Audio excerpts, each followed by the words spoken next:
Sweet. Probably should have turned off the browser music.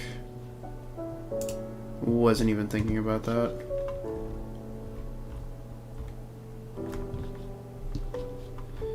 I don't even remember how to fucking do that. I had to do it in themes, right? I mean, like, it's just fucking Minecraft music.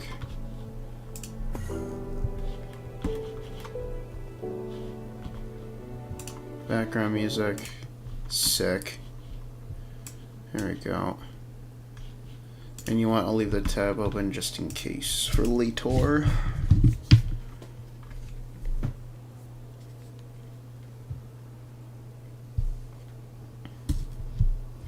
Hello, hello everyone!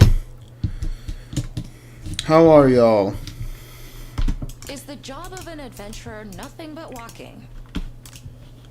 I'm just doing a little bit of the, a little bit of grinding in the Malice dungeon real quick. Waiting for everybody else to join. And then we can get started on the tier list. Am I too far away from the... I wouldn't know. Oh. And look at me, ruining my fucking room. Hold on.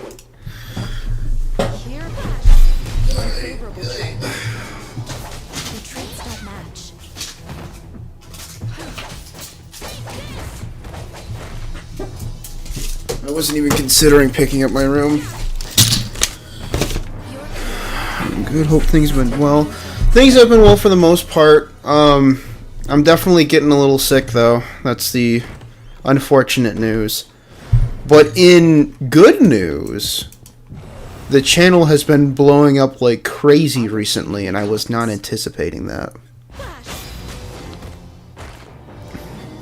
We jumped from 495 subscribers to 571 now, I think, in just 3 days, which is absolutely insane. I was not expecting a beginner tips video to do so well and do so much for the channel, but I'm glad that it did, and I'm glad that everybody is enjoying it so far. I am still in the middle of doing the Malice Dungeon guide, so for those of you who are still wondering what's going on with all of that, it's still coming out. I just I need to record my voice for it, and I wasn't feeling it today, so I'm planning on doing it tomorrow morning after the stream, and then editing that and hopefully shipping it out by Monday, maybe Tuesday at the latest.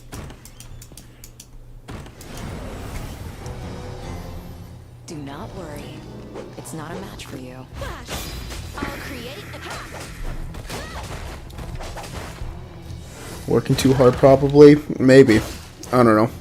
Then again, I also do work at a hospital, so I'm thinking that that's the reason. I don't think it's my, I don't think it has anything to do with my work effort, unfortunately. Careful now. Good job. What is in here? Oh, that's a visual glitch. Fragments, ore, and that is it. How unfortunate. As ordered.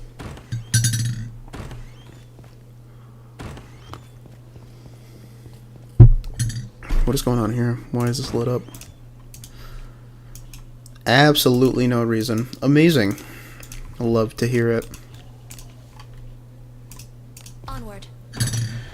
Oh, I work at a hospital too. People don't realize how quick shit go. Oh my gosh, dude. They don't. It's actually crazy how fast things can go around. Like, I was speaking to some of the nurses that I work with, and they were like, yeah, there's like some extra shit that's going around, like stuff closer to the flu. Then again, this was like, I don't know, maybe a month or two ago. They were talking about it, but they were like, you definitely want to keep washing your hands and making sure that you wear a mask. Unfortunately, I don't take their advice on the mask thing, only because I'm lazy, in all honesty. But I do always wash my hands and stuff. I do not fuck around with washing my hands. That shit like, if I touch something gross, or I think is gross, I am washing my hands. There is no ifs, ands, or buts. The only thing that I'm a little too lax on is, masks, admittedly. And I gotta be better with that. Especially in my field. Well, our field, technically, but you know what I mean.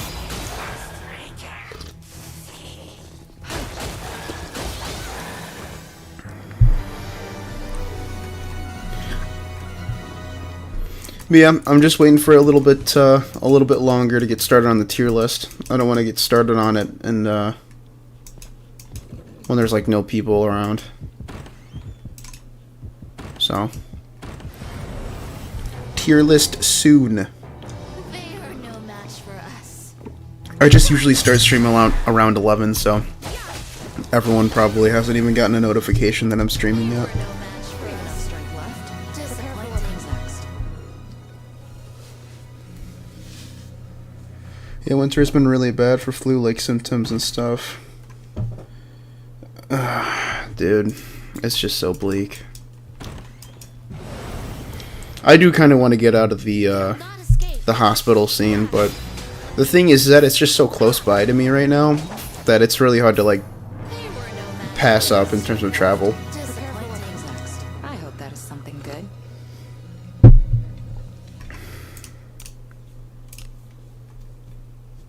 careful now.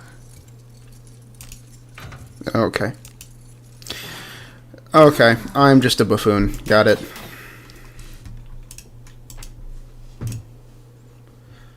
Ooh, Malice Fae 3-color junk.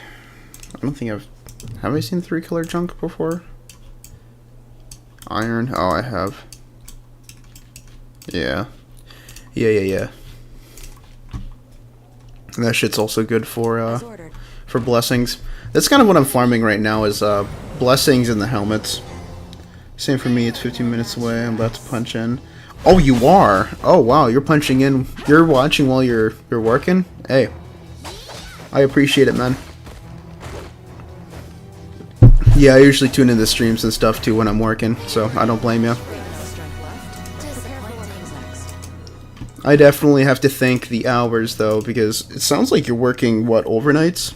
Overnights are rough, man. I gotta get back to work tomorrow night, so I usually stream Saturday nights and then go back to work on Sunday nights. And then I get out of work at... Well, I stop working. Like, I enjoy my weekend starting Friday. Yeah, so Friday night and Saturday night I don't work. Every other night I work, though, unfortunately. Night shift in the office. It's really lax. Good stuff, man. Do not worry. It's not a match for you. Here a flash. Unfavorable. Yeah, usually night shift for me is pretty lax, too. But there are just some nights where it gets insanely busy for some reason. And I don't really get it. Like, I get it when people need an emergency, you know, because I work in, like, the ER section. Match. But, I don't know, man. More than half those people just sound like they're just sick. They just need to stay home. Although I wouldn't be surprised if most of them just wanted a doctor's note for I'll create their work, you know what I mean? Because a lot of jobs have been asking for doctor's notes now. I don't get it. Even mine, that works in a hospital. like what? It's like, all right, whatever you say, man. Where did that come from?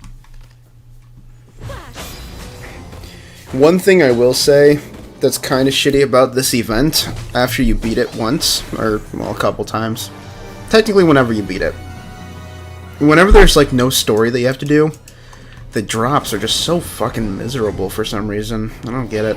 I don't know if it's, like, here a flash. fucking a desire sensor or what, but it needs to stop. It needs to start giving me some more chests. Preferably chests with chunk piles. Do not worry. It's not a match for you. Here a flash. I'll create a take this.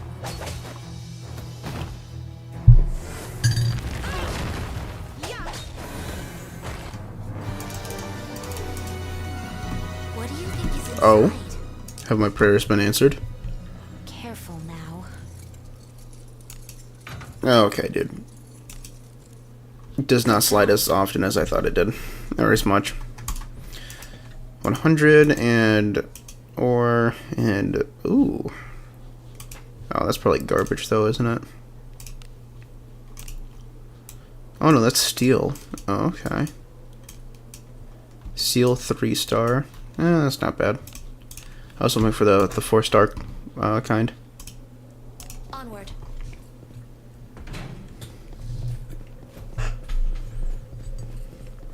I will admit I should probably be farming junk piles in what was it, the proving grounds, but it just, I'm not gonna lie, it just seems way too much of a hassle.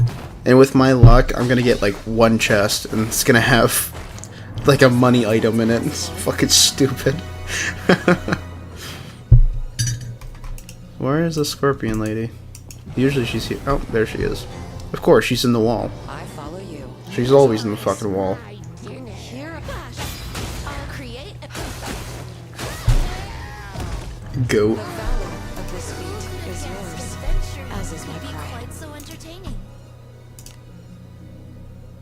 Careful now. Okay, dude. There we go. Good job. Really, just antitoxin? Dude, that is miserable. As ordered. That is actually miserable. Oh my god. Antitoxin. Yippee.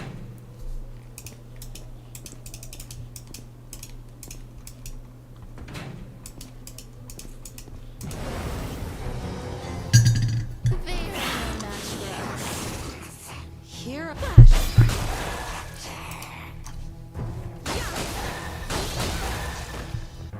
clean stroke. One with no They were pain. rather underwhelming.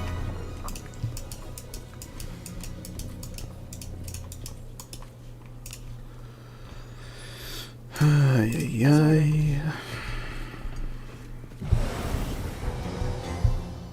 They are no match for us.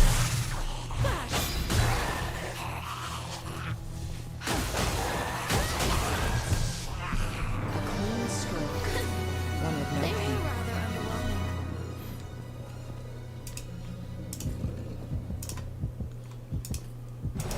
Oh, that was right next to me. Alright. Where did that come from?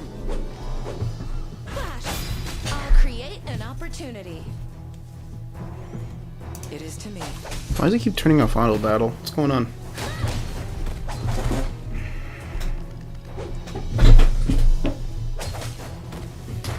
They were no match for We have no us. strength left. Disappointing. What comes next? Okay, this is just... This is miserable. I'm getting out of here.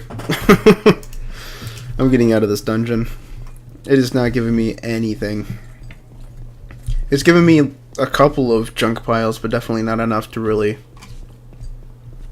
say that this was worth it.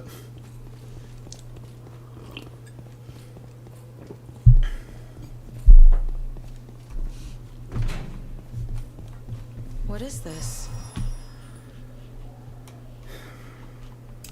I'm not gonna lie. I wish that they bring back the, oh, what the fuck was it called? The Fordrag one. The Fortress of Fordrag, or something like that. That was a really good event. They need to make that permanent. Especially because of the sword that you get from it. It's so good. So fucking good.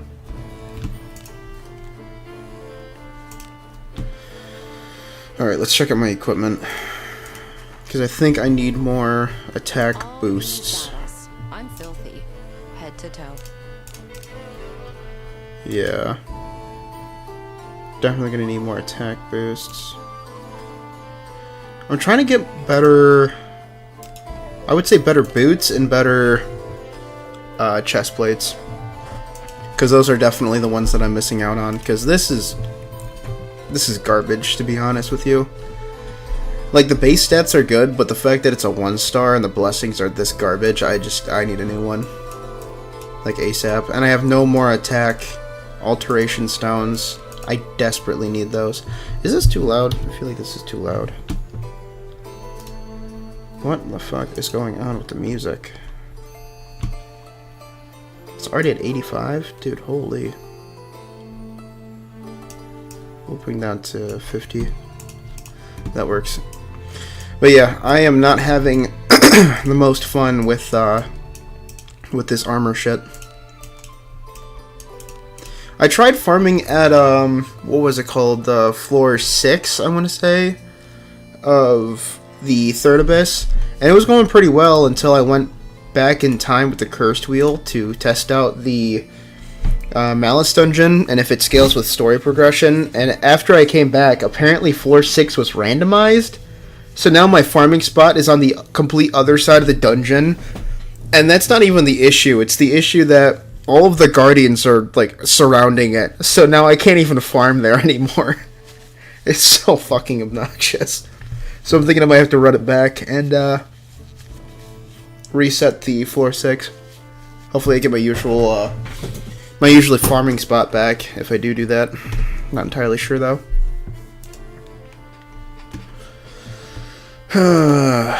I do think I have to do the Proving Grounds, though.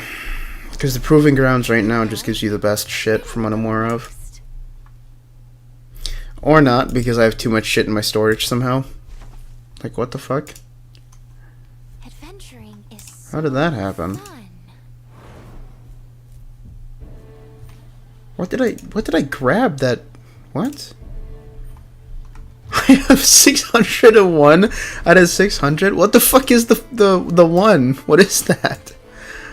Bro, what? Okay, I mean, I could sell some large shields, large steel shields. I don't need those. Large shields are kind of useless, to be honest with you. A veil shield? I'll keep that just in case, actually. A lot of anti-venom and ebon steel shields. This one I don't necessarily need. It's a 1-star. And it's a large shield. Very unfortunate. If it was a 3 or 4-star, I'd probably keep it. Depending. This, I'm just gonna sell. I don't even care if it's equipped to anything. I need to sell that shit. That also needs to be sold. Yep, get it out of my inventory. Thank you. Thanks for the business. Well, where do we go next?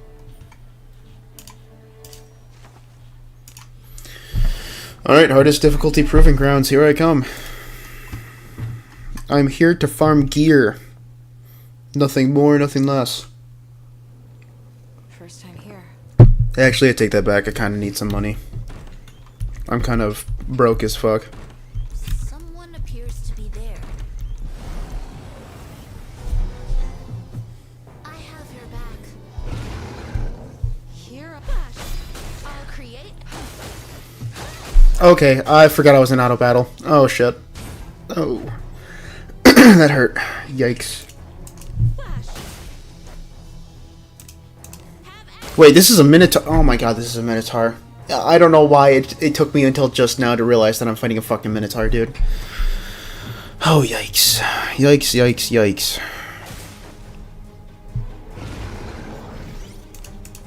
Flash. Have at you.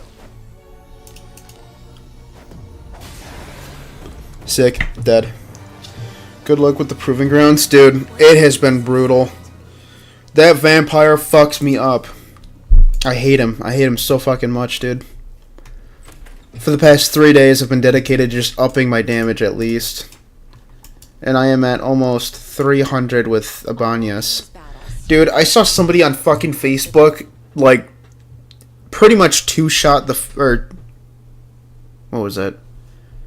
What, technically killed him in 6 turns, I guess? If you want to... if you want to say each character is an individual turn. So yeah, so this guy killed a vampire in 6 fucking turns. Like, it's fucking crazy. Oh, okay, dude. Why are there 2 Minotaurs? I've only ever seen 1 on a floor.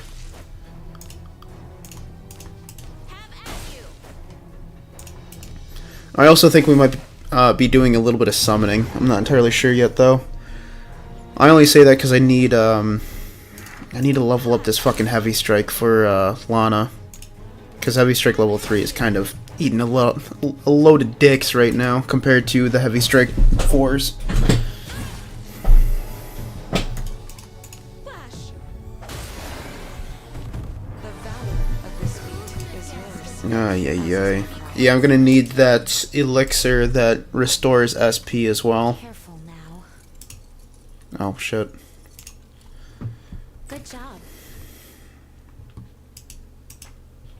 Really? Just fucking ore? Alright, dude. Something's here. Fucking abysmal. They'll not escape. Flash. Oh, these funky fellas. Opportunity. Hello, funky fellas. How is he still alive? Jeez Louise.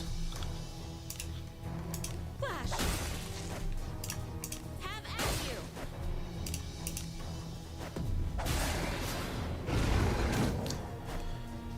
How does my Ibanez have the highest max SP, but has the lowest current SP right now?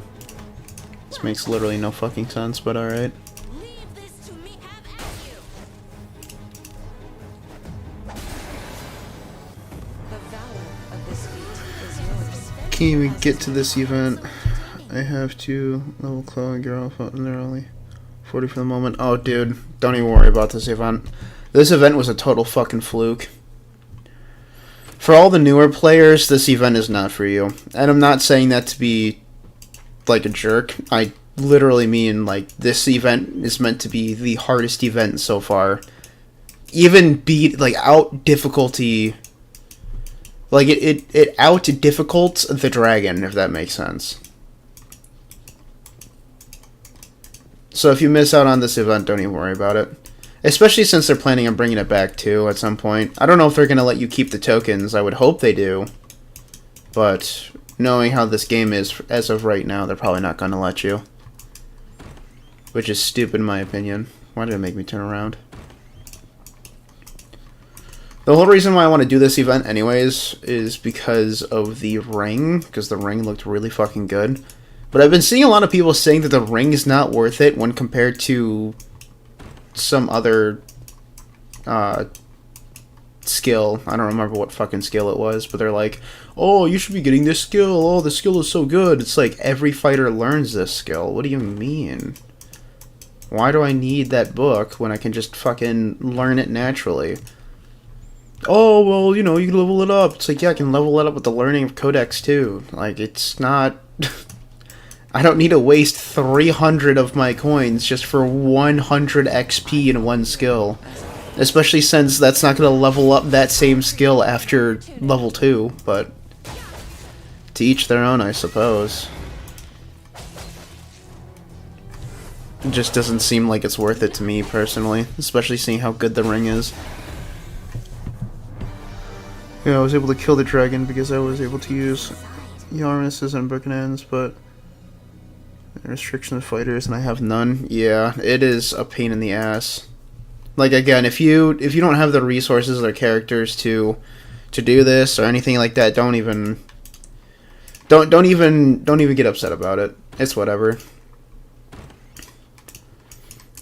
And don't get me wrong, I'm not mad that people or that the devs are aiming towards the older players. Or the excuse me. Holy.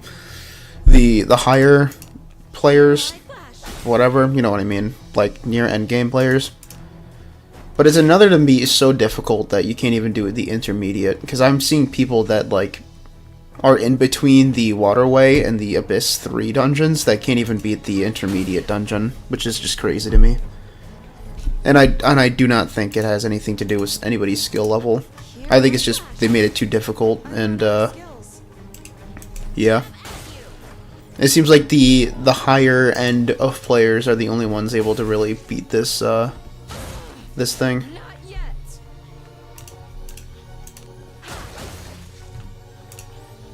Cause like not even I can fucking beat this shit, which is kind of crazy to me because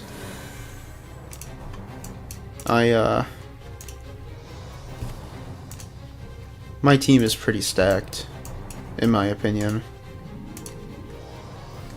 Do I have Dios? Or Madios? Oh yeah, I do.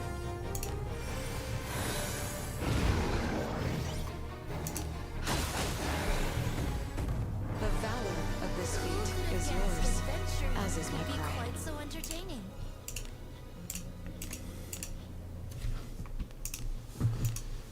That's a nice piece of equipment.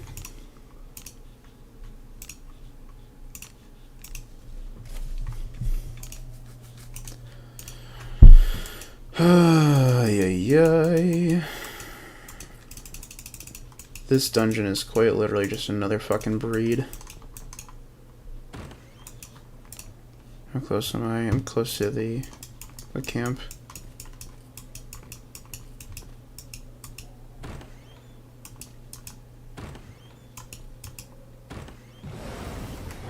Alright, this is probably gonna be the last enemy until I reset. Yeah, this is gonna have to be, actually.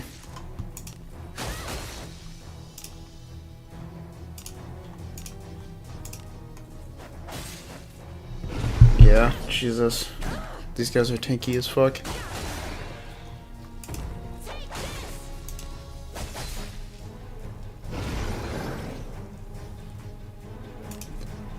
Flash. I've run out of skills. Have at you.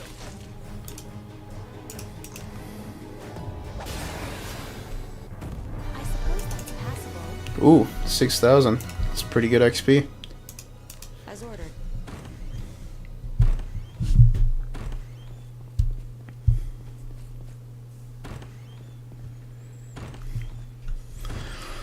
Oh my goodness. I need to figure out what to do with the Banyas. All these battles. I'm still Because I think it was Way of the Fighter that was the big thing people were talking about. But she already has that. Increases close range, mid range when equipped with... Yeah, I think that was it. But what I need...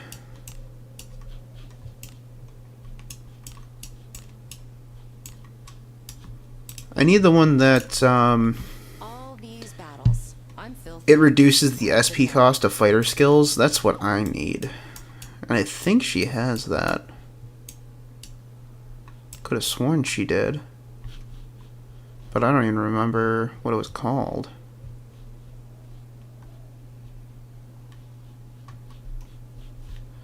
I don't know. I'll check it out in a second. Actually, I can check it out on the, Someone appears to be there. on the interwebs. Wizardry. Yes, skill lists.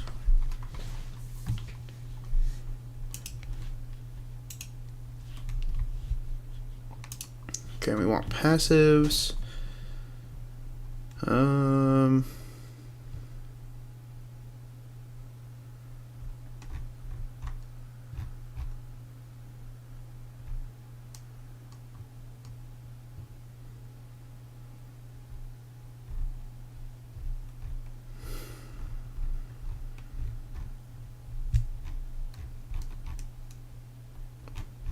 Could have sworn.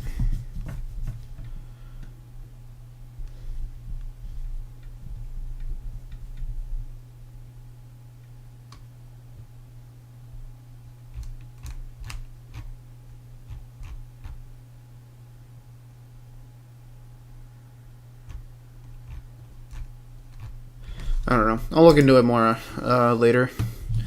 Don't want to bore you guys just from me fucking scrolling. Yo, is it worth doing this event at all? Only have 2. Level 55. Fighter I could level Gandalfo until 40 yet. I don't think I'll be able to beat it. Just recently started playing. No idea what the books are worth. One-time use or what else? Okay, so the books, all of the books are one-time use. And honestly, I would say do as best as you can. That's not the place I want to go. Go to do the best that you can in this event. But if you can't get the best stuff, don't even worry about it. Because this event is the most anti-new player I have ever seen in this game. Which is crazy. So, I would say just do the best you can. I don't know if the tokens transfer over, because they said they're going to bring back this event, but I highly doubt that they're going to transfer over. So I would say just do as best you can, spend all the coins that you can, and if you really want to try to see if the coins transfer over, just save like 50, I guess. But again, don't even sweat it if you can't beat the entire thing, because not even I can do that. And my team is pretty, like, for fighters, it's pretty decked out. Like, I'll even show you. My highest attack stat is 293, and that's with a ×2, like a 2-hit weapon. And I can't. I literally cannot beat this this dungeon. It's tough. That vampire fucks you over for the hardest one. So right now I'm just upgrading, or I'm trying to... Why did I go back here? I'm just trying to farm equipment, get as many good blessings as I can, and then I'm gonna... I tried doing this earlier, but I couldn't find any fucking chests. Like, I don't know what is up with the Proving Grounds. Even the... First time here. Even the... Oh my god, why can't I think of the name? The Dungeon of Malice. The Malice Dungeon, whatever the fuck. Even the drop rates from that are pretty fucking abysmal right now, and I think I'm just having bad luck. I've been having bad luck for the past, like, 3 days now. I'll create an opportunity. Nothing but pain in trying to get ready for this fucking event. And I say get ready like it hasn't come out yet. It's been out. I'm loving this game so far. I'm a huge Wizardry fan, especially from PS2. I'm very happy they brought back this series. I was trying to beat Octonaris, and the fight was great. Yeah, honestly, this is my first Wizardry game, but I tried going back to playing the older games. And by that I mean I played the... I don't remember what it's called. It was the anime style one. The Labyrinth of Lost Souls, I think it was called, and that was pretty fun. I follow you. I've noticed that Wizardry has had a... I'll create an opportunity. I don't know what the word is that I'm looking for, but they have a knack of not really explaining mechanics and stuff, like, at all. Not even well, but they just don't explain it. And I'm like, wow, that's not good. I just think it's funny.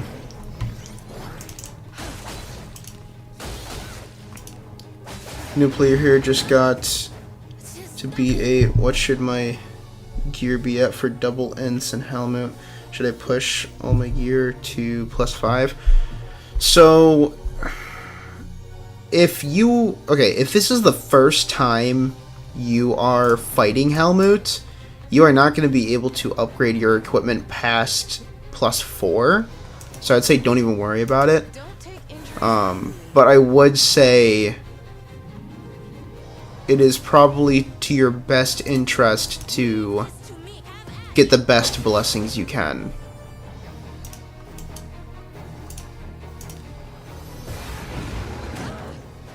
Yikes.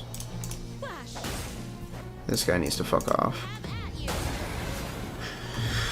Oh yeah.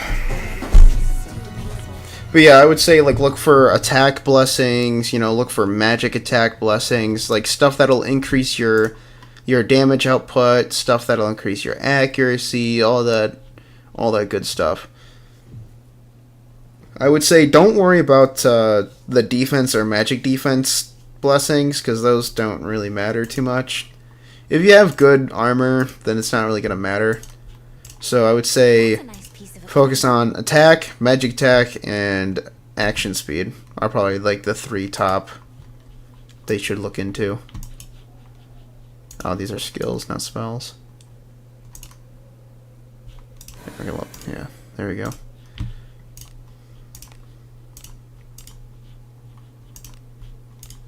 That's a nice piece of equipment.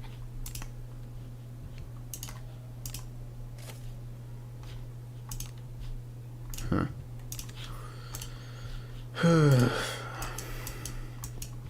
Only managed to beat the lowest tier 1.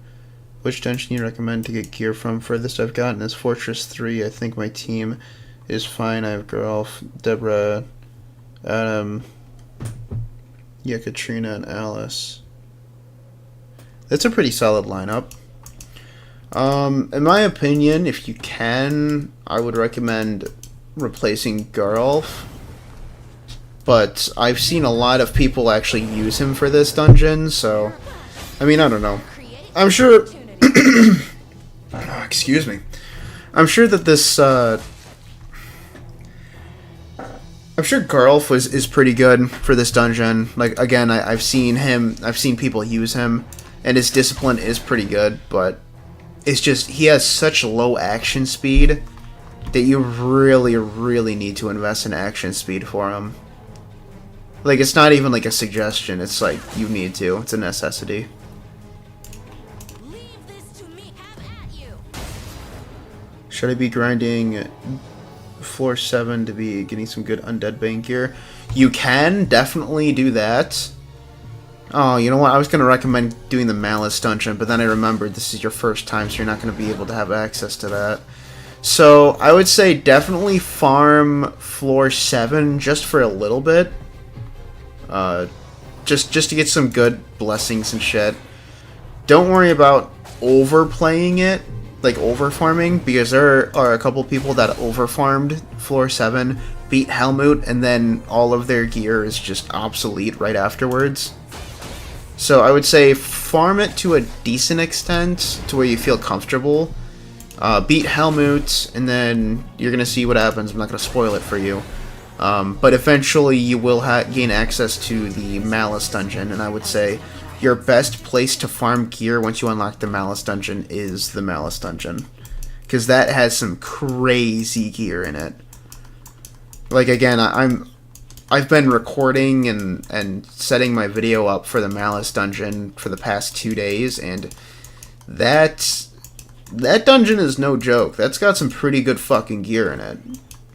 I was surprised at how many people were sleeping on the Malice dungeon in, like, all the Discord servers and shit. I'm like, you guys don't know what you're talking about. The Malice dungeon is crazy.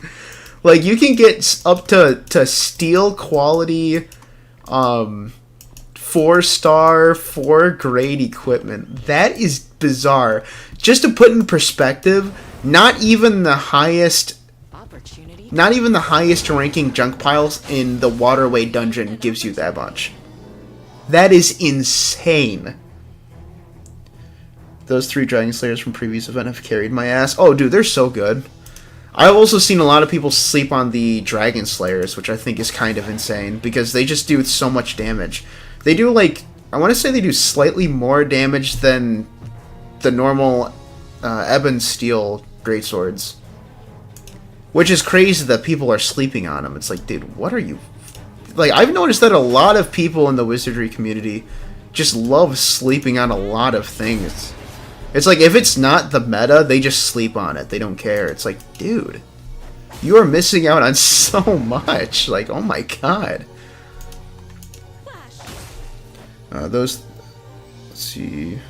I'm getting raw dogged to the lower floors of the tradeway. Dude, it can definitely get pretty fucking bad sometimes. But if you got to the 4-drag event, if you were able to do that in time, I don't think you have, but if you did, and you got those swords that it gives you after getting the true ending, dude, those swords, not gonna lie, those swords carried me at the, near the end of the tradeway, or the waterway dungeon. Those shits are pretty nasty. Actually, my Lana's using one right now. The Horned Eagle Sword. That thing is disgusting. Such a good sword. And I think it does... 2 damage less than normal steel. I could be wrong. Totally could be wrong. But regardless, insanely good nonetheless. Especially seeing how the Waterway has those fish guys, and they classify as magical beast, which the sword uses to increase its damage. Fucking insane. Like, these guys are also beasts, so I could just boom, bonus damage on them. Crazy. Which difficulty? What difficulty am I on right now? I'm on the hardest difficulty.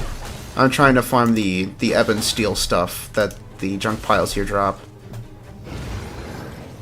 I've invested a lot in skills on Geralt so far, even unlocked his discipline, been lucky with rolls.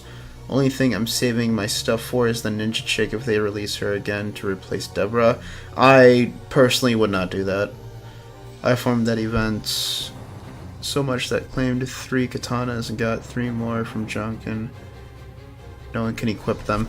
Yeah, the katanas are only for the ninjas, which is unfortunate, because the sabers are also only for samurais that aren't even out yet.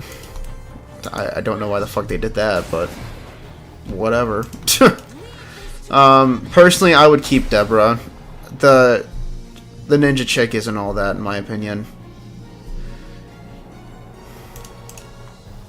So, the ninja chick, the only thing that I really like about the ninja chick is her inheritable skill, which I put on both Abanyas and my main character. But that's really about it. She is, she's an evasive, heavy character, and for everyone who has played games where evasion is a thing, it is definitely not the most reliable stat at all. And not only that, but she makes you want to essentially strip her of all of her equipment to get the most out of all of your passives. And that's just not gonna do it for me, Bal. Sorry. I would rather die in the hill of Deborah's usefulness over even thinking about using the ninja chick. And the ninja guy in that case, because the ninja guy is literally just a weaker version of the ninja chick. So, I mean, if you want to use the ninja chick, go for it. I'm not telling you to not, but I'm just saying, in my opinion, I think Deborah's more useful.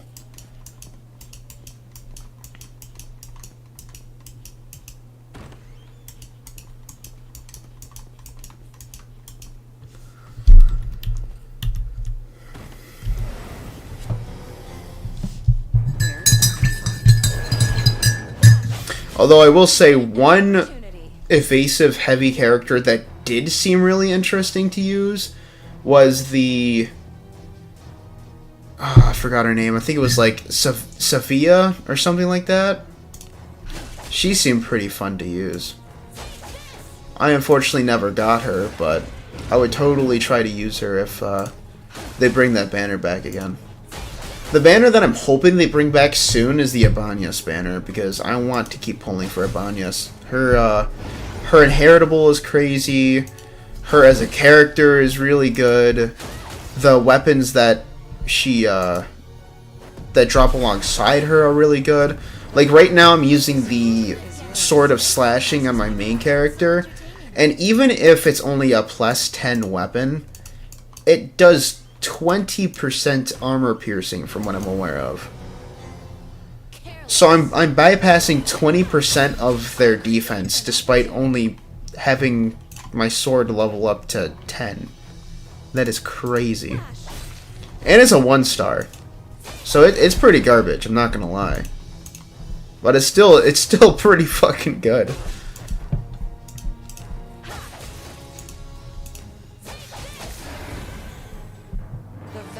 I want a ninja, but there are many in the normal pool. Haven't seen a single one. Yeah, so there's the normal ninja dude that's in the normal pool, but the ninja chick is her own, like, special banner. Oh, sweet. Got some junk piles. Fuck yeah. If it's not Ebb and Steel, I'm gonna be sad.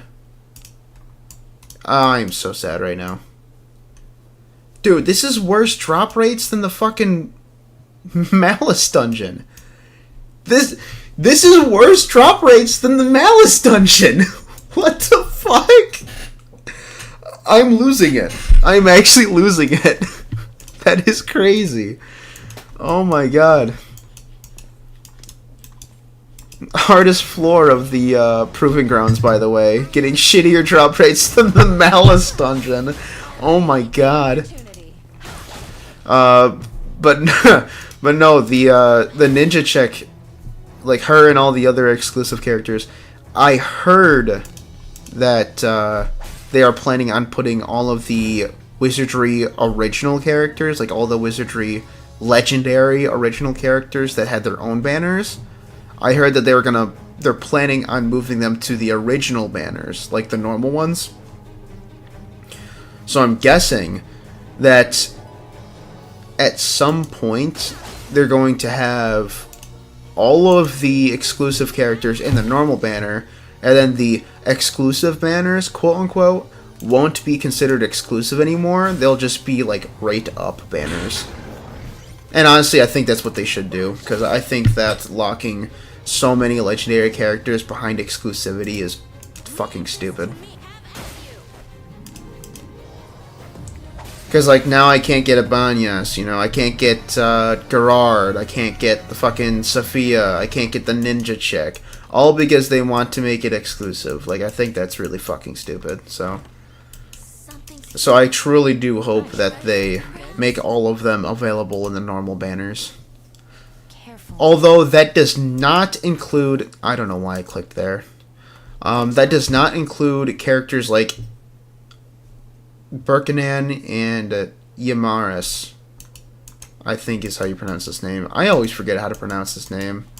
It's the dude whose name is samurai backwards. Yaramis? I don't know. Something like that. As ordered. But yeah, those two are collab characters. They're not the Daphne exclusive characters, so they won't be in the normal banner if they do make those changes. But I do hope they make those changes, and I hope they make them soon. Although I don't know if that counts for the alternate skin characters, or the alternate variants, whatever the fuck they want to call them. Like the Christmas Flute and the Wandering Lana. I don't know if those count as original, or if they count as their own exclusive things, or what, but... all of the normal characters will be... Where the fuck is it? Oh, what the fuck? Okay. I have your back. Flash. I'll create an opportunity.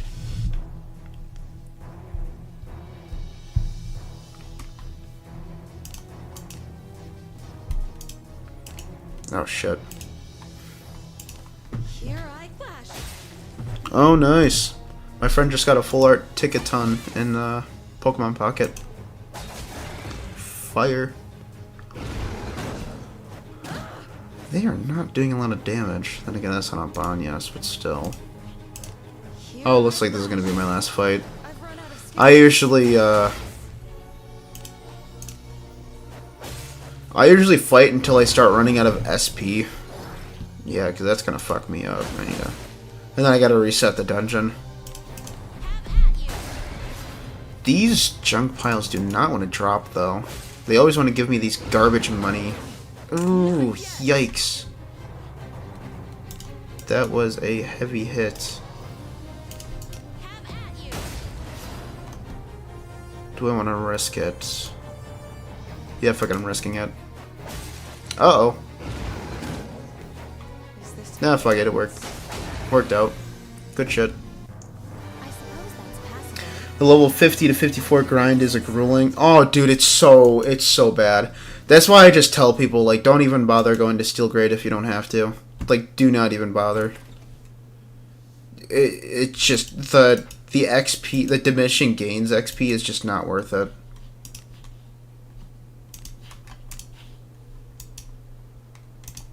Onward. Like, my Birkanan right now, she got to max level before any of my Steel Grade characters did, because she was stuck on a maximum of level 50. She still is, by the way. I haven't been able to upgrade her because these fucking tags are just miserable to obtain. Welcome. Oh, thank you. Is there a benefit to multiple thieves on a team? I went Thief MC and just put Deborah to Inherit on him. Haven't looked back. No. I would argue there's no benefit to having more than one thief. I mean, if you're having the Thief MC, then yeah, I guess there's really no point in having Deborah on your team. But I was also under the assumption that you aren't doing the Thief MC. But if you are, then there's really no point. I pulled up my team like I was gonna look at Deborah. Bro. To the gift. Oh man. Yeah, I mean, like, if you're not going Thief MC, Deborah is an insanely good option to have. That is not Deborah. What am I doing? Here she is. You need to speak. This is my Deborah right now. Definitely not maximized at all, but that's because she doesn't need to be. I use her as like a debuffer. So like she debuffs the enemy, she inflicts statuses on them and all that other garbage. So I just invested speed really. I don't really have anything else on her. She does okay damage, but definitely not as much as she should be if she was the main damage dealer. I need to upgrade her armor break. I was thinking of increasing her blood edge, because you can deal more passive damage, it looks like, just by leveling up the skill. But yeah, that's really about it. She's not my huge damage dealer. She's the debuffer of the team. And she also opens chests. Huge W for opening chests. Do you have any suggestions for this event? Because it's so hard for me to complete. I'm a new player, just barely gotten to level 40 on MC, and I don't have any. Dude, don't even bother. And I'm not saying that to be a jerk. Like I've been saying it all stream, don't even bother doing the Proving Grounds. If you are new, do not bother doing the Proving Grounds. Period. Because the Proving Grounds is so difficult. Not even people in my situation, which are like in the better half of the third abyss, not even I can defeat the vampire. Like I can't even beat the highest difficulty. I'm literally only doing this for gear. Like don't even bother. It's just not worth it. I always tell them, do the most that you can do, and if you can't beat it, don't even worry about it, because it's just not worth stressing over. You have so many other things you can do. You can do story mode, you can do the event malice dungeon, that's now a permanent thing. You know, you can do all these subquests that they have on the quest board. There's just so many other things that you can do that you should be prioritizing over the Proving Grounds, only because the Proving Grounds is so difficult. That sucks, but the rewards are so good. The rewards are good. That is the thing, though. That they are so good, it's only for the highest, like, leveled players. That's the issue with it. So, like, here, like, I beat the intermediate dungeon, like, as many times as I needed, and I got the Lana's Handbook. But that took all of my coins. So, if I wanted to, I'd have to beat the advanced dungeon, and then I'd have to beat it 5 times to get the maximum coins just to get the fighter's ring. But, you know, I'm also getting people saying, oh, don't get the fighter's ring, get the book of, what the fuck was it?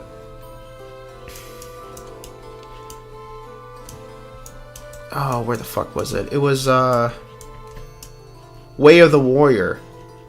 I'm like, dude, why the fuck would I waste 150 coins on Way of the Warrior when I can literally just unlock it as a fucking fighter, because this is a fighter exclusive. Well, actually, it's probably not. It's probably just, it's for fighter skills.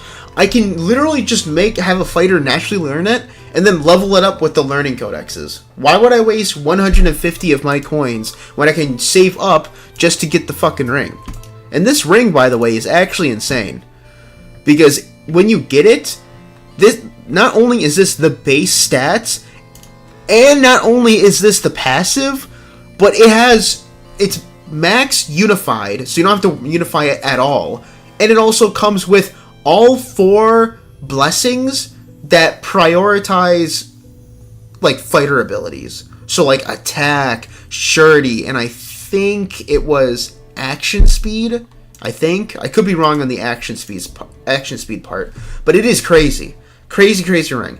And it definitely 100% sucks for all the new players that are joining just now, because I know there have been a lot of things, like the Steam release came out, and I heard and then saw that Tectone has been playing this game a little bit, so there's like his community slowly going and playing this game, and I don't know why I keep clicking on that. I don't mean to, but it's just it's a pain in the butt, and it's upsetting for me. That's why I keep going back there, because I need to sell my shit.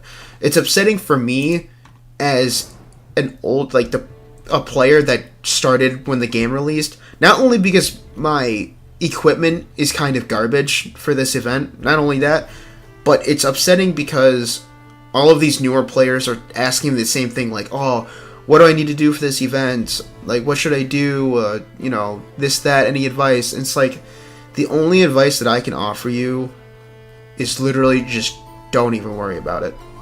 Because it's so difficult, nothing that I tell you as a new player will help you.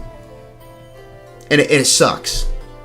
Like, as the person who's dedicated my YouTube channel to being the guide guy, it fucking sucks. Because I could give you all of these, like, you know, little tidbits of information and all this other stuff, but if you are not up to that level, then it's just not worth getting into. You know what I mean? And again, I'm not trying to trash talk any players. Like, if anybody has tuned into any of my streams, you know I don't really trash talk. Even newer players, I don't trash talk. It's just, the event is so difficult that it's just not worth getting into until you're, like, the highest, you know, level player. Like, you know, the min-maxing, crazy player that the game is needed to be, or the event is needing to be. So, it's just, it's upsetting. It sucks. It really does suck. But that's why I tell everyone, just do your best, get what you can get, and then just hope that when the event comes back, that you'll be stronger and you'll be ready for it. That's really about it. If you can't be the highest, I believe you can still get enough coins to get the Way of the Warrior book. You can get the Way of the Warrior book. Yeah. Or book, excuse me. Apparently it gives extra 10% attack on who you put it on. They say to put it on a thief because they can't learn it naturally. That is a good idea, 100%, and I can totally see that. But I just don't, I mean, I don't see any other thief needing that other than your MC. And your MC can learn it just by being a warrior class, can he? Because I want to say mine has it. Yeah. So unless they're talking about characters specifically like Deborah and maybe a Boris. I heard a Boris is pretty good for melee, but I'm not sure. Or just attack in general. But other than they're talking about those two characters, I mean, I don't really see the need. But I do understand what you're saying. I do agree that is kind of crazy. For characters that can't naturally learn it. Is there any Discord or website to check which bondmates are recommended? Haven't found any yet. I haven't found any yet either. Even in the original... I said the original. That's not what I meant. The official Discord, they don't have anything in terms of bondmate exclusives, like recommendations and shit. And honestly, I don't think bondmates are that big of a deal. I would recommend just go for things like, you know, if it increases surety, go for somebody that has a high surety rating, or if it's something that increases your magic attack, put it on mages like Adam, you know? But, like, at the end of the day, they don't really increase your stuff that much.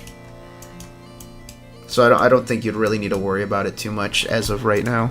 Until they give somebody that, like, you know, increases your action speed or your surety rating by a stupidly large amount, you know? But the highest amount I've seen was like 10 points into something. It's alright, you know? Damn, fair enough. The other guys have been great, though, so I appreciate you regardless. Hey, I appreciate it, man. I really do appreciate it. Like, anybody who takes anything out of my guides, I appreciate. It's just unfortunate, because I said on one of my previous streams, like, I'm not gonna do a guide on the Proving Grounds if I can't even beat it myself. And so far, I haven't. And it sucks. Because if I did beat it already, I would be making an entire guide on the Proving Grounds for everyone. It's just, I don't want to not beat the Proving Grounds and then act like I know what I'm talking about and then have, like, half of it be misinformation. Or just flat out wrong. Because that happened to me on the original Malice Dungeon. That's why I have like 3 videos on the Malice Dungeon that almost nobody has watched. And thank God, too. Don't even bother watching them. They're garbage. Like 15-minute long guides and like half of it's just me babbling. And it's so... I will be taking those down once my new Malice Dungeon video comes out. So hopefully that doesn't have to scar anybody else's eyes once I bring that out.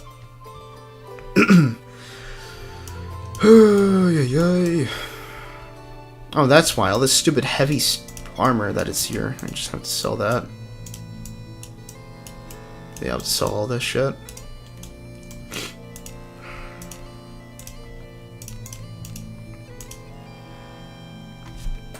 Mainly was about those bond mates that increase your status resistances. No idea what is further down the fortress. Oh, I see. I'm not gonna lie to you, man. I just throw on whatever when it comes to the status resistances. I don't really think about them too much, because the bonuses... Because if you have them at level 1, the bonus is like a +2, I think, or something really minuscule. So I don't even bother with them, honestly. Originally, I slapped them on to Lana, but I just recently changed Lana to a fighter class, so now they're just rotting on her bond mate list. So, I mean, do whatever you think is best, I guess. Is what I'm trying to say.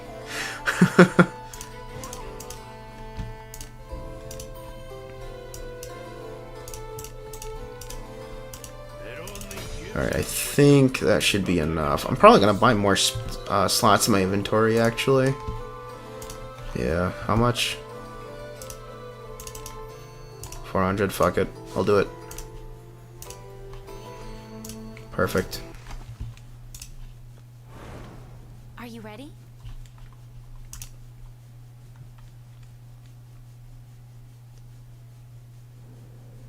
First time here. Oh, also, for anybody that is wondering, I don't know if I'll be streaming next Saturday, only because it is Easter weekend. I have your back. So, I think I might not stream then, Create an opportunity. and I will definitely be streaming the weekend after, though, for anybody who is curious. Because originally I was going to say, oh, maybe I'll do a summoning stream next weekend, but I completely forgot that it was Easter weekend, and my family is very, very busy during Easter weekend, usually, so probably not doing anything that weekend, but the weekend after, maybe. If a Boris is still there, I'll probably start trying to grab him, but if not, I don't know who I'll be trying to pull. I have your back. Oh, fuck, it's this guy? Oh, this guy's gonna eat up all of my resources. And he gives, like, no XP, no items. All forces withdraw. Oh, okay, cool. Sweet. Yep, you stay right there, fella.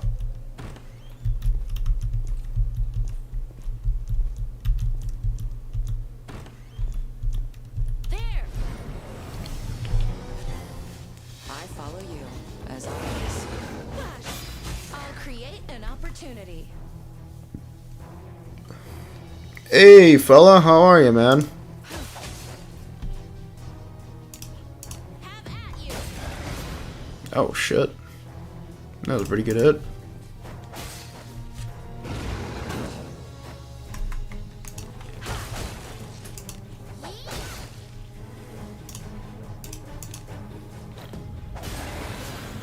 Think there'll be a new character after Gerard or another repeat? Honestly, I'll probably have to check their official Twitter to really know for sure. But I am assuming they're gonna be shitting out a new character. Because from what it looks like, the pattern that I totally made up in my head that might not be true at all, it looks like they're gonna be introducing a new character and then bringing a repeat and then introducing a new character again and then doing another repeat and then rinse and repeat, essentially. That's my guess. So I'm guessing that it's gonna be a new character. But if it's not a new character, I'm hoping it's a Banyas. Or Redbeard. A Banyas or Redbeard. One of the two. Redbeard would be low-key goated as fuck, because he has the spell that increases your damage. Just started playing this game. Ayo, welcome to the Wizardry community, where we love getting manhandled by the games we play.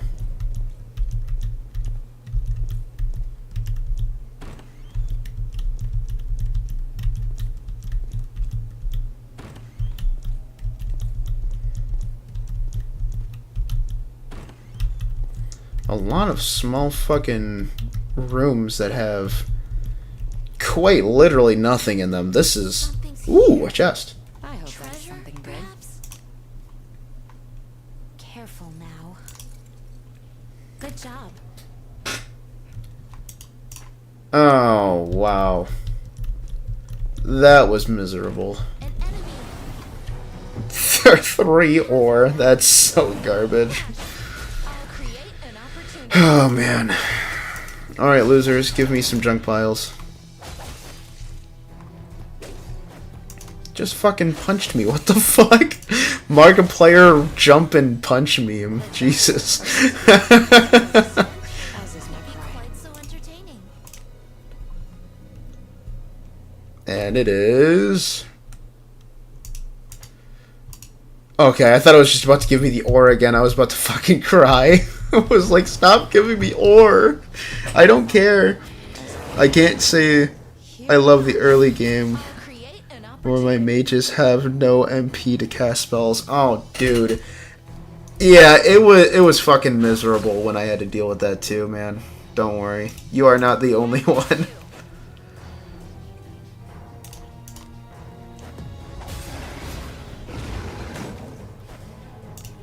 Flash. Leave this to me. Have at you. You know, I'm kind of wondering if Command. Never the vampire is weak to the anti-demon status, or whatever the fuck it's called. The passive that I think Gerard's Spear has. Because if that's the case, then people who have the Gerard Spear should have a slightly easier time with the vampire. Where did that come from? How was that an ambush? I was right in fucking front of it. Oh, what the fuck? Alright, dude. You need to fuck off. This guy is literally just punching me. Can I stun this asshole? Okay, apparently not. Alright, heavy attack spam. Okay, that's a lot of damage. Here I flash. Oh, excuse me. Nothing much, just got into the game earlier this week, and I have Gerard +3. I'm assuming you mean +3 discipline, that's pretty good. Lana, Alice, Yucca, and the Masked Thief. Current level's 10, so just been prepping before I run into the boss. It's causing the cave-ins. Ooh. Wow. Alright. Good luck, Oh no, this is not who I think it is. It is! I'm so cooked! It's fucking... It's John Wizardry! No! I hate this guy! This guy fucking sucks! Oh man. Get the fuck away from me, you asshole! Here I flash. Have at you. Why am I using heavy strike level 3? No, stop! Stop! Stop. Dude, stop. This is not funny, actually. You need to stop right fucking now. Flash.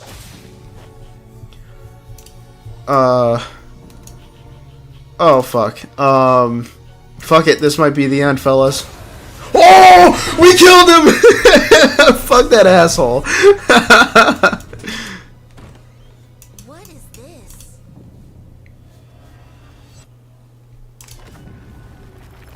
How is that an ambush? That was me the whole water dungeon.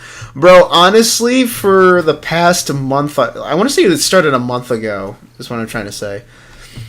I guess they've been having issues with the ambush and, yeah, the ambush mechanic. I think of home. At least from what I've read from other like message boards and discords and shit. And it doesn't look like they have addressed it at all. So I don't know. I guess enemies have been spawning inside of walls and shit too, and it's just been a whole ordeal. Very, very odd.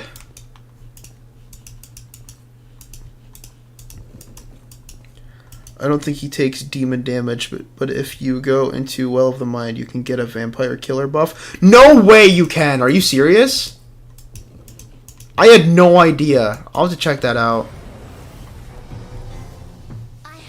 Maybe I have to unlock it with a lantern, because I don't think I've unlocked that.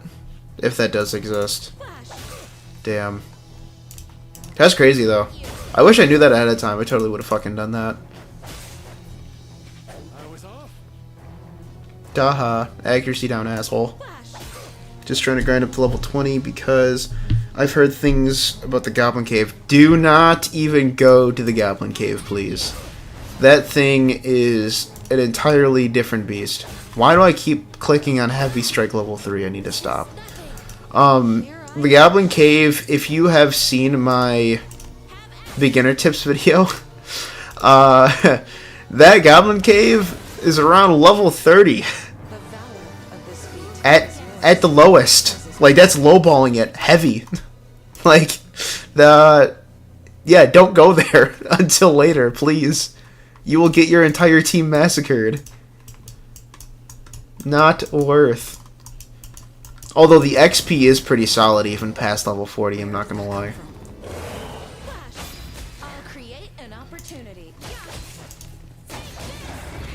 Oof, you love seeing that surety hit. You just love it. It's like dopamine straight to the fucking brain for me. I love crits. I love crit. Ooh, the follow-up? Dude, stop. You're spoiling me.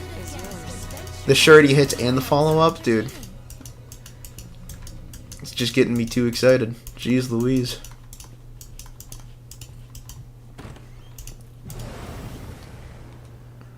They'll not escape. Oh, these fellows.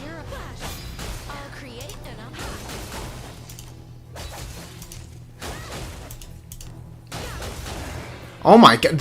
Abanius, Jesus, chill the fuck out. Oh my god. It's not that serious.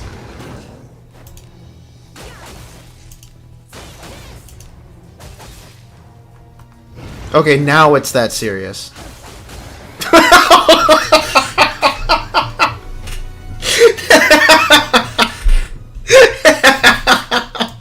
Okay, that was pretty fucking funny. Oh man. I looped around? Oh. Back to John Wizardry. Alright, that's fair. You can also change your element to light for extra damage, but you will take more damage from him too because he's dark. I didn't even know light was super effective against him. That's interesting. It helps you get the bond mate from Fresh Start that you guys meet at the start. Wait, what? I have to rescue a 4344. Get to go detect up +5. I did that and it worked like a charm. You what? I'm so sorry. I did not, I tried skimming that, but I didn't understand what exactly you're saying. Helps you get that bond mate from Fresh Start. That guy you meet at the start. The guy you meet at the start. Oh, the masked guy. Okay. Okay, I see exactly what you mean now. Okay. Meet at the start and then have to rescue on... Oh, no, it's not the masked guy. Wait, what? Floor 3 and floor 4 to go detect up +5. I did that and it worked like a charm. Okay. I'm not entirely sure who you're talking about, but pretty cool. Thank you for the info. I did LMAO. I'm trying to spend money until I have a surefire way to fix Alice MP issues because I hate having to conserve for big fights. Oh, dude, I don't blame you. I hate fucking conserving. If I had it my way, I wouldn't have to conserve shit. But, you know, shit happens. You know what? Hopefully I get Lana to level 55 tonight. As ordered. Because if I do, then I'd have all 3 of my fighters right now having that really good charge up move or whatever the fuck. And I could probably kill the vampire, honestly. I'll create an opportunity. I will have to increase my attack just a little bit more, though.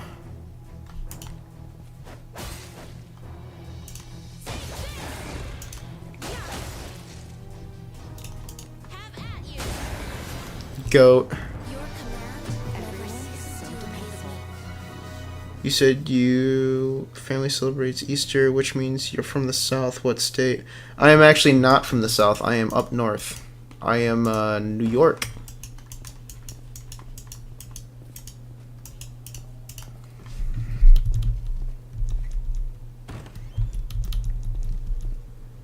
Indeed, farming light element wait, what? Two-handed axes really helps too. Oh, is that from the Are you talking about the ore den? Because I don't think I've unlocked that yet. I probably could if I tried, but As ordered. I didn't. By the way, what level you'd recommend for boss the cave-ins? So you're gonna find out pretty quickly that Helmut is the one causing the cave-ins, and you don't fight him until the end of the dungeon. At least from what I'm aware of. I don't know. I don't remember a boss on floor 3. Maybe they changed it, but I don't remember one there. Because I want to say it was Helmut that caused the cave-ins on floor 3.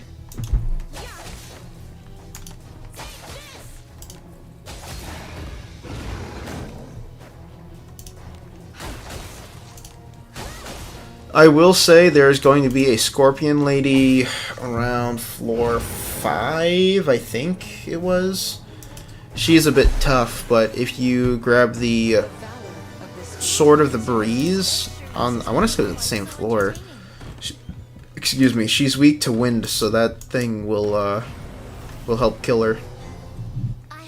God, I hate floor 8. Floor 8 is definitely a bitch and a half, to be honest with you. I don't think it's that bad now, but definitely when I first started playing the game, it was tough because of how wide open the spaces are. And there's like 4, maybe 5, like groups of enemies on one platform. It's like, dude, just let me through, please. And the fact that you don't get a Harken until after beating Helmut, oh god, it's so miserable.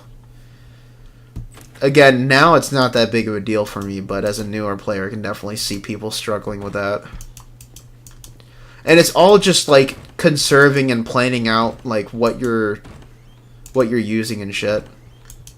Like it has nothing to do with, oh, I need a strat to get through floor 8. It's literally just conserve your resources to the best of your ability. That's pretty much about it.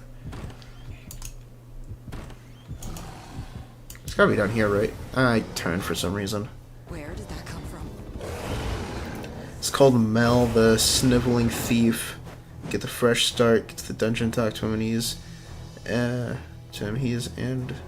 the end of the path to the right when the port to the second major Harken. Save him on floor 3 and then floor 4, repeat till 5. Damn, okay, cool. Thank you for the info, I appreciate it, I had no idea. I hate the int butchers. They are fucking miserable. Those guys too are fucking miserable. But I don't know, once you... Why did they start that so early actually? What the fuck? Once you start upgrading your equipment to like +5 and shit, it should be okay. Jeez Louise. Like, it's gonna be tougher if you tell the Knight Commander, oh yeah, I'm going to fight these guys solo. And then you gotta fight both of them, and it's like, oh my god. But other than that, I mean, you should be fine once you get to like gear +5 or 6.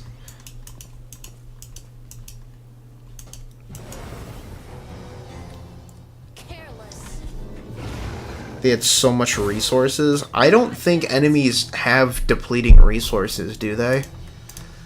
Like I thought that mage enemies would have unlimited MP and shit.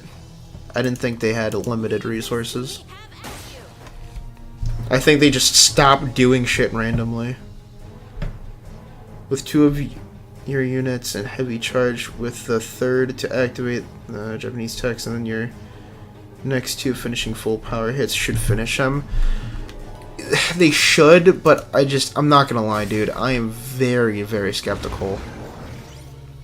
I want to at least get Abanyas's attack to 300 with the one-handed. Leave this to me. Have at you.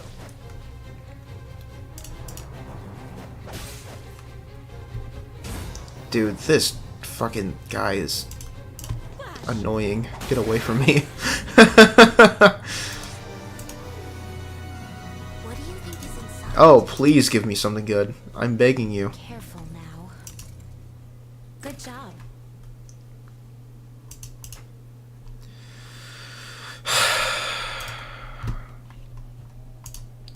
I'm just gonna ignore that.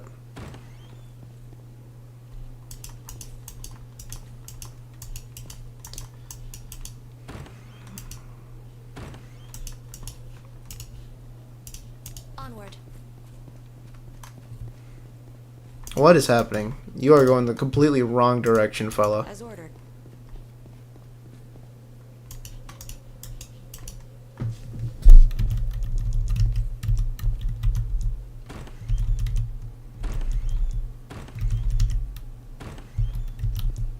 Give me some more enemies, come on.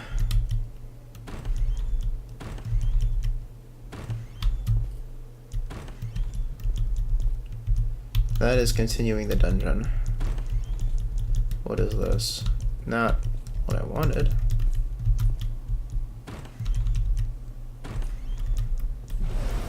Sweet. I follow you, as always. So it's more about getting the turns in the perfect setup on his last 1 to 2k. Yeah, it's just that. Oh shit, I have not been checking my SP. That guy that I saw on Facebook, he used the one-handed like weapons strat, like what I'm doing right now. Oh, I can't show, but he with each like full power hit or whatever the hell it's called. It's not heavy attack. What is it? It's not wild. Oh, it's full power strike. Yeah, this. So with each one of the full power strikes, he did over 100 or 1,000 or oh my god, I'm trying to get the numbers right. He did like over 1,300 damage with each of them. Like it was crazy. Like I saw that and I'm like, oh my god, how the fuck is he doing so much damage? And the only thing he showed was his stats. Like he didn't show any of his equipment, so he just showed his stats, and he had like over 350 like on average.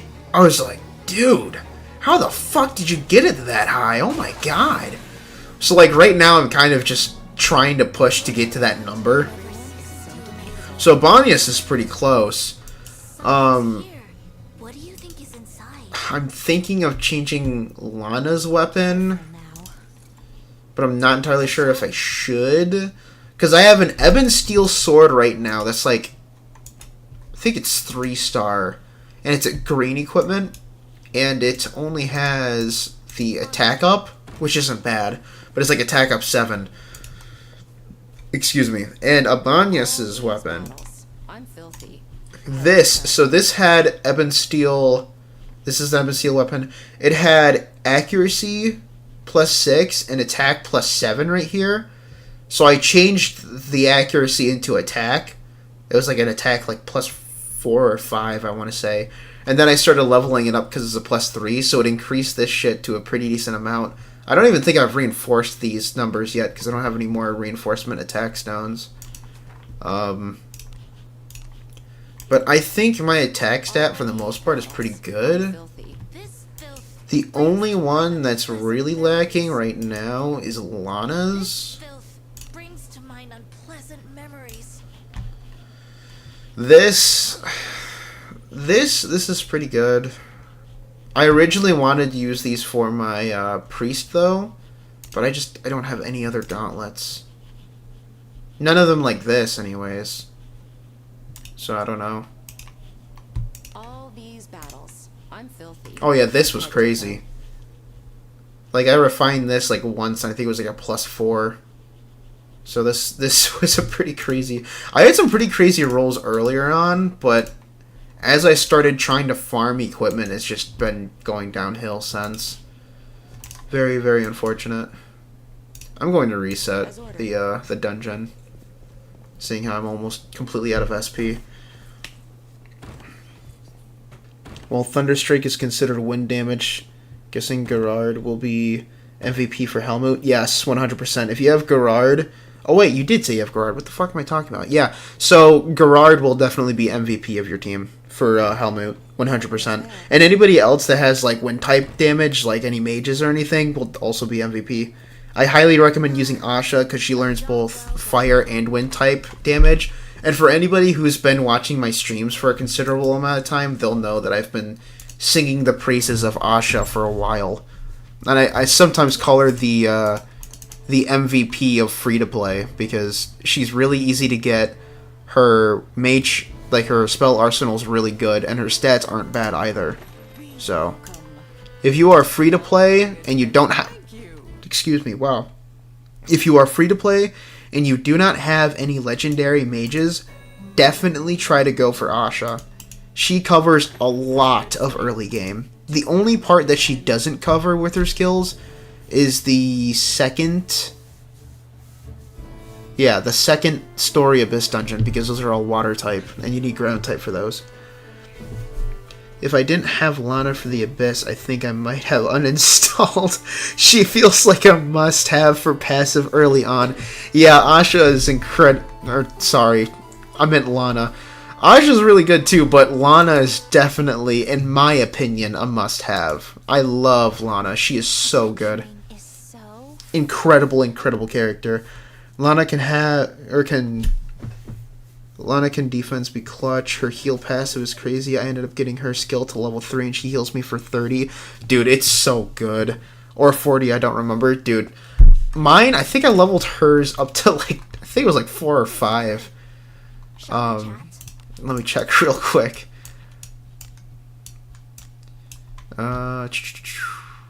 Flawless. Was this it? No, this wasn't. This is her discipline. I got her discipline to level 7. Where is it? It's like Queen of War or something, right? I must have went over it like twice, 3 times maybe. Oh, here it is. Queen of Love and War. Yeah, so it's level 5. This shit heals me for 58 HP. Actually insane. So what I do, for those of you who have Wandering Princess Lana, what I do is I use her copies for Discipline, like this variant specifically for Discipline, and then I use her normal copies to level up her inheritable skill. So like with each Lana, I have their own individual purpose, and once I level up her Queen of War and Love to max, I'm gonna start using her other variants, like her normal variants, for the Discipline for the Lana that I fused with this one. And if you're confused what I'm talking about, I can elaborate later, but I don't want to do it right now because I'm sure most of the people already know what I'm talking about. Yeah, if you get your characters to 54 for FPS, I think you can do it. It's really all about timing of his last HP. You should be able to do the damage you're looking for by then too. I'm rooting for you. I appreciate it, man. I'm really just trying to get to that level. I think it was level 55 is when she learns it, not 54, which is unfortunate. Let me check. Oh, no, it is 54. You're right. Sorry. I'm wrong. Guess I was... Oh, you know what? I was thinking of the untyped passive that I was looking at for the mage class for your main character. Yeah, that's my bad. So I just need to get her to level 54, which would have been a lot easier if the XP buff was still going on, but unfortunately it's not.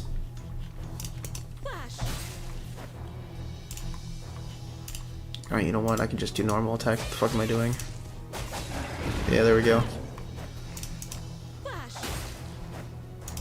And this guy needs to get the fuck out of here.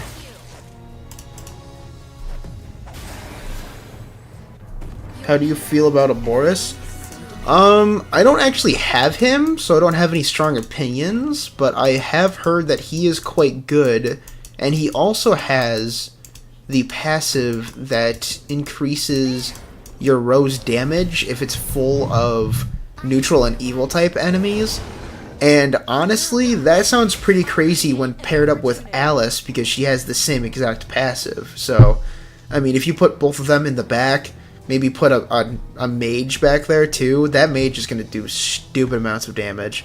Like Adam, dude, Adam, Alice, and Aboris, with the Aboris and Alice passives, that sounds evil. And I'm not referring to the alignments either. I think I'll save for Safari. Oh my god, I can't even pronounce. I just said her name like, what, 20 minutes ago? Sophia, thank you. Sophia. Save for Sophia. I saw your recommendations between her and the dwarf mage for his discipline. The dwarf mage. The dwarf mage? What dwarf mage? What dwarf mage are we speaking of? Are we talking about the priest? Are we talking about Redbeard? Because he's pretty good. But then again, I'm also referring to his inheritable. I saw in a couple tier lists that he was not very good. And honestly, I'm going to be making a tier list pretty soon here. Just to let everyone know, the title is not clickbait. I'm just waiting for everyone to start funneling in. Oh my goodness gracious, Lana, get up please. I'm begging you. Thank you. Don't even worry about it. Here I flash. Yeah, get that guy out of here. The priest, sorry. No, you're good, man. Yeah, the priest is pretty good. I seen in a couple tier lists that he's like one of the lowest tiers, which I'm kind of surprised at, because I didn't think he would be that bad. But then again, I don't have him. I never got him. The characters that I have never gotten before are Redbeard, Sophia, however you pronounce her name, and I think maybe that's it? No, I could have sworn there was one more. I don't know. Aboris is one of them, but his isn't done yet, so I'm not counting him.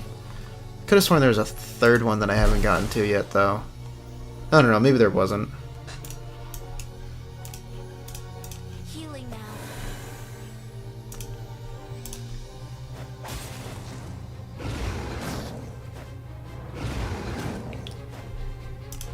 Flash. These guys need to fuck off.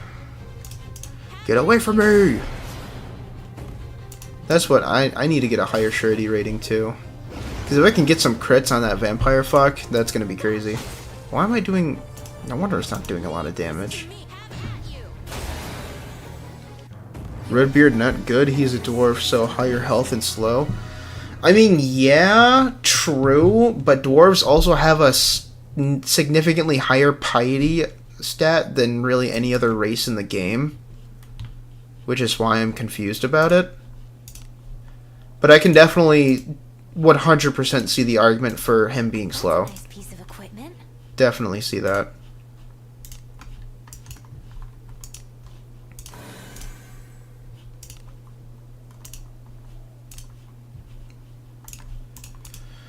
That's a nice piece. Ay, ay, ay.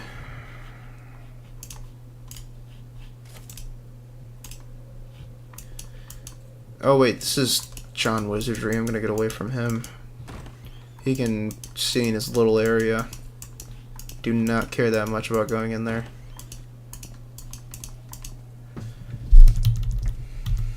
What's in here? Let's get an enemy in here, right? Or not. Okay. Oh yeah, there it is. Weird. Opportunity comes. A part of me wants to blitz to get Deborah appearance change, but I'm assuming I won't be seeing that for quite a while, I bet. So you can do the mission that changes her appearance. Once you get her to... I don't know the exact number of her friendship level that you need, but I heard that if you unlock 3 additional pages to our biography, that is around the time that you unlock the quest to change her appearance.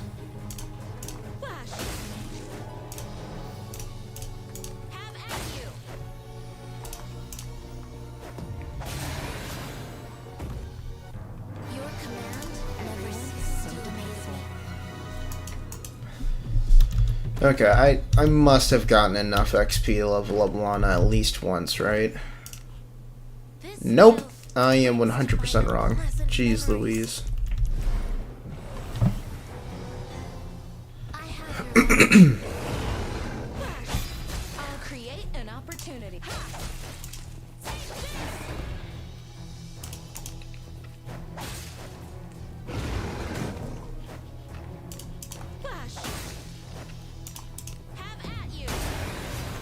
Ooh, 6,000? Or 600? 6,000. Oh my god. Oh, imagine if that was 6,000. That would have been crazy. Oh my god. I would have been fucking hacking. I'll create an opportunity.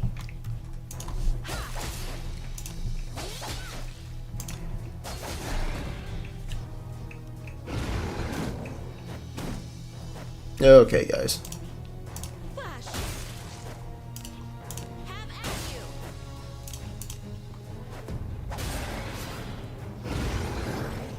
Wish they added... They let change your appearance back. Base jumper looks way cooler. Yeah, I definitely see a lot of people saying the same thing. I mean, personally, I don't mind the appearance change. In my opinion, I wish they kept... I wish you could customize it so you can keep the voice lines of the changed appearance Lana, but keeping the appearance of the original Lana, if that makes sense. So, like, you still have the same look of old Lana, but you get the new voice lines of alternate appearance Lana. I want to know what cleric they put above Redbeard other than Alice. Ooh, that I don't know. I don't think there is one, honestly. Because I think those are the only 2 legendary clerics, right? Let me double check. So, in the Japanese tier list, I say Japanese because it's a tier list that is of Japan website descent. They have Alice in double S tier, and then they have Redbeard in B tier. Oh my god. Oh man, that's rough. I don't know why they rated him so low, but that is actually crazy. I guess I'll work on Dino for Helmut then. Yeah, the main reason I want to change her is the voice. Yeah, I like her voice a lot better in the alternate. I like her old appearance better, but I like her alternate voice lines better. And for Dino, I don't know. I feel like there's some better mages, in my opinion, that you could be using. Like, again, Asha is a huge one. And I think that old fucking guy that gives you Faru as an inheritable is pretty good too. But then again, the old guy also only... he only does wind type spells. So I don't think he's as worth as Asha is. What the fuck am I looking for? Oh, right. Excuse me, I'm looking for this. Give me that. That's a nice piece of equipment. Do I need to do Madios? Nah, I can just do Dios. We'll do level 1 actually.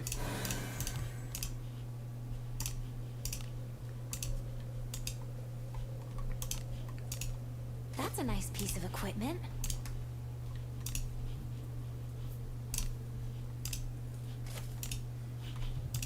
Perfect. Oh, the fucking fountain is coming up. I think I'm gonna quit before I get to the fountain. Unless the fountain's right here. It is. I don't know. I don't think I have enough SP for that. Because it's gonna be the fucking... the Benjamin NPC again. And he takes hits like there's no fucking tomorrow. It's crazy how fucking tanky he is. I think they needed to decrease his HP. In my opinion. Because, like... It would be fine if there was one Benjamin NPC. I stopped because I thought this was fucking... I thought this had John Wizardry in here. It'd be one thing if there was one NPC leading to the campsite, but there's another Benjamin NPC right after going through the campsite, so you're actively weakening yourself right after resting, and it's like, dude, what the fuck? Careless. I'll create an opportunity. Regarding voices, if you revive Deborah at the church, she still has a raspy voice when she still has the mask on. Yeah, that I thought that was a bug, but that has been around for so long. I think they just haven't given her like a different revive quote or something. Like, that's gotta be it. There's no way that bug, quote unquote, has lasted since the beginning of the game and they just haven't changed it yet. I genuinely think they just haven't given her new fucking lines for that. I bet the new Blade and Bastard Priest will be super OP. Dude, I'm hoping. I'm hoping she's OP. But at the same time, I'm also kind of hoping she's not super crazy OP. Because as much as I love OP characters, it's another thing if they're, like, exclusive manner. Only because... I fear for the newer players, or the people that, like, miss out on the event because of, you know, something in their life that happened. Like, I don't know, man. I'm on the fence about it. In all honesty, I'm on the fence about it. Like, I would love her to be super overpowered. Like, I would not mind her just fucking dominating Alice in the fucking tier list, but not only would that be super hard to do, but that would just be not great in terms of a balancing perspective, in my opinion. The Kami game one, right? Yeah, that one. I actually have that pulled up right now. I'm going to be comparing that to my tier list. Well, it makes sense if you lump everyone together. Oh, the Elf Mage Dino is pretty good. Is he? I don't know, man. I think he's only really good because of his IQ stat. Again, I think Asha is better just because of how much ground she covers in the new game. You know? Or in the beginning of the game, excuse me. Actually, how much shit do I have? Not very much, I'm sure, but I kind of want to check how much I got. As gloomy as always. It's not horrible. Is this a steel one? Oh my god, it is. What is this one? This is also steel. It's slightly better. I think the Malice Dungeon stuff is still better, isn't it? Does the iron has the same drop rates? It's 22.6.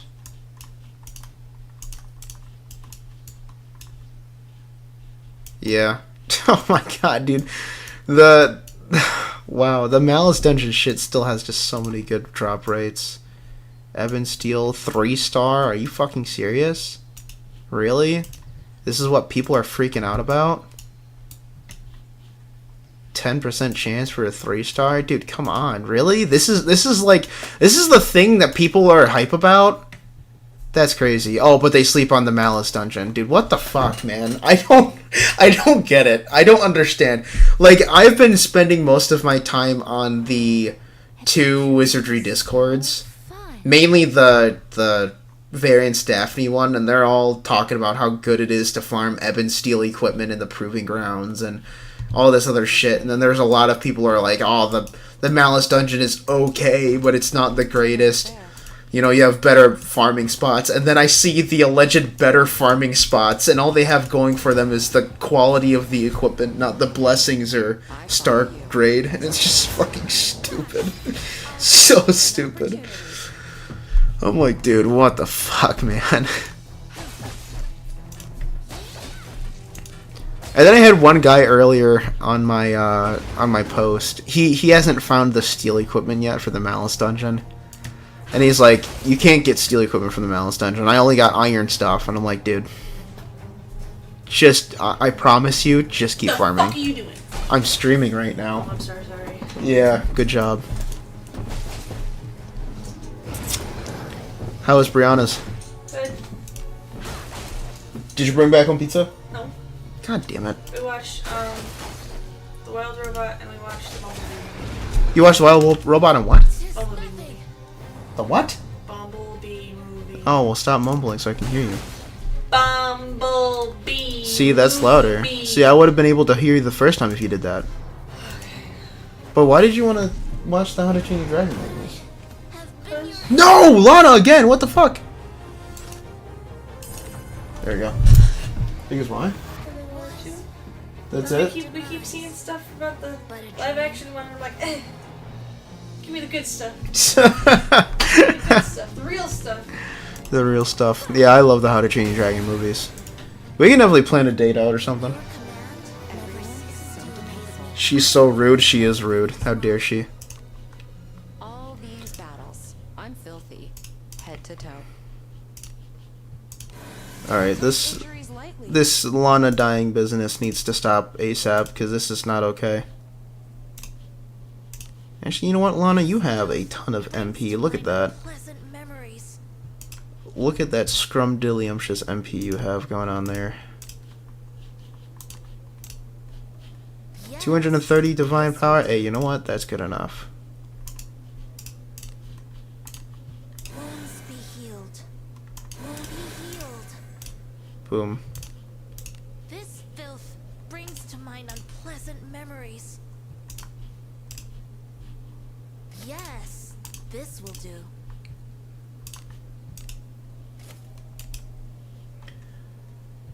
How long are you going to stream for? Didn't they say at some point they would make old event characters be the regular pool? Yeah, so the old characters regular pool, that I did brush up earlier on stream. They are planning on doing that from what I've heard, and I don't know to what extent that is, other than the collab characters will not be a part of that change. But that's all I know as of right now. I don't know how correct that is. I don't know if they really will be doing that, but I hope they are, because again, I hate this. Oh, I would recommend Gerard, but you can't get him yet because he's exclusive. Or, oh, I recommend Abanyas because she's insanely good. Oh, but you can't get her because she's exclusive. Like, that's so stupid. I hate it. So I really hope they do that soon, if they do plan on doing that. And for the stream, I don't know how long I'm streaming for. I was not planning on streaming for too long because my friends want to play some Monster Hunter, and I don't know how long they're going to be staying up for. Because unlike me, they're not night owls. But I do also want to get this tier list going at some point. I just want to make sure that there are a decent enough people here. Because the last thing I need to do is make a tier list and have only 3 people say, Good job. oh, well, your tier list shit, here's why. He gets 2 spell types as well as doing bonus damage to magic type characters. No way, really? Wow, I had no idea he does additional damage to spell type characters. That's news to me. Yeah, I guess he is pretty good. Wow. As always. So what are the 2 spell types, though? Is it wind and fire, or is it wind and something else? I would imagine it's fire. Fire is usually the most common thing that everyone gets as a secondary typing, but, maybe it's different. Yeah, his IQ is pretty high, and Medino had 8 points to work with. Oh yeah, that's pretty good. That is a pretty good one. Wait, collab characters, that's news to me. Yeah, so the collab characters is Birkanan and Yarmus. I can show you my Birkanan in a minute, like when I get back to the guild hall. But I'm not gonna lie, they did a fantastic job with Birkanan's design. Oh man, I'm not gonna lie, if I didn't get a good bonus stat pool for her, I think she would just be a character I would just look at occasionally. Because if you have seen my streams a couple times, you know that I don't really like using characters that don't have decent stat bonus pools. It really isn't that great. It's literally Halto. Can I turn? Oh, it's communicating. It's literally Halto, but it has the defense and I think accuracy down. Which, I mean, isn't bad, but it's just like... not a lot of people are going to be using that. Especially when you use it on a mage, because mages, they're mainly known for AoE nuking, so... unless you're just fighting a boss, it's not really going to be super helpful. Especially when you do pass it on, and it has the attack decrease because it's a signature, and signatures always have attack decreases if you pass them on to other characters, you know. When in something else I'd have to look. Okay. Assets? Oh yeah, really good assets. I love her assets. I mean, her as a character, but her assets especially. By the way, I had a few red coins from the big...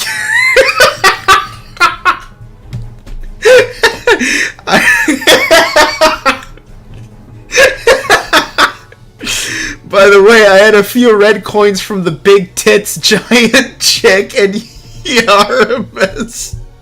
I love how you don't even know her name when her name is easier to remember than Yaramis's, but okay. Will those be saved for the future banner? Unfortunately, no, they won't be. Unfortunately. Yeah, I was gonna say something else, but there really is nothing else to say after that. Other than just, you know, to spend the coins as much as you can. And then again, that is if the exchange shop is still open. If it's not, then, oh well. You know, shit happens. By the way, I'm confused about how to know the element of my enemies. Honestly, it's trial and error, man. There's no real definitive way to tell the elements. Because if it was like...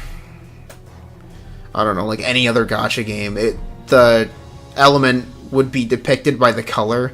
Like right now, this Minotaur is like purple and pinkish, so I would assume that he's dark type, but, you know, my Abanyas here, actually, their elements don't actually... Hold on, I'll show you. This looks like it's dark type, but if I were to use a light type move, like so... use it on him, it counts as neutral damage. And I know that didn't do a lot of damage just because all of the magic defenses of all these characters are extremely high. But if you'd know that this would be super effective if that number 2 was red instead of white. Dude, I re-rolled my account for Burke and got her to Discipline 6, so she's going to be my main front line. Dude, holy fuck. That is insane. I do not blame you. Fucking Discipline 6? I don't even think my Birkenand is that fucking high. Oh my god. I think mine's only like Discipline 3 or 4. That's crazy, dude. Good for you, man. Birkenand's not even that bad either. Like, she's really good to either be a good mage or a good frontline. You can have her either way. It's actually crazy how versatile she is. Bro, Samurai backwards is easier to remember than whatever her name is. Her name is Birkenand, by the way.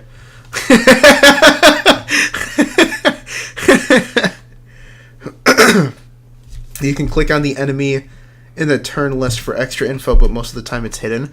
Really? I didn't even know you could do that. That's interesting. That is news to me. Goddamn, Coffee, why don't you be the guide guy? What's going on here? You seem to be knowing a lot more than me. Here, let's check this out. Oh, I see. It doesn't list their elements, though. Excuse me, that's going to be happening. For those of you who are just tuning in or who haven't tuned in when I explain this, but I am either getting sick or I am sick. So, unfortunately, I have to cough every now and then. What am I doing? Get rid of this guy. Wait, what the fuck? Yeah, I had no idea. So that's news. It doesn't look like it tells their elements though. It looks like it just tells their level, which I mean isn't bad. It's just not ideally what I'm looking for. Well, LMAO, at least we have names. True. As for guild points, I don't know where to spend it. I am really new to the game. So to spend it, you're going to go to the jeweler, and then you got to click on the exchange tab, and then move the bottom. So on the bottom, there's going to be like different other tabs. You're going to be scrolling all the way to the right, and then it should have like a guild points tab on there. And you should be able to exchange your guild points. The only things, in my opinion, that are worth guild points are the Legendary Adventurer's Remains and the premium currency. Everything else is kind of meh. If you're worried about extra summons, I would say to go to the Ancient Mausoleum, and if you don't know anything about that, I have a video on that. What's up? Why are you giving me this thing? Is she doing better? No. No? I'm sorry, love. But she likes your pouch. That's good. She's a goofball. I love you.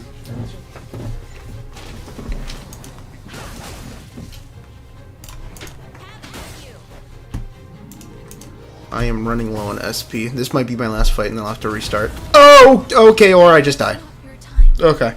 Open your eyes. He just fucking jumped me. He's like, fuck you, asshole. And he just fucking... Oh my god. He just ruined me. Do you think at some point we could get a skill to identify enemies? Like Persona, for example, to see their vulnerability or something? I don't know if we will, but I would like to see it happen. There have been a little too many times where I'm just like throwing out random bullshit just to try to find out somebody's element. I picked these things up from watching you and fewer other streamers, so happy to pass along any tips. Wouldn't know it without y'all. This game is so tricky and the details hidden and everything. Ooh. Can I get the... I follow you. No, I can't. Of course not. No, but thank you, Coffee. I appreciate it, man. It does have a lot of hidden details. It's kind of crazy how hidden everything is. And actually, I did hear a couple of people say that, what did they say? I don't want to fuck this up because I don't want to spread misinformation, but there are people saying that they don't want the game to become easier. And I guess their thought process of easier is like explaining game mechanics. Because there's like things where I would assume it would be like, you know, would be helpful to explain to newer players as to, you know, what, just for example, this isn't what they were talking about, but just as an example, like, what exactly is the star quality of equipment? Like, that kind of shit. Like, stuff that you would think should be explained in a thorough manner. And there are just some people that are like, oh, that makes the game too easy, and they shouldn't do that. It would cater to people who like easy games. And I'm like, what are you talking about? I'm like, that is a game mechanic that everyone should know. Why do you want to keep that a secret? What the fuck? Like, it's not even the fact, like, I know it has nothing to do with, like, PvP, because there is no PvP in this game. So you're literally just gatekeeping information just to feel special. Like, what the fuck? It blew my mind when I saw that kind of stuff. And again, that isn't exactly what it was about. That's just an example. But it's stuff similar to that you would assume, oh, they should just explain normally. Why would they have to be, you know, make it convoluted and stuff? It's that kind of stuff that people are saying, oh, they shouldn't explain it. It'll make the game too easy. It's like, dude, it's like, what? What are you talking about? Have you beaten the event on the medium difficulty? I have beaten the game on medium difficulty, but the hardest difficulty... that one's rough. Hardest difficulty is rough. That's why I'm only grinding. I am not trying to fight that vampire. That guy bitched me near the end of the fight. It was brutal. It was embarrassing how how easy he was able to fuck me up in the second half of the fight. Because I got him to the second, like, to his lower half of his health bar. Because you can always tell he can get to the lower half when he uses, I think it was a Mach Altu he uses. But it increases his defense. I don't know if it's different for him or if it is Mach Altu. But he uses the Mach Altu or its equivalents to increase his defense. And that's how you know you're halfway through the fight. So it'd always get him to there. And then he would just decimate me. It's bad. He said, how about now? How about now? I don't know what you're yapping about, but yes, I agree. I wonder if Wizardry even has that kind of skill in past games. What kind of skill? Like heavy attack? Like what? It might have been something I was yapping about. I don't know. Sometimes I completely forget what I'm yapping about. So that's my bad, but I don't know what exactly you were talking about. Sounds like elitist gatekeeping to me. It does. It, like, to me it did. I was like, what the fuck, man? And that was another reason why I was kind of pushing to make guide content, because I'm like, nobody, like, that kind of shit should not only should that kind of shit not be gatekept, but I don't want people to feel stupid if they don't know something. And then all the elitists are like, yeah, obviously you should have known this already. It's like, well, you're gatekeeping information, so how are they going to know if you're literally gatekeeping it? It's like, what the fuck is the thought process there? Is it worth grinding or even playing Fighter Proving Grounds? Because I'm still 50-50 on it, thanks. So if you are new, or here, let's make a landmark.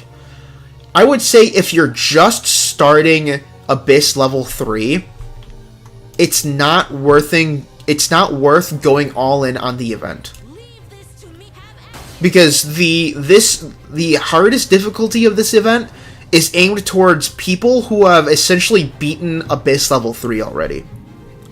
Like, that's the thing. So if you can beat and farm the medium level, I forgot, I think it was intermediate, I think they called it, but if you could beat the normal level, like the normal difficulty, definitely do it. Farm those coins, get what you want from the event, you know, just do the best that you can.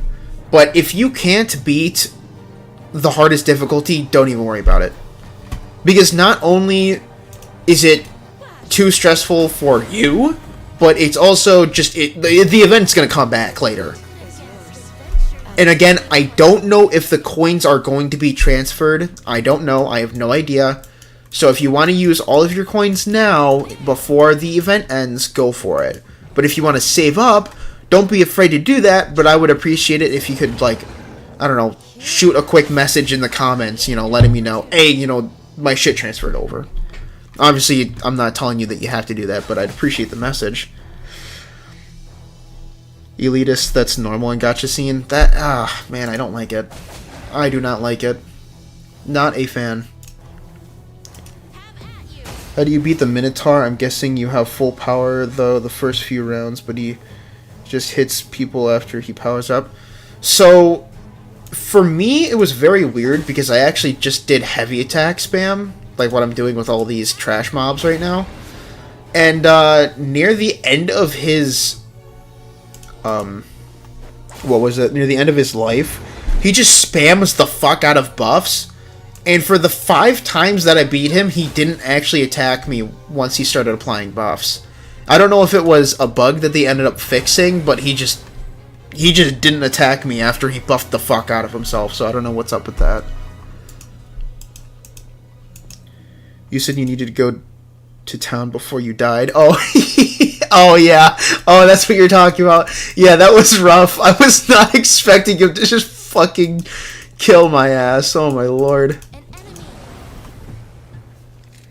Yeah, I agree. This game makes me feel like The Witcher, but in dungeons. It did take me quite a while to realize that green 4 stars far better than purple 1 star. Oh, dude. 1000%. It took me a while too, admittedly. I didn't think... Because, okay, so I know that the game tells you the star quality and the grades and all that other all that garbage that we know now. But it never really elaborated. And what it did say, it came off very confusing to me, because I would read it, and if I don't really get something the first time I read it, I would always read it like 2 or 3 more times.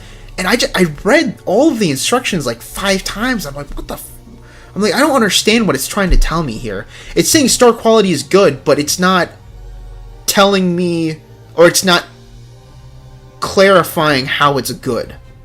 Like, obviously I want to look for star quality, but why?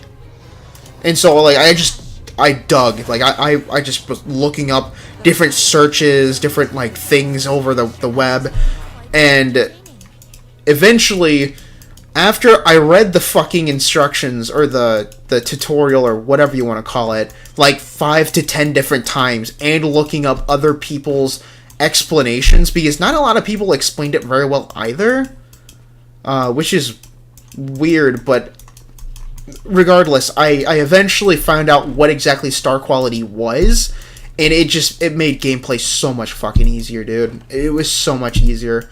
That's why I had to make that, equipment basics info.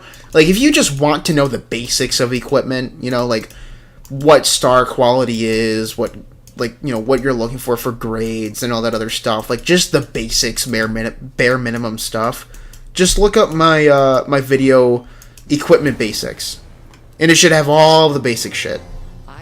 No fluff, no time wasted, just straight to the basics. I think it's like 7 minutes long, but it has, like, literally everything you need to know just to understand everything. That commenter was commenter was referring to if there's such a thing as identify skill or something for the mouse. Yeah.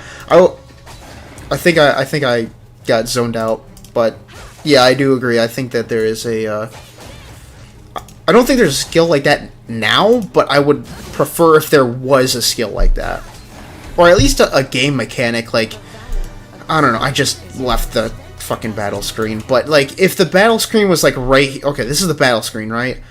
Like, if there was, like, a magnifying glass, like, right here in the middle of battle, just, you know, clicking that, and then clicking on what enemy you want, and then it just tells you, like, a quick summary, like, oh, this is the name, this is the level, this is the element that it's at, and maybe if you know of the enemy well enough, it would tell you, like, the special skill move list that would have, you know? Like, I think that would be really cool. Because a skill does sound like it would be helpful, but I think it would be better, in my opinion, if it was, like, an identifying thing, like that took a while to load. But yeah, like, right here. Like, you know, like, maybe, like, a magnifying glass above this little icon. And then you click on what you want, and then it would tell you in a little window pop up, like, you know, name, level, element, and if, you know, maybe there's like a bestiary they implement with it too. So you have to fight the enemy enough, and then you can, you know, fill in the blanks as to, like, what element, what skills they have, yada yada yada. But it would tell you maybe the skills that would have. I think that would be really cool. I would prefer that, but, you know, I think a skill would be fine as well. Yeah, I agree. This game makes me feel like... I already read that. I'm rereading shit. Hold up. For example, adding element markers on top of enemies, and you click on turn icon. Yep, agreed. 100% agreed. He starts with staring at you, then he'll buff his defense. Then he does 2 strength buffs, while attacks do little to no damage to him. Wait, maybe armor piercing? Armor piercing would work, but you could also do... Oh, I don't have it. Hold on. If this guy survives this hit. Okay, he doesn't. Oh, give me a second. I think it was Moreless that decreases the defense stat. Give me 1 second. Because I want to say Battle Graph decreases your enemy speed. Yeah, decreases action speed. It's got to be Moreless then, right? Yeah, Moreless right here. Yeah, so if you use Moreless, and then I think Armor Break works on him as well, you could just stack defense debuffs, and that debuff or that defense buff that he has just will be completely negated. And you can do it all in one, like, essentially one turn. You can have, you know, your main character use more or less, and then you can have one of your other characters use armor break, and the... Oh, I didn't realize she had no SP. Shit. If you have, you know, armor break level 4, it'll shred more armor than, you know, armor break level 1.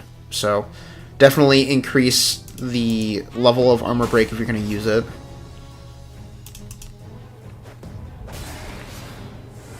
I love armor break personally. I use that a lot. I use it for my, I originally used it on Birkanan. Well, okay, that's a lie. I originally used it on my main character, but then I moved it on to my Deborah and then onto my Birkanan, because there are some times where I'm using my Birkanan, but not my Deborah. But for the most part, I use it with Deborah because, again, I use Deborah as my debuffing and status affliction character over anyone else.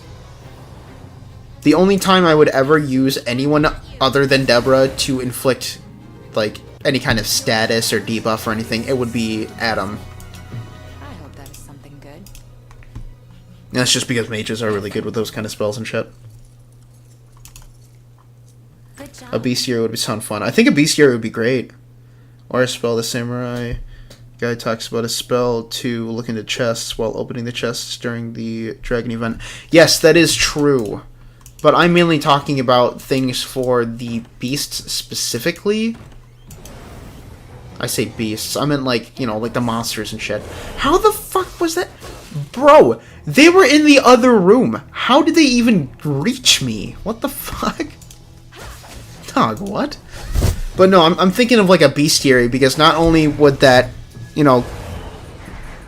Not only do I think they could, like, tie in fun rewards in it, like, you know, maybe if you fight, like, 10 of these dudes, you get some kind of reward on top of filling out the bestiary. I think it's just, like, it would be more, like, additional trash content that would be really fun to just do, you know?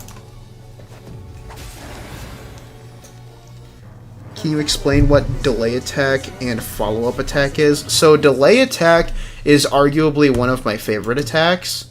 It, for I want to say 3, maybe 4 turns, it slows down the enemy's action speed while also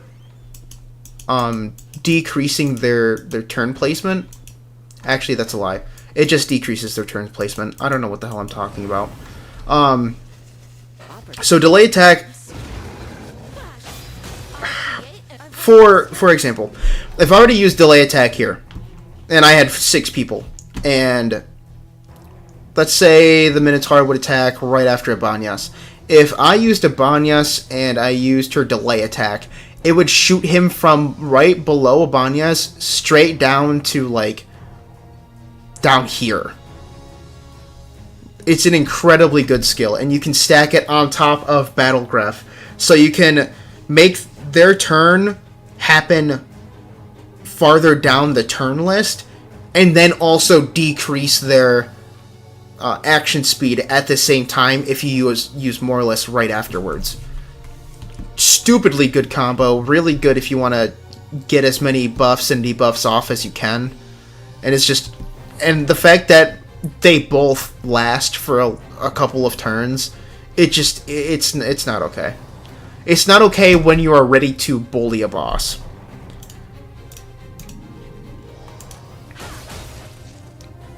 Oh, and sorry, I completely forgot you were also asking about follow-up attack.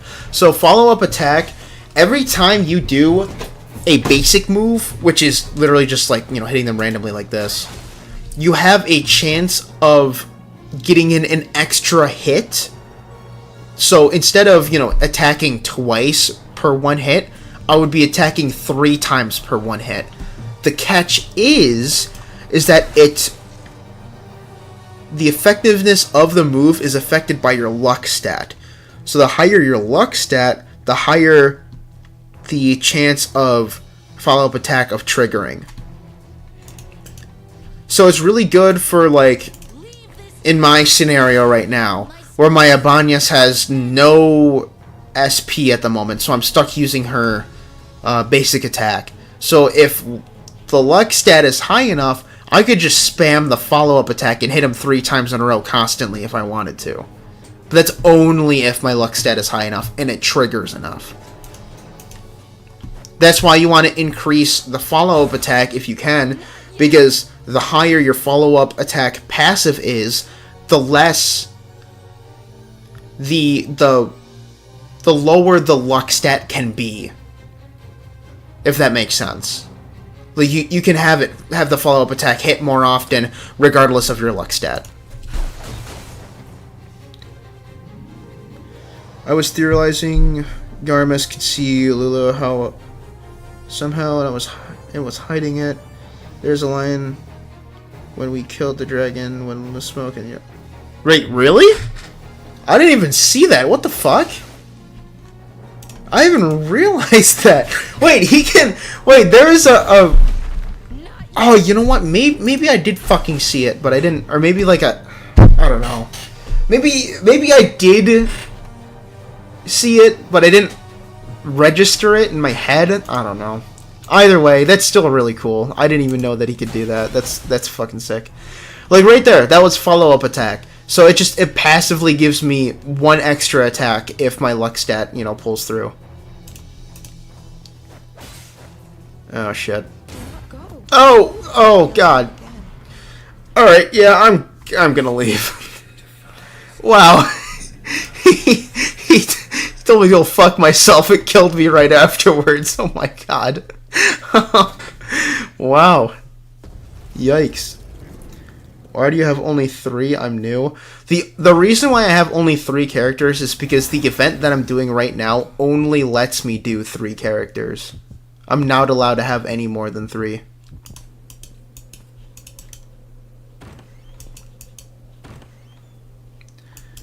I love them showing percentages on tooltips.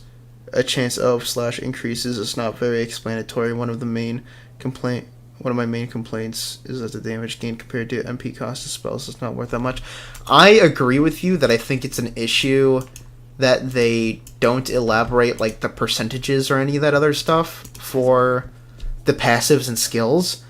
But in my opinion, if you're talking about like levels of spells, like, damage dealt between level 1 and level 2, in my opinion, I think it's relatively significant. I've had mages that deal a lot more damage using level 2 spells compared to level 1s. A job well done. But I do agree, I think they should elaborate more often, because it's so obnoxious getting a skill that says, continuously increases HP. It's like, what the fuck do you mean by continuously? Just say permanently. Literally, it's just that simple. It's just one word change. Just say permanently increases HP. Like here, if I were to passive HP up, continuously increases HP. Just say permanently increases HP. When I first read that as a new player, I'm like, what the fuck do you mean by that? Like, what? Like, is this a buff that can go away later? Like, what the fuck are you trying to elaborate here? But no, it just means it permanently increases your HP if you're a fighter. That's literally it. It's so stupid. Yeah, when the dragon died, Lou said it's defeated, and then immediately he says, no, not yet. Oh, that's right, he does! I didn't think he was talking to, Lulamaid, though. But now that you say it, it would make sense if he did. That's interesting, okay. Wow, that's really cool. If that is the case, that's really cool. How about now part 2? Yeah, dude, dude. The fucking, those Minotaurs are just gonna eat up all of my flames of whatever the fuck you want to call them. What is the event rewards?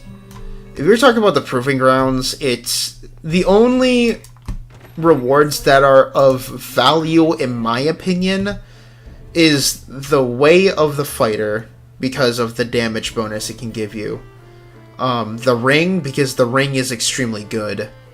And the handbook for Lana, because Lana, I think, is way better as a fighter than she is a knight. But if you want to, here is the exchange shop. I can slowly scroll it down for everyone to just take a gander at. But really, for the most part, I don't think it's anything too amazing, if that makes sense. Especially since most of these either aren't that huge of a buff, or it's just stuff that you can get as from skill fodder, if that makes sense. And the handbooks, those are probably the most valuable in my opinion, because it's really hard to get a handbook that you actually want to change a character's class, but you also have to keep in mind that it's only handbooks for fighting class. So if it's a handbook, like if it's some character that you want, but you don't want them to be a fighting class, don't even worry about these handbooks.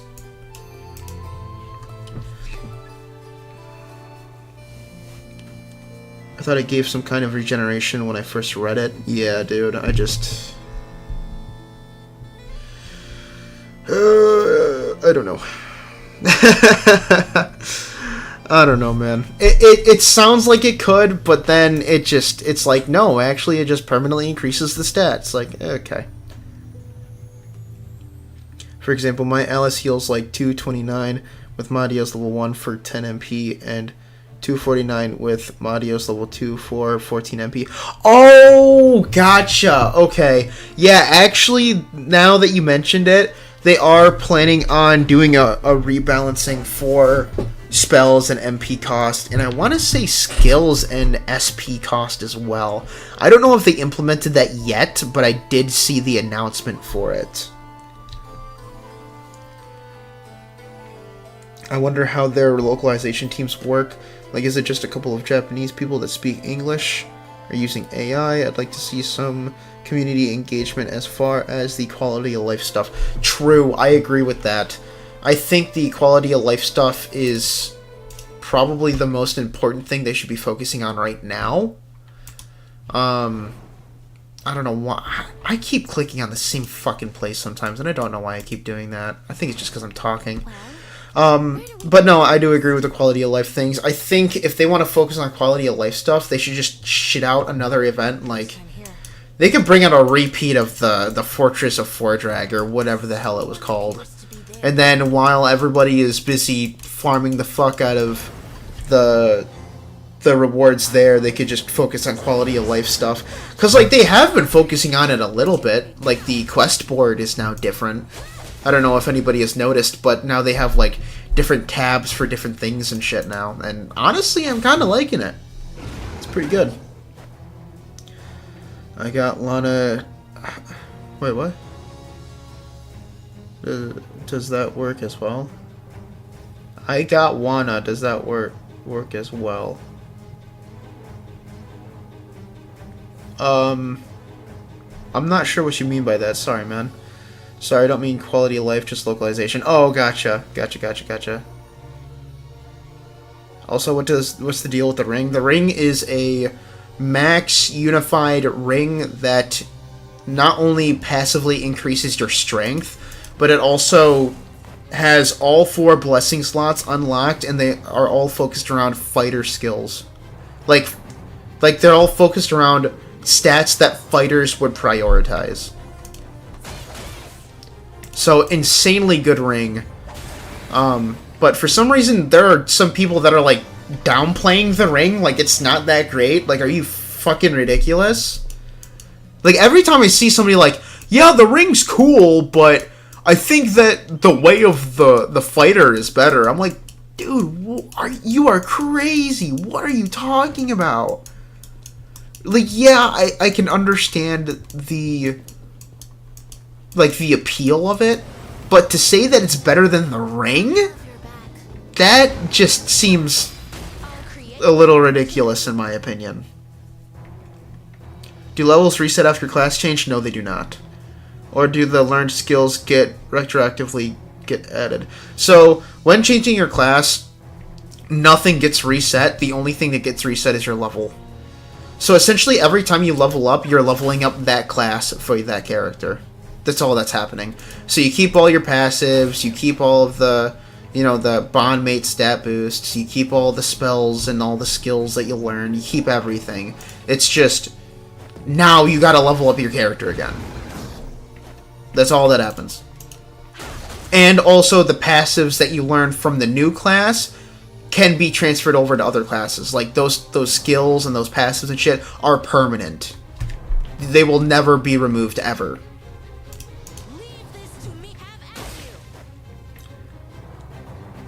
A good quality of life would be making the damn cursor working in the world map. I play on Steam and I have to press Alt F4 to travel to places. What? I think that's an issue with your game, because that the only time anything similar to what that sounds like has happened to me is when I click on the map and the cursor is just automatically spawned right here, and it just moves my map, and all I have to do is just move the cursor back down. I have never had to Alt F4 just to move to a specific area on the map. That's a little ridiculous. Doesn't that close programs? I thought Alt F4 closed programs too, but I don't know. I'm not as much of a computer guy as I would like to admit. I mean, the class change thingy works on Banner Lana. Oh yeah, they do. Yeah, the Lana that I'm using right now is a fighter class, and that's because I used her handbook to change her into a fighting class. Was that a...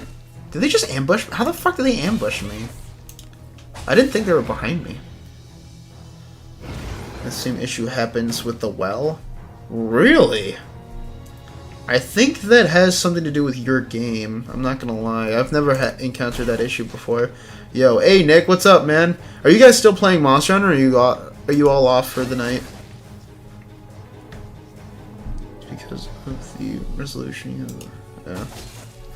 Yeah, I don't know what's going on with Silver's game, but I've never had that issue before, so that's news to me. You can get ambushed even if you see in front of you it's random. It just doesn't make sense to me, especially since the ambush mechanic, from what I was told, I was not checking my health. That was 100% on me. Jesus Christ, I need to pay more attention to my health.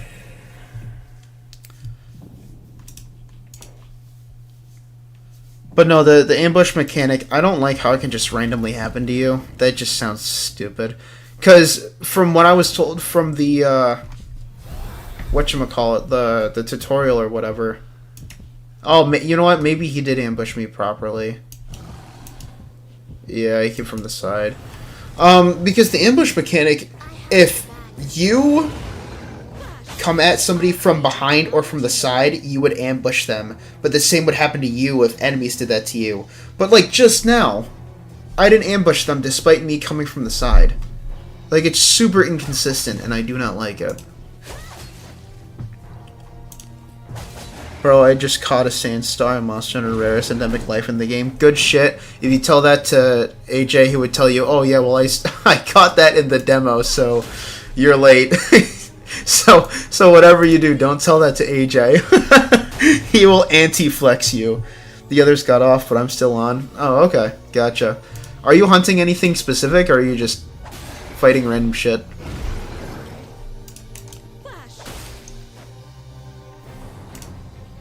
No, not trying to. There we go. Yeah, I need to spend more. I need I need to pay more attention to my health. Jeez Louise.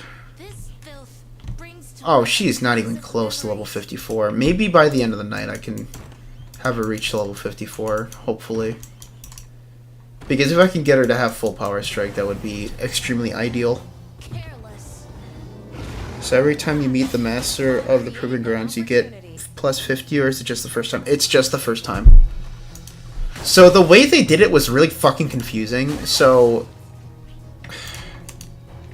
if you beat the... Oh god, I thought I killed him. Get the fuck out of here.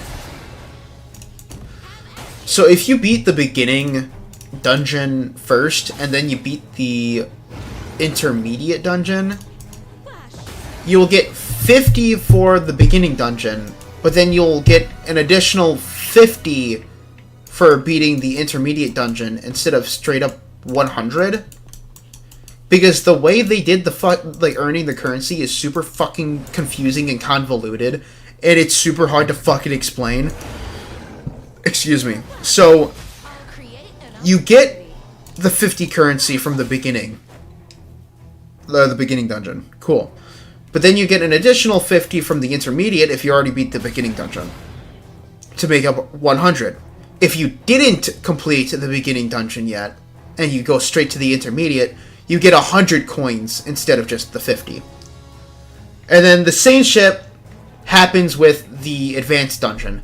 So with the advanced dungeon, if you haven't completed any of the other difficulties yet, you'll get 200 points. But if you've beaten the intermediate dungeon, you'll get 100 points instead. And then that's it. So you capped out at 200, and the only way to get 200 is by beating the advanced level. And this is why I'm saying, like, it's not worth new players getting all up in arms about doing this fucking event, because this event, in my opinion, is horseshit. The only way to get anything more than 200 points is by going and doing the quest board shit. And I'll show you exactly what I mean in 1 second. If you were to click on here, the missions, go fight in Proving Grounds, this, completing the quests and whatever else, is the only way to get more than 200 coins. Only way. And it is so dumb, because the only way to maximize your profits is by completing the highest dungeon difficulty 5 times. There is no way a new player is going to do that. No way like a character or a player that has halfway through the story mode can do that. Not a lot of people can do that. I can't even do that. And I am relatively stacked compared to the large majority of the community. And that's not me flexing. That's me showing how difficult this event is. Has nothing to do with me flexing. As ordered. So that's why I just tell people, like, just do the best you can. Don't even worry about it. This event was a completely different beast compared to all of the other events that we've had so far. A job well done. AJ, he's not achieving hunting like I am. Probably not. Yo, thank you so much. That's a lot. I had always a full resolution, changed it to the lower one back, and now it works. No more alt plus enter. Hey, good shit. Glad to see that that Jay Ramos was able to help you fix that, man. Honestly, I had no clue what the issue would have been, so good stuff from Jay. Thank you very much, Jay. We have rooms available. All the adventure. Thank you. They just have beginning or better, intermediate or better, and advanced or better. It's simple math. I just want to reach 3. Well, yeah, but I'm saying the way that it's... I don't know. In my opinion, the way that they tried, or the way that they did it, it's hard to explain, in my opinion. Had a good sleep? Especially, like, someone like me who doesn't have the most normal functioning brain. I just want to reach 300 so I can get something, but I think I need to beat the intermediate one. Still, you do have to... Yeah, you will have to beat the intermediate one. Beating the intermediate one is the way to get the large majority of the lower quality rewards there. Actually, you know what? I'm going to go back and I'm going to just start summoning some fucking equipment, because I need to start Always. actually getting some blessings and shit. I hope nobody peeked at those remains. Those are going to be for the next summoning stream. Ooh.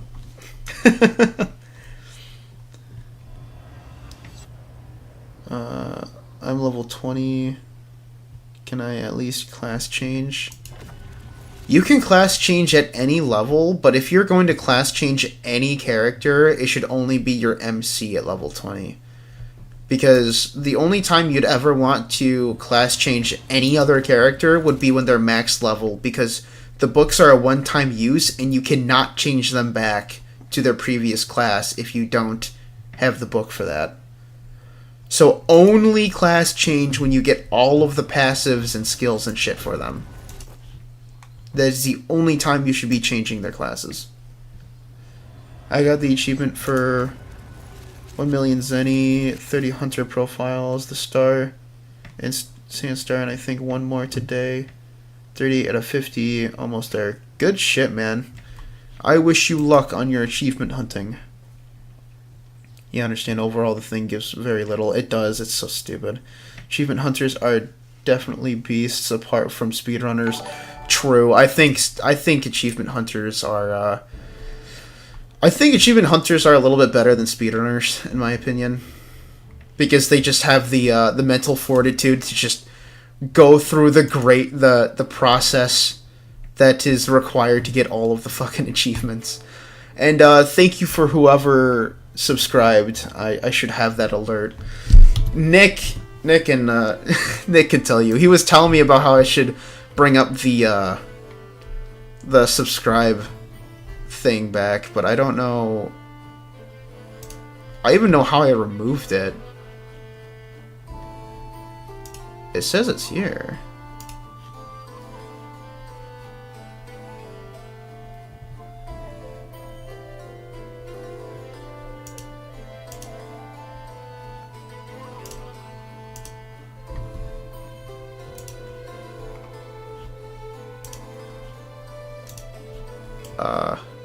Here, we'll put it this side.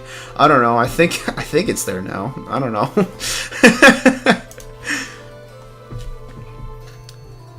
First time I've ever done something like this, and I understand why it's so difficult now. Oh, dude, it's so difficult to achievement hunt. That's why I never actively did it myself. Like, I was considering doing it for Warframe, but it just... I don't know why I keep going back. I have to allocate my fucking blessings and shit. But yeah, no, it's too much of a time mental drain for me. I just couldn't do it. So I'm just rooting for you, man. If you can do it, more power to you. Tried speedrunning Mario 64. Goddamn, talk about patience and reward. Oh, dude, that is true. I do not want to discredit speedrunners. I just think, in my opinion, achievement hunters are... I don't know. I said better originally, but maybe not better. I don't know. I have more respect for achievement hunters because I feel like achievement hunting is more mentally draining than speedrunners.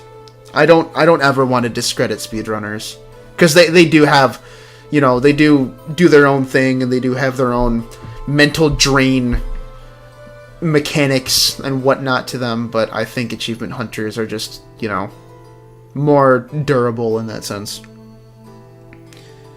What is the difference between summon there or in the banner? So the difference between summoning normal and summoning through the banner usually gives you exclusive characters. No, I meant the Lana class change on the event shop. Can I get the reward at level 20? Because you said event is hard. I don't think so, but if you are willing to put in the time and effort to blitz through to, like, I don't know, maybe level 30 with some high-end steel equipment from the Malice dungeon, you could probably pull it off, but that's just me guessing. I have no idea. I mean, the only way to actually get the Lana change book is to actually beat the intermediate dungeon and do it, like, I want to say 3 times is when you get all of the points to get the coins, but I mean, I don't know. I'm just guessing.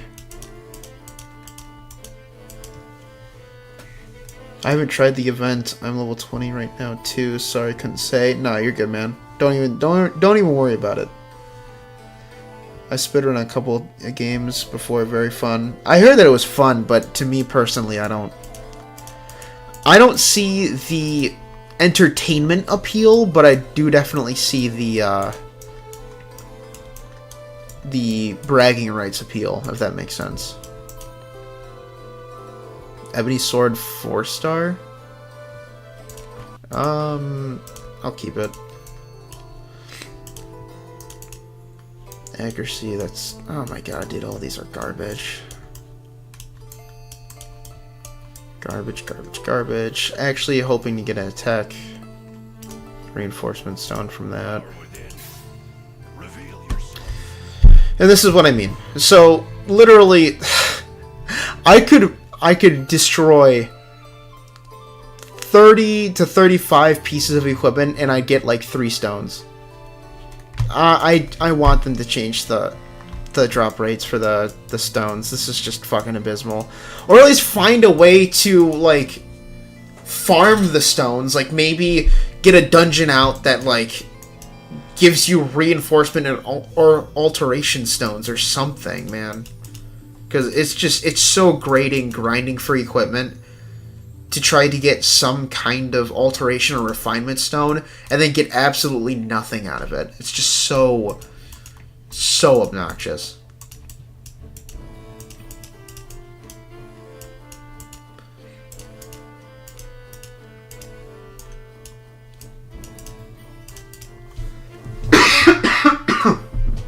Excuse me.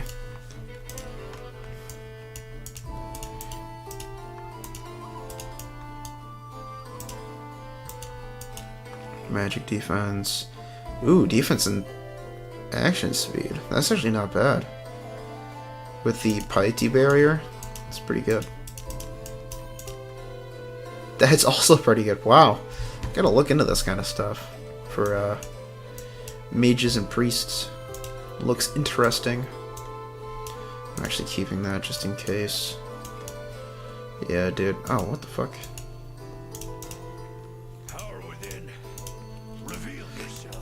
Dude, that is just brutal. Alright, I'm gonna be farming equipment up until I get Lana to level 54, and then I'm probably gonna try the vampire, because this is just getting sad.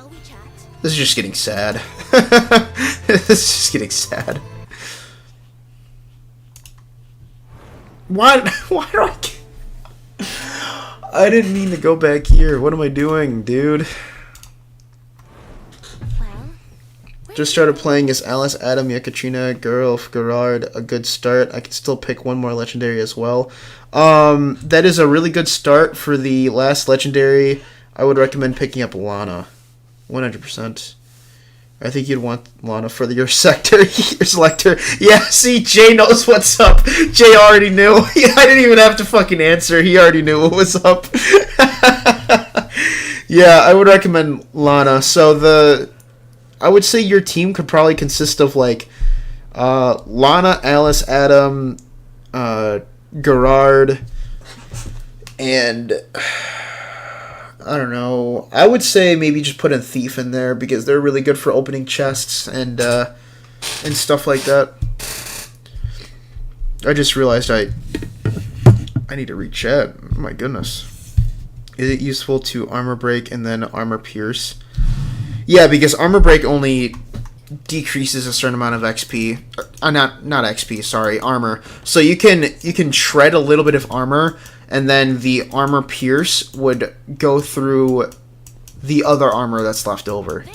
And then you can even stack on Moreless with it. So you can do armor break, Moreless, and then armor pierce, and all 3 of those should stack.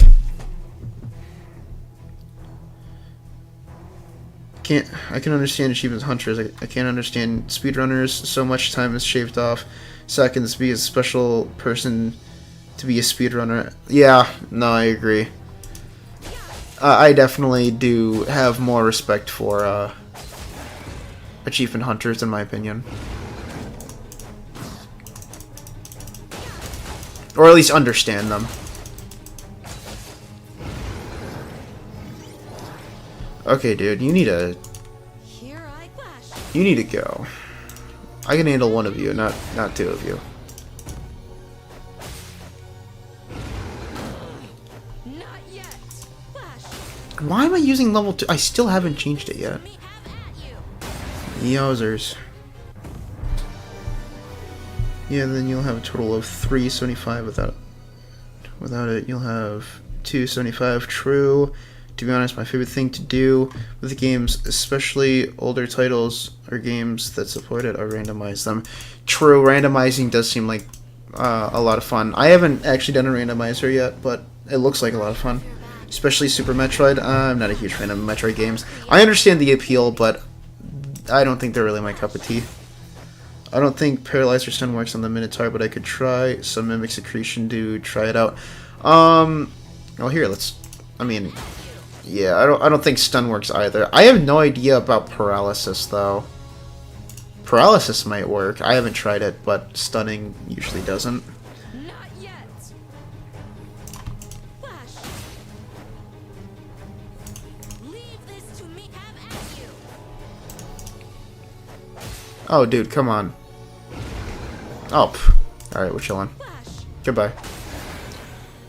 I suppose that's passable. You want a crazy story about achievement hunting? Watch a guy who spent months trying to get max level on Final Fantasy VII on the first screen in one session. Bro prepped as if he was setting a bunker. Jesus Christ.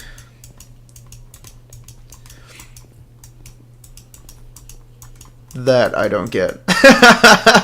That's the one time I'm not going to be able to understand achievement hunting. That sounds like crazy.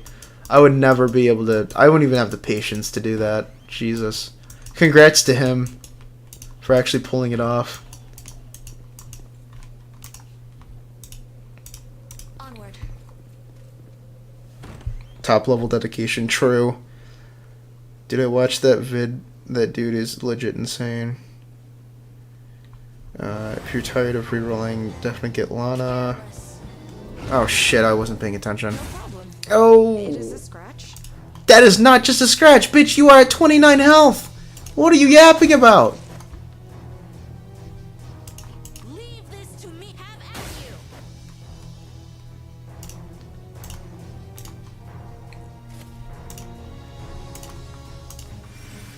This must be repeat. No problem. What? Stop! Leave her alone! Oh wait, Immortal Strike. Lol. Have at you. Then I can hear it one more time. This must be Go. repaid. Okay, dude. Asshole. Flash. This guy needs to fuck off. You better heal before you die.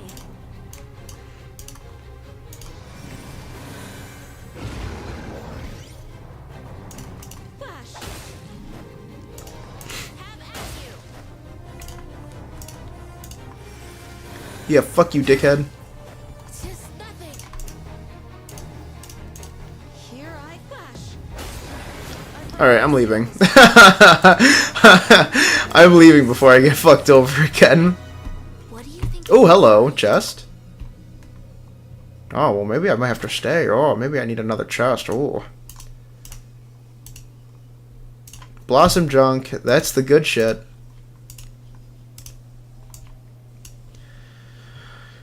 Or maybe not. I mean, it has Ebsteel stuff, but that's all it's got going for it.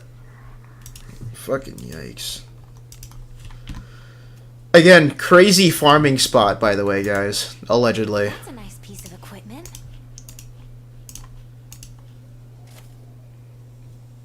Thank you both. I'm setting everything up right now. Gonna get Lana. Goat. Wish you the best of luck, Steven. Are alternate/enhanced stones from higher grade gears as well better? Are always better? Is it worth to extract junk? Yes, so that's actually one thing that I did not touch up on in my basics equipment video. As ordered. The higher the blessing is, like, the better the blessing is naturally, the better the alteration stone is going to be. Or refinement stone. Always, always. So if you have, like, Skills. you know, a piece of bronze equipment that's like, you know, 3-star and it's like really good attack, like it's got like +5 attack or something, that's going to be better than if you were to extract a piece of bronze equipment that's like 1-star that has like a +2 attack on it. It will always be better. Have at you.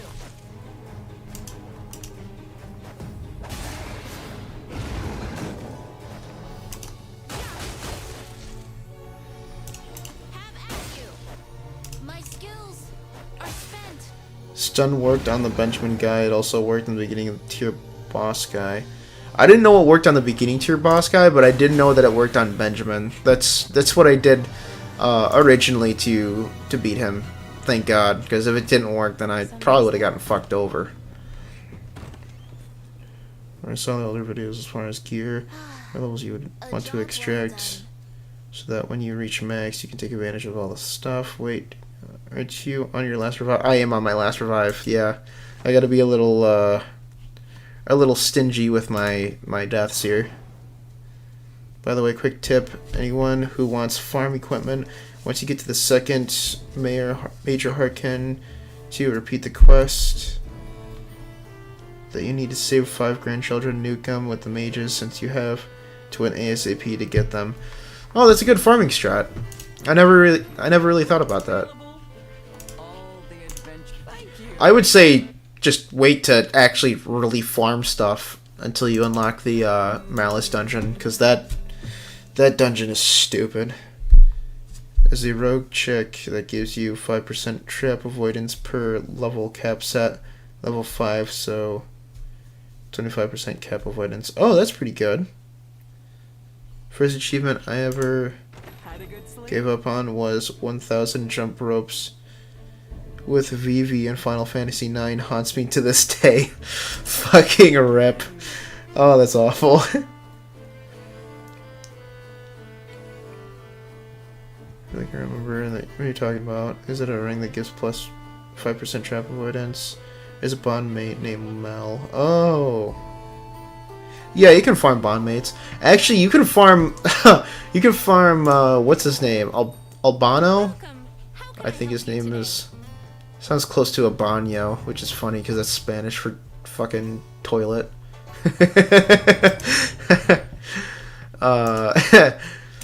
If you here, hold on, bond mates. Yeah, Albano, this guy. This guy you can farm just by resetting the cursed wheel to like the perfect ending, and then you just talk to him repeatedly. I don't know if it's like a bug or if it's like intentional, but I think it's what Skipwith was talking about last stream, but I didn't fully understand what he was talking about. But you could just fucking reset the curse wheel up to like the very end, or like after you beat Helmut indefinitely to get the perfect ending, and Albano just starts talking to you and you just get his fucking bond mate, and you can just repeatedly do it. I think it's funny.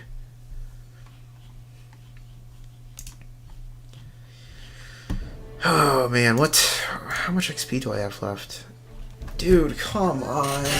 Shall we chat? Oh, it's so bleak. It's so fucking bleak. You know what? I need to take a break. So, with this break, we're gonna go over a tier list, guys. Alright, it's tier list time. Because I need a break from grinding XP and shit, and it is brutal.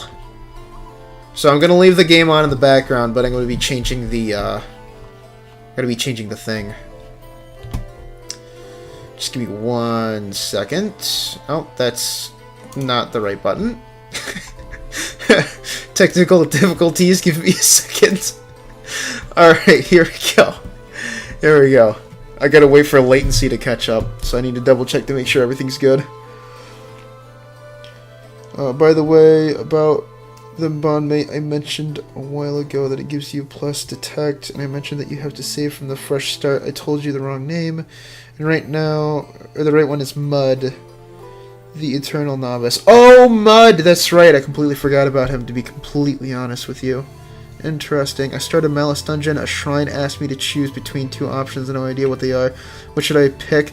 So, that sounds like you are going... That shrine is most likely the difficulty change shrine. So, the impassable option is the hardest option. So, and the one other than that, I forgot what they called it, but it makes it the dungeon easier. So I would say either leave it as neutral or change it to impassable, because the easy one will not give you great rewards. You can farm Abano and dismiss him to earn the incense, which lets you reset your bonds without using gems. Oh, that is exactly what Skipwith was talking about. Okay, gotcha. That makes more sense. Gotcha. Sucks that Skipwith isn't here right now. Skipwith usually checks in, like, around this time on stream, so... Very unfortunate that he's not here right now. He must be busy or something. But anyways, for those people who are unfamiliar with this list that I am showing you on the screen right now, this is the tier list for Kami Games, which is the main tier list that everyone is going, like, following right now, I guess. So, I have issues with this. Why is Adam in S tier? Adam should not be in S tier. No problem, Daniel. Not a problem, fella. But yeah, Adam should be in double S, in my opinion. He is the best mage in the game. So, I'm going to make my own tier list. Now, this tier list, unfortunately, is not completely up to date. It looks like... Where does it leave off? There's no way it leaves off at the Lana event. Really?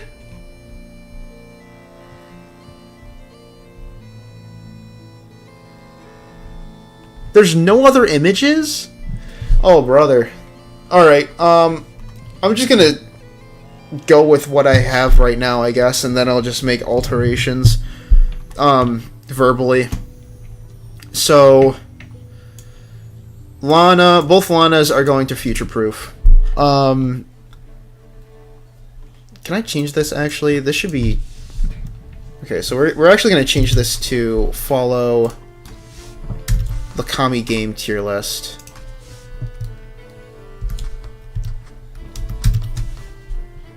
Oh, are these capitals? Here, let's change those to capitals.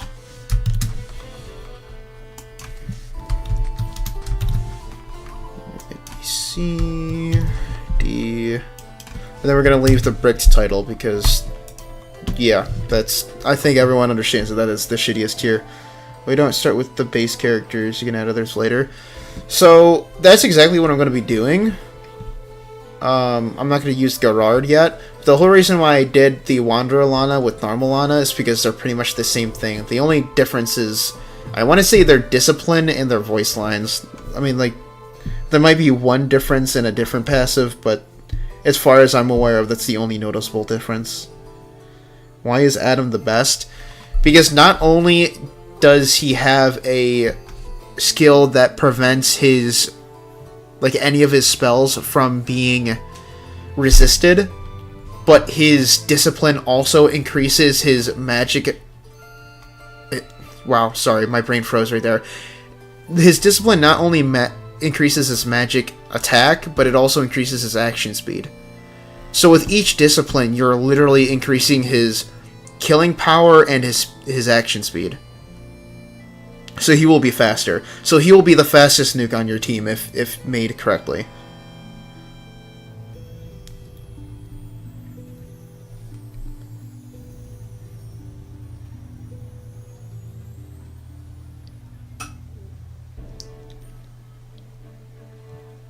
Oh, the will be missed? I have actually gotten... Sorry, I'm just reading chat right now, but Silver was talking about how some of the bond mates, instead of saying bond increases, says will be missed. I've actually gotten a couple of them on some other characters, and I thought that the bond mate left, but then I checked the thing, and they didn't, and I don't know. It seemed really confusing to me as to why it did that message. But Jay is saying it might be a localization problem, but I think it has something to do with, like, different choices in the game. Also, Adam's an elf, so more IQ. True. That is also true. Adam's IQ is actually insane because of his racial bonus. For Deborah, I'm going to put her in S tier, because I feel like there could be better thieves. And for some of these, I'm actually going to be... Let's see, adventurers. I have an adventurer list, but hold on. Can I? Okay, yeah. So I'm gonna be checking out like the passes and shit of legendary characters that I don't have. But I think that there could be a better thief, and I think Boris is a better thief. I think I'll check up on him in a minute. Yekatrina is S tier because she is a legendary mage, so obviously she's gonna be pretty good, especially with her AoE attack. But the reason why she's gonna be S tier, not double S tier, is because she has her discipline only focuses on the what was it called? It was like detect skill. Let me just double check so it doesn't sound like I'm talking out of my ass. Increases MP, skill bind, and spellbind tolerance. Okay, so I was wrong. The skill bind and spellbind and MP. MP is not bad. Skill bind and spellbind isn't bad either. But in my setup, in my team setup, you should normally have at least 2 people being able to cure skill and spellbind, so the skill and spellbind tolerance shouldn't be too big of an issue. The decrease in undead is pretty good, but her alternate class can also change into a priest, which has this ability already in it. So, I mean, I don't know if I would imagine these 2 stacks, but you're not gonna. I don't think you're gonna be fighting enough undead to really need this, especially if you're putting Yekatrina in the back line. The Eye of Kalshum, this is pretty good. I actually have this on my Adam because I don't use Yekatrina. But I don't think it's super important. Overall, what I'm trying to say is her passives and discipline is not the greatest. But because of her unique typing being the only Earth-type mage, on top of having, like, 2 AoE skills and then having access to priest abilities in her other class is pretty good. To those wondering, Adam also has access to priest class spells and stuff because his alternate class change is also priest. So that's why I don't think that she's above Adam at all. And I think Adam is just the best because of what I mentioned before. Oh, Dino is earth and air. Really? With his special ability being magical, being knowledge. Interesting. So with that out of the way, where is Dino on this? I'm actually going to put Dino in B tier.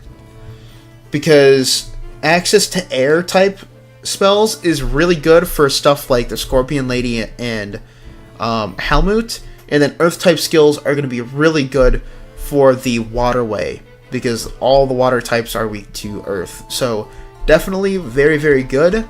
And I would say Asha is also B tier. You could probably interchange these two between A or B tier, depending on how, you know, how many bonus points you got, what their stat variations are, what skills you have for them. But naturally, these two are going to have really good coverages for early to mid game.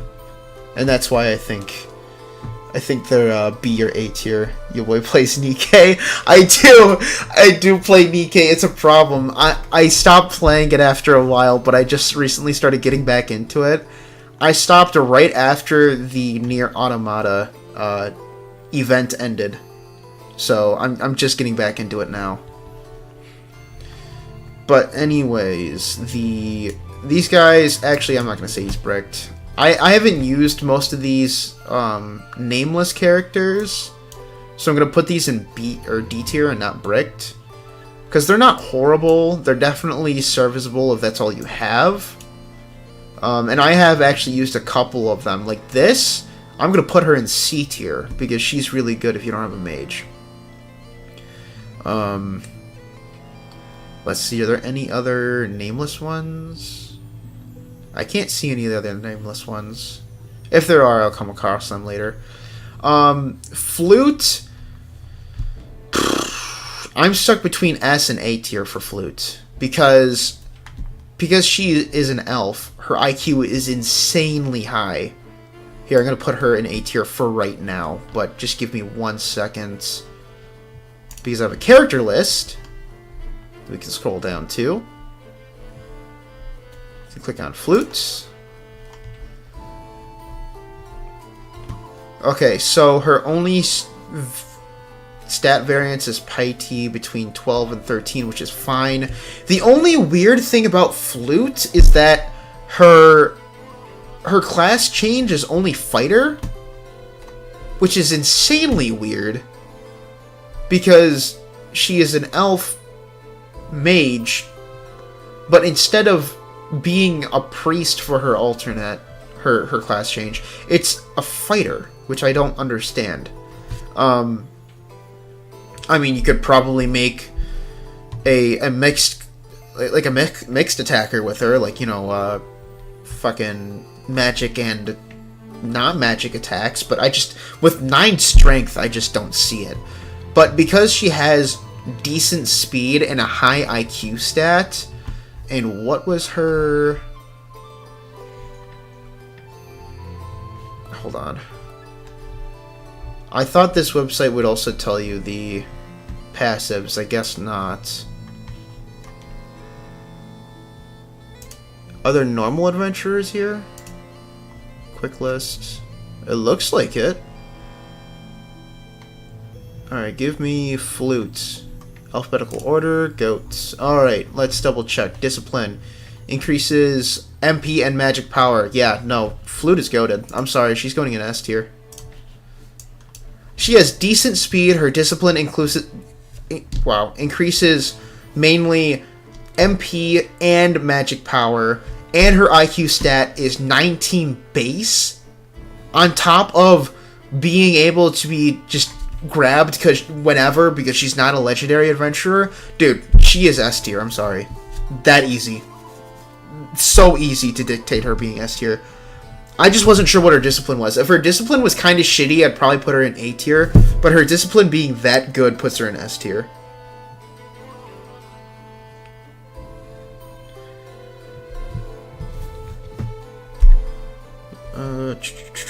Yeah, discipline's kind of bad. Miss means they can't get over... Oh, those are their people talk. Okay, gotcha. The Eye of Calcium helps a lot while exploring Elemental's dungeons. If you're missing the mage, she's really good. She is good for detecting, but when mage's main thing is nuking. So if you can't nuke properly with a mage, I think that at least reduces her by 1 tier. With that logic, she'd be an A tier, but I'm not delusional. I can see her, you know, her strengths and weaknesses. That's why I'm putting her in S tier. Wait, why is Flute above Dino? Or did you forget Dino was also an elf? So Dino is good. Dino is really good. But you know what? I will admit I didn't check his stats. So let me check his stats just to double check. Because Dino has good coverages, but that's all I know about him. I don't know his stats or his discipline. Continuously increases detect and fear tolerance. That's nothing. His discipline is pretty meh. Let's see. Because for some reason I have to go back and forth because this page has the stats, but this page has all the passives. Why can't we have one website that has both? I don't get it. Not to mention how this is not in alphabetical order. Or maybe it is? No, it's not. Dino. Yeah, his IQ just... Like, 3 points doesn't sound like a lot, but if you want to start off between 16 or 19 IQ points, I would assume you'd want 19 IQ points. He does have more speed than Flute, though. I will give him that. So, I will... Because of his stat distribution and the typings he can cover, I'm willing to put him in A tier. But I don't... Because his discipline and his all around, like, just his passives... Like, Spellbinding is good. You're not going to be using that very often. His discipline is pretty meh. This is pretty good, the magical beings, but there's not a lot of magical beings you can really fight right now, besides maybe the Necromancer and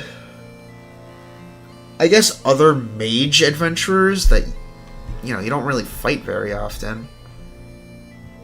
I mean, I don't know. I just don't. I don't see him being better than Flute or as good. In all honesty, I don't. I know, but she can nuke. She destroys the second dungeon easily by herself. Everything being weak to Earth. Well, like that's why I'm putting her in S tier, because I can understand her strengths and weaknesses, and her strengths definitely outweigh her weaknesses, but I don't think they outweigh them enough to be double S tier. Slimes, the floating coins, floating crystals, stuff like that. Yeah, but all those are weak. Like, all those have little to no HP, and you can hit them with, like, one spell attack and they're dead already.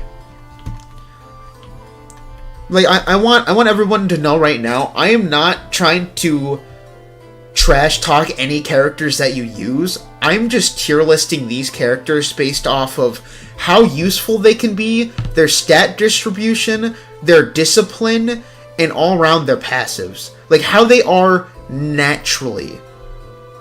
And I will admit, Dino is pretty good. He covers both air and wind type.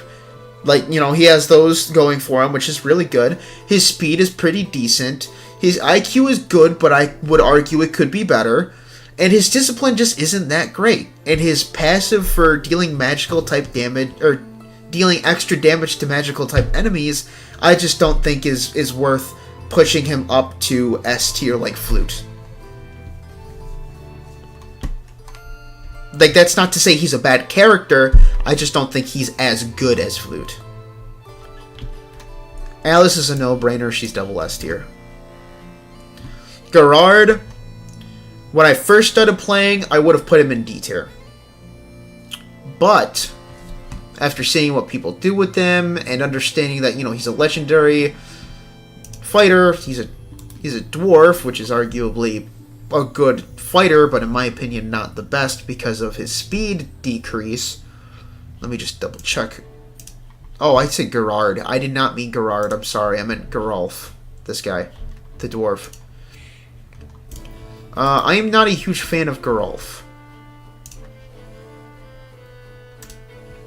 Not a huge fan, but I do understand his strengths. His discipline increasing both attack power and surety is literally insane.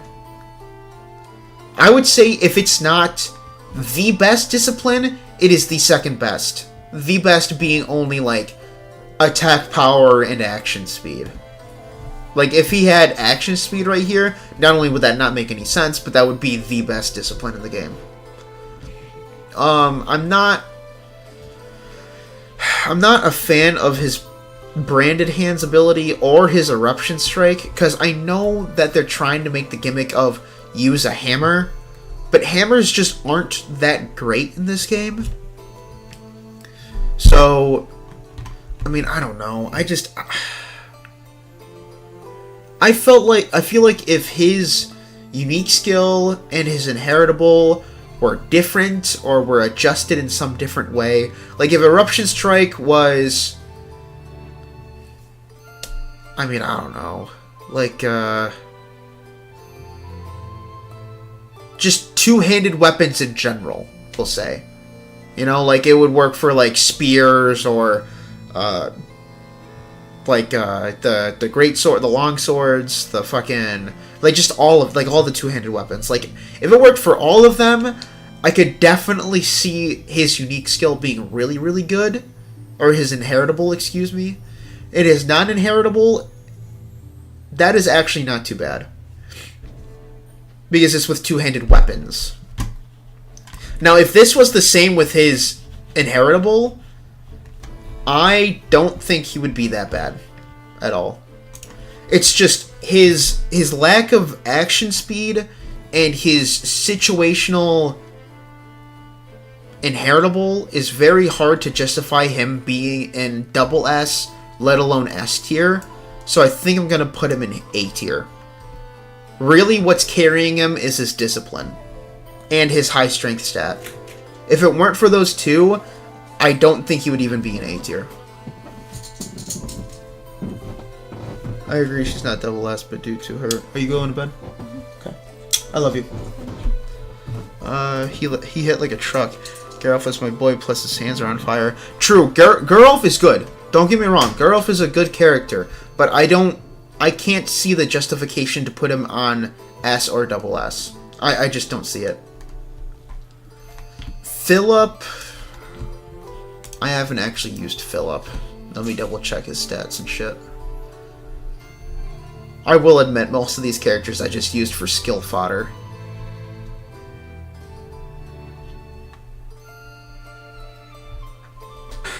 Where the fuck is Philip? What the fuck? Did I go? Oh, I did. I went over him like 3 times. I'm an idiot.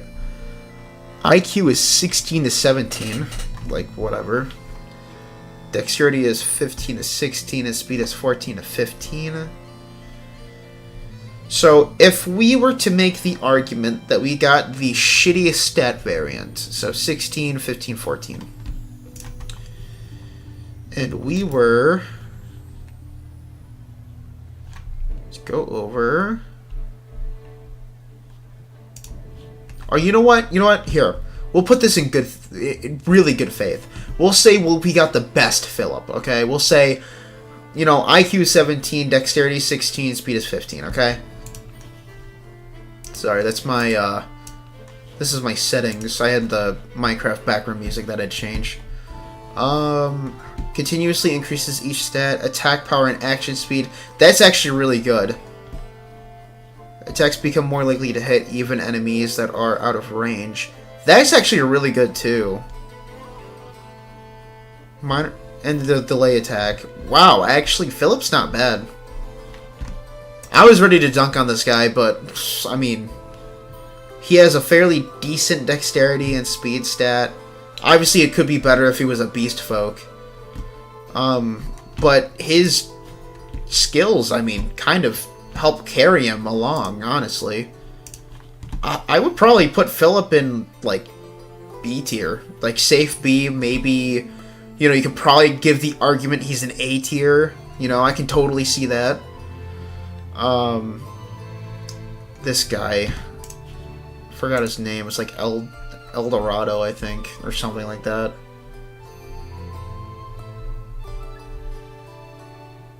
I know it starts with an E. Why aren't these... They need to make it mandatory. Yeah, thank you. Here. They need to make it mandatory to make every fucking list alphabetical order, because this is just... Okay, well, we have no information on Eldorado. Sorry, guys. What the fuck? Are you serious? Okay. Okay, sweet. And his alternate could be a mage. Honestly, I think he's better off as a mage, but I digress. Chance to... He's got cover. Nameless loyalty increases tolerance of sleep and stun for the user and all adjacent good allies. That's actually not bad at all. Continuously increases magic defense and stun tolerance. I mean, like, that's not bad for his knight, but it definitely is useless for his mage.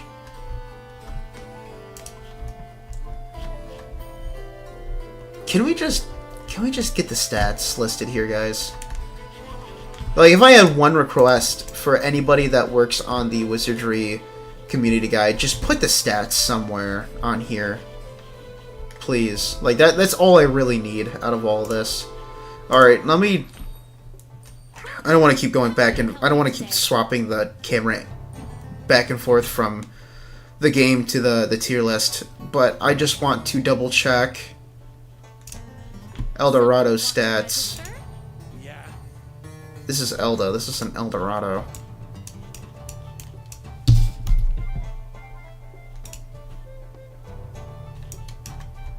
Do I even have Eldorado? I could have sworn I did. There's no way I used all of them.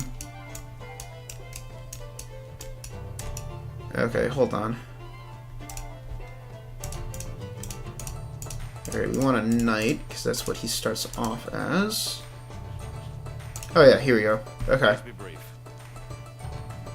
Okay, so he's got 12 strength, 16 IQ, 12 piety, 12 vitality, 4 dexterity, 12 speed, and 11 luck.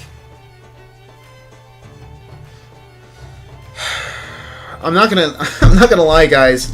His stats are not good at all for a knight. Like, he has high IQ, but that's not going to help him until you change him to mage. And even then, you can have a ton of different mages. And I just realized this is Elda, not Eldorado. Eldorado is somewhere else around here. He's right here. I'm going to put him in D tier. His stats aren't good. His passives are not good. He's just not a good character. Definitely skill fodder in my opinion. So this is Elda is what I was looking at originally. So Elda, he is a fighter, right? Yes, he is, and he can change into a mage. All right, cool. Chance to increase attack rate. Oh, it's follow-up attack. What the fuck am I? Just read the fucking names, dude. Dark and Blessing. Reduces dark type damage for elves in the same row. It'd be good to pair up with Adam, but Adam's going to be in a different row. And then we have Cold-Blooded Elf. Increases surety and sleep tolerance. So close. The surety piqued my interest, and then the sleep tolerance I don't care about. I don't care. Follow-up attack is a really good skill to have. So the fact that he just comes naturally with that is pretty good. Darkkin Blessing is okay. I mean, like, maybe if you team it up with, what's her name? The other elf fighter, and then some other elf. I mean, like, I'm sure it has its uses, but at the same time, there's not a lot of things that use dark type damage. I don't know, and I'm assuming... I'm assuming this doesn't have his fucking stats either, so I'll have to go back into the game to check his stats. Oh, it does. Okay. Wow. Okay. Yeah, I mean, all he's got going for him is speed for his fighter class. Yikes. And then his surety doesn't help his mage. Not like we're looking at the secondary classes, but I'm just more trying to show that you can't even justify his fucking discipline, so I'm going to put him in D tier as well. Philip is interesting. I think he's the only good rogue. He might be. Which works better in this game, vertical or horizontal investment as you pull multiple... Wait, what? As you pull multiple characters or all into one character to get high discipline.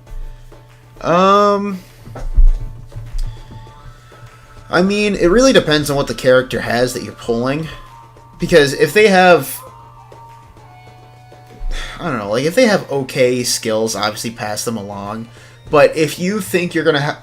If you are gonna use the character more often than you're going to, like, move their ability... Like, what I mean by that is, if you have, you know, Alana, okay, and you have the choice between moving her ability onto somebody else, or just keeping the Lana and then disciplining her and leveling her up, I would recommend just disciplining her and leveling her up, because her skill is really good, but most likely you're going to be using Lana over a lot of other characters, whether she stays as a knight or not, you know what I mean? Elf Knight kind of bad. Elf Knight is horrendous. Oh, he's only neutral? What do you mean he's only neutral? I think the only neutral character that exists in the game, besides the protagonist, is Yarmus. Because they're the Void type. The Void type is the neutral type in this game. If you're talking about light type, there are a couple other light types. So we're going to talk about this guy. This guy gives you Makal too, I want to say. Yikes. This, I mean, the Piety's not bad, but I mean, everything else is kind of not great. What is it, Valdor? He gives you Makal too, right? Yeah, okay, this is the Makal 2 guy. Increases magic defense when equipped with light armor. That's actually not bad. Continuously increases HP stat and disarm trap. And he can turn into a knight. Why the fuck is it HP and disarm trap? What the fuck? I mean, I don't mind the HP, like, that's alright, but disarm trap? That just kind of hits out of left field. Okay, sure. I mean, that's kind of useless, but whatever. The increased magic defense when equipped with light armor, that's pretty fucking good, actually. Mach Howl 2 is always a good... if anybody has seen multiple of my guides, you're going to know that Mach Howl 2 is a staple in survivability with my guides. So honestly, the only thing that's truly weighing this guy down is his horrible speed stat. And his lackluster discipline skill.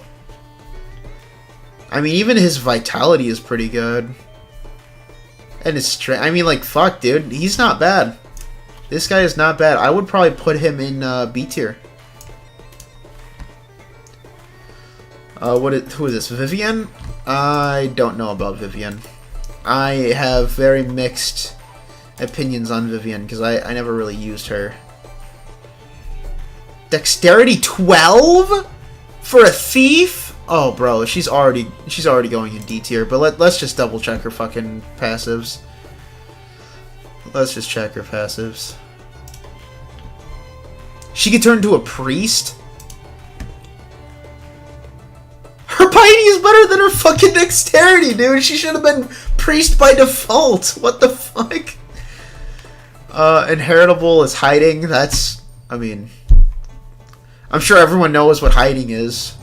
Sidestep increases evasion when equipped with cloth. That's whatever. Cool, I guess. Continuously increases SP and disarm trap stat. That's actually not bad. Her discipline is not bad for a thief, actually. That's probably the one thing that's preventing me from putting her immediately to D tier. But her stats are just so bad. She has okay speed, horrible dexterity. Her luck is slightly above average, and that's just because the average is 11. Increased evasion is okay, but not a lot of people are going to be targeting the back row in terms of enemies. And hiding is, I mean, like, hiding's not a bad skill, but for that to be your main, like, thing is just sad. I'm putting her in D tier. I'm sorry.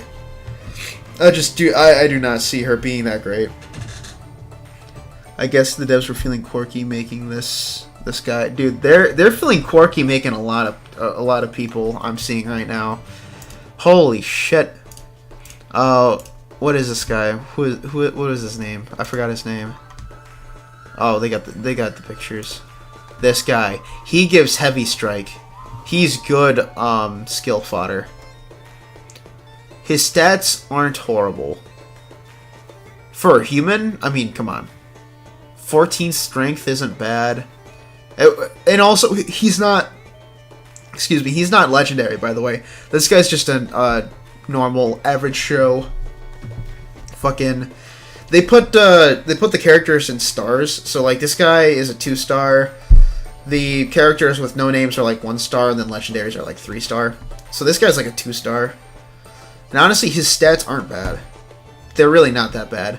I will say his personality, like the alignment, is kind of fucking him over because he can't take advantage of Lana's good alignment traits. Alignment trait buff. But I mean, oh. I feel like that speed could be better. Yikes. I mean, he gives you heavy strike, which is good. Or heavy attack. Continuously reduces the SP cost of fighters. Of fighting skills that cost 6 SP or less. That's actually not bad. That's actually pretty good. Continuously increases each stat accuracy and surety. That's not bad either, especially since you're probably going to be focusing on the attack stat for or equipment blessings. Honestly, the only thing that I think is weighing him down is his speed stat. Everything else is decent, if not good. I mean, I'm stuck between B or A tier. I'm thinking B tier. I think B tier is a solid placement for him. I'm sure people can argue, you know, putting him in A tier, but I think for, like, a solid placement, I think B tier is perfect for him. Next we have her. I don't remember her name. I think it starts with an M.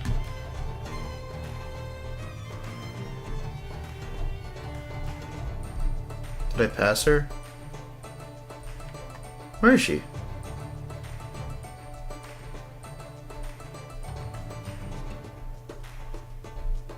Bro, I'm passing her. She's gotta be here somewhere. I'm blind. I'm sorry, chat. I'm blind as fuck.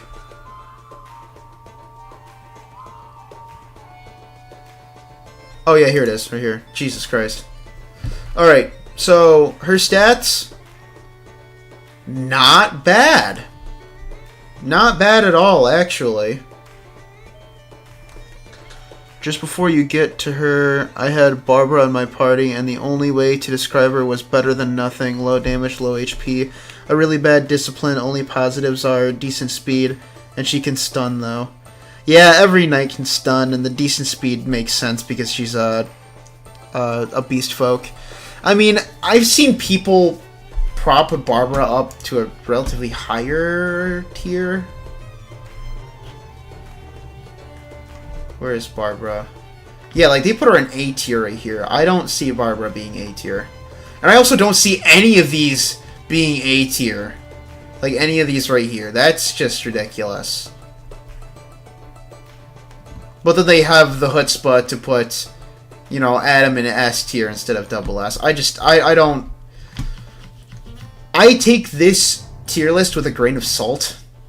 And that grain of salt is pretty fucking heavy when it comes to characters like Abanyas and Yarmus and fucking Birkanan, dude. I'm sorry. I just don't... I don't see Barbara being A tier. I think her Inheritable is good. I really like her Inheritable. But that's all that she really has going for herself and for what I am, you know, in my opinion. But yeah, no. Marianne is pretty good for a 2-star... or a tier 2, whatever the fuck, character. Which is funny because I never actually used her, but I always had her on my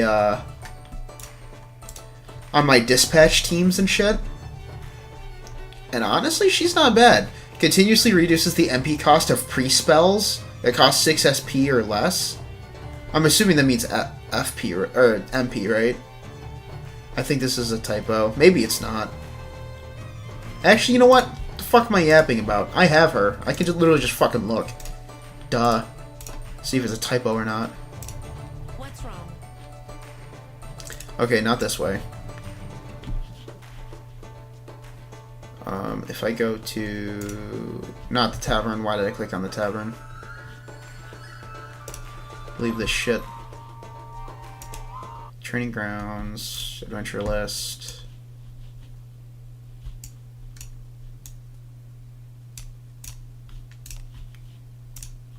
What's wrong? We'll go to stats, scroll down, frugal faith. Oh, it is SP. What the fuck? Why? I don't think there are any... That's weird. I don't think there are any pre-skills that use SP. I mean, maybe there are, but I can't think of any on the top of my head. Gandolfo is great in the beginning. Gandolfo gets reduced cost for skills. I use him paired with Milana in my off group. Yeah, oh my god. Gandolfo is not bad. I just don't see him being, like, A tier. I can see the arguments to make him A tier, but in my opinion, I don't see him being A tier level. Barbara is also good in my off group. The reduced cost for her skill is what I go for. I'll have to double check. Oh, Marianne. Wait, I'm not done with her yet. Continuously increases MP curse tolerance. Curse tolerance is whatever. MP is relatively good. Her stats are good. Her passives aren't bad. Having access to Bladumofis is pretty fucking good right off rip. Again, I don't see any pre-spells that cost SP. Oh, reduces the MP cost of pre-spells. And that... Oh, it's both! Bro, I'm so glad I double read that. I'm an idiot. It reduces the cost for both MP and SP skills if they are classified as a pre-skill. That's really good, actually. That's actually really fucking good. I would put her in A tier. Yeah.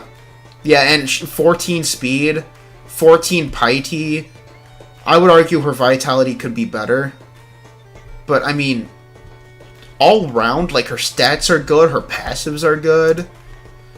Like, you really can't go wrong with her. Oh, here's another... She's going in here. That's another nameless one. But since we mentioned Barbara, let's go check out Barbara already. Let's stop teasing everyone and start just getting into the thick of Barbara. If I can find her. Oh, here we go. Barbara. I mean, honestly, having a high speed stat like that with a decent vitality stat like that, not bad. I will agree though, her strength is pretty meh. I think if you were to get, God, let's be super generous. It's like 10 bonus points. I think getting her to strength maybe 18 and then putting the rest in vitality or speed would be pretty good for her. What does she change into? Does she change into a fighter class? Why don't you be something like a fucking thief class or something? Thief class, okay. Okay. There we go. Well, there it is.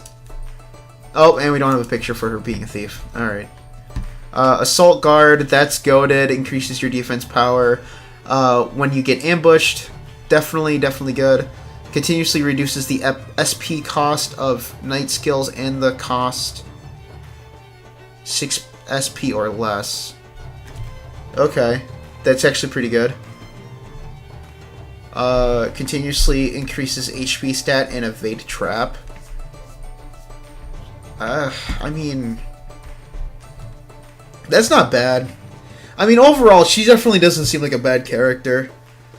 I can definitely see people utilizing her very well. Thank you very much, whoever subscribed. I don't know, I'll have to wait for the latency to actually catch up. Yeah, honestly, I think I'll probably put Barbara in between A and B. I wish there was an in between, actually. I probably should have done that instead of just left a brick there. Oh, the alerts still aren't showing up. That's unfortunate. Well, whoever subscribed, I appreciate it. Thank you very much. I'm gonna change this, actually. Because I don't feel comfortable putting Barbara in A tier, but I also don't feel comfortable putting her in A tier either. So this is going to be an in-between. Actually, we'll do a slash. So A and B, so we're going to move all these guys in D tier. We're going to put this down to C. We're going to put these down to B. And then we're going to put Barbara in A and B.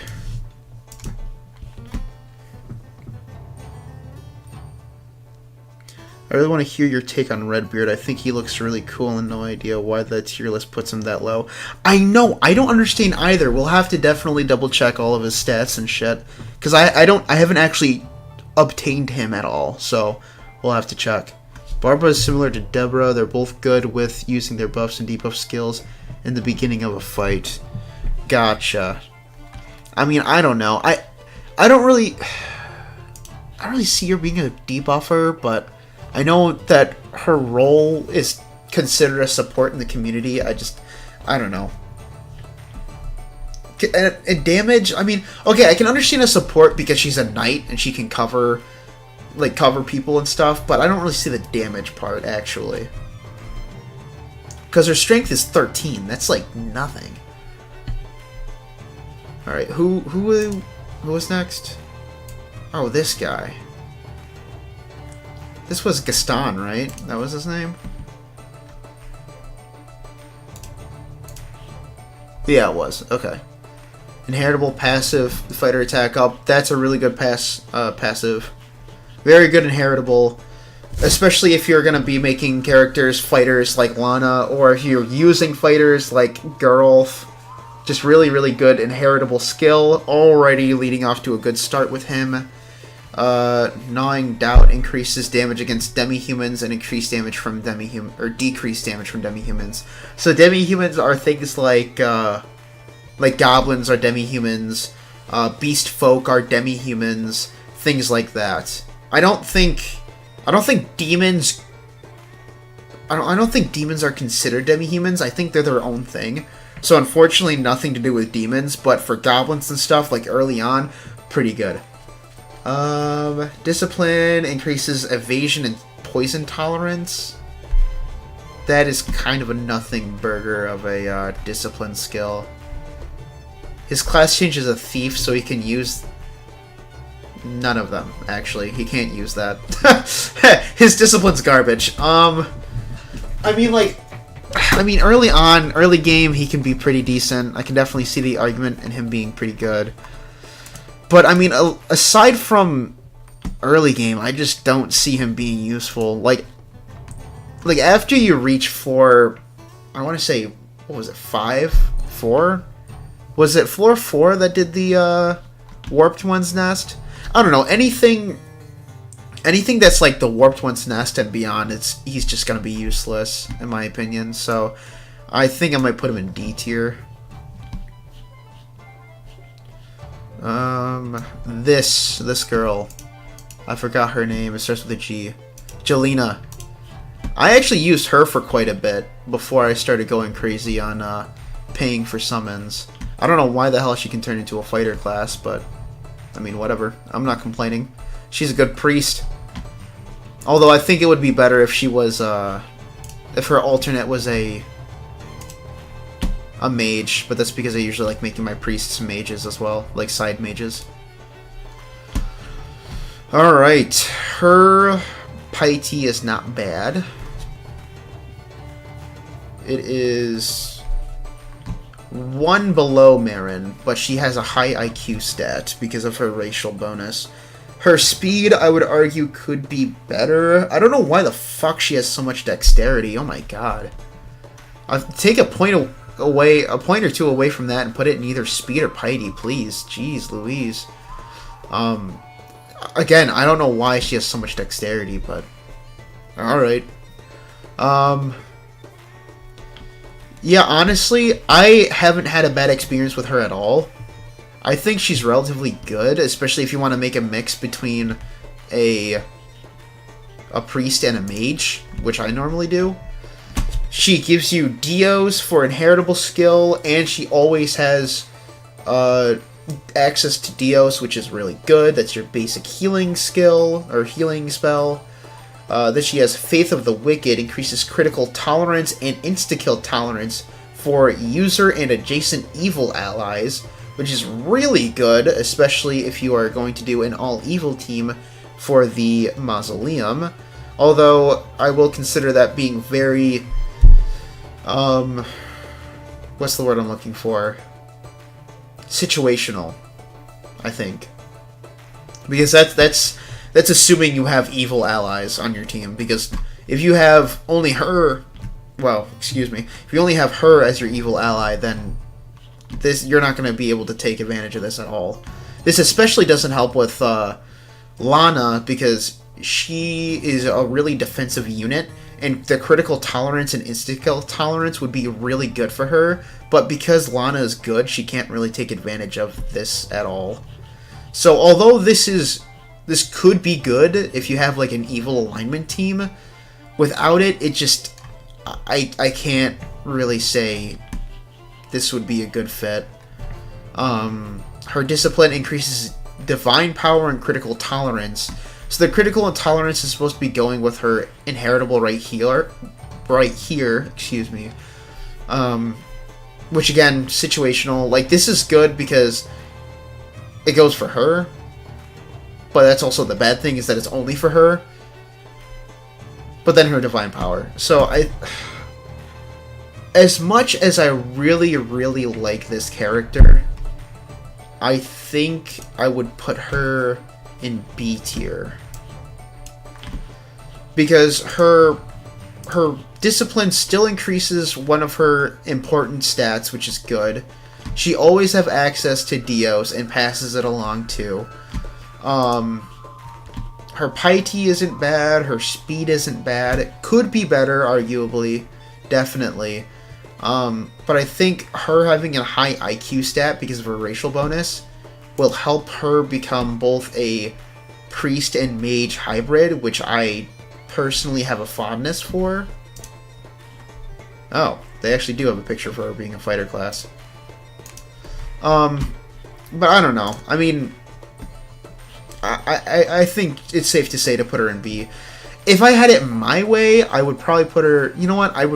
I'll put her in between A or B. Because you can make arguments for both sides, whether she should be in A or B tier. I can definitely see both, so I think she should sit perfectly well with Barbara.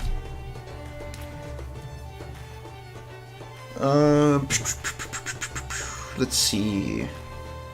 You should move Dino to A or B tier also. That's a good point. I should. Yeah, I'll do that. Knights aren't about aren't about dealing damage. Yeah, they're about taking damage, but they suck ass at taking damage. That's the thing.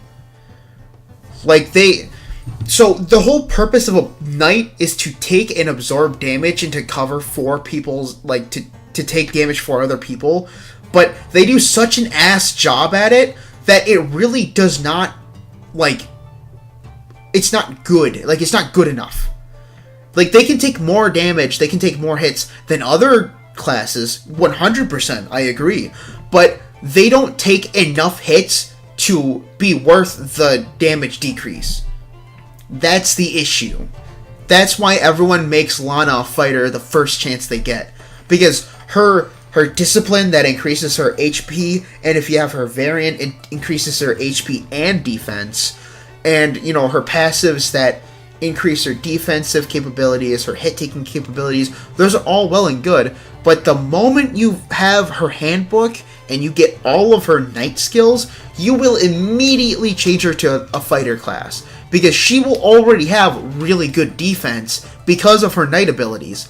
But with the fighting class, she'll be able to have the damage to make up her lack of, well, dealing damage with her previous class. That's the issue with knights. That's why I think knights are the shittiest class, and they need to be buffed. Just in general, like off the board. Just buff knights. You know, buff how much damage they do, or buff how much HP they have. You know, buff... Fuck, you can buff, you know, their magic defense, and I would say, fuck it, that's worth it, they need it. Because they just can't take hits, man. They're designed to take hits, but they can't take hits very well. Not as well as they should, anyways. One quick thing about skills that reduce MP cost of spells that cost a certain amount. Let's take, for example, Adam. If Way of the Mage gets the level that makes Malfro's cost 6 MP. Yeah, true. Would Knowledge of Millennial Lord activate as well and reduce the cost even further? It should, yeah. So, the Millennial Lord definitely... So, most skills stack. It's very hard to not stack a skill. The only time that the skill doesn't stack is usually when it says in the summary it does not stack with other passives that are similar to this. I've never gotten to find a good Galena. I have like 8 of her, and the highest bonus I have is 8, so I never got her. I had one that had 9. I actually still have her. She has 90 fortitude, which sucks, but she had 8 bonus points, which was really good. So I invested them, like, I think like 1 or 2 in speed, and the rest I put in piety and IQ. And she was a really good mage and priest hybrid. Definitely like using her. Up until Alice. Make cover reduce damage taken more. True, I agree. I definitely think that cover, or even line cover too, like a cover that covers a whole row, I think that should always increase the knight's defense and magic defense, just off rip. And then with each level up of that skill, of those skills, it'll not only increase the duration, or maybe not even the duration, just increasing how much defense and magic defense you gain, I think would be extremely ideal. I think that is a buff that knights definitely 100% need. Only knights can be Well, Holy Knight, armor and shield. So the thing about that is that I can actually make a priest way better than a knight can be with holy power. And I actually already have, I just haven't implemented it yet. And it's called your main character. So I got all of the knight passives for the main character. I got all the fighting passives for the main character. I am one away from getting all of the passives for the mage main character. I just, after the one passive for the mage character, or the mage class, I just need to do the priest and the thief. I think I might do thief last, because I heard that's the best one for the main character. But for the priest, I can very, very easily make an overbearingly strong priest that uses physical attack. And I know they don't have things like, essentially they're stuck on maces and two-handed maces, right? Well, I can do a one-handed mace, use the piety shield, like the shield that increases your defense based off of your piety level, and I can very, very easily make a better knight using a priest than I can with a knight, which says a lot. Especially since priests naturally have healing capabilities and already a high, like a strong holy power, which is just insane. So I would argue that priests make better knights than knights do, which says a lot. Alright, we want Emil. Wow. I keep trying to say Emil or Elman for some reason. Emil. We have high IQ, obviously. He's an elf. Ooh. He has a pretty good piety stat, actually. His dexterity is 14, which is alright. Speed is a little bit on the lower side, in my opinion. I feel like if it was 13 at least, it would be fine. His luck stat is 12. Strength is 10. What is... I'm curious as to what he can turn into, like, class-wise. Like, what's his class change? Mage! Ooh! So, Madios, obviously, great AoE healing skill, and then he has Lightkin Blessing, reduces light-type damage for elves in the same row. That's whatever, it's not that big of a deal. But his Discipline increases both his HP and Divine Power. That's pretty good. I mean, I'm not gonna lie, I think this guy might be the AB tier. Because the only thing that's really bringing him back, because if we were to consider changing him into a mage, okay, and we don't have a name or a picture for his mage. And why does priest have 2 P's? Anyways, if we were to assume that we would want to change him to a priest to take advantage of his priest skills, and then maybe, you know, change him back if we wanted. The only thing that he's truly lacking in the damage elemental department is wind, earth, or fire. Because if we were to change him to a mage, he would only get light type spells. So that's like the reason why I wouldn't want to change him to A rank, or I wouldn't want to make him to A rank. And also at the same time, I did admit earlier that I'm only grading these guys based off of their natural, like how you would get them normally, like excluding the class change.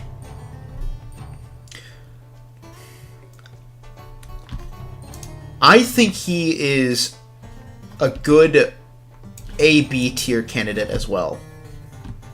Because he has the AoE, his unique skill is not that great, but his discipline is pretty good.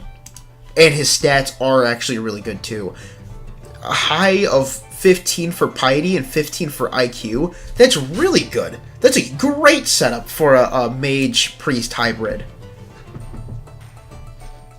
Pretty tanky, this dude is really good. Yeah, dude, yeah. Emil is really good. I heavily slept on him, I will admit. I heavily slept on him. But seeing his stats and his skills and shit, definitely a great free-to-play or just newer player priest. 100% really good.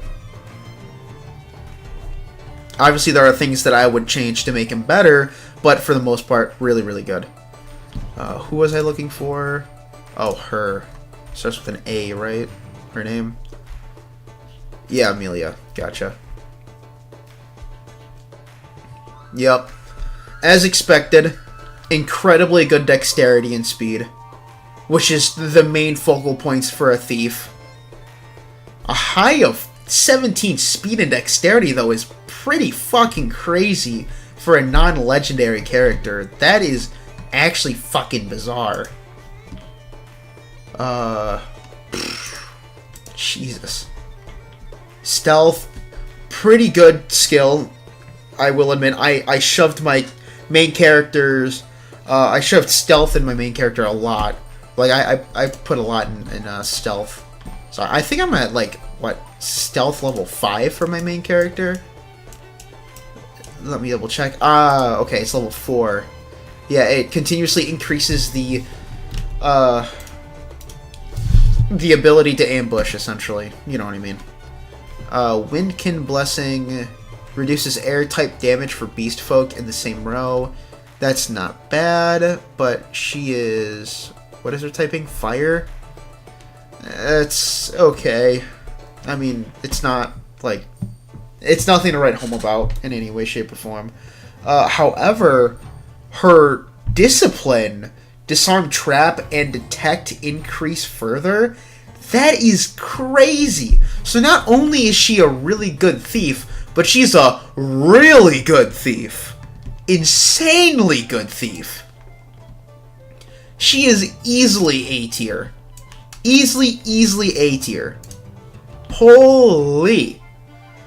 Because if you in a perfect world, you got dexterity, her max dexterity and speed, and then you got 10 points in, like, for the bonus points. That would be absolutely ridiculous. Absolutely. The passive is bad? Yeah. Well, no, that's what I mean. Like, the passive is fucking whatever. But stealth is pretty good. I will vouch for stealth. I do like stealth. And her discipline is really good. So if you combine everything with the exclusion of her unique... She doesn't even need her unique skill. You can fucking take this away, and she would still be A tier. This does literally nothing for her tier. Absolutely nothing. Insanely good thief. For players that don't either have Deborah or a Boris, or just, you know, they're free-to-play new players. They just don't have a good thief. Use Amelia. Incredibly good. I would say use her. Maybe use a bow with her. You know. Fuck, man. She just really... Or just use a spear. I mean, either way. Really good. Thieves are really good with daggers and shit, because daggers get their damage based off dexterity. But thieves are just so light, I don't feel comfortable putting them in the front row. But if you do... More power to you, but that's why I recommended a spear or a bow for them. Because you'd put them in the back row, and then they could use the spear or the bow. But yeah, really, Amelia... I am honestly shocked. Because I used Amelia for a little bit. I didn't think she was that good. But after, like, actually looking at the stat spread and her skills and shit... Holy! She is a great thief.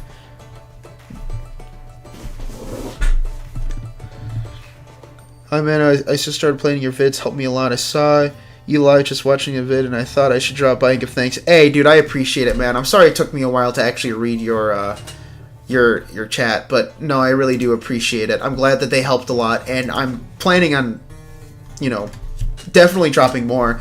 My new Malice Dungeon video is planning on dropping either Monday or Tuesday.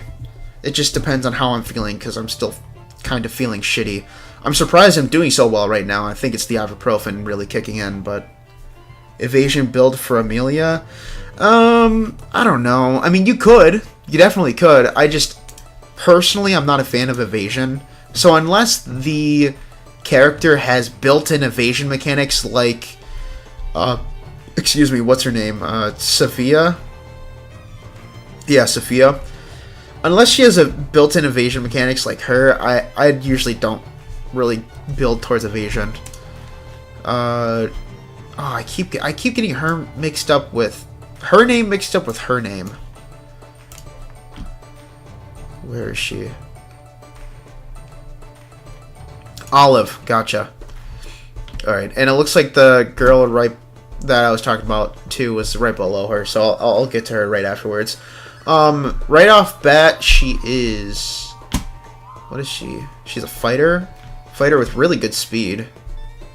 And good dexterity. Abysmal strength, though. And of course she has good IQ because she's an elf. That's the racial bonus. So far, not looking too good as a fighter. I can see her maybe being a thief. I mean, I don't know what her class changes, but it could definitely be thief. But knowing them, they'd probably change it to a fucking... a fucking mage. Because, like, oh, an elf, yeah, you know, despite her high action speed and her high dexterity, we'll just, you know, we'll make her a mage. It's like, okay, dude. Oh, it is thief. Oh, shit. Okay, cool. Will to fight right off rip. Goated. Increases accuracy, evasion, and surety when HP is below a certain level. Accuracy, evasion, and surety increased further based on skill level. So I would argue this is really good for some of your tanky characters like Lana. Definitely a very, very good skill. I don't know about her, though. She doesn't have very high vitality, does she? 10 vitality. There's just no way she's going to be able to take care of this like, she can't, like, optimize the effectiveness of this. Will you do limited tier list too? What do you mean by limited? Like limited events? Like limited time events? Because I'm planning on putting everything in this. It's just all of the characters that aren't listed here are going to be like verbal additions. Because I would totally add them in here, but they just don't have the pictures. Increased tolerance of curse, skill binding, and fear for user and all adjacent good allies. That's actually not bad. Especially the skill binding. I feel like if... Actually, this is actually really fucking good. For all adjacent good... This is really good, actually. I'm thinking about it, and I'm thinking about like how many times I got struck with fear or... I mean, curse is definitely one of the rarer ones, but fear and skill bind especially... That's really good, actually. Not so good in the beginning abyss, but the second you start getting to, like, you know, the waterway into the third abyss, this is going to be really useful. So if you're stuck using her, this is definitely a good skill. And her discipline increases attack power and detect. I mean, it's alright. Attack power is really good. Detect is only going to be good for the thief class that she changes into. So I mean, this just I don't know. It's good. It's good. It's not bad. It's not terrible. It's good. You know. The attack power is really what's carrying it for her fighter class, and the detect is going to be good for her thief. But that's really about it. Will to fight is a good skill. I just don't see her being able to actually utilize the skill with how low her vitality is. And I feel like if they took away from the dexterity a little bit and added it into strength, I think she would be really good, actually. So honestly, I think I would put her in A-B tier, because I can definitely see the arguments for A and for B tier. Alright, let's see. Her. I saw her right below on this page. Ophelia. She's a fighter, right? Yeah, human fighter. Strength could be better in my opinion. Vitality's not bad. Strength is decent. Dexterity's decent. Actually, she's well-rounded. Obviously, you know, there could be stats that would be better, like strength, I feel like could be 14, but honestly, not bad. Not bad at all. I just realized I don't need to go back for this. All of them are right here. Where is... There she is. Counterattack. Counterattack is really good, but it's only really good for evasive characters because counterattack activates when evading a close range attack, and it is also affected by luck. So if you have shitty luck, then counterattack is less likely to trigger, and her luck is 11, which is not good. If it was 12, I would say, alright, you could probably make good use of it, but unfortunately not. Increases damage and accuracy against flying enemies. That's actually pretty good. So, flying enemies like the flying bugs that can poison you, the coins, the specters that are in Abyss level 3, like all those flying type enemies, those you're going to be dealing more damage to them, which is going to be really, really helpful. So honestly, that's a pretty good passive. Way of the Battlefield, which is her inheritable, increases her evasion and action speed. Actually, I did not know that her discipline increased her evasion. If you make an evasion build for Ophelia, I feel like you can make her counterattack work. It will be a lot harder to make an evasion build for this character in comparison to Sophia and, you know, the ninja girl, but I can definitely see this working. So the fact that her discipline goes hand in hand with her inheritable, really good. I like that a lot. And she has well-rounded stats. I mean, like, if you have a decent amount of bonus points, invest in a little bit of luck, maybe like 1 or 2 in speed and the rest in strength, you'd be fine. I can definitely see her being A tier, honestly. Just make sure you set her up right. With the increased damage to flying enemies? Yeah, I'm sorry, I'm putting her in A tier. I'm sure there's somebody that's not gonna agree with me, but I think she's A tier. That's a really good setup. And the fact that she has synergy with all of her passives, really, really good.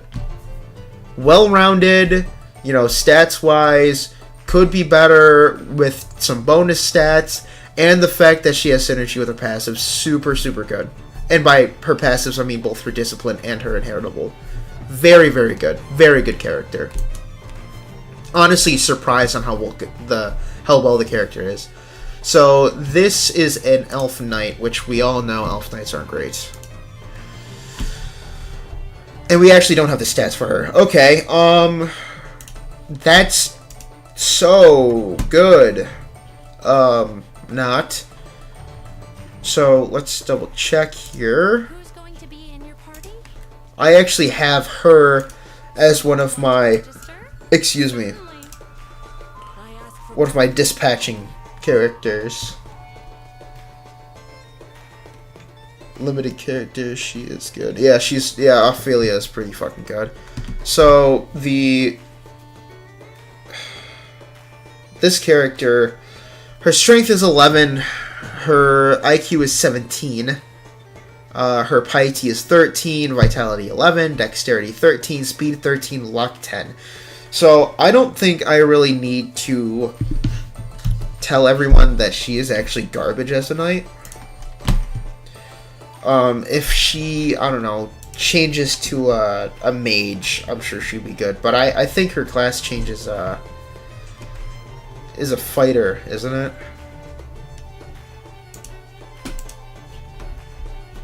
Yep, it's a fighter. Of course it is. Of course it's a fighter. Behind cover, that's, you know, that's a knight specific, so she can't use that once you change her to a fighter class. Chance to parry a single target attack in place of allies in the back. Physical damage reduction incrementally added based on skill level. Chance increased further and damage decreased further. Like, that's... It's good, but it's just... With her low vitality... Because her vitality is 11. As a knight, you can't afford having 11 vitality. There's just no way. And then reduces fire damage for elves in the same row? As a water type? I mean, I mean, I don't know. Continuously increases HP and defense power. That is good. That is the only good thing about this character, is her discipline.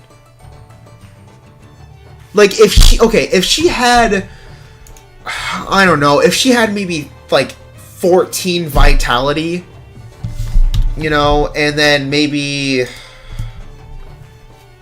a better skill in the middle here, I feel like she would be maybe in between A and B, because her discipline is just so good for a knight. But her skill, I mean, her stats are just atrocious. There's just no way I can justify it. I'm sorry, she's going in B tier. And that's best case scenario. I can see the argument in making her C tier, honestly.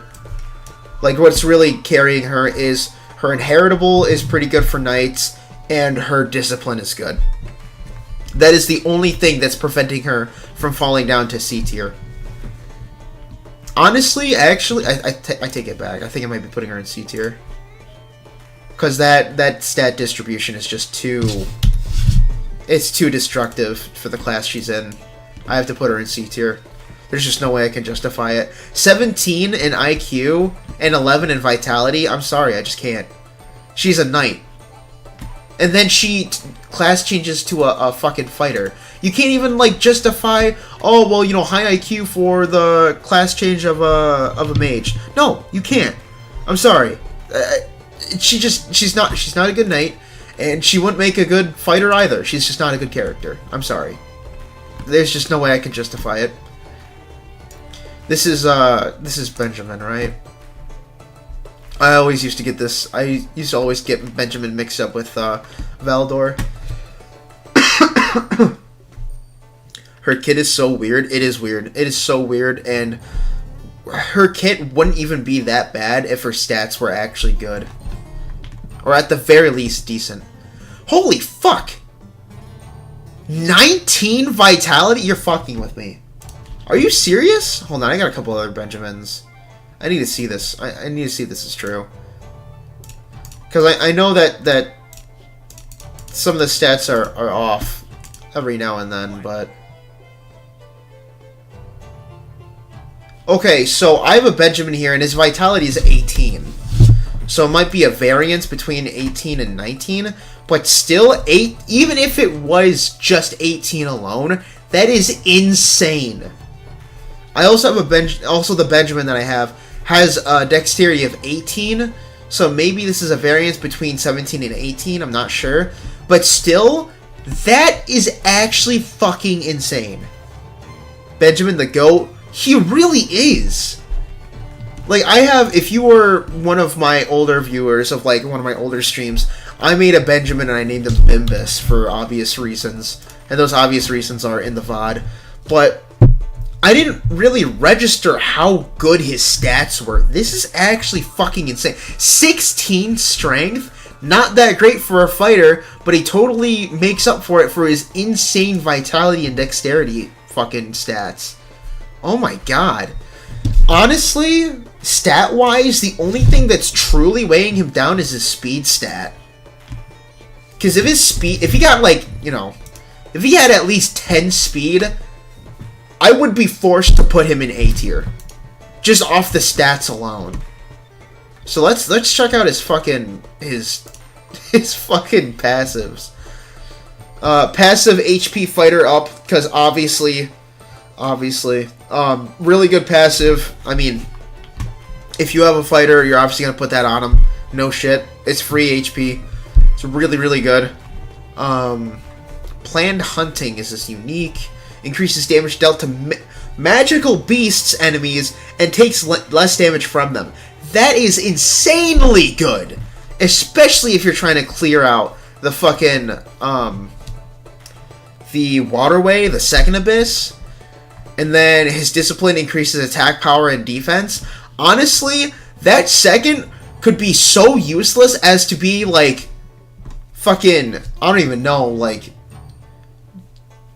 disarming chests or something. Something really stupid that a fighter doesn't need. Like, that second part can be completely useless. But the fact that it increases defense, dude, I'm moving Benjamin to S tier. Benjamin is actually fucking insane. The only thing that is weighing him down is his speed stat. That is literally it. Everything about him is good. It is. It is.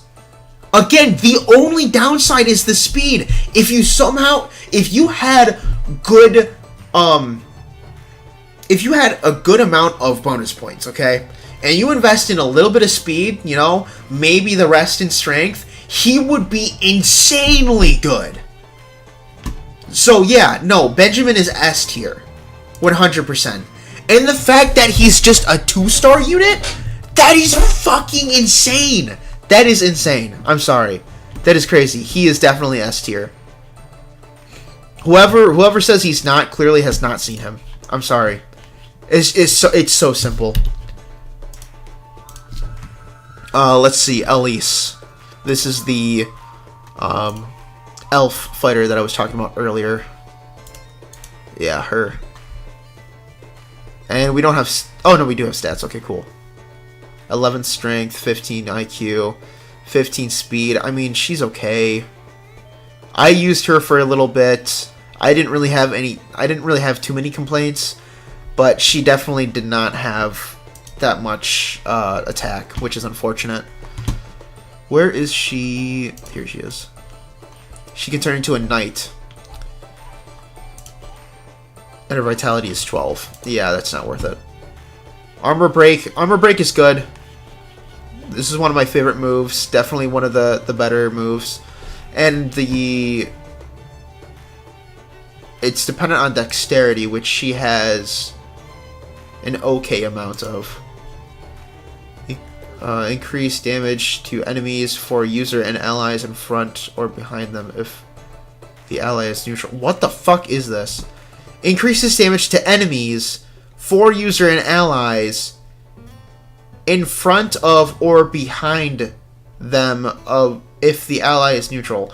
Oh, so if the ally that is in front of or behind Elise, sorry, I don't know what that pop-up was, but whatever. If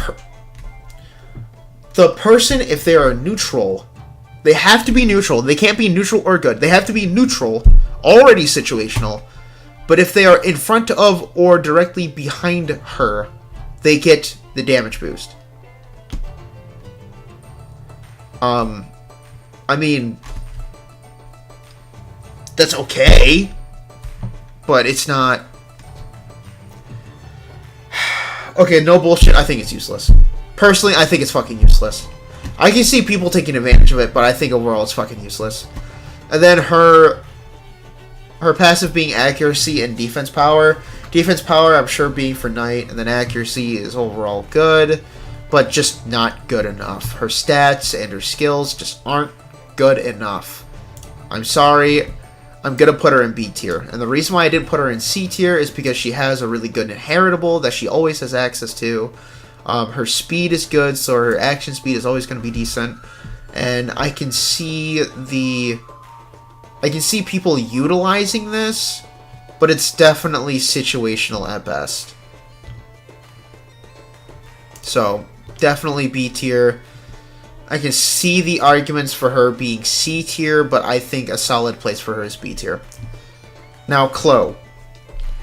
Chloe is a community favorite. And if you don't know who Chloe is, before I met Benjamin, I would have said she is arguably the best fighter class in the game that isn't a legendary. But let's see how she... Let's see... You know what? Here, I'm going to make a side-by-side. We'll do Benjamin, link a new tab, and Chloe. So, already, she has less strength, less vitality, less dexterity, but she has better speed. This is just brutal, dude. This is brutal. Wow. Oh my god. I mean, okay, so as a fighter, Chloe is Chloe is good. She has good speed. For a non-legendary, she has, you know, pretty good strength. So already she's hitting the two ticks that you need to make a good fighter. So she's definitely not a bad fighter. Definitely good. Her dexterity is decent to good, you know. 14 dexterity is pretty good. But comparing it to Benjamin, it's just man. It's really hard to prefer anyone else over Benjamin, in all honesty, as like a non-legendary fighter. Again, the main strength she has over Benjamin is the speed stat. Because if she didn't have this speed, you should just pick Benjamin, no-brainer. She has Warrior's Battle Cry as a passive. Every warrior gets it, but it's still a good skill. Increased damage against adventurers, decreased damage from adventurers. That's pretty good, especially for in the middle floors of the waterway, and some of the exams have some adventurers. So definitely pretty good. Also good for the proving grounds, because she deals more damage and takes less damage from the Benjamin NPC. And I want to say there are also some adventurers that were in the lower difficulties of the proving grounds. So overall, it's a pretty good skill. I would say it's just not as useful as the magical beast skill, like the magical beast version. And her passive being SP and resistance oriented, honestly, that's not bad. Having an ample amount of SP is really good, and having that passive resistance increase, I would say it would be better if it's like attack or action speed 100%, but resistance isn't bad either, because your resistance stat is going to help you resist against skill binding and shit, which is a detriment for the fighting class. So honestly, not horrible. For her stat layout and her passives, I'm going to put Chloe definitely in A tier. But I'm sorry to say to everyone, but she definitely is not as good as Benjamin.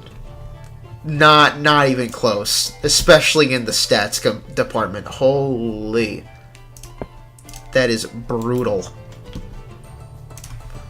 We have this guy, this funky fella, Eckhart. I have not used him, but already off rip, he's looking pretty fucking good. Wow. 18 strength as a priest, so he's an offensive priest. He says, fuck you, I'm attacking instead of healing type priest. Jesus Christ. He has a tracked hit. Okay, that's pretty good. Oh, he's not a priest. What the fuck am I talking? He's a knight. I'm an idiot. I thought he was a priest. I don't know why I thought he was a priest. He's a knight. And he has really good vitality, which is really, really helpful for knights. So, he is better than Barbara in both tanking and dealing damage. That is insane. And then he has a tracked hit, which is, it's alright. Obviously, it's not the best skill, but it's good for attracting weaker enemies to prevent damage from any of your other characters. Eyes of a Hero increases accuracy when equipped with a one-handed or two-handed sword. Okay. Alright. That's pretty good. Especially since accuracy is probably one of my least sought-after blessings. I can definitely see this being useful. And then increasingly use attack power and stun resistance? Holy shit! That's really good. And then you can change him to a... Oh, so you can change him into a priest.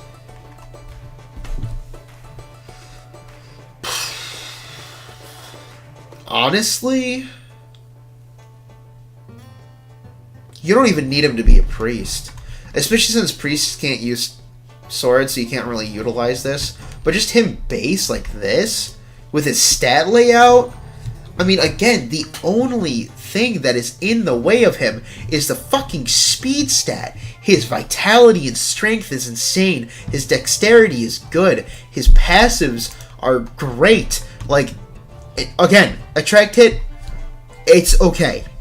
Alright, I take back the great part. They're good. They're good. They're good for what they are.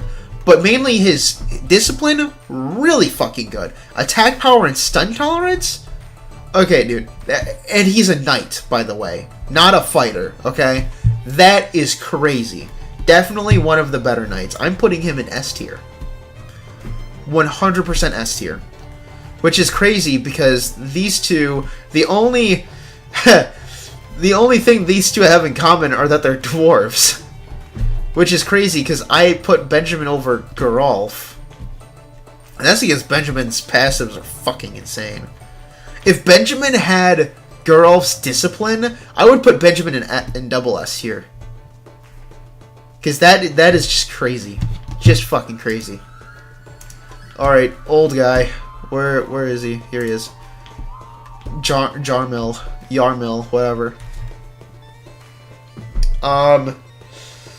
Yeah, kinda shitty in my opinion. He has okay speed, kinda shitty IQ. His dexterity is what shines, and I'm assuming it's because he can change into a thief. Yeah, because of course he can. The Faru Inheritable is good, but obviously, you know, you can put on literally anyone else. Boost damage to Earth-type enemies, really good, but, you know, if only he had the IQ stat to really, like, you know, take advantage of it. And then continuously increases magic defense and magic power. That's good for the magic power, but why magic defense? Overall, I don't feel like... You know what, I'm going to put Asha in AB. But I'm going to put him in B. Because I would put him in C, but, you know, thinking about his usefulness against Earth-type enemies, and the fact that you're going to fight them in both the Earth low-grade ore dungeon and the Abyss level 3 dungeon, and, you know, there's also Helmut, which I think Helmut is an Earth type because he's weak to air, same with the Scorpion ladies. I mean, he definitely has his uses, but I feel like he's overshadowed by characters like Asha and Dino. I just don't see him being as useful as those two. Dwarves? Yeah, dwarves are fucking crazy, it sounds like. Faru guy? Yeah, that's how I always knew him as, was Faru guy. Because that's all I used him for, was passing along the Faru spell. So what do we have next? We have this little fella. I remember him. I always mixed him up with Valdor's Inheritable, because I always thought that he gave you Makal too, when he doesn't. He gives you Macadia, I think he gives you. If I could find him, that would be great. Oh, here we go. Daniel. Yikes.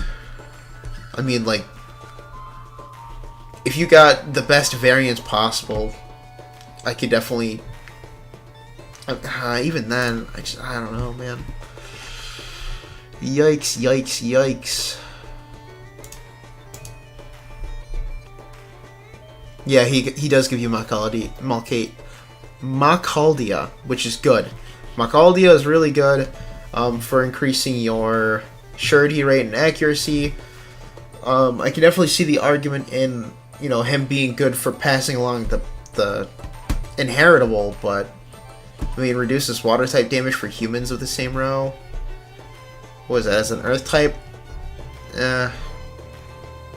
Continuously increases defense power and resistance.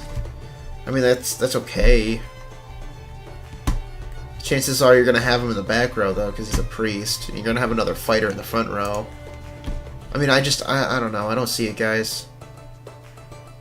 With a piety level of 13, and then a highest speed stat of 13, I mean, I'm not going to lie, dude. I only like his inheritable.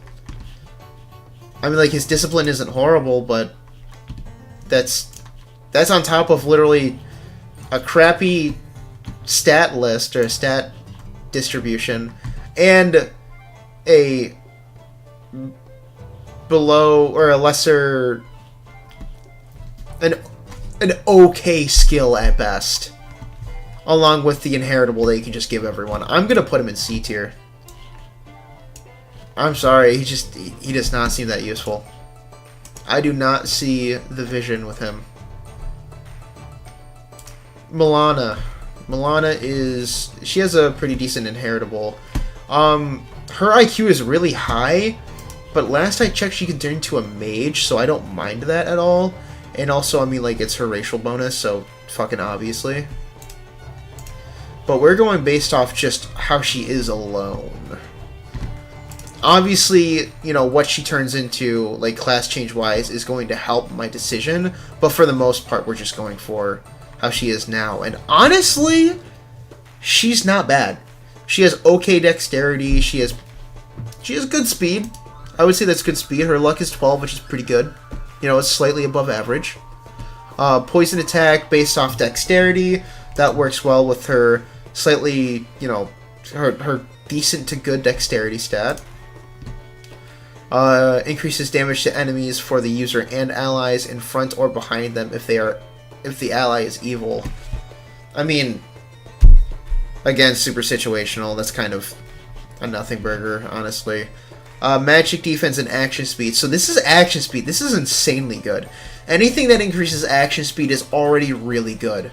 I just wish that this magic defense was something else, like either attack, magic attack, I don't know, man. Just, I feel like this magic defense isn't that great. So, for her skills, I think poison attack is good. This is okay at best, if not just bad outright.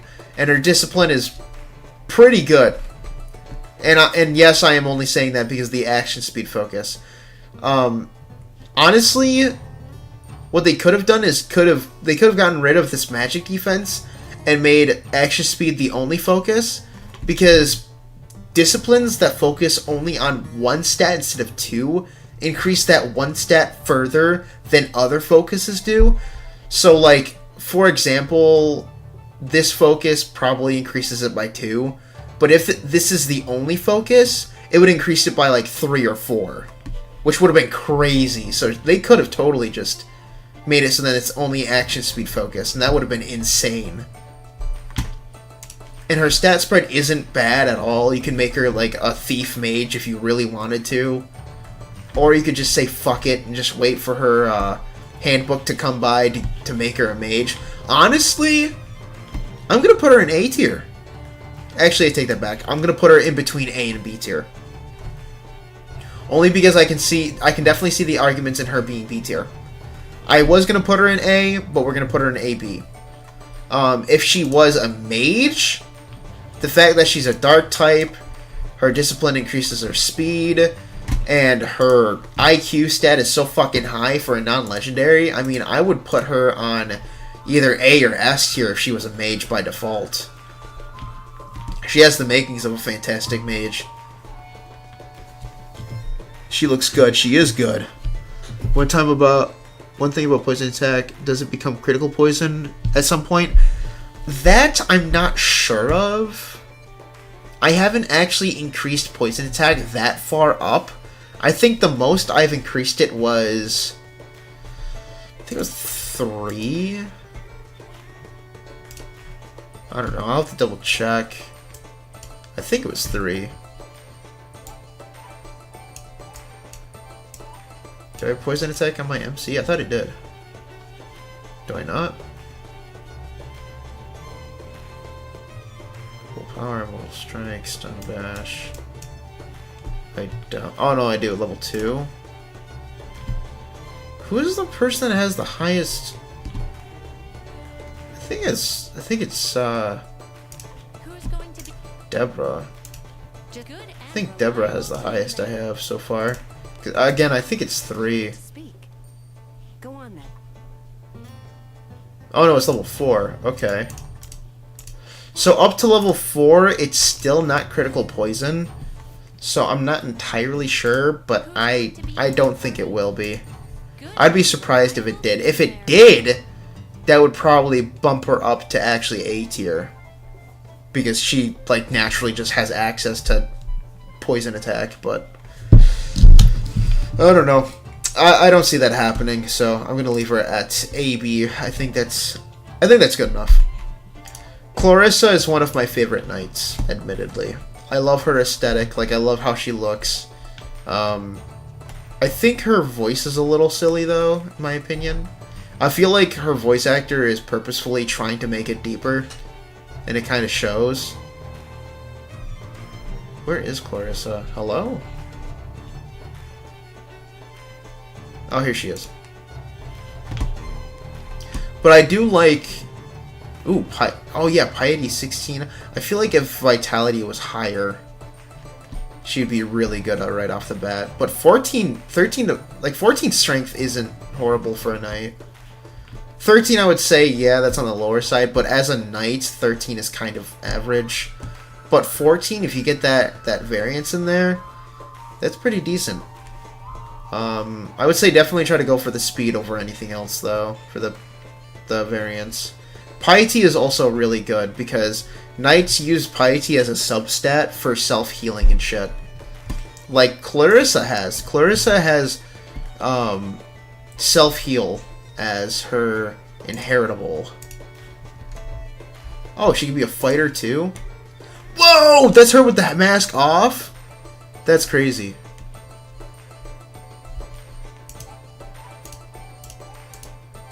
That is crazy. I never thought I would see that.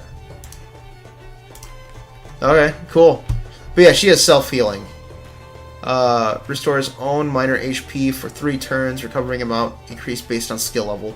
So the higher the skill and the higher your Piety stat is, the more you're going to be healing. Which is really good. The fact that a knight can self-heal and then have cover moves, pretty good for a knight. Now, don't get me wrong, I still think knights as a class should get buffed, but if you need a really good knight that's not, you know, Lana or anything else, Clarissa is definitely the next best thing, in my opinion. Increases tolerance of confusion, charm, and fear for the user and all adjacent neutral allies. See, that would have been really fucking good if it was good allies. Because if you had this paired up with a good MC and a good fighter, dude, that would be insanely good. Insanely good. But yeah, I feel like the alignment is the only issue. If this was neutral / good, or just good, I feel like this skill would be one of the best non-legendary skills. Her discipline increases SP and resistance. Really good. SP for all physical attacking characters, including fighters, really fucking good. And then resistances for knights, really good. So already her discipline is really fucking good. So I mean, her inheritable, her discipline's really good. I would say this is good, but it would be really good if it was good or neutral / good allies. And her stat distribution actually is not that bad. I feel like if you're gonna make her permanently a knight, I would say maybe invest in a little vitality, strength, and speed, if you can. If you can't invest in speed, don't worry about it. Vitality and strength is good enough. But if you want her to be a fighter, I would say just focus on strength and speed. But then again, we're not thinking about fighters. I mean, her alternate class, excuse me. Just her stat spread, what class she is, and all of this. Just honestly, I want to put her in A, but I can see the arguments for being B tier, so I'm gonna put her in A, B tier. But in my opinion, I would put her in A tier. Actually, you know what? I'm gonna put her in A tier. Fuck it. My tier list. If you don't like it, change it. One thing about Poison... Oh, I already read that. What am I talking about? She kinda hot. She is low-key kinda hot. Wife? Yes, wife material. Wife material Clarissa. I just think that if her voice actor didn't sound a little as silly as she does, I think that she would be definitely high-tier waifu material. Who's going to be in your party? Like here, let me see if I can pull up an additional Clarissa that I have. Certainly. Oh shit, what the fuck am I doing? Okay, here we go. Something the matter? Like, I don't mind her voice, it's just... Something the matter? Something the matter? Something the matter? It sounds like she's intentionally trying to lower her voice. Something the matter? So, I mean, like, it's a nitpick, you know, it's whatever, but it's just, I don't know. A nitpick of mine. But then again, I have the opposite thought of Lana, like the normal Lana. I feel like the normal Lana's voice is way too high-pitched. Have I done, something wrong? Like, what is that? Have I done, something wrong? That is abysmal. I don't like that. Have I done, something wrong? Like, that's just... It's so high-pitched, it's even hard to hear because of how high-pitched it is. Hello. Shall we chat? And that's normal. Like, that's Wanderer Lana. Like, it sounds like this is the actual voice actress's voice. Hello. Shall we chat? But for the bass Lana, they increase the pitch. Lana voice with a flu. Yeah, dude, it's just like... It feels like they intentionally increased her pitch on the normal Lana. I just don't get why they did that. I don't like it. I feel like if they had the Wanderer Lana voice actress, or just the Wanderer Lana voice, for both Wanderer Lana and normal Lana, I think I'd be fine. But they had to make her so high-pitched for no reason. I don't get it. Let's see, we got the thief Jean. Where is Jean? Here he is. Oh man. Look, I need to drink some hot chocolate, although it's more cold chocolate than anything else. Yeah, I'm gonna have to put that in the microwave to reheat it. My goodness. Dexterity is alright. His speed is pretty good for a 2-star. His strength is not that great. And the rest of his skills, or his stats, his IQ, Piety aren't good at all, but he doesn't need to use those. Vitality is okay. Luck 12, that's slightly above average. So, you know, whatever. I mean, I don't know. I definitely think Amelia. Why did I say Amalia? What the fuck's wrong with me? I think Amelia is definitely better than him by a long shot. Although he does have a good pass, or inheritable, what is it? Disarm Trap? Yeah, that's a really good inheritable. Boost damage dealt to water enemies, that's whatever. Continuously increases each stat accuracy, evasion, and evade trap. That's whatever. I mean, the only thing that's good about him is his inheritable. Now, that doesn't really mean anything about using the character. His class changes mage. That's embarrassing, dude. Especially since his IQ is already fucking garbage. I just don't see it being any better when you change him to a mage. Because your stats, these stats do change when your class changes. It's just like, his IQ is already so fucking low, I don't see it really being worth it. I'm putting Jean in fucking C tier. Truly skill fodder in my opinion. Never like a turn-based game, but... Never like a turn-based game, even quit. HSR, a tutorial, so as a newbie, your guide helped me so much. Thank you, brother. Hey, I appreciate it, man. I am glad that my guides helped. Like, honestly, it means a lot.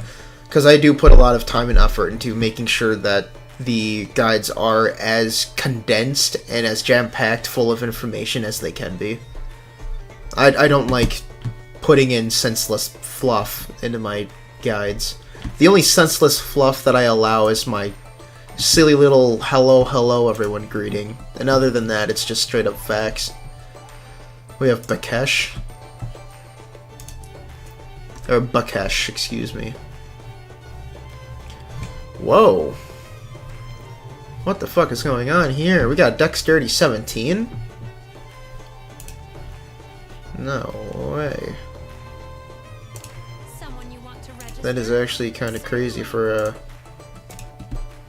a thief. I don't have any more Bakeshes because I think his inheritable is pretty good. I think I passed those along to my Deborah.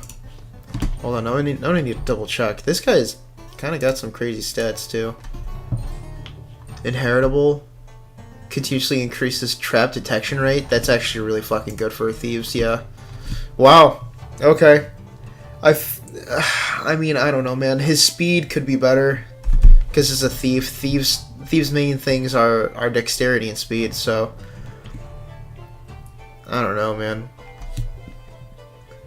You know what? I can say for certain though, this is probably the best you're gonna get for a front row thief without the fear of him getting one shot. Because Vitality 15 is pretty fucking good.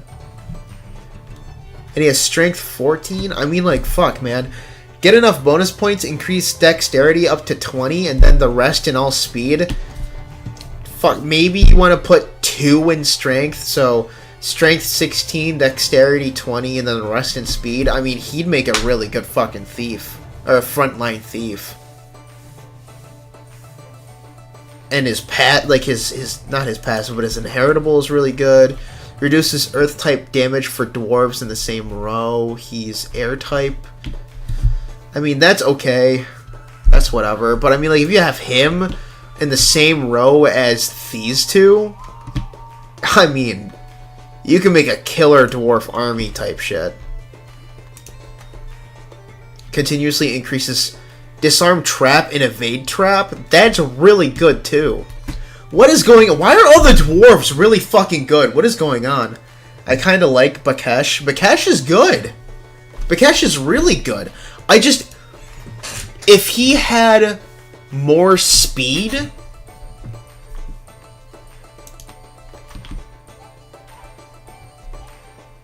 I mean, again, just the speed, honestly. I mean, okay, his skill right here could be better.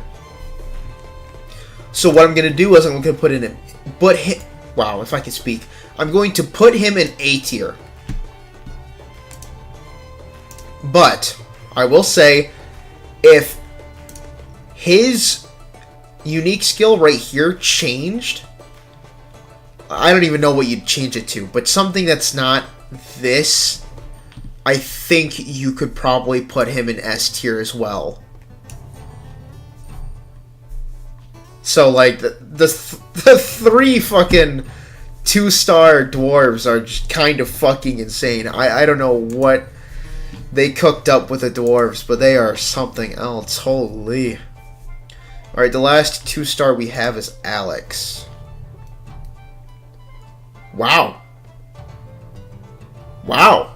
I'm actually surprised. He has a really good strength stat for a knight. Wow. With a variance of 1 to be 16, between 16 and 17, that is really fucking good for a knight. What the fuck? And his vitality is 15, arguably could be better for a knight, like maybe 16 or 17, but that's not by much. Shit, dude. Yeah, honestly, Alex isn't bad, and I'm assuming he will turn into a fighter for his class change. Yep, fighter. Whoa. Huh. I did not know what he looked like without the helmet, but that is not what I was thinking he'd look like. Yeah, I think I'll keep the helmet on. Thanks.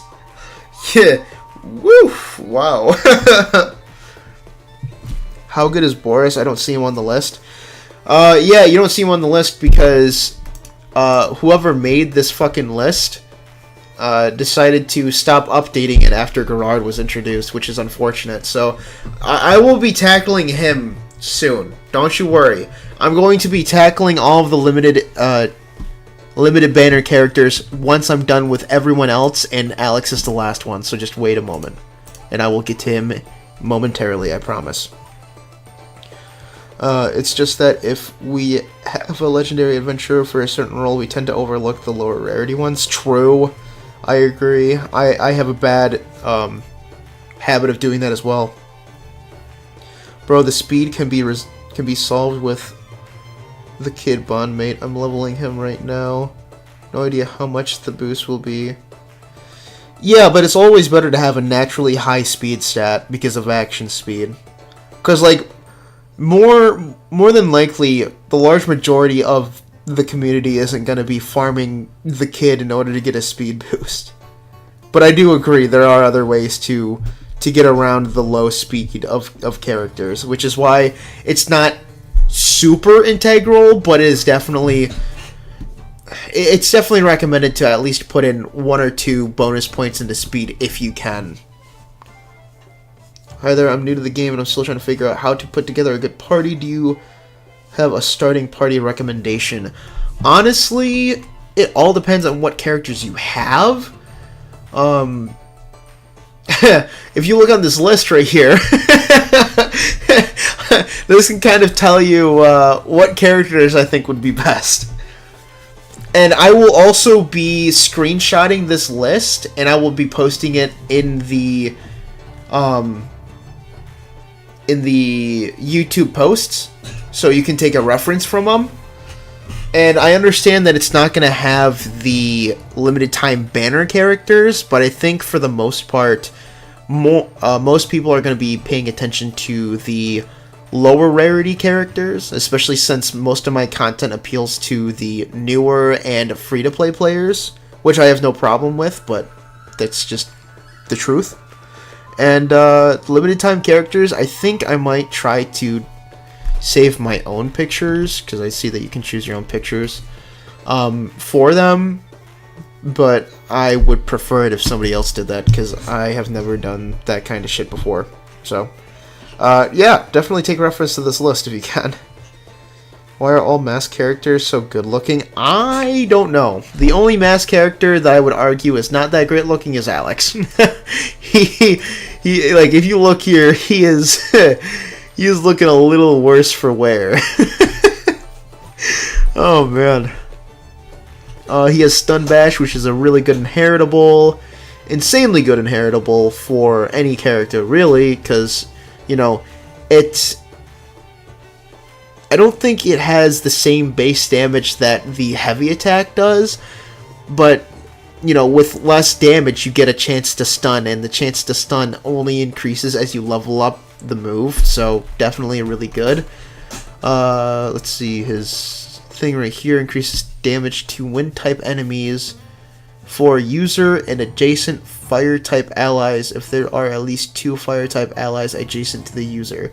Okay, so it's situational, therefore most likely ass. That's unfortunate. His discipline is pretty fucking good, though. It increases accuracy and SP. Really, really good discipline for a knight. Honestly, having vitality and strength, speed could be better, but it's not the end of the world for a knight. I mean, honestly, I'm tempted to put him in A tier. You know, despite his shitty unique skill right here. He has Stun Bash as an inheritable, and he has the Discipline that increases SP and accuracy. I mean, like, dude, that's pretty fucking good. And the fact that his stat distribution focuses on vitality and strength, which is really good for a knight. Yeah, I'm putting him in A tier. Alright, so that is all of the lower rarity characters on top of the base legendary characters. So thankfully we have one Gerard, so we're going to take care of Gerard, and then we're going to be answering Jayford's question on how good is Arboris. So we will check Arboris out in one moment. I want to get Gerard done since he is the last character on the list. And Gerard is right here.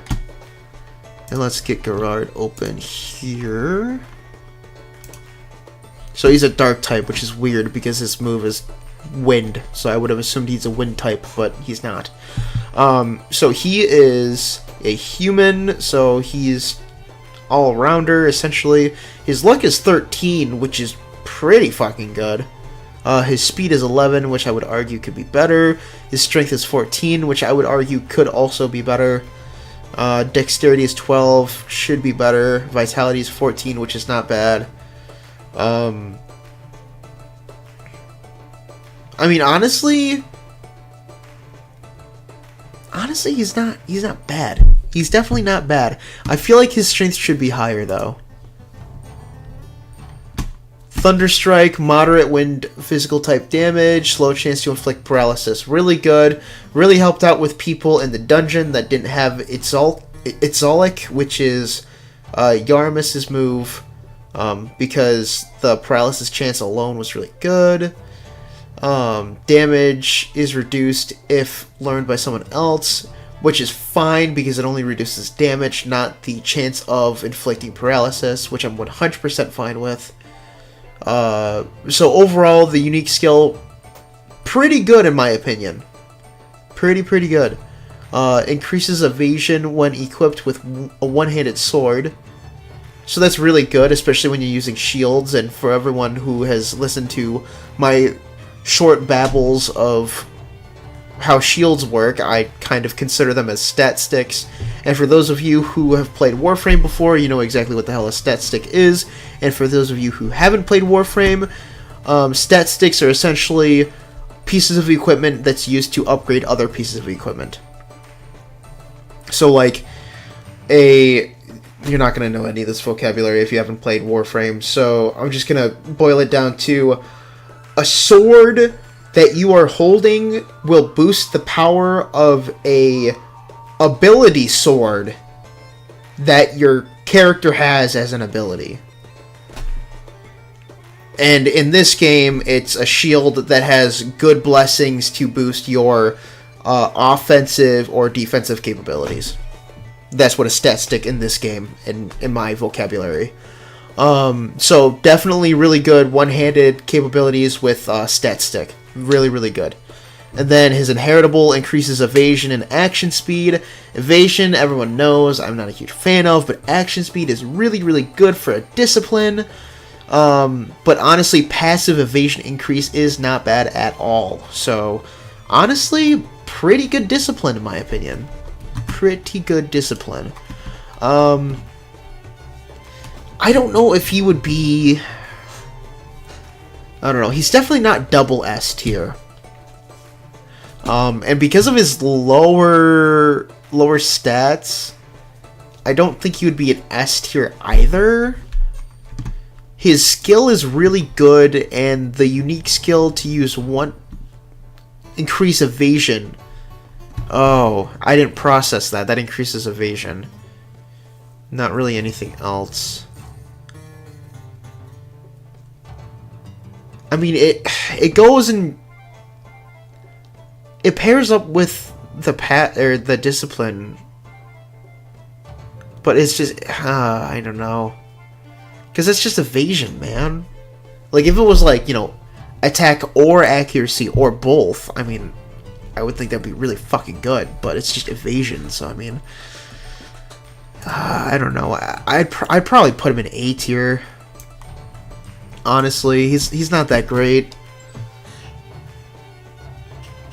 Can you inherit more than one skill? I'm trying to make my team now because I don't know who to use. Oh yeah, you can inherit as many skills as you want. There's no limit to how many inheritable skills you can have.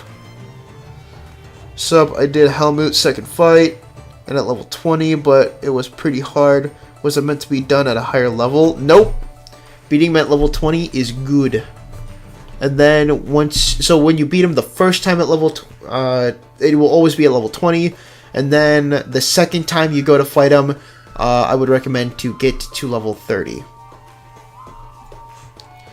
I love my wife Sophia, and I know she's aggressively mid. Hey, you know what, man? More power to ya. But let's actually answer. Let's answer Jayford's question real quick for a Boris. Because I don't know if a Boris is here. Excuse me. He's not here. Okay. Is he at least... He is here. Okay. So I actually want to... Oh, man. Okay, you guys are gonna have to give me a second. I think it... Can anybody give me the stats for Arboris? Real quick? Is that possible? Just like a level 1... Like, all the stats for him. On Reddit, people say evasion tank is good. Is it true or depends on playstyle? I mean, I can definitely see it being true. I'm definitely not the one to ask about how good evasion can be at extremely high levels and shit, because I personally don't like evasion. The only time evasion can be really good is if you have around 150 evasion from what I'm aware of. And that stat seems too high for something that isn't increasing your offensive capabilities. So, I mean, you could definitely make the argument, oh yeah, you know, evasion mixed with defense is like, you know, the best in the game, it's the meta, yada yada yada. In my experience, it's not. Again, I'm sure that there are arguments there that it is, and there could be ample reasons why, but from my experience, it's just not reliable enough. Unless you have a character that's literally made for evasion, like Sophia. All of her skills are built around evasion. So, I mean, like, you definitely could have Sophia be one of your best characters because she evades literally everything and it triggers her counter skill almost all the time, if not all the time. 150 plus is pretty high for uncertain defensive. Well, that's what I mean, man. Like, I just, like... Because if you build all in evasion, and then, you know, in the off chance you get hit, most likely the evasion is going to be off of a glass cannon, so you're most likely going to get... You're most likely going to get one shot. And in my opinion, it's just not worth it.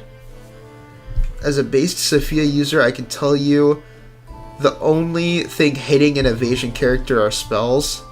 That too. But, like, that's what I mean. Unless your character is literally made for evasion like Sophia, I don't find evasion being very worth it. A Boris stat is 10 strength, 14 IQ, 10 piety, 12 vitality, 16 dex, 14 speed, 11 luck. Thank you, Skiz. I appreciate it. So, with that stat lineup, and we got these skills. Astral Break, I heard, is a pretty good move. Major Earth Element physical attack on one enemy. Bypasses defense power and increases action speed of user and allies in front of or behind for 3 turns. How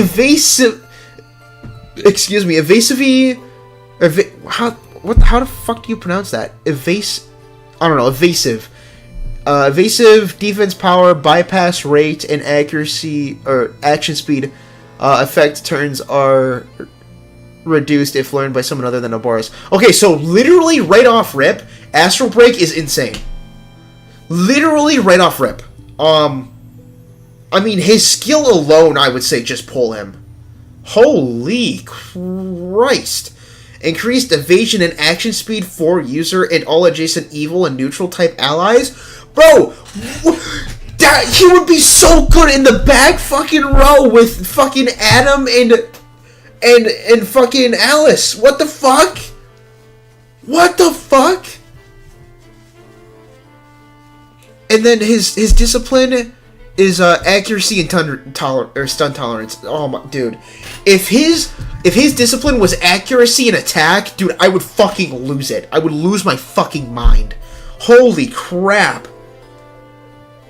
That is insane. And his stat spread, let's see, 16 dex, which is really good for defense. Speed is 14, which is pretty good, honestly.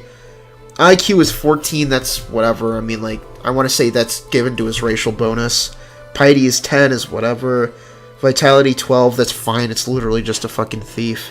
Strength 10 does kind of suck, but, I mean, see how if you're using a dagger, then you're most likely going to be using the dexterity. I mean, okay, if you were to use his bonus points for speed and strength, and hold on, the reason why I say strength is because then he can use a bow for the back line, because bows damage are calculated by strength. So increase strength and speed, have him in the back line with Adam and Alice. I think he would be really freaking good. Because honestly, his inheritable alone, major earth damage, bypass defense power, and then also increase action speed of user and allies in front or behind the user. That, dude, that is insane. And then his, dude, I would put him in S tier. He's super good. Yeah, he's incredible. He's S tier, like easy S tier. I could see the arguments putting him in double S tier, honestly. So I'd say in between S and double S. So yeah, Jay Ferd, if you are still here and you're listening, I would say he's between S and double S. That is an incredible character, and honestly, I will be buying his remains next weekend, and we will be having a summoning stream to try to get him. And I'm sorry if I'm slowly progressing, being all nasally and stuff. This illness is really fucking my sinuses up, so I'm sorry about that, but yeah, our Boris is definitely S or double S. Yeah, I pulled him already. I was just wondering how strong he was. Yeah, I think he's really fucking strong. Again, if you want to put him in the back line, I would say invest in some strength for a bow or a fucking, what am I trying to think of? The fuck is it called? A spear. Sorry. Spear and bow. Put in some strength. If not, and you're just only going to use daggers, then I would just say, fuck it, go for all dexterity and speed. But if I were to pull him, I would invest in some strength for the calculations for bow and lance, or whatever the fuck you want to call it, personally. Redbeard. Let's see Redbeard. I need to see why he's so bad. Or why he's so low ranked, because if you look down, he is literally the highest here. Oh, bless me. Sorry. Yeah, I don't know why he's B tier. Oh, wow, there's a lot of characters that are B tier here that I just don't agree with at all. Yeah, let's check out Redbeard. What the fuck is up with him? So he has no image available, rip. He is a priest dwarf type, or dwarf race. Priest type dwarf race. Neutral alignment, so he's good with going in the back with Alice or going in the front with Lana.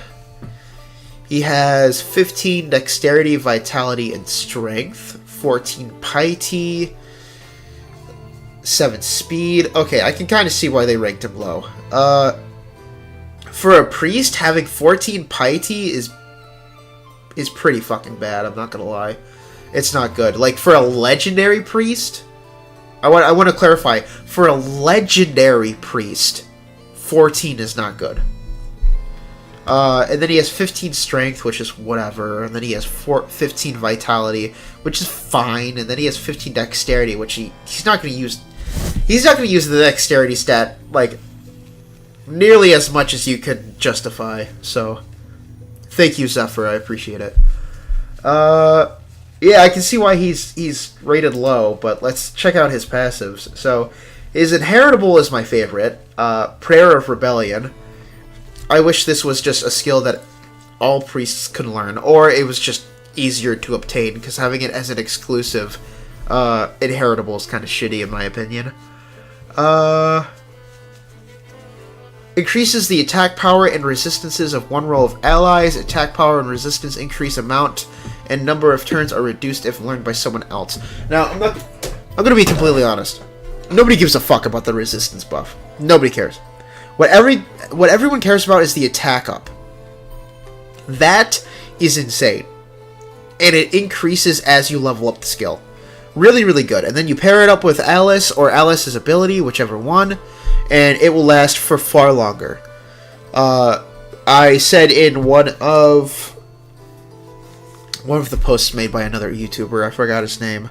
I mentioned him briefly a couple times, but he was also tackling Wizardry content for a while before I started picking up Steam. Maybe he still is. I'm not sure. I haven't checked out his channel in a hot minute, but he does a lot of other mobile games and stuff. But I told him, like, I've invested so much into Alice already, I think I would just bring his inheritable over to my Alice, and then just use his inheritable that way. And I think that's how most people feel too, because this character, just stats alone, is not that great. Increased tolerance of insta-kill, skill-bind, and spell-bind for user and all adjacent dark-type allies. This would be good if it wasn't only for dark-type allies. Like, this would be insanely good if it wasn't only dark-type allies. Like, if this was like, you know, like, you know, all this for user and front row or back row allies, depending on the character's placement. I think that would be a lot more helpful. So that is an insanely good passive brought down by its extremely shitty requirement. And then this increases divine power and attack power. I mean, the divine power is good, but the attack power is meh. Because it seems like they want you to use him as a frontline unit. But in my opinion, he doesn't have the speed to be a good frontline unit. And he doesn't have the stats to justify using your bonus points into speed. Like, you need to put your bonus points in piety or strength, and it just... I can see why he's ranked so low.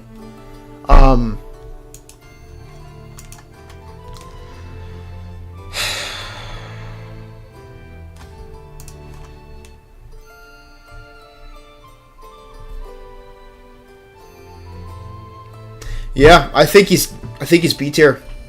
I agree with this. Genuinely, I think him as a character is B tier. His inheritable is really, really good. But literally just pass that on to an Alice and you will be having a way better time with it than if you were to just use him. Renee is SS plus, for real, for real. Sly, I think you're delusional, fella. And I'll tell you what, I'll check out Renee right now. Because I actually did get her, I got her twice. But I used her for her inheritable skill, because her inheritable skill is really good. It's an AoE physical type move that is scaled based off your attack stat. But it doesn't have the unlimited range like spells do. It has the range of a close weapon. But it's still insanely good for characters like fighters and shit.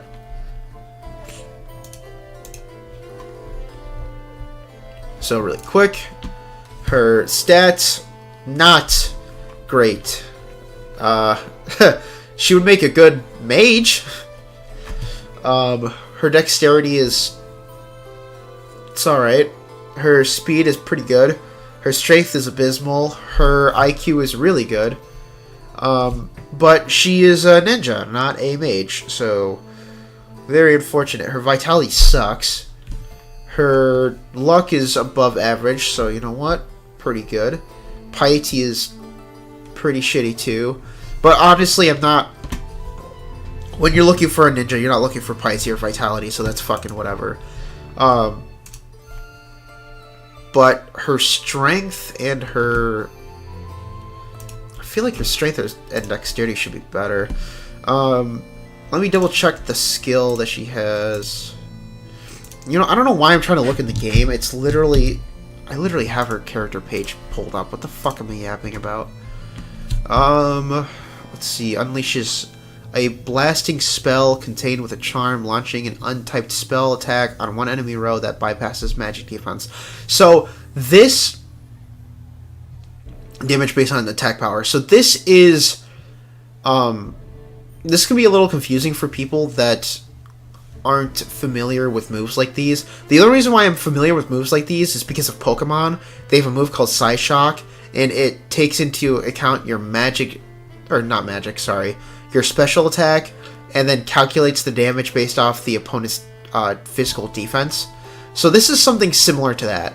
So this is taking your attack stat, and then the opponent's magic defense, and calculating the damage that way. So it's taking the magic defense while also bypassing a portion of that magic defense to inflict your physical damage equivalent.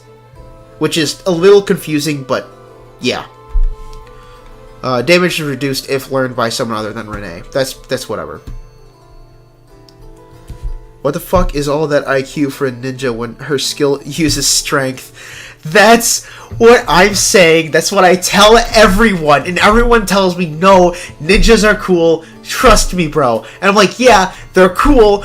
But what the fuck is she gonna do with 17 IQ? Like, what the fuck, man? And then her passive increases surety for user and all adjacent evil allies, which would be good if it weren't for the fact that almost all of the good evil characters are mages and priests. The only one that would take advantage of this is, I think, a Boris, because I think a Boris is evil, isn't he? He's neutral. Not even a Boris can take advantage of that. that is so fucking stupid.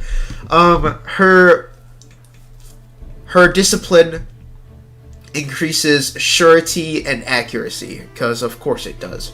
Now, don't get me wrong. I know she has a couple other passives that increase her evasion and shit. But the real issue is she has no strength to help her deal damage. All she has is speed, and she has abnormally high evasion, which doesn't say much because of the other passive she has. And the only reason why I know this is because I've had Renee. In my opinion, I think Renee would be B tier. She would be B tier because her discipline is good and her unique skill is really good, but you can always use your unique... you can move her unique skill to literally anyone. Like for me, I moved it onto my my MC and my Abanyos, and I have not looked back. Not looked back once. Her passive here is garbage. And her stats, garbage. So, I mean, like, honestly, B tier. B tier character. I don't know why she's ranked so high here. She is definitely not S tier. Her stats and her skill, well, I say skill, specifically because her discipline's not horrible. and her unique skill right here is good, but her skill is garbage. Not good. Also, thank you for whoever subbed. I appreciate it. I'm glad that you're enjoying the content. Oh, let's see. What? Abanyas is better than Renee. Then yes, Abanyas is better. I love Abanyas. She's good.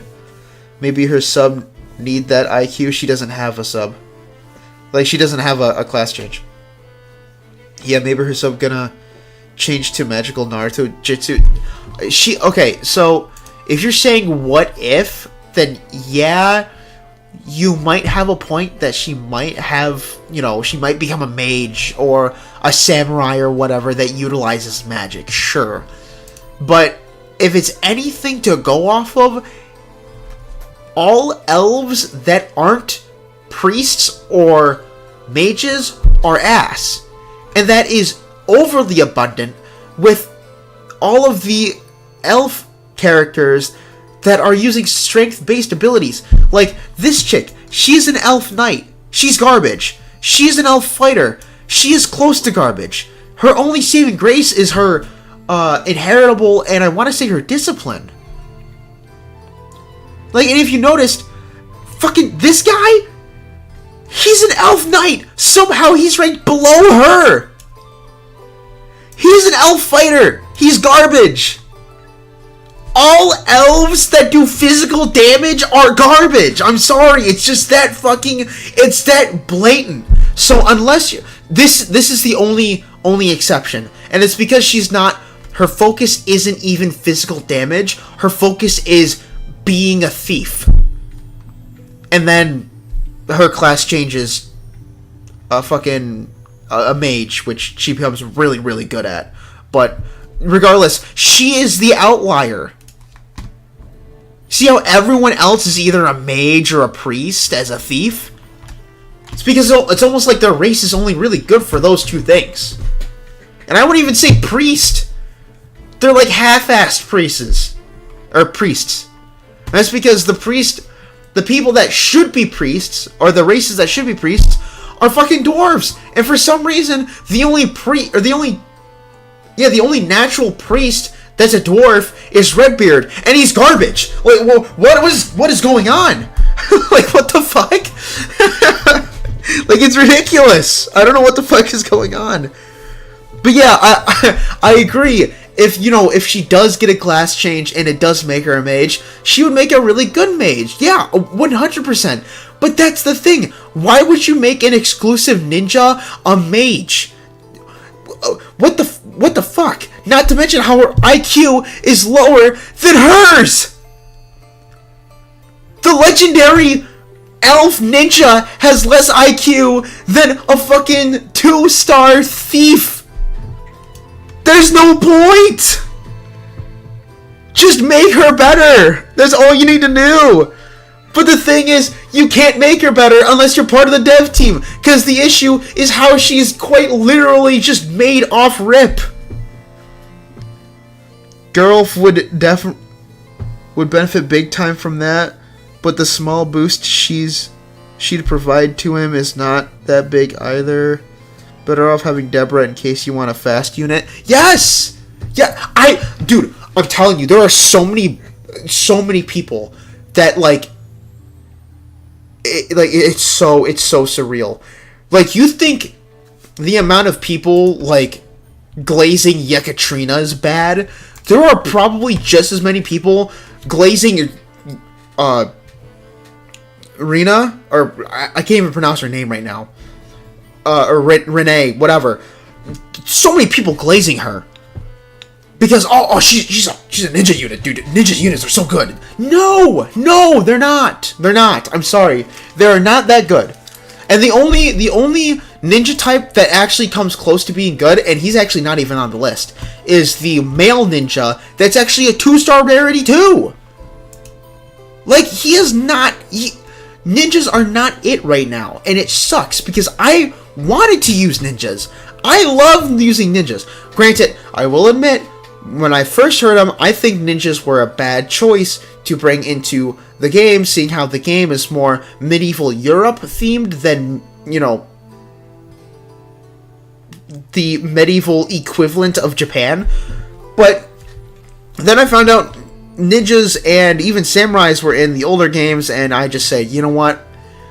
I have no place to say that they don't fit now, because they've been in the game since the beginning of fucking time. So I take that back.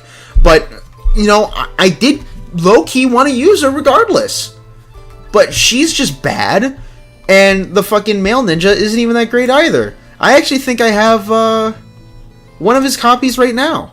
Welcome to the guild tavern. And yeah, the male ninja's inheritable would be pretty good to have, but it's not good until you get it to like level 3, because yeah, it bypasses a quote-unquote major part of the opponent's defense or something to that degree in terms of the summary, but it's just not nearly enough.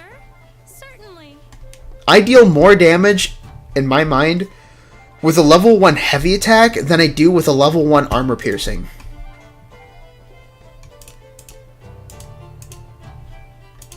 Just from my experience. Okay, let's really quickly. This thief, okay? 13 strength, 13 IQ, 11 piety, 12 vitality, 13 dexterity, 13 speed, and 13 luck. The only outstanding part about him is his luck stat. Everything else is either mid or mediocre. Like, it's ridiculous.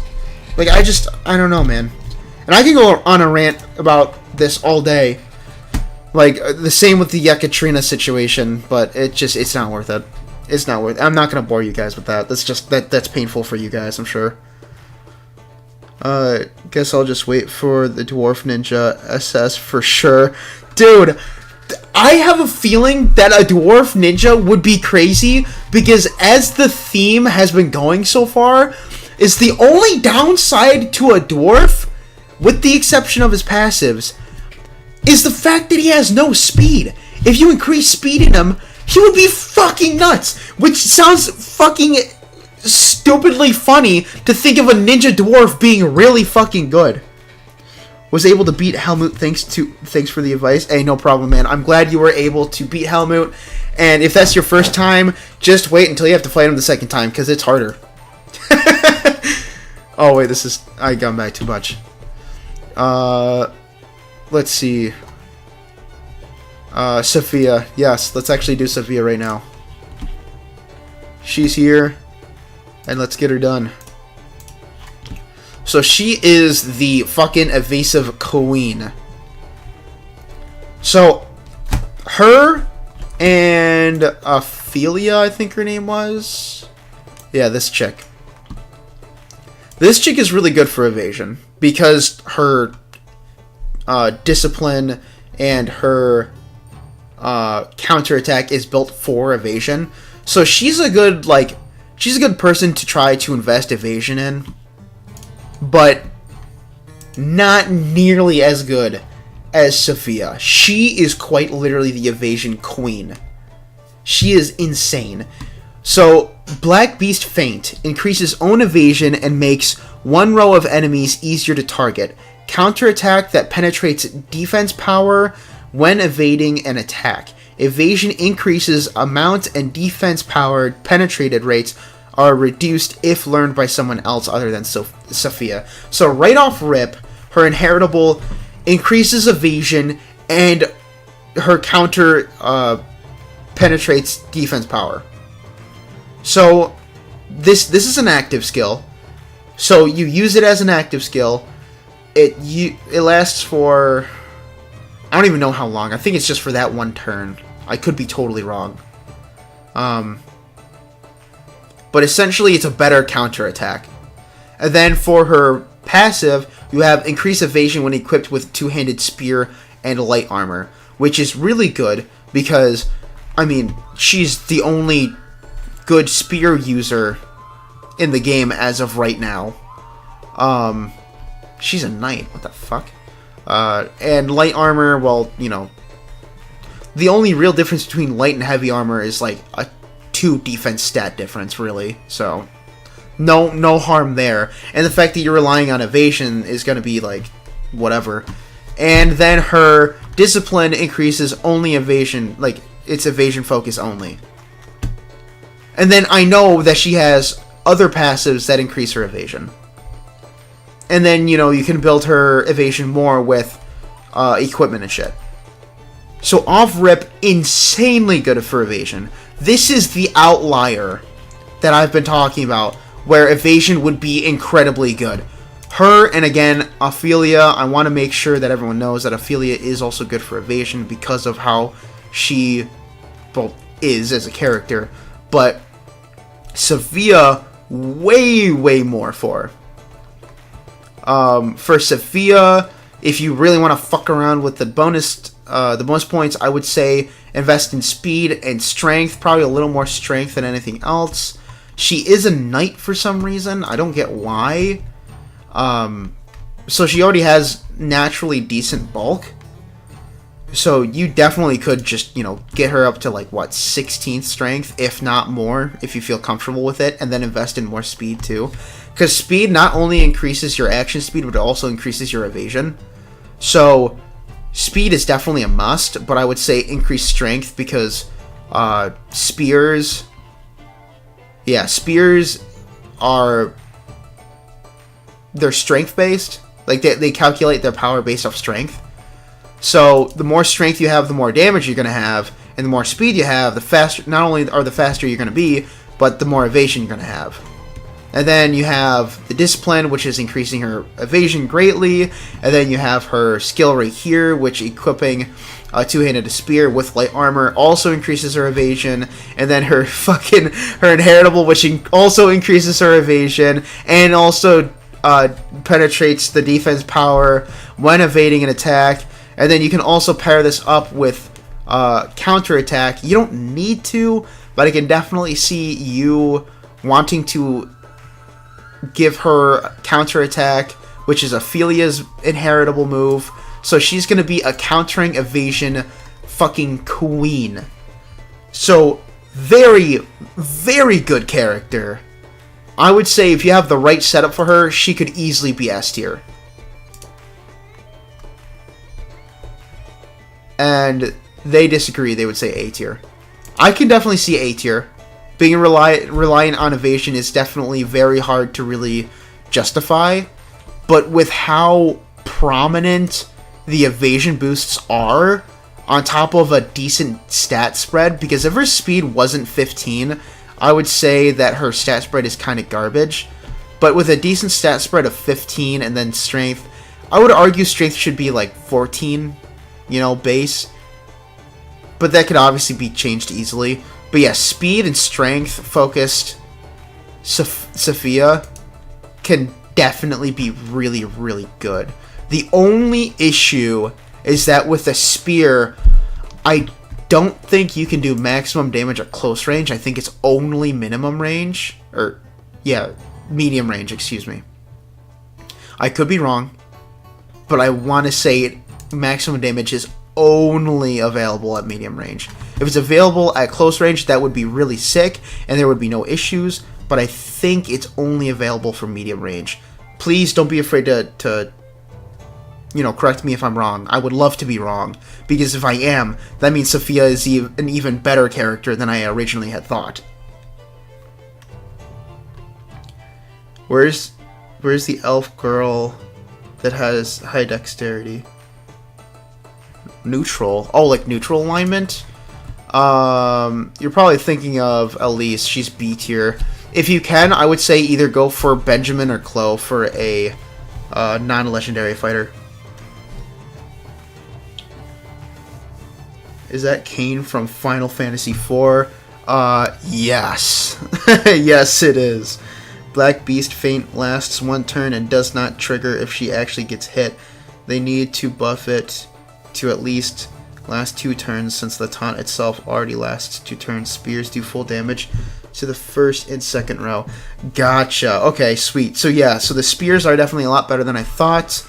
And the Black Beast Feint, from what Patrick is saying, sounds like it definitely needs a buff, because it only lasts 1 turn and does not trigger if she actually gets hit. Well, yeah, I mean, I'm not surprised that it doesn't trigger if she actually gets hit, because the whole thing is evasion. You have to evade the attack in order for it to happen, you know what I mean? So, like, that I can understand, but it only lasting 1 turn does kind of suck. I think if it was what it should be in my mind, if it was something like a buff or something, like you would use Black Beast Feint, and then it'd last for like 3 turns total, and then it lasts as like a passive buff. So like you can do other damaging moves and shit along with having Black Beast Feint active to do additional counters. I think that would be crazy, and it would definitely prevent you from even considering having Ophelia's move, which is the counterattack. Because at that point, it would just be a better counterattack that just needs to be activated for 1 turn manually. Her name is Olive? Oh, you're talking about the fucking other... okay, gotcha. Hold on, give me 1 second. Olive is A to B tier. Give me 1 moment. That's legendary requests. So we have Olive, her skills. Yeah, so... Thief. Yeah, that's whatever. Okay, so yeah, Olive is pretty good. I would definitely say you're probably better off with either Chloe or Benjamin still.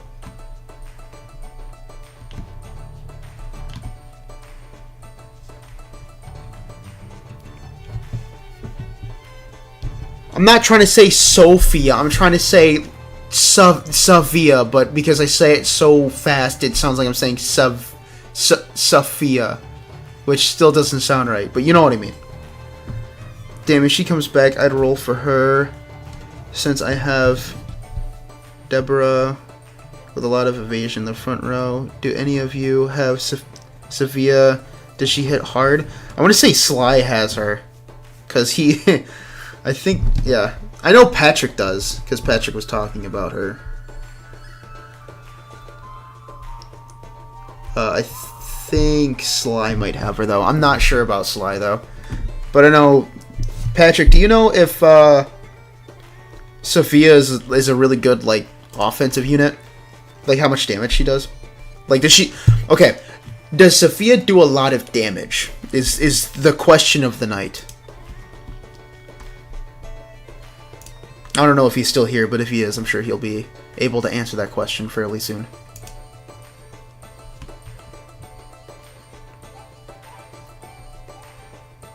Oh shit, I completely forgot about Yarmus and Birkanan. Alright, Yarmus. Yarmus. His inheritable skill is actually fucking insane. It does stupid amounts of damage, and even as a person that inherited the skill, meaning it does less damage than it normally would, yeah, it's... So, my Adam has around 330 magic attack, or magic power, and Zulik does over 700 damage easily. And that's level 1 and getting the damage debuff because I passed it on to a different character. That is insane. Insane shit. And the fact that it has a chance of paralyzing the opponent, that is stupid. Do you think it's worth to buy a fighter class change for Flute? Personally, I don't. Because I think Flute is just such a good mage that you're probably losing her effectiveness by changing her class. My team is like this: Lana, MC, Olive, Deborah, Alice, Adam. I think I got lucky getting Adam and Deborah from the 40 remains, and legendary is Lana. Then the selector is Alice. Dude. You got insanely lucky. Holy, that is a really good team up. I would say if you can, try to change Lala out. Lala, oh my god. Olive, I meant. Try to change Olive to, you know, Benjamin or Chloe, or... Yeah, I mean, like, just Olive or Chloe. Maybe Abanyas, if she comes out at some point soon. But... as of right now, your team is sounding extremely solid. Sophia doesn't hit hard. No, the trick is to supplement Black Beast Feint with follow-up attack. Gotcha. Okay. Yeah, the follow-up attack does sound about right. Wait, what do you mean people glaze Yucca? Oh, dude, I think you're living under a rock. There are so many people that glaze Yucca. Like, the amount of people that I've seen glaze Yucca in both the tier list, because originally Yucca was in double S. Originally, from what I can remember. But they moved her down. And Adam was always an S. So she was above Adam for a long time in this tier list. Which I just don't get how. But this tier list and all of the Discords and message boards that I have seen largely favor Yucca over Adam. And I have not seen any reason why they do, with the exception of, oh, well, she's Earth type, so she's really good for the Waterway dungeon. And I'm like, dude, what the oh, well, her AoE Earth type is so good in the Waterway dungeon, she is top tier. Dude, what the fuck are you yapping about, dude? I'm sorry, but Yucca is not her. She is not her. I will go on a whole fucking tangent, okay? It genuinely pissed me off how much people glazed her. Because, like, originally I was one of those people who was like, oh yeah, Yucca's really cool, you know, I'm really enjoying her, you know. I'm one of those people who I like having an all-female team because I like women, obviously. But I'm just, I'm fucking around. I'm loving Yucca. She's doing what she needs to do. But then I looked at Adam, and oh boy, how much of a fool I was to prefer Yucca over Adam. This guy, his IQ is 16. Okay. His speed is 13. But his passives and his fucking discipline shoot him out of the fucking water. Not only does he already have better IQ than Yucca, so off rip better, but Adam's discipline increases magic power and action speed. That is fucking insane, especially since mages are supposed to be nukes. That is fucking bizarre. And then Knowledge of the Millennial Lord continuously reduces MP cost of mage spells and that cost 6 MP or less. That is fucking crazy. Like, what the fuck? And then Wisdom of Truth eliminates dampening of damage from types the user has at a disadvantage with a chance to reduce damage when the user is attacked, affected by luck. So essentially, all damage resistances the enemy has on your spells are completely nullified. So the enemy cannot resist any spell that you use. And you also have a chance of getting hit with less damage because of the move. But the less damage doesn't really mean shit. What really means shit is the fact that none of your spells will be resisted against. Literally none of them. That is insane! So off-rip he has that. Off-rip he has reduces MP cost of mage spells that are 6 MP or less, which is almost, if not all, fucking mage skills that are like level 1, like Faru and all that other shit. Like Mafaru, like fine, whatever, that usually costs like 10 or 11 MP, like fine, yeah, I get it. But like shit like Faru, Halto, Foros, dude, they... like Megal, like all of them are like fucking like 7 MP, I want to say, and then you have Way of the Mage that reduces it to 6, and then the Knowledge of the Millennial Lord takes that 6 and lowers it even more. That immediately off rip insane. And then the discipline, I cannot express enough how crazy it is for a nuke to not only increase his turn or action speed and the amount of damage he does just from fusing him with other versions of himself, and the fact that his stat layout is really good for fucking IQ and speed. Fuck his dexterity, who gives a shit? His speed and IQ are really fucking good. His speed, arguably, if you want to say, extremely good, it could be like 14 or 15, but 13 is still really good for base speed. And the fact that his action speed only increases more through discipline is insane. And the fact that he has the personality evil, which lets him actually get the damage, or the damage buff from Alice in the back row, it's even more crazy. Like, how could you not prefer Adam over Yeka? All Yeka has is, she has trap detection, and she has ambush prevention. That's it! I'm sorry, but that's not what I'm looking for in a mage. If anything, that sounds like something I need for a thief. Like, I'm sorry, but Adam is just so much better. Yeka only has the earth elemental advantage in the waterway compared to Adam. Adam has the advantage over her in literally every way other than that. Adam's absolutely nuts. I know! He is fucking stupidly crazy! There's no reason why he needs to be that crazy. It's all good for mage or for fight class. It's good for mage. Mage, since mage has mostly a lot of MP. Yeah. Sorry, I was in the middle of a tangent. I'm sorry. I'm sorry I couldn't answer questions.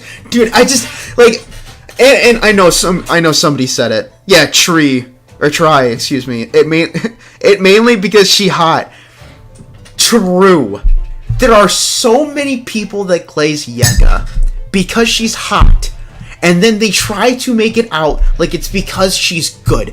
It's not because she's good. You like to look at women, which is fine. I get it. But don't lie to me and say she's better than Adam, which is why I'm using her. Just fucking tell me outright. Oh, well, I like her because she's a girl, and I like looking at girls. Fine! I 100% get it. But don't lie to me about how she's better than Adam just because you like looking at women. Bro, no, that ain't it. Don't even start with that. Your opinion's invalid. I'm sorry. But Yeka's pretty. Yeah, that's fine. Yeka can be pretty. You can have Yeka. You can have fun using Yeka. Please don't be discouraged for using Yeka. But don't tell me she's better than Adam when I literally can bring up all of the stat spreadsheets and all of the fucking passive sheets that he has. He is crazy. Also, just wondering, what is the best free-to-play legendary? The best free-to-play legendary. That is hard to really think of, because if you're just looking for passives, Deborah's the best, because her passives are really good, even if you pass them on to somebody else. But if you're looking for somebody to actually use, I would say probably Lana. I think Lana's the best free-to-play legendary if you want to actually use them. Because Adam and Alice are insanely good, but you can always have substitutes for them. You can't really have a good substitute for Lana. And in all honesty, it's because of her inheritable. Her inheritable is insane. Like 12 HP, like regaining 12 HP each time you win a fight, even at like the earliest part of the game, that is insane. And then you can only increase it by leveling up that skill. So I would say Lana is probably the best to have as a free to play if you're looking for someone to actually use as a character. But if you're looking for passives, I would say probably Deborah.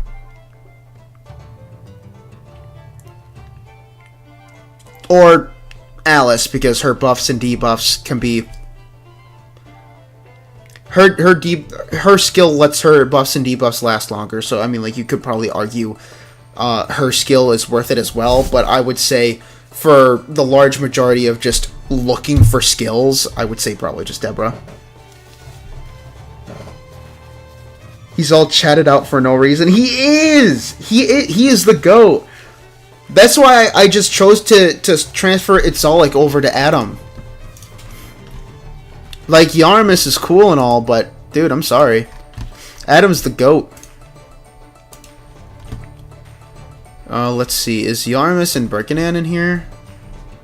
No, they're not. Okay, we're gonna have to go from my memory because I used my Yarmus, all of my spares for inheritables and disciplines, and then Yeka's I used for just disciplines. So Itzalik is really, really good. I already kind of went on a small tangent about that. Insanely good skill. It's good for mages, not very good for fighters, because it not only uses MP, but it also calculates based off your magic power, and it also bypasses part of enemies' magic defense. And by part, I mean greatly. I don't know what greatly means, but it says greatly bypasses magic defense. So I'm assuming that's a lot. And seeing how my Atom at a level 1 skill can do over 700 damage with one of them, I would assume, yeah, it's probably a lot.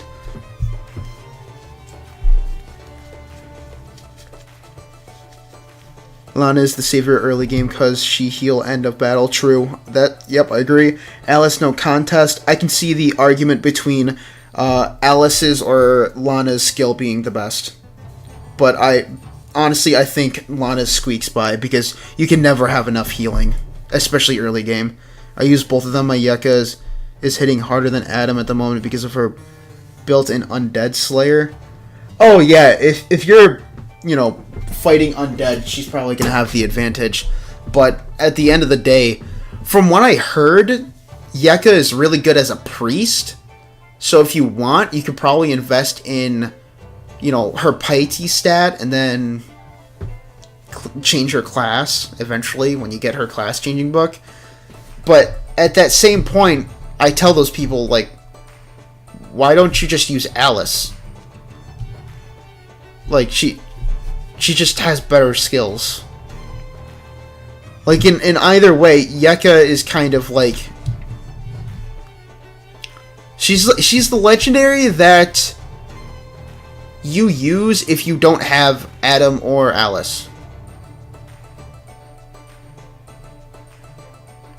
His accuracy debuff spell plus Alice evasion debuff really saved me a lot during the boss fight. Especially both MC and Olive have counterattack. Olive has level 2 counterattack. That's pretty good. Pretty good. Since you've been playing for quite some time, do they follow a specific schedule with the banners? Gerard's one has 10 days left, so is it for sure to be a new banner after this goes away? Okay, so I have been playing since the game released. So to say that I've been playing for quite some time is an understatement. But with that, I would like to say that there is no indefinite schedule that they have for banners. They always try to make sure there is a limited time banner right after one limited time banner ends. For example, they had the Adventurer Knight Lana and Gerard stay for an additional 2 months because they haven't planned an additional limited time character yet. So those two stayed for 2 additional months than originally planned because of that. So they will always have an exclusive banner come out right after an exclusive banner ends. Whether it's a new character or an old character is debatable because the only old characters that they re-released were Gerard and Lana, and those were the first exclusive characters that came out for the game. So, for all we know, they could have the schedule of new character, then old character, then new character, then old character, or they could do new, old, new. It's all up for debate. I would assume that they would have new, old, but it could definitely just be anything, honestly. Birkanan is diabolical for a beginner. She only learned new skill after 20. Yeah, so Birkanan is really good, but she's only really good once you hit her to level 20 because she can't use swords and she can't use light armor until you get her around level 20, which is crazy. If I use a class change book, can I switch back to my original class later? No. The only time you can ever switch back is if you have the handbook to switch it back. That's why I tell everyone, make sure you max level your character first before you change your class.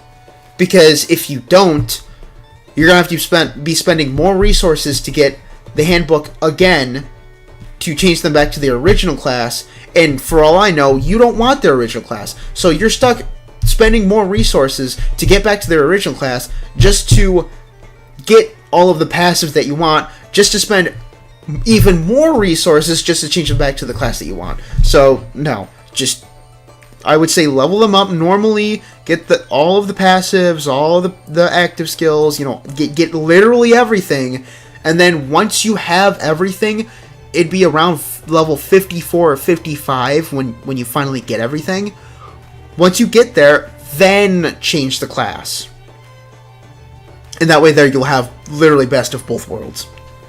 Do you think power creep will happen in the future? Oh yeah, most definitely.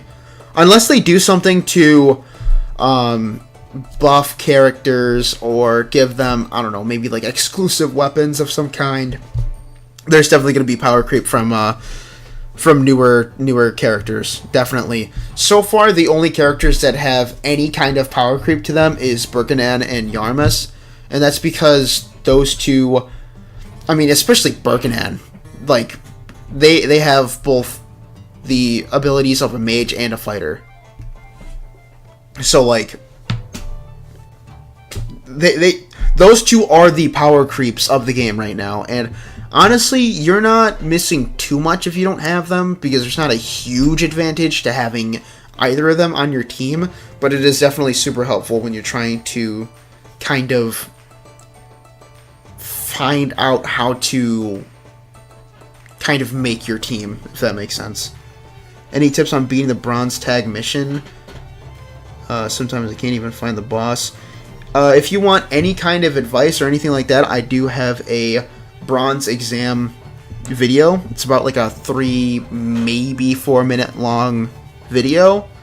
It should tell you literally everything you need to know about the exam. So if you want to go check that out, definitely do that. Give my boy Fernart and get out of the NPC free jail card. What the fuck are you talking about? I know he ain't dead, but I want to play him. What are you yapping about? What are you saying? Except for MC, right?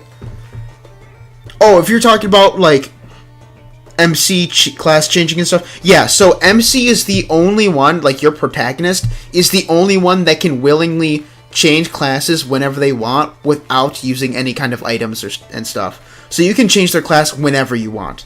Yes. Thank you, not a problem, man. Just, again, if you have a question about an exam or something, I most likely have a video on it. The only videos that I don't have on something that I really do need to make a video on are the ore dens. I know the Malice Dungeons one. I was going to do the Proving Grounds, but it's just proven so difficult that not even I can make it. So there's no point in making the guide at the moment.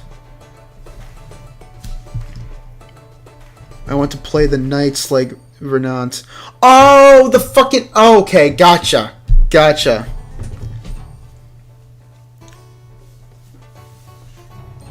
Yeah, I don't think any of the story NPCs are gonna have any kind of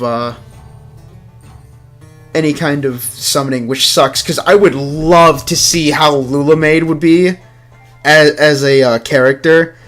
I think she'd either be a knight or a fighter, and I think she'd be really fucking good. I started playing 2 weeks ago. I'm currently stuck on the doll boss in the Abyss 3. Holy, what the fuck? You need to chill out, okay? You started playing 2 weeks ago, and you're already at the doll boss in Abyss 3? Holy. Wow. That... Dude.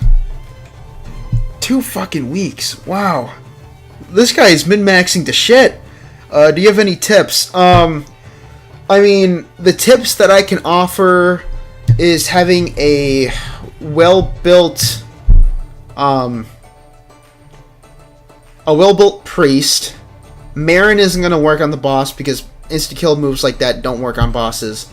But moves like Badios is going to be really good.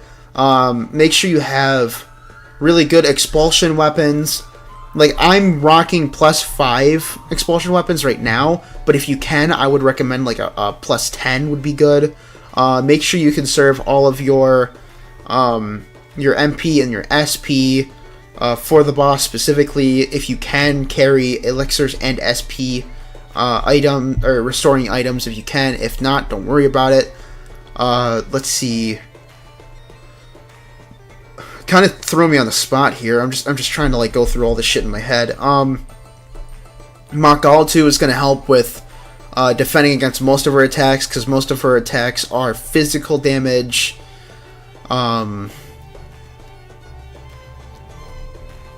Having at least two people that can both heal and deal holy damage are going to be really good. So like an Adam with Badios and healing moves will also be pretty good.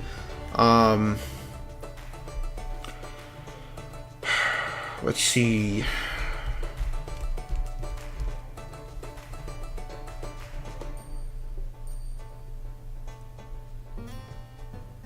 Honestly, that's all I really got, because unless the doll boss has skill seal, I can't remember if she does or not. But if she does, try to keep in mind Kinnepick, because the higher your resistance stat, the less likely you are to get hit with a spellbind or a skillbind spell. Also, if you have the Ring of Protection, which you can get in the Third Abyss. I don't know if it's called the Ring of Protection. I think it is, but it's a ring that gives you skillbind tolerance. That's going to help too. And if you have done the 4-drag event, which I know you haven't, because you said you just started 2 weeks ago, the gauntlets that are given to you in that event have skill seal prevention as well. So if you have the event, use the gauntlets. If you don't have the event, use the ring. They should help a lot with the skill seal.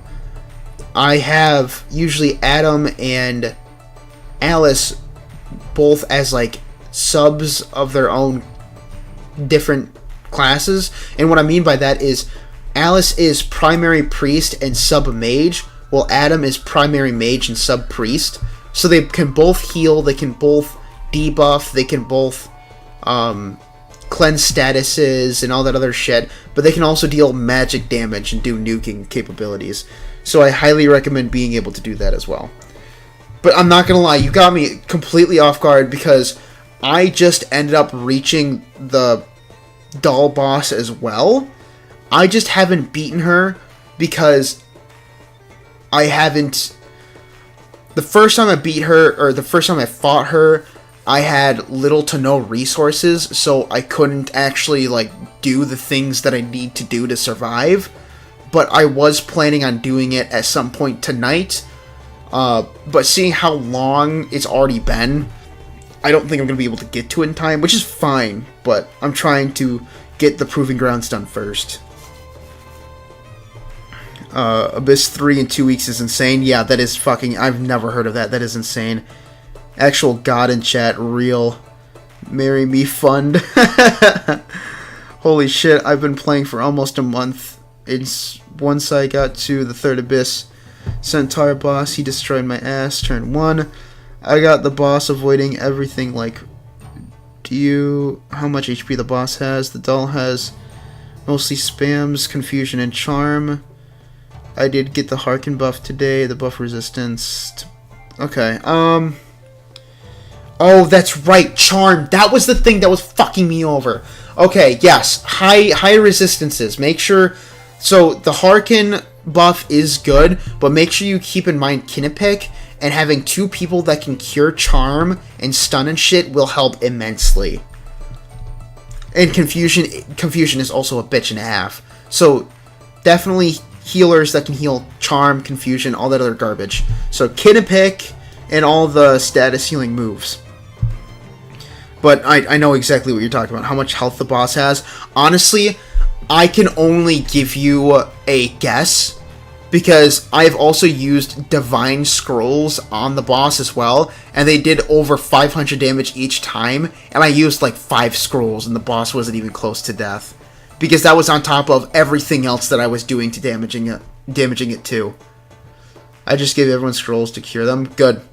That's good thinking. As for guild points, should I save for legendary remains, or is it okay to buy adventure remains? For guild points, I would recommend saving for legendary remains and premium currency. Everything else just doesn't seem like it's it, in my opinion. But yeah, that doll boss is difficult. Very, very difficult. I do not blame anyone getting stuck on that.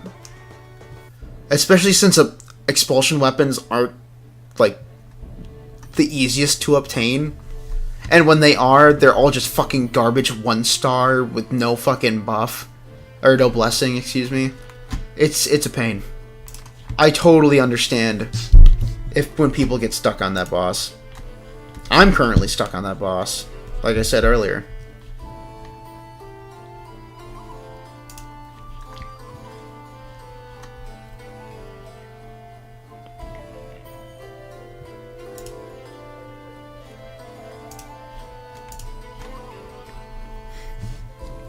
I think I did around 6 to 7k damage on my last attempt. Yikes. 6 to 7k. That is a lot of fucking health. Although that isn't as bad as the fucking vampire for the Proving Grounds. Which I heard, actually, you will actually get a vampire... I'm clicking on everything but the Will of Mind. Oh my god. In the Will of Mind, there's a vampire slaying ability. And I think I need it. I think it's up here.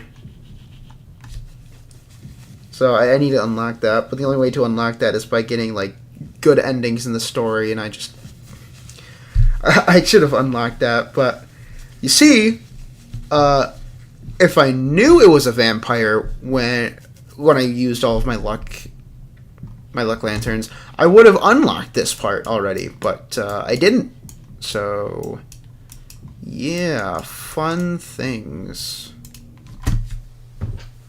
What team comp do you recommend? That is a fairly good question. So, for a team comp, Welcome. How can I help you? Who's going to be in your party? I'm just gonna bring out my team. Bunch. May I kill any who defy me? Where is she?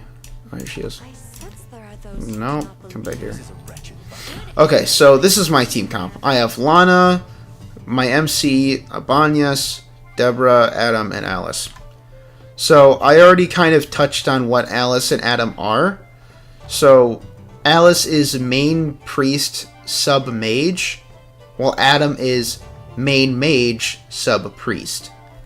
So they can both kind of fill in the roles of both. But obviously they're not going to fill in their roles for subs as well as they would for their mains. Abanyas is my main fighter.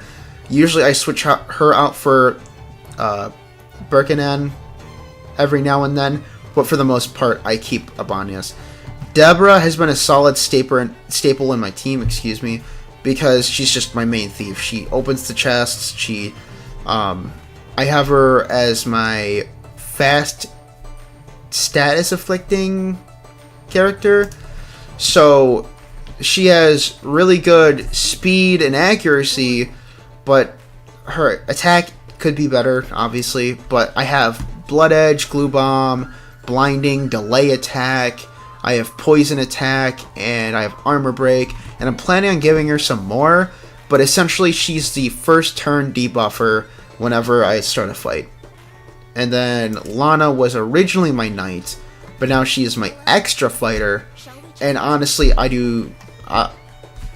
haven't looked back since I changed her as a fighter. I prefer fighters over knights, especially seeing how bulky Lana is right now. She's not even level 60 yet as a fighter, and she has 270 defense and over 600 health. And I think... Yeah, I gave her passive HP up for fighters, passive attack up for fighters. Like, I just gave her all of those passive fighter abilities too. Because for some reason, there aren't enough things that increase knight-specific stats. But for fighter-specific stats, there's no issue. Like, the only way I was able to increase the passive HP up for a knight was because I got the book from it randomly. I don't even remember where I got the book from. But I was like, oh, okay. It probably wasn't even a book. It was probably the stupid pages that give you like 25% XP for the skill. But yeah, that's my comp right now. 2 fighters, my MC, whatever the fuck he feels like being. Usually it's a fighter. I want it to be a thief. But for right now it's a fighter because, you know, obviously Proving Grounds. And then priest mage hybrids, and then 1 thief. When my character finally becomes a thief, I am planning on taking Deborah off and replacing her with Birkanan, because Birkanan is so versatile. I can use her for either front row or back row if I wanted to. The same could be said about Yarmus, but as you can tell, I have not really improved my Yarmus at all. So yeah, that's my team comp right now. What rank did you put on Birkanan? What rank did you put on Birkanan? Like, what level was she when I put her on my team? I mean, because all of my shit was so high level by the time Birkanan was introduced, I just put her on my team at level 1. I just fucking blister levels up. But if you're talking about, like... Oh, I gotta change my fucking team. Hold on. If you're talking about, like, what level would you recommend her be if you if you were to put her on a team with you? I would say level 20 would be good. Because then she has full access to the light gear, the swords, great swords, and so then she can be utilized for both front row and back row stuff. So yeah, definitely level 20 is ideal.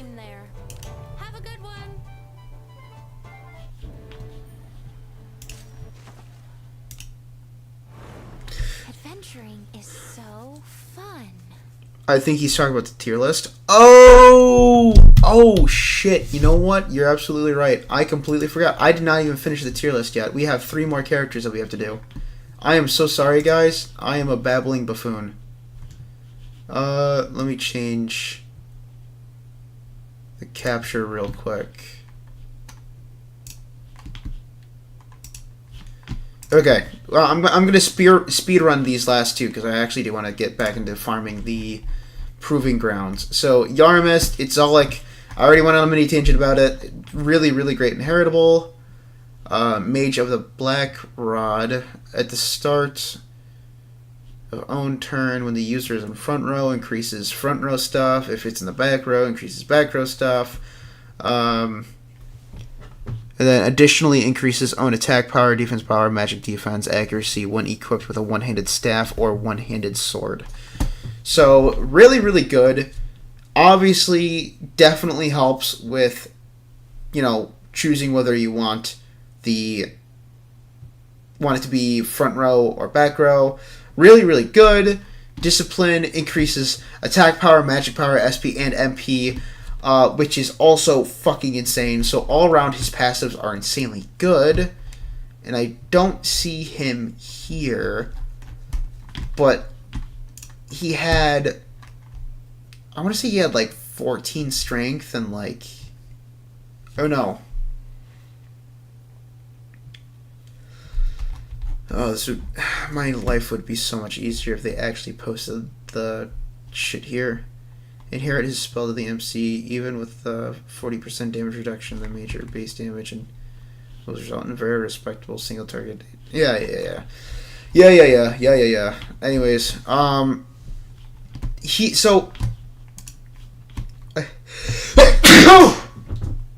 bless me.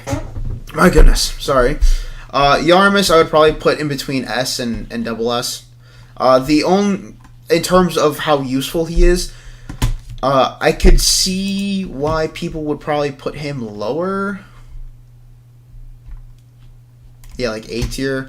Because he's an exclusive character, and he will always be exclusive, so it's going to be really hard to discipline him and all that other garbage. So I could definitely see people ranking him lower because of the acquisition. Same with Birkanan, so I could definitely see them being lower. But in terms of usability, because of his stats, I vaguely remember his stats. I want to say he had more strength than IQ. His speed was fairly decent.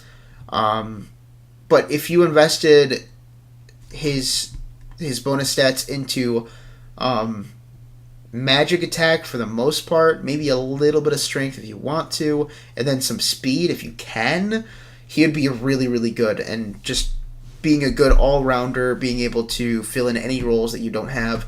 And honestly, Birkanan is in the same spot as him, although I would say Birkanan isn't as good as Yarmus. So Yarmus is between S and double S, but I would say Birkanan is probably between S and A tier. Let me just double check her passives, because her inheritable skill is not very good. It's literally Halto, but it decreases accuracy and defense of the opponent. And then its damage is reduced when it's passed on to someone, so it's not even really worth it. Coin of Power is what lets her use one-handed swords and two-handed swords. Continuously increases own attack power, defense power, accuracy, evasion, HP, and SP. So I think that's just how it is, just in general. I don't think... What I'm trying to say is, I don't think this is dependent on whether she has a sword or not. I think it just continuously increases all this, just off rip, which is really good. And her discipline increases her attack power, SP, defense power, and magic defense. So unfortunately, not her magic power or her MP, which is very, very unfortunate. But she has a naturally high MP pool, so I'm not too upset about it. But I would like to see this magic attack instead of magic defense. But honestly, thinking about it though, I don't mind the defense power and magic defense power, because she already has a pretty shitty defense and magic defense stat, and you're going to put her on the front row at some point. So I actually don't mind this too much. But honestly, her stats were pretty good. I was with 8 bonus points, I was able to even out her strength and her magic attack to 16 even. And then the rest of it I put into speed, which I think went to 14 or 15, maybe 16 as well. So overall, not bad stats, but because of her inheritable and the fact that her discipline skill doesn't completely focus on her offensive capabilities, I think she would be at least a lower tier than Yarmus. So if you were to put Yarmus in double S, Birkanan would be S. Or if you put Yarmus in S, Birkanan would be an A. In any of these 3 columns, honestly. But Yarmus, without a doubt, is either S or double S. Birkanan would be between A or S. But I personally don't mind. I'm going to use fucking Birkanan regardless. Free-to-play really sucks for this game if there is constant power creep, since premium currency they give out is so cheap. So, again, the only power creeping units that are going to really suck for free-to-play is Birkanan and Yarmus. And you don't need Birkanan and Yarmus. The thing about power creep is that for a game that focuses on single-player gameplay, you don't need to look into power creep, in my opinion. There's just no reason for it. Power creep is more of a concern when you are investing in PvP type shit. Like, you could say, oh, wow, you know, Yaramis is power creeping the tier list so fucking much. What's the point in having any other character? Well, not everyone's going to have Yaramis, and you don't need Yaramis to have a viable team, so who gives a shit? You know what I mean? Like, I understand what you're saying in the sense that power creep can ruin the game, and sure, it can, but what I'm trying to say is it's going to take a lot for power creep to actually ruin the game than most other games, because this game is solely single player gameplay right now. It's not PvP.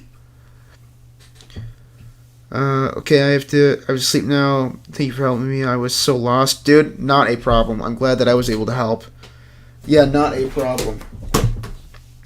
They plan to change how skill level function, so I think free-to-play player are in a good spot. That is true. I completely forgot to say that they are completely revamping the MP and SP usage of skills and spells. I don't know if they've done it yet. I don't think so. But the moment they do, it's just going to help power creep even more. And by help it, I mean help, like, bring it down.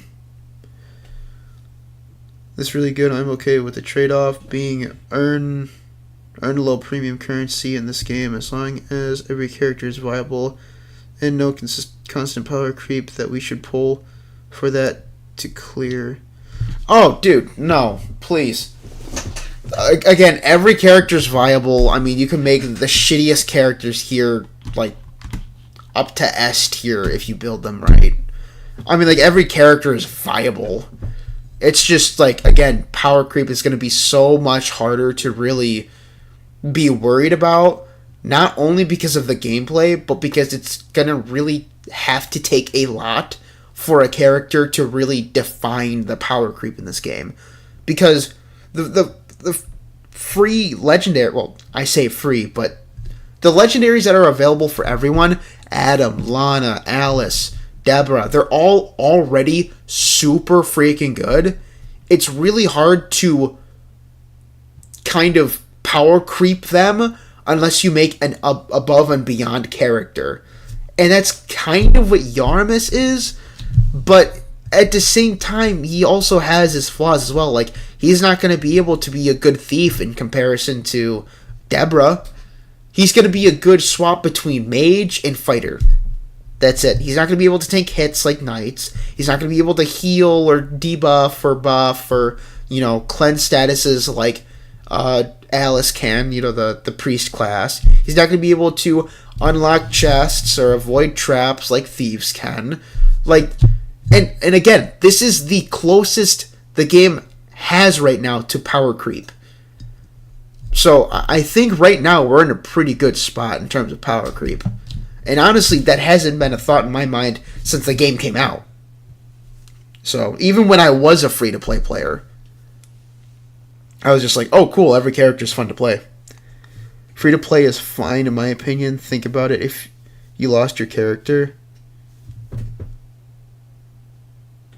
think about it if you lost your character. Like if I lost my account, that would fucking blow. I lost my account once already. I don't need to lose this one. This one's technically my second account.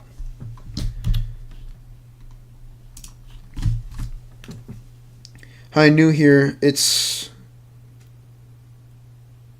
okay as long as the devs don't balance the game around the power creep units. True, but again, the only power creep units are Yaramis and Birkenan, and Birkenan isn't even top tier. Like, that's what I mean. Like, you know. Bro, I'm having trauma with Honkai Star Rail. It's a single player game, but I can't clear the latest content with my old units. Oh, we got a trauma survivor from other gacha games.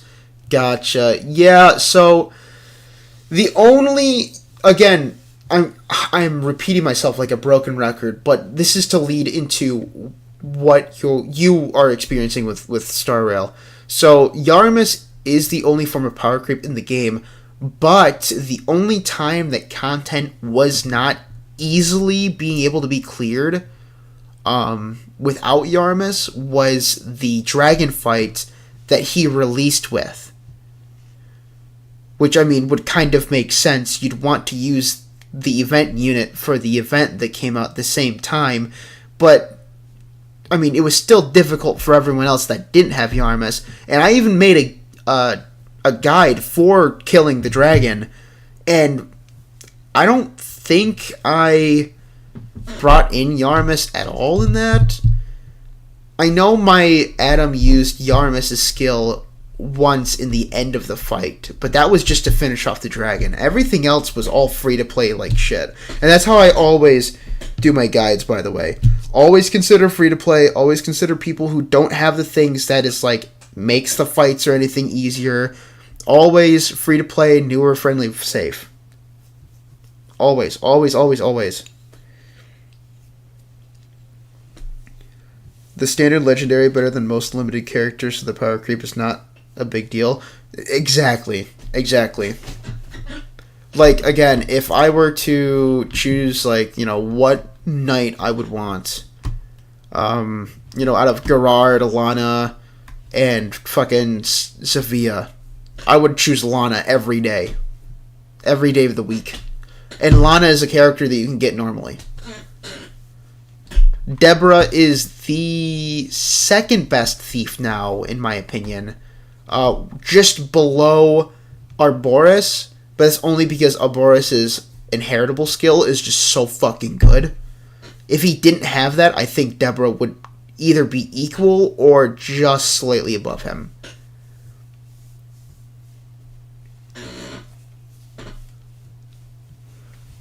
Hopefully they won't add a universal buff to a character like increased attack power of all characters, irrespective to other position or personality. I don't think they're going to do that. They already have so many fucking specifics for some skills. Even for non-legendary characters, it's really hard to imagine they would do that. Nah, bro, I really enjoyed this game. I like the challenge, and it's really rewarding to beat the boss. Yeah, absolutely. I feel the same way.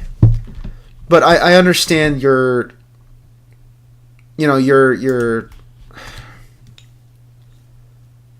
fear, I guess, of power creep, but I'm telling you, man, it's going to be really hard for this game to be power crept. Incredibly hard. I promise you, you shouldn't. If you were to worry about power creep at all, it would probably be way, way later in the game's lifespan. Like, again, if you're worrying about power creep at all, because it's not that big of a deal in my opinion. Hasn't been since the game started.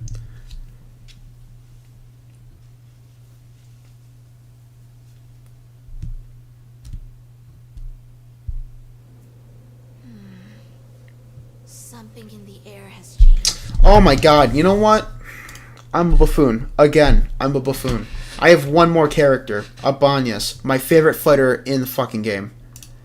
And I'm like, oh man, you know, I've just been itching to do the fucking Proving Grounds already. Alright, Abanyas, just give me 1 second. I'm actively using Abanyas, but for the sake of literally every other character, I'm going to bring up her stats and whatnot. Thankfully, they actually have her in this thing here. Strength 13, Speed 12, Piety 14, IQ 12. Overall, they're okay. Luck is pretty good, actually. Speed, I would argue, could be better. Strength could be better, too. Unfortunately, stat-wise, she's not the greatest, I will admit. But Flutter Dream Flash, arguably one of, if not the best active skills in the game. Even though it's not an active skill, it's a passive. It does minor physical attack on one enemy at the start of battle, low chance of decreasing accuracy rate, and the activation rate reduction and the amount of accuracy rate decreased are reduced if learned by somebody else. So whatever, pretty standard stuff for skill-specific characters. Then we have Flickering Fang, which increases damage against magical beasts and decreases damage from magical beasts, which is really good because that affects almost all of the units in the second dungeon or the waterway dungeon. It also affects the it affects a pretty good amount of... No, I take that back. It takes care of the magical beasts, the guys with like the elephant trunk arm guys. It's super effective against those. It's super effective against the scorpion chicks.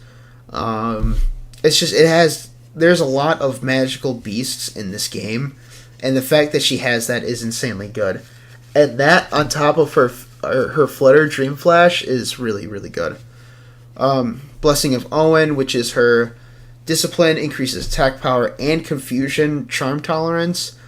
I would have preferred if the confusion and charm tolerance was actually for action speed or surety rating. I feel like if it was one of those two, this discipline would be absolutely fucking monstrous, and it would totally overshadow her, I would say, poor-ish speed stat, because it's not horrible, but it's definitely not good either. In my opinion, I think Abanyas is, I think she's S tier, but I do understand the A tier argument, because her stats just aren't as crazy as I would prefer. And I think that's mainly just because she's a human. Humans are usually well balanced, so she's not going to have any crazy stats. But from my experience with her, I would like to put her on S tier. So I would put Abanyas in between S and A, and depending on what you need, you can definitely, choose whichever one. Game's in a pretty good state as far as enjoyment and balance. The first time I beat Octonaris, I came so fucking hard. Dude, true.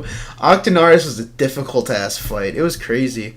I did like half the shit to actually awaken Octonaris. So Octonaris kept rezzing the ship like constantly, and I'm like, okay, I'm missing something here. What is going on? And then I found out that you have to do a couple of extra things on top of what you already did in order to not be able to have Octonaris res the ship, and then you'd actually be able to face the actual Octonaris. Bro praise on Owen. Okay, dude. Okay, dude. Not like that. It's blessing of Owen, okay? Not praying on Owen. This fucking guy. Alright, but yeah, that's my tier list. That's the tier list for the books. If you want her to inherit her skill, then she on another tier of QOL. Quality of life. If you want to inherit her skill, she on another...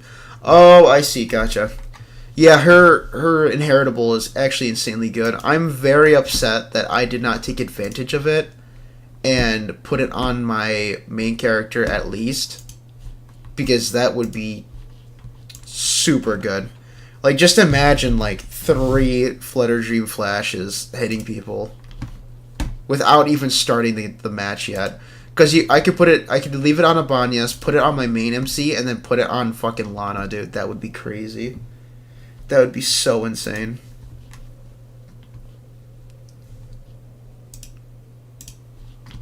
Alright, but yeah, that's the tier list, fellas. That's my tier list. Read it and weep. Alright, back to the grind. Someone is there. We need to get this Lana to level 54, and then we need to buff up my damage just a little bit more, and then I think it can take care of that fucking vampire.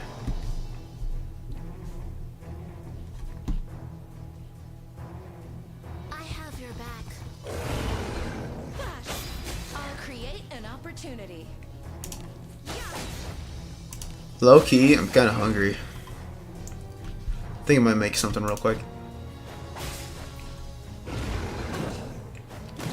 Okay, dude.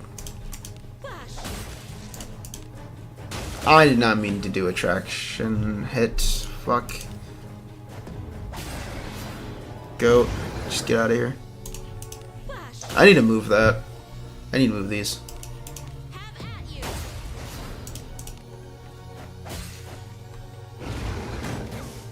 Okay, fuck off. Flash. The valor of this feat is yours, as is Huh. my Okay. Thank you, Abanyas. Appreciated.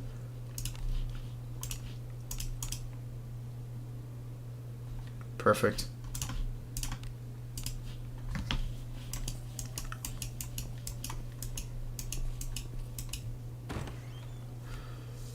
That fighter event is insane. I just about did the beginner one. Dude, it's so difficult to actually do the proving grounds. I'm not gonna lie, man. I just tell people, just do what you can. Don't even worry about it. Like, it sucks not being able to do the hardest difficulty, but shit happens. This is the most unfriendly new player event that they have released so far. This is for, like, all the old heads that are past events, or Abyss level 3. Like, they beat Abyss level 3 is what I'm saying. Here I flash. Where does Burt go on the list? Oh, Burt goes in between A and S rank. And Yarmus is between S and double S. Leave this to me. Bro got balls to flex with 3-man party. Nah, man, this this event you can only have 3 people on. As much as I would love to flex on with a 3-man party, I kind of have to for this event. Abanya says W wrist with the soft voice. Oh, dude, don't get me started. Every now and then she's like, "Don't worry, this fight is no match for you," and I'm like, dude, it's really hard because I love Lana, but I also really love Abanyas, and it's really hard for me to really choose which one I would prefer over the other. Because I just love both of them.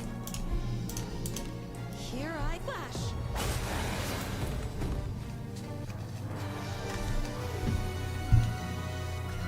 I wanted to get the book for Fighter Lana, but rip me, I guess. If you... Okay, so if you complete the intermediate... I did not mean to go in here, but that's fine. If you complete the intermediate difficulty, and you do it a couple times to get all of the coins that you can get Lana's fighter book still. It's just you need to blitz through that intermediate difficulty. So if you can, do it. 100%. Try it. You never know if you're going to do it unless you try it. Have at you.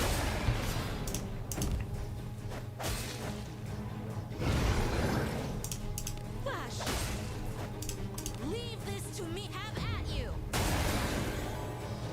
Why are you wrong, and why is Birkin triple S? Is Fighter Lana best version of her? Bro, we got a Birkinan simp in here. But then again, who isn't? Am I right, guys? No, but to answer your question, I prefer Fighter Lana. Yeah, 100%. I have your back. I think Fighter Lana is the best version of Lana, in my opinion. An opportunity. Flash. Have at you. Was I Holy fuck! to you?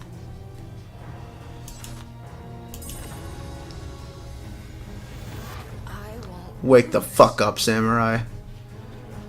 That one-shot me from 433 health?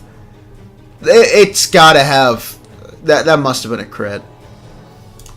Jesus Christ. Have at you. I wasn't even paying attention, in all honesty. I was looking at chat.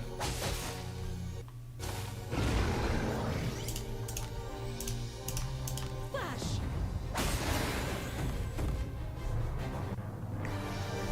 That Minotaur just is not worth it. Something good. Careful now. I gotta fight more of those elephant trunk dudes, because they give you the most XP. And I think this only gives you Azure Ore, right? Oh, it gives me that, but I think that's the steel version, isn't it? Yeah, it's steel. How so unfortunate. So what the fuck is back here? Nothing, actually. And I say nothing because there probably is an enemy in there, but I just noticed my SP and it's already low as fuck. And it's because I fought, like, what, 2 Minotaurs, I think it was? Which is super fucking bleak, because Minotaurs take so much fucking damage, and they give you no XP in return, and it's fucking abysmal. Like, just there, that one fucking Minotaur ate, like, 3 of my heavy attacks from all 3 of my characters, and it only gave me just below 1k XP. Fucking waste of my time. Thank you. I've been trying to level another fighter to level 50 so I can try again. I'm going to use my 3rd fighter as a healing backpack. That's a good idea. That is definitely a good idea. I mean, I don't know what fighters you're using, but I would definitely recommend, like, man, I don't know, Geralf and Benjamin. Benjamin seems pretty fucking nuts. And of course I found that out as I did the fucking tier list. If you're going to make a permanent endgame mode in this game, what would it be in the mechanics to clear the game mode? That is a difficult question to ask. Well, more difficult question to answer, I should say. Because I never really thought about it. Because I would like to have something that would incorporate your main character's cursed wheel ability. Because I would imagine that, because like everything so far has incorporated that ability in some way, shape, or form. So I would like to see that at some point, or to some extent. But I'm not sure what it would be for. Because I mean, we've seen so much that your protagonist can do with the cursed wheel, which is funny because it's very hard to really take the name seriously, cursed wheel, when it seems like a fucking blessing more than half the time. But I mean, man, I don't know. Maybe something that would kind of incorporate everything that we've come across so far. Like the falling boulders, or maybe specifically the rubble.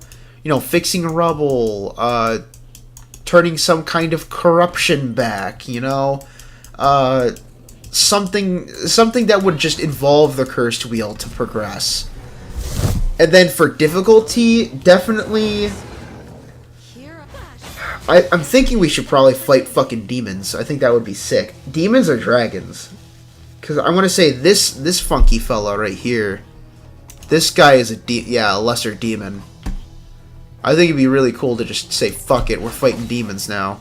Or more dragons, because the only dragon we fought was from the Otherworld Dungeon, what was it? The Otherworld Dungeon event. The one that Yaramis was introduced in. So I think dragons and demons would be fucking fire to just fight against in the endgame dungeon. Yeah, it was surety, I believe Minotaurs are bugged right now. I can believe it. I wouldn't be surprised. I got Alice, Deborah, 2 Lana. Do you think it's good? Except I made Dino, excuse me. Dino as mage and Ellis as a fighter. So Alice, Deborah, and Lana are good. Let's see. You could probably either raise your inheritable skill for Lana with the duplicate, or you could increase her inheritable. Either one is a good choice. You could, for Deborah, that's going to be really good. Deborah's a good thief, and Alice is a fantastic priest. And then Dino is good because he can clear early to mid game abysses with his arsenal, like his spell arsenal. So you'd be fine with either Asha or Dino. Dino is probably better because he can learn earth types spells for the waterway. And then you said Ellis. Ellis is okay. or Elise, however you want to pronounce her name. She's okay, but I think that Benjamin and Chloe are better fighters, in my opinion. Name a game Daphne characters could beat. Do note they have to not be a visual novel. Name a game Daphne characters could beat. I mean, I would say that they could probably beat a lot of games, honestly. Especially with the fact that their universe, there's resurrection. So even if they're beaten, they could just fucking resurrect, prepare for the next fight, and then probably win if they lost. I mean, I don't know. It really depends on what you're trying to put them up against, because like, there's fucking insta-killing spells. Like, no matter what shape or form they are, you can literally just fucking... If it is a living being, you can insta-kill it with an insta-kill spell. So, honestly, it really depends on what you're asking me.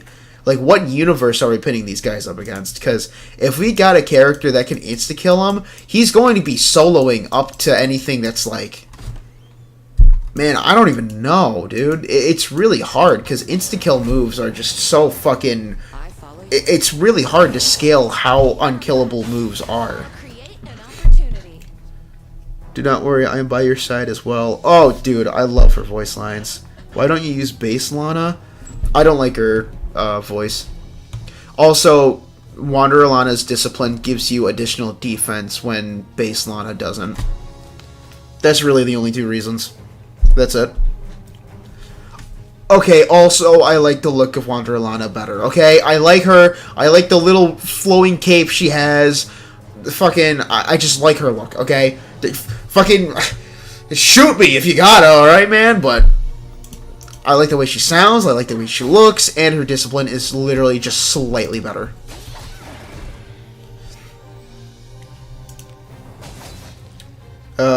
MC and Geralf on front row. My MC is 51, Geralf is 43. I have my level 20 Gandolfo in the back with a bow and healing potions. Hey, that works. If it works, it works. I hope we get more enemy variety soon. I'm getting kind of sick of looking at the same motherfuckers. I honestly, I agree with you. That's why I was really surprised when I saw these bitches in the Proving Ground, the Lesser Demons. I have never seen the Lesser Demons before. And I know that they were in... Actually, that's a lie. I've seen them once. And that was in the Old Castle. But I haven't gone very far in the Old Castle. So, the Lesser Demon is still fairly new to me right now. But yeah, no, I totally get what you're talking about. Look at it, the same bitches can't get fucking grading. What about the D&D collab? D&D collab would be really fucking sick. That's what everyone in the community is talking about. It would be really cool to have a D&D collab, but I'm not sure what solid characters they'd have for a D&D collab. Because I know D&D has its own lore, and its own characters for said lore, but I personally don't know the lore of D&D. So I can only say, yeah, it would be really cool, as long as we already have an established character to actually move into Wizardry. Not only that, but Wizardry, I want to say, okay, I could be wrong, but I want to say Wizardry is also inspired by D&D. So it would make a lot of sense to have... I don't know why I went there twice. It'd also make a lot of sense to have D&D in Wizardry. I mean, like, for all I know, Wizardry inspired D&D, but, you know, I digress. A Baldur's Gate collab would be insane, not gonna lie. It would be fire. And the fact that we already have established characters for that property as well, huge W to get a Baldur's Gate collab. That curse wheel is broken. Curse wheel is a broken ability that every Regressor's MC is getting jealous of right now. True. Dude, the curse wheel ability is actually fucking insane. Like, the things you could do with it are just fucking disgusting. And the fact that you can use it after death? Like, what the fuck? Like, keep in mind, everyone, that your MC dies in order to use the cursed wheel. Like, to use the flames of whatever the fuck they want to call them. Like, you literally can use it after you die. That is broken. So, like, you can kill... Like, theoretically, if I had the cursed wheel and you were to kill me, I could literally say, no, that actually didn't happen, and Uno reverse card you, and just, like, prepare for you killing me. Like, that is crazy. Actually insane. I think the fact that we don't use it enough in combat is kind of criminal, because the things that we can do with it, like, especially, like, as, like, a counter, I feel like it'd be real... This is the vampire. I did not mean to fight him. No, no, no, no, no. Oh, fuck. I did not mean to do this. Fuck. Okay. I don't think I can leave. Maybe I can, but you know what? Fuck it. I'm gonna try it. So, fuck it. Full power strike. Guardian of House Owen, give me strength. You don't have it. So I'm just gonna say use heavy strike. Full power strike. Troublesome type. Here I flash. Oh, that is nothing. I mean, like, it's something, but it's nothing.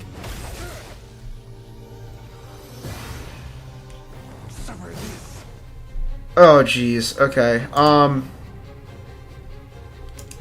Full power strike. House Owen, give me strength. You know what? You know what? Here. I got scroll. Hold on. Do with this as you will. I might actually have this.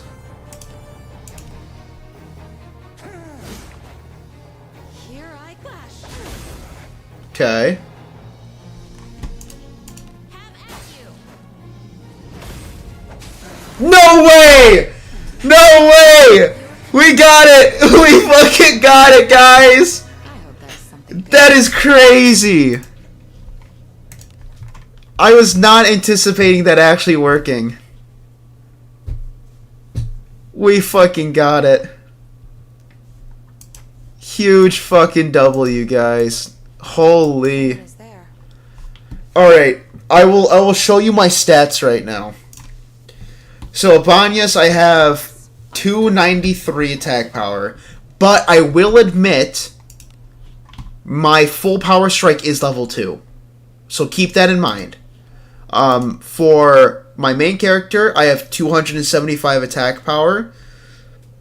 Excuse me, but the sword that I'm using is the Sword of Slashing, so it has defense penetration. I want to say it's around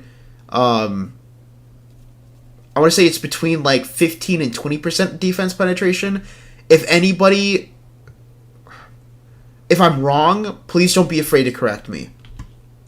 And then Lana is the most ill-prepared, because I don't even have full power strike for her, but I have 273 attack power.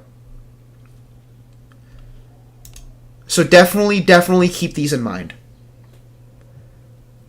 What gives me faith for these potential collabs is the government gave money for this game. It did? What the hell? That's the first I'm hearing of that. W for real? Yes, yes. W's! W's in chat! Huge W's. I was not anticipating that I would beat that. Alright, so this I get 100 marks because I already beat the intermediate. So, preferably, I would like to get Lana to level 55, or no, what was it, 54 still, to get full power strike on her. And then after I do that, then I would definitely be farming the fuck out of the vampire. Because I just proven that you don't need all three to have full power strike, but then again, I also use the power of the scroll of shared power, so I would prefer having all three of them just spam full power strike.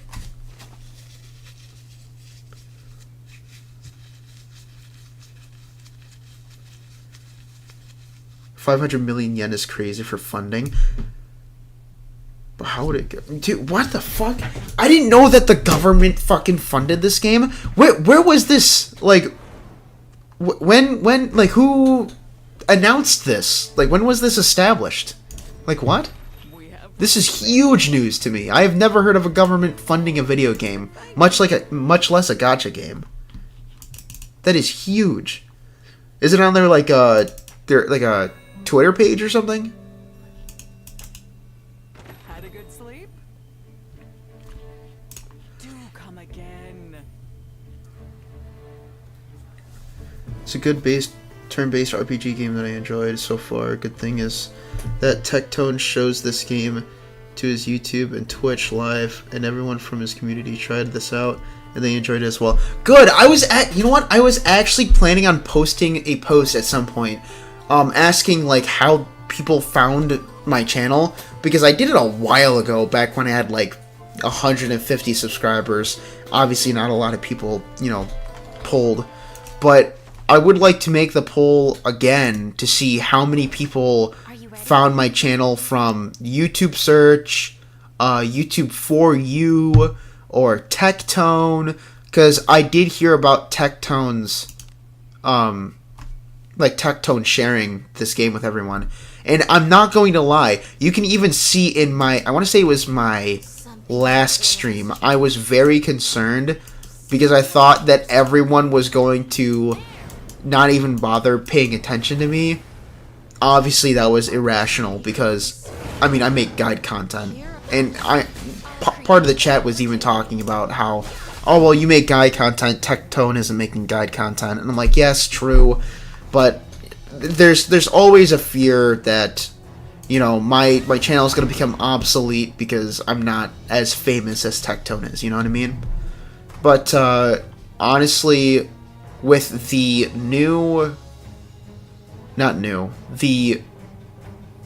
actually it was new. What am I talking about? With the new tips and tricks, like the tips for new beginners video that I sent out, just completely washed away my doubts and fears. If I were to be completely honest, it did, because I posted that video, and within 3 days my channel blew the fuck up. Like, I was at 495 subscribers, and then I want to say last I checked, I am now at 570 something, and I posted the video like 3 days ago. So huge thank you to everyone here, and obviously, you know, I'm gonna have to say thank you to Tectone, because I'm sure that he is part of the reason why this game is starting to get more traction. No doubt about that. But thank you everyone for all of the support and everything. Like, honestly, I was not expecting to wake up one morning and just see like 495 just explode into 570 something. It's so crazy. Like, honestly, thank you so much, guys. I cannot express how grateful I am.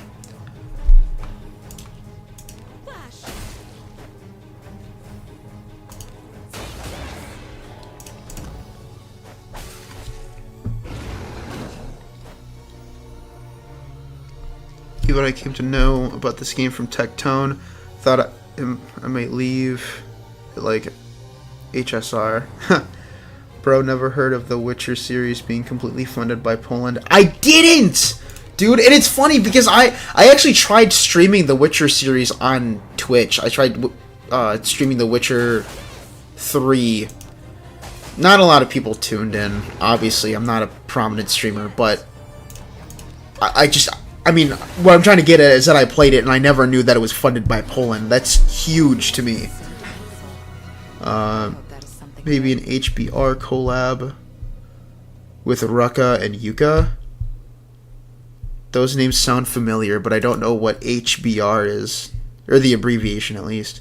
The Japanese government put forward an initiative to fund games and anime because they want to reap the profit. They brought forward that bill a couple months back. That is crazy. Yeah, honestly, Careful now. I think that was a really good decision, economically speaking. And it helps me out because it lets me, you know, play this awesome, fun game and speak to the community about it. Congrats, bro. Thank you. I appreciate it, man. 586? You're lying. That is crazy. Again, thank you everyone for subscribing and just being interested in the content, dude. Like, all of you are so fucking awesome. I cannot begin to express how grateful I am to have the platform that I have right now. And I'm not gonna lie, it took a while. But, I mean, honestly, with how many people are on stream talking to me, sharing info with me, and just, you know, just being awesome and fun chatters, 100% worth it all the way. It was tedious, but 100% worth it. Is Garrar even worth pulling to use him as a character? Personally, I would say that Gerard is worth it for his skill, not necessarily to be used as a character. I mean, I'm sure he has his uses as a character, but I mainly just used him as a free skill. First I found out about this game by a video of Psyche. What does a horror gacha game look like? I actually looked at the thumbnails for it. It popped up on my For You page, but I never actually watched it.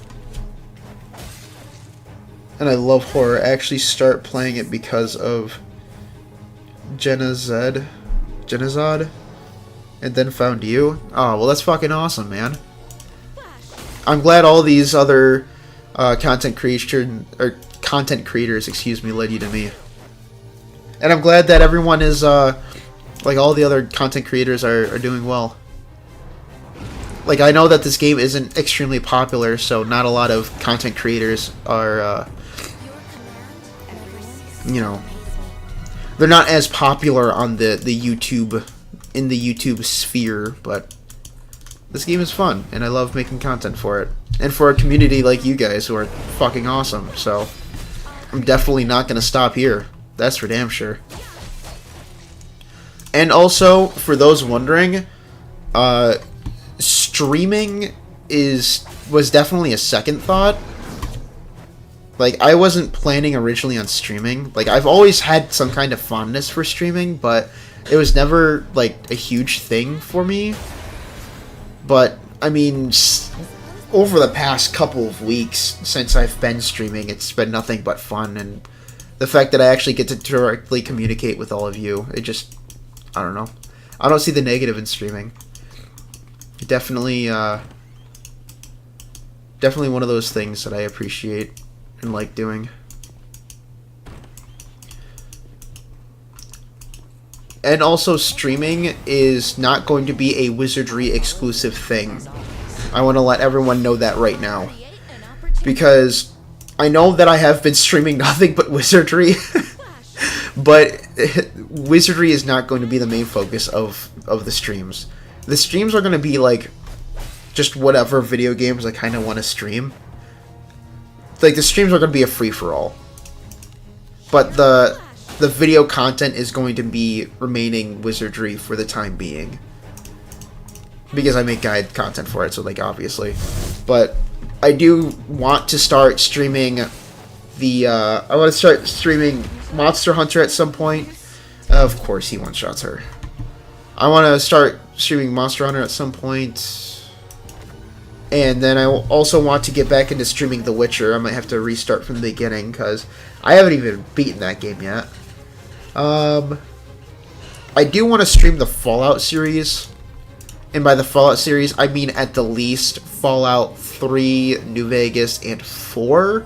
I don't know about 1 and 2, because I haven't played 1 and 2 before. So I'm a little skeptical on them. I know how they play, and I know, like, the general basis of the story, but I'm just really skeptical on them. But I would definitely like to expand the streams more.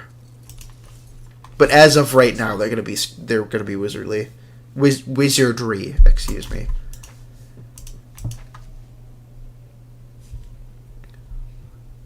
I discovered you by looking up guides. First recommendations that shows up. Awesome. I love knowing that I'm the first recommendation for guides.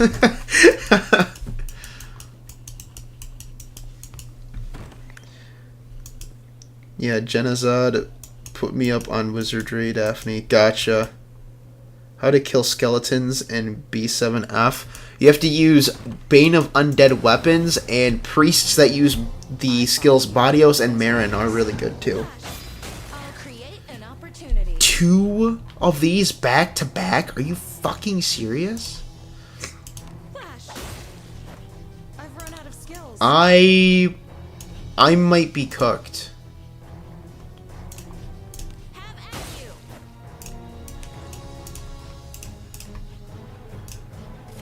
Yeah, I lied. Fuck you. This must be repaid. Ow. Have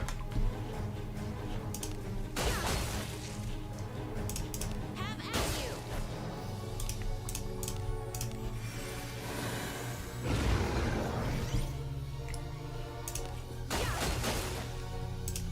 Have at you. Hey, buddy, how about you go fuck yourself? With one of these. Okay, I take it back. I take it back! Go. I'll be alone again.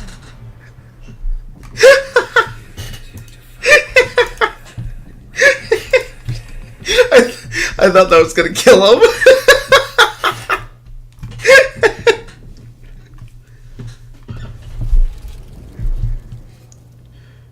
Do you have a penchant for streaming? I do not.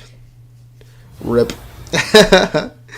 You are the only one who made a clear crystal guide on Wizardry. Maybe because the Oh. Wait, what am I doing? Go back there. No, it's too late. I'm waiting for him to move. That's right, get out of my way, fuck ass. I'm getting the fucking... What is it? What is it now? An ambush! What do you mean? What? Opportunity. Bro, stop. Stop playing with me, bro.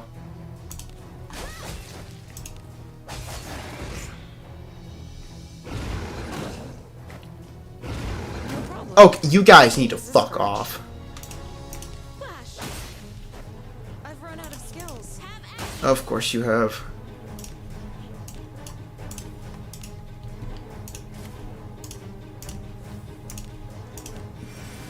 This must be repaid. Oh, yeah. Maybe because the player has to hit a trial to find everything, because devs never tell about update and all that. True, that's fair. leave this to me. Have at you. It's okay. It's okay, bro. Try to branch out other contents. Oh, I'm trying. I'm trying. By trying, I mean I'm planning. I'm planning and scheming. I'm planning, plotting, and scheming, okay? The PPS. I'm planning, plotting, and scheming. Who the heck is Daphne anyways? I don't know. Some chick, allegedly.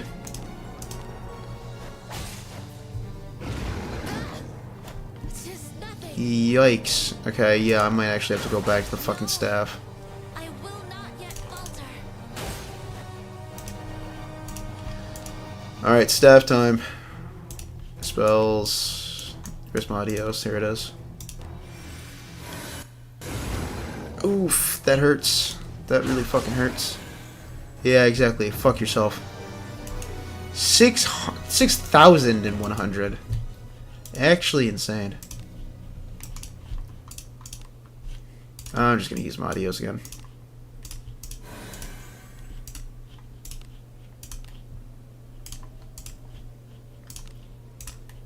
That's a nice piece of equipment.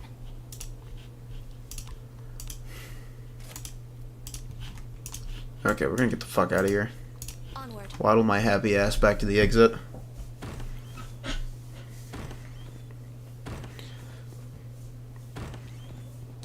Maybe Daphne is a title or something. True. Let bro cook. Real.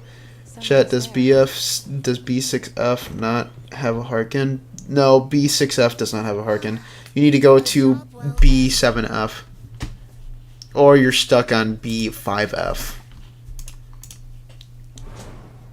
I was promised to Daphne, where the fuck she at? Scooby-Doo ass game got us running through all these hall doors. True! It's so fucking true!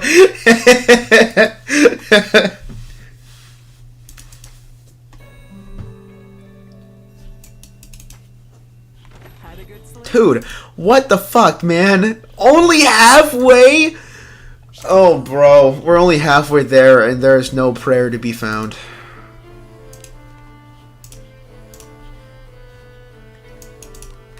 Okay, so I need to beat it 3 times. I need to beat it maximum of 5 times in order to get all the fucking points. Dude, come on, man. This is the wrong... What am I doing? That's the wrong fucking menu. What the fuck? I just, like, I opened that and I'm, like, just staring at it for a second. I'm like, what the fuck is this? Fucking Christ. I like this game instantly because I'm a Persona 3 or Persona 1 glazer, and it always... and it plays exactly the same, basically. I have not played a Persona game, but I heard that they were very fun. The whole reason why I actually pre-registered for this game because I wanted to... I follow you. So I have a thing where I just pre-register for every fucking mobile game, admittedly. Because I love mobile gaming. It's super convenient. I get to play it anywhere, and if it's a good game, I can play a good game anywhere I go. And this is the first game that I have found actual value in terms of a mobile dungeon crawler. Because most mobile dungeon crawlers, quote unquote, aren't actually really dungeon crawlers. Or if they are, they're poorly optimized, and they just... the graphics aren't really that great. Like, very unappealing. So I'm just like, fuck it, I'll give this one a shot. I'll see how it goes. I don't know how the monetization is gonna go, but I'm totally down to try it. And I'm glad that I did, or that I'm glad that I was, because if I didn't give it a shot, I don't think I would be playing this game right now. So, 100% glad that I tried it. Favorite Abyss so far? First Abyss. I love the first Abyss, dude. It's so good. The way they wrap everything up into a nice little bow for you, too. Mwah, chef's kiss. Spec-fucking-tacular. Second Abyss is okay, but it's like it's... I like the environment, and I like the fucking... the music to it. The music is so good. But the... it's grating because I didn't like the corrupted water god statues, how they would be re-corrupted again. And I get that that's like just a game mechanic to make it like difficult to, you know, traverse through the dungeon, but I feel like it's more of an inconvenience than like a difficulty scaler, if that makes sense. And the third Abyss, I mean, I don't mind the third Abyss, but I think there's just not enough chests to justify trying to farm in there. And it's just unfortunate because it's like it's the dungeon to farm shit in. Like, especially if you already have reached the third Abyss. It's just super unfortunate. Like, I feel like if they increase the drop chance for chests from killing enemies, I think Abyss 3 would be a lot better than it is now. But that's the issue, is that they haven't. So now I'm going through like 3 different floors, only finding like 3 chests. Like 1 on each floor, and it's just like, dude. It's just not it. The value of this feat is yours, as is my pride. Game's graphics may look classic, but the models are too good. So, I don't mind... like, the environment I think looks pretty good, honestly. Like, yes, I love the fucking character designs and models. And, honestly, I don't know, man. I love the models. Like, even for the enemies, like, these alone are really good models for a mobile game. Like, come on. But I don't know, man. Even the environment itself isn't bad looking, in my opinion. And this is coming from somebody who's, like, really picky about, like, games, art styles, and graphics. Because, like, as much as people love to say fucking graphics aren't everything, they're what gets you through the door for the game. I'm sorry, but it's just true. If it doesn't look visually appealing, you're most likely not going to play the game. That's just how it is. Like, I can't tell you how many games that I've judged based off how they look and then how they play, and I'm just like, yeah, this is just not for me. So entertaining.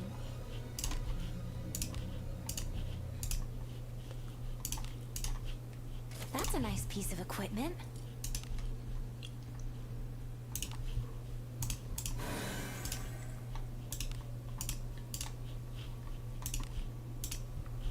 That's a nice piece of equipment.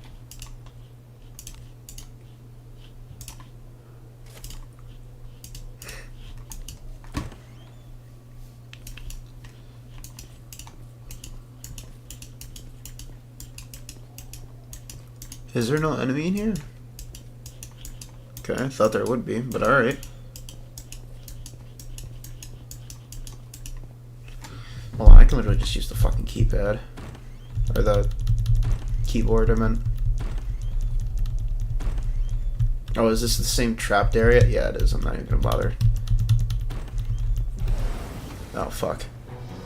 I have your back. Oh, okay, that's fine. Flash. I'll create an opportunity. Flash. Leave this to me. Have at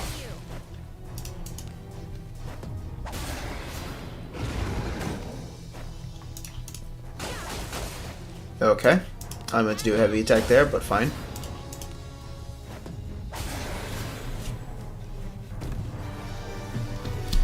Hey my boy, do you have any suggestions in what trait points to add into Lana? So, personally, I invested in strength and health, but most likely you're going to be making her a fighter, if you can. So I would say, I would say mainly strength, but invest in a little bit of speed.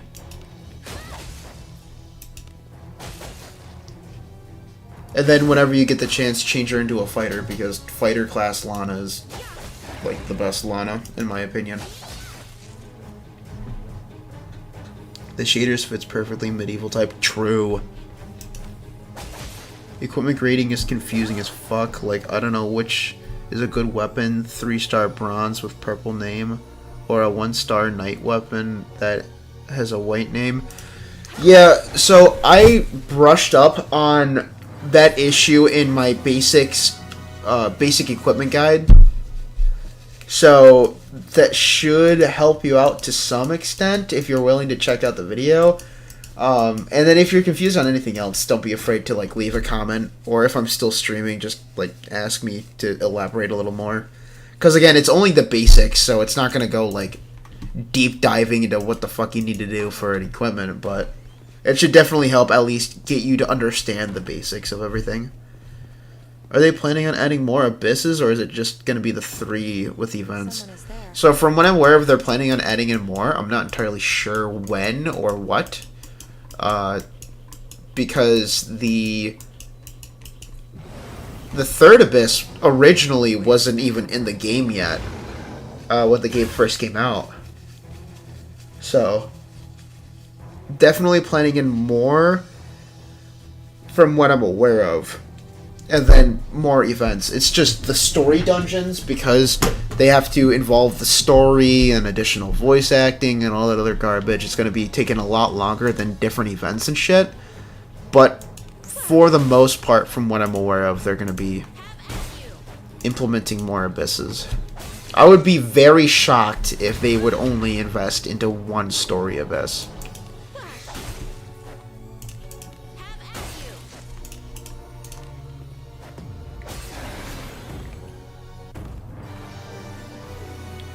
Is it worth merging base Lana into Wandering Lana?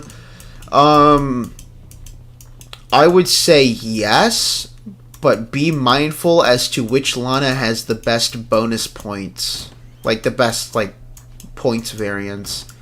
Because what you're going to be doing is you're going to be taking the one that has the best points, and then you're going to be taking the one that has the worst points and putting it into the one that has the best points.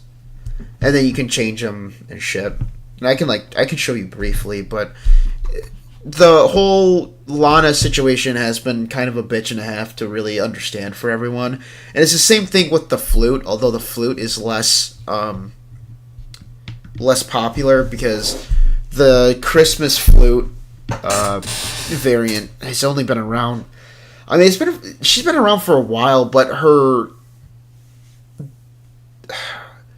her time span into getting her was so fucking short that not a lot of people even know about her. So, yeah. Hello. Is this a good game? I think it's a good game. Very fun game and very fun mobile game. Very fun dungeon crawler game. If you're into dungeon crawlers, I highly recommend the game. The art, the monsters, the lore, the dialogue, the unapologetically bleak deception of humanity's evils and waifus all blended together in perfection. True, I agree with that. Welcome. I will say that the gritty and pessimistic tone definitely did lead me more into the game. Because I'm just so tired of the... As edgy as it sounds, I am so tired of the super happy fun time horse shit that every gacha game has. It's just so grating at this point. So the fact that they actually have that kind of setting in this game, huge W in my opinion. Might try it, thanks. Hey, not a problem. If you want any guides or anything, don't be afraid to check out my videos. I'm the guide guy, so I'll be making it. Well, not all of the guides, but most of the guides.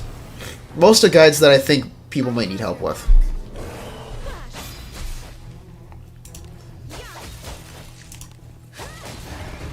Goat. Follow-up attack, goat. Damn. Alright, Abon, yes, I see you. Oh man, this sickness is fucking up my sinuses. Careful now. Good job. How close am I? Oh, dude. Chat, we're so close. And by so close, I mean we're 3/4 there. We're 3 fucking quarters. I'll create an opportunity.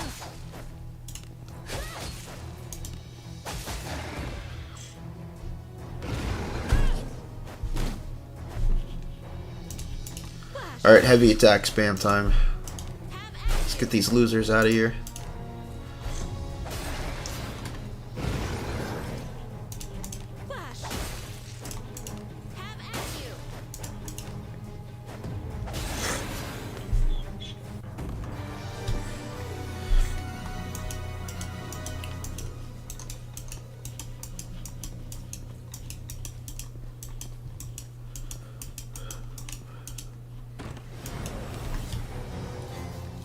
I follow you, as always. Another fucking Minotaur, dude? Come on. Here I These guys fucking suck. If they gave me more XP, I would be fine fighting them, but they don't. So I'm literally just wasting resources for less than 1,000 XP. Waste of my fucking time. See, like, dude, come on. Get the fuck out of here, dude. 989 XP. That is literal dog shit.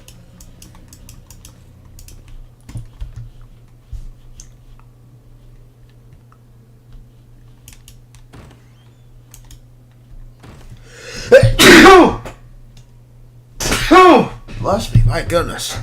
Sorry, everyone. Sorry, or hi, is it possible to do a good ending for the first dungeon right after getting the cursed wheel? I'm at level 20 doing the B4F2 giant mobs, and I find it quite impossible to kill it. It is possible, but you definitely have to know what you're doing.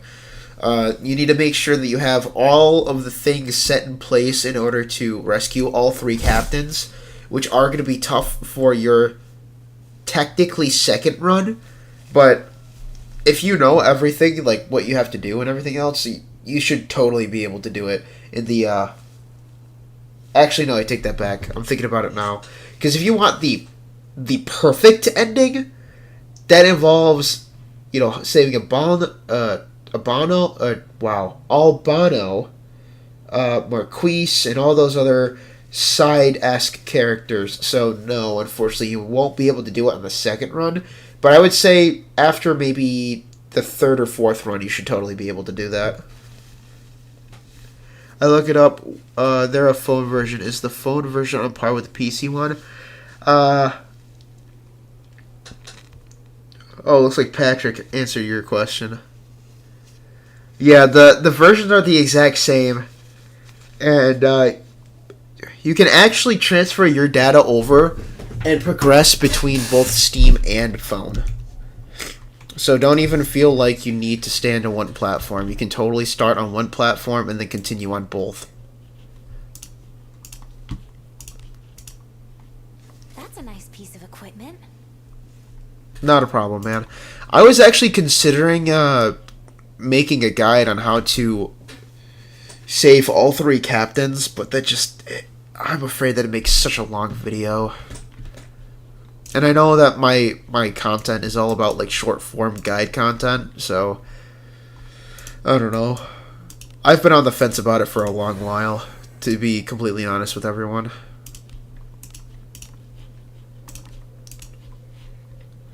That's a nice piece of equipment. That and the fucking the bust puzzle, the one on floor 6.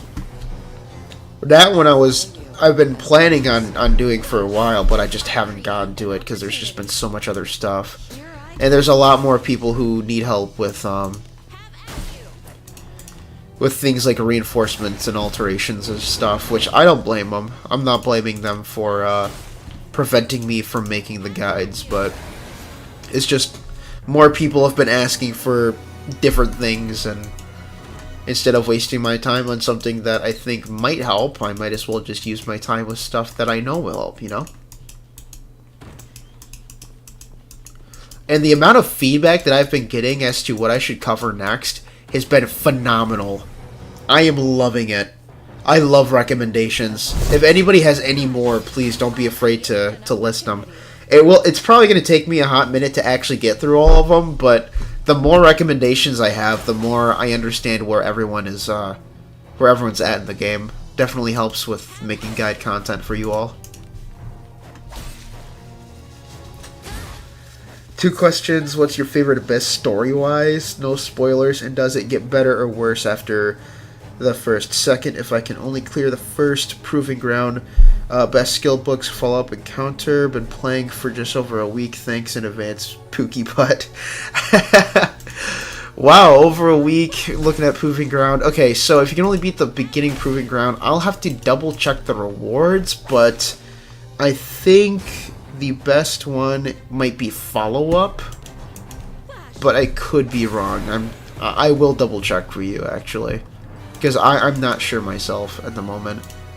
And for best Abyss, my favorite is the first Abyss, only because I'm gonna make this as spoiler free as possible, because I think you do deserve some kind of explanation, because it doesn't get worse. It's just there are some things like Someone is there. Some mechanics can be a little grating at times. I know I brushed up on this earlier with the second Abyss. And then the second Abyss, there's a mechanic that gets a little grating, but other than that, I think the second Abyss is fine. I think people who hate the second Abyss is a little, I don't know, like, they're not invalid, but it's just like, really? You hate the second Abyss because of this? And it's like some really silly reason. But the third Abyss, I mean, I don't know, the third Abyss is pretty fun. But in my opinion, I think the first Abyss, without spoilers, I think it's the most tight-knit the game is. But yeah, I mean, first Abyss, my favorite. That doesn't make all of the rest of the game bad. It just means that the first Abyss is definitely the most intertwined in terms of like story and mechanics and stuff. Something in the air has changed. And then what was it? Okay, yeah, no, okay, gotcha. Oh, I was supposed to check the fucking proving grounds. Did I actually check through here? No, I can't. Okay, actually, I'm just gonna leave. I'll double check real quick.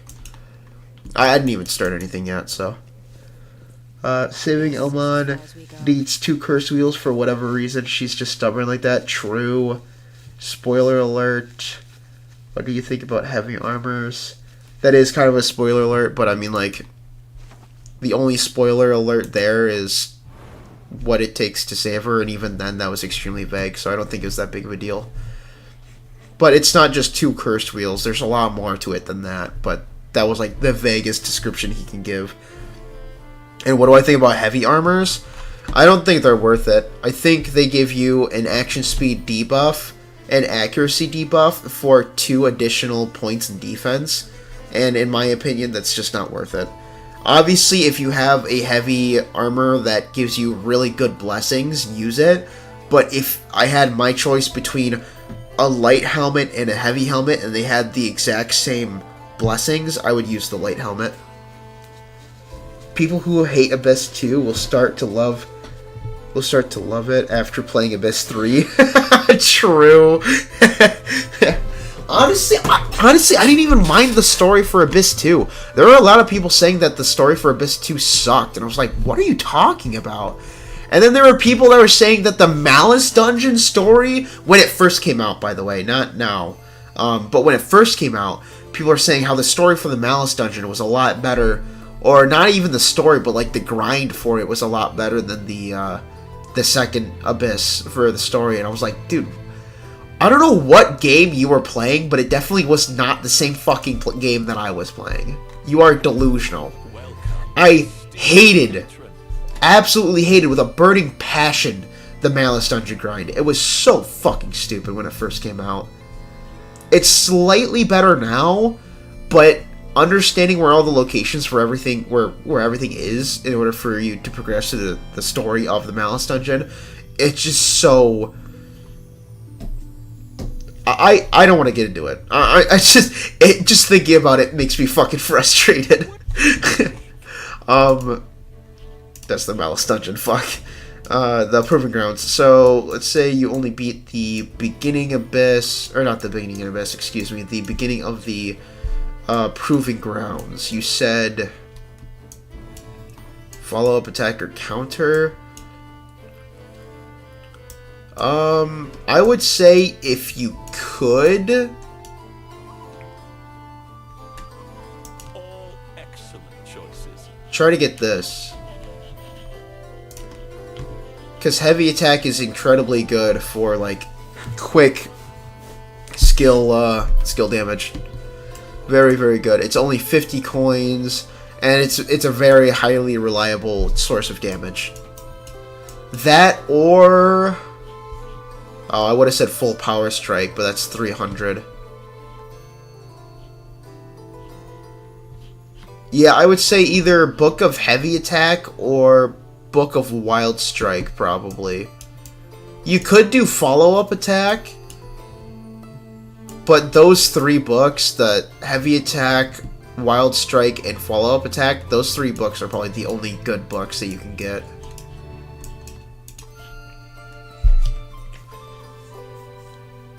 The curse wheel mechanic, it kind of reminds me playing Witcher 2 and 3, but I just have to restart the game because of the dialogue option or choosing the functions. So I haven't played The Witcher 2, and I don't think I've played too much of The Witcher 3, because I got to where...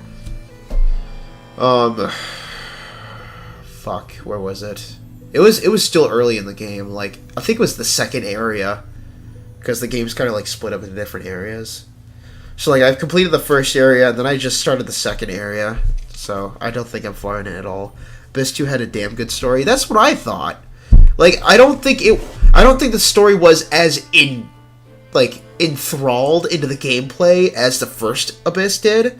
But I definitely did not think the Abyss 2's story was bad. I thought it was quite good. And honestly, I'm liking the Abyss 3's story as well right now. I haven't completed it yet, but so far I think it's pretty good.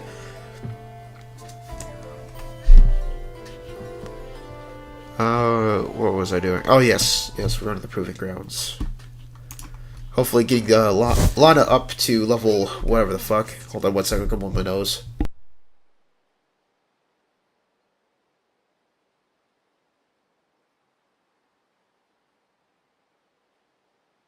Yeah, I'm glad I muted my mic for that. That was bad. Yeah, so my goal right now is to get Lana to 54, and then full power strike the absolute fuck out of the vampire, and full power strike him into oblivion. That is the strat. Something in the air has changed.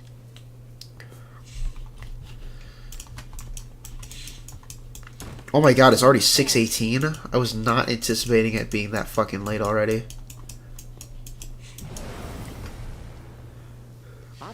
Right, Cheers completed the first Abyss. Felt very complete on the second Abyss so far. Haven't ventured far into the second.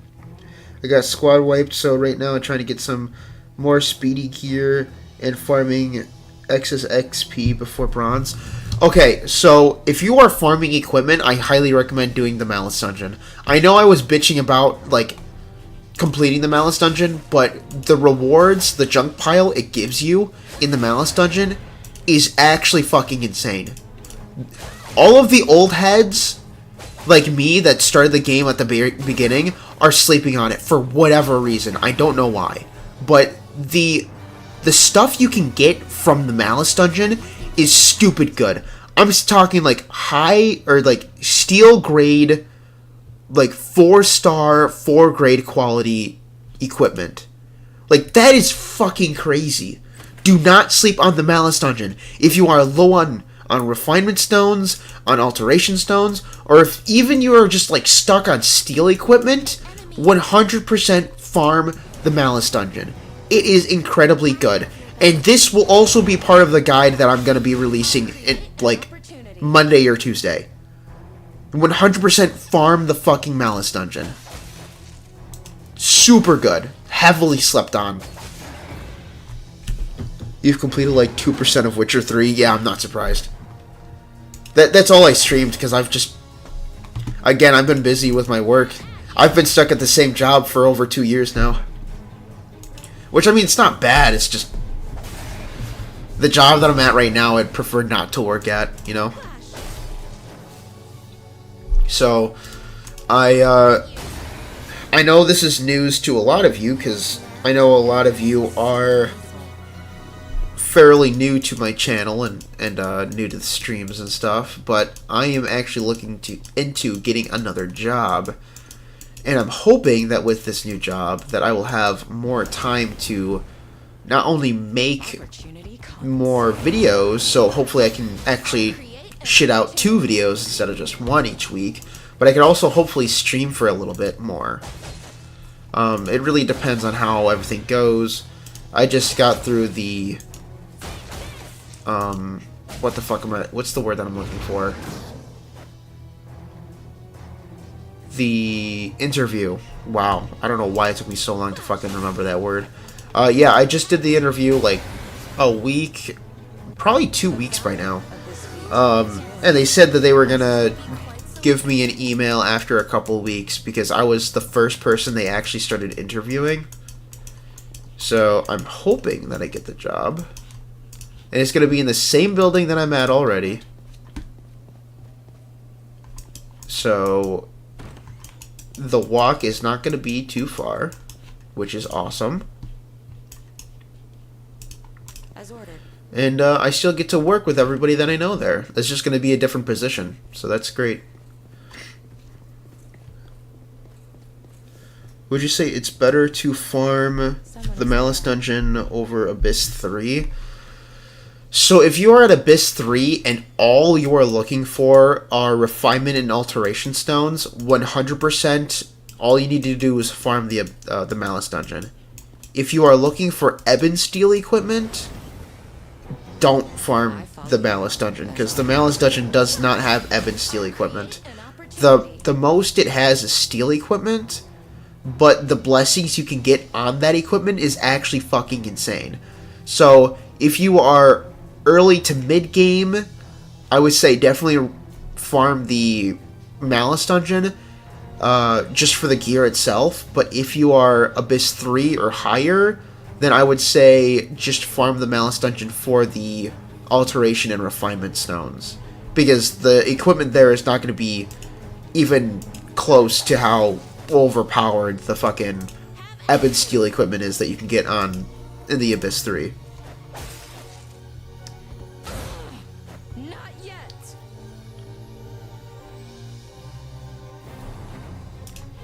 Flash. Alright, I appreciate it. Check it out. Just getting my main partying girl from the Laura 4, the Proving Ground. Appreciate the strong recommendation to do the Malice. Hey, not a problem, man.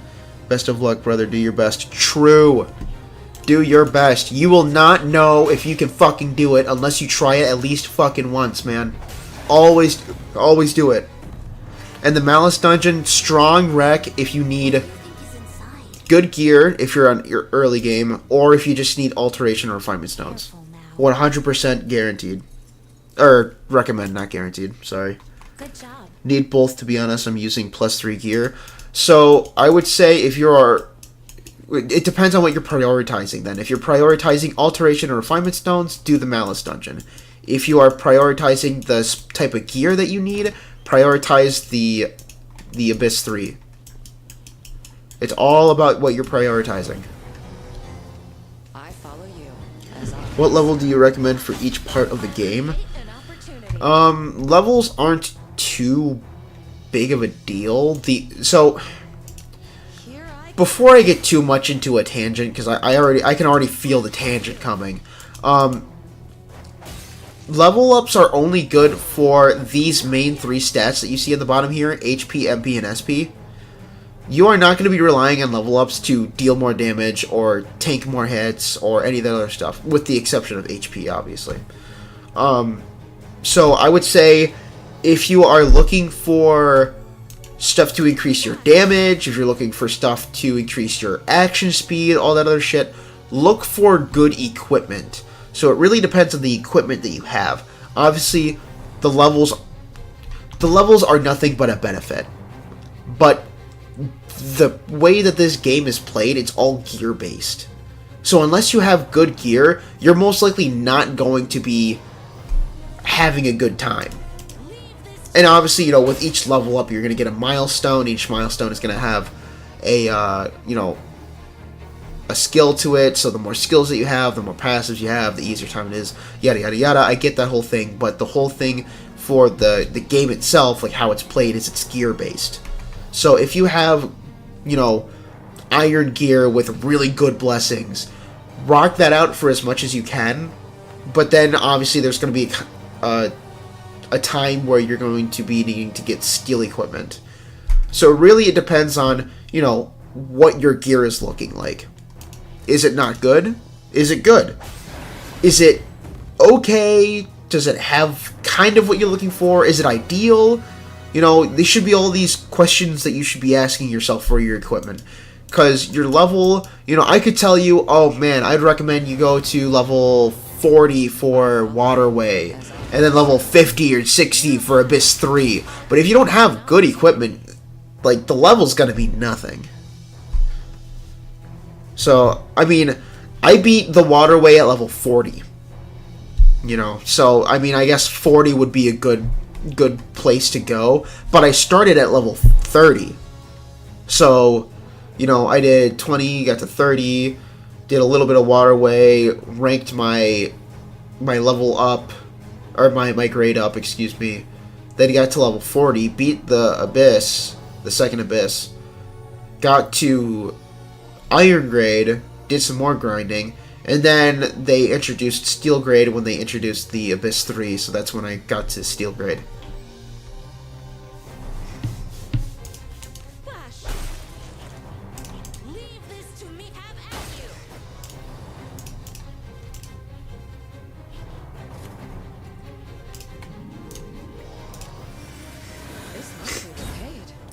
Fuck you, asshole. Eat this heavy attack, loser.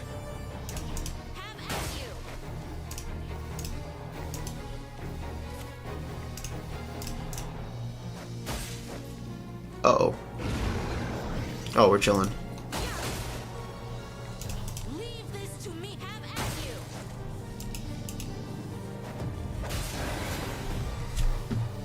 The valor of this feat is yours, as is my pride. Quite so entertaining. Level 23 to 30 for Abyss 1, level 30 to 30... Wait, 30 to 45 for Abyss 2, level 50 plus for Abyss 3 for me. That's fair. It's probably why I'm struggling with Abyss 3, since most of my gear sucks. Yeah, it really... Again, the blessings are what you're looking for. And also, if you can find gear that has a better blessing, or like a really good blessing, make sure you keep it, because naturally good blessings are better than artificially good blessings. And what I mean by this is like, hold on, I'm already going to the capital. Let me double check. Like, one prominent example is these gauntlets that I got, which are actually fucking insane, by the way. Heavy steel gauntlets. Now, I know what I said before. I think, you know, heavy stuff isn't the greatest, but the blessing on this was so hard to pass up because I have plus 21 attack on it. And that's because the blessing, it was a 4-star heavy steel gauntlet, and the blessing was attack plus like, I think it was like plus like 9. And then I leveled it up to 5, and then I got to fucking some number, and then I refined it, and then I got to this. Like, natural blessings will always be better than artificial ones. Artificial ones are like, if it's the one thing you need to make the piece of equipment good. Like this, I didn't have plus attack on these 2 slots. Like, I had plus attack naturally on this second slot, and then I put it on this first slot. So now it's plus 12, and I don't even think I refined the second slot yet. Because I think I ran out of refinement stones. Yeah, I actually didn't refine either of these. So, like, I can refine these and make it even more attack. On a plus a 3-star Ebon Steel Sword. Like, natural blessings will always be better. But artificial blessings will always be the what you need to push the gear to the next level. Whether it's the smallest increase in something or not. Artificial will always be less than natural, but it will be what you need to complete the gear's blessings. Alright, how good are the Trollkin rings? Because right now I just have it slapped on all 3 of my frontliners. They last till Abyss 3.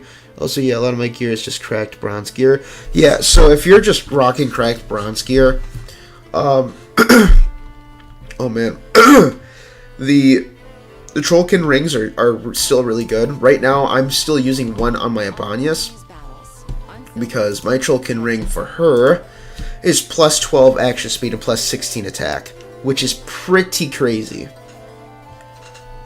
So I would say that if you have the right blessings for the Trollkin rings, they are still fairly good, because I want to say they classify as Ebon Steel. Yeah, that's why they have the Ebon Steel coloration. You can usually tell the quality of an equipment, even if they don't have the actual grade. Usually you can tell by the coloration. Like, Ornate Leather Armor has the same coloration as Iron, so Ornate Leather Armor is Iron tier.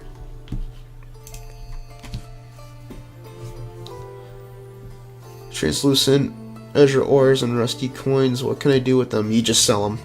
Sell them for more money, and then you can use that money to upgrade your gear. You sell those not used for anything. How? You can tell as you can read the description in the inventory. Oh, true, Patrick. Patrick's right. If you look in the inventory of some things, like if I were to look in the inventory now, scroll all the way down. Okay, come on. And I click on... Do I have any money items? I thought I did. Because it says in the description, can sell.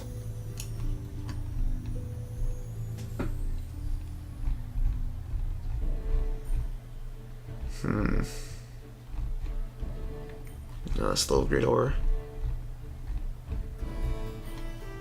It ought to be at the bottom, wouldn't it?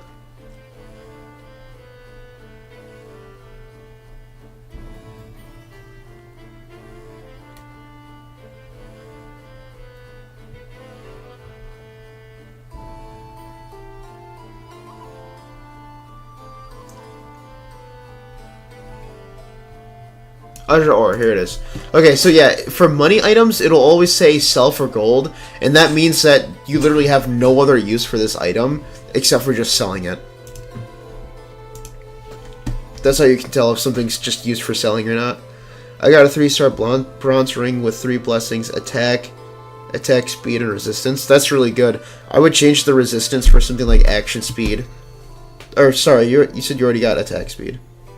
Then I would replace the resistance with surety. So then you got the attack buff, the action speed buff, and then the critical buff. Yeah, I noticed the healing symbol on your Abanyas, but was unsure it was from another source of gear. Speaking of flat stats, it's gotta be the only gacha game where the flat stat is better than the percentage. So I was told in a Reddit message board that the percentages are better, but you have to get like extremely high percentages. And oh my god, my voice. And I haven't actually like gotten that far in the blessings yet, because I haven't gotten insanely good percentages yet. I've gotten some decent percentages, but I do agree that I have not gotten anything. Oh, I haven't rested yet. I haven't gotten anything that nearly comes close to the flat bonuses yet. So, I don't know how, Thank you. I don't know how viable the percentages are going to be. I thought them could be useful in the future. Oh, yeah, no, all of the, I call them money items, because they're just items that you use just to sell. So like the Azure ore and the coins and all that other shit. All the shit that has the description can sell for money. That's just, those are just money items. Just items you get to sell. Well, where do we go next? It's because later on you'll find out that leveling up equipment is so fucking expensive that you're going to be praying you get money items. By the way, where do you get those colored equipment? So the color of the equipment is literally just how many blessings it has on it. Let's hear it. So green is 1 blessing, blue is 2 blessings, purple is 3, and then red is 4. And I have 1 piece of equipment that's red. This isn't the only red piece of equipment I have, but it's the one that I have actively available to show. But yeah, so green is 1, blue is 2, purple is 3, and red is 4.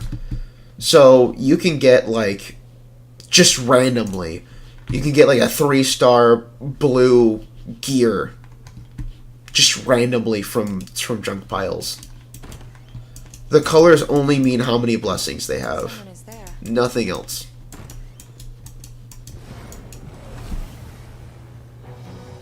I have your back. Flash! I'll create an opportunity.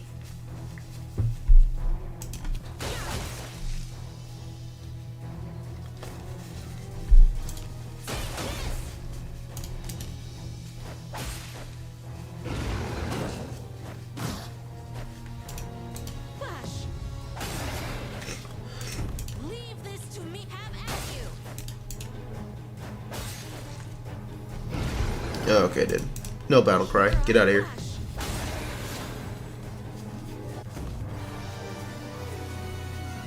I hope that is something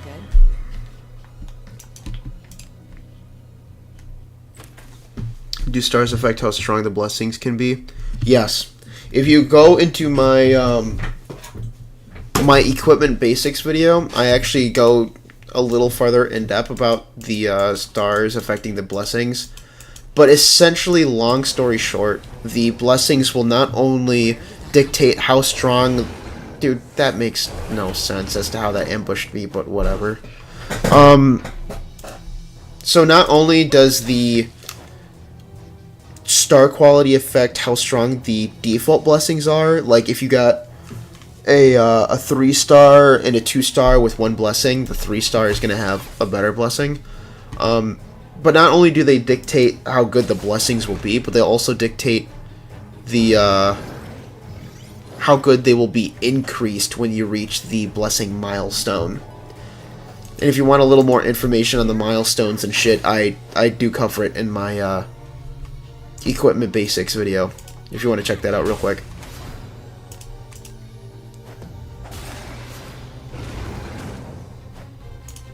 Flash. Have at you.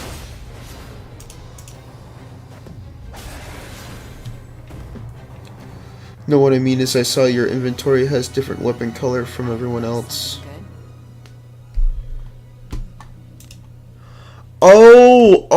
Oh, okay. I gotcha. Hold on, give me a second.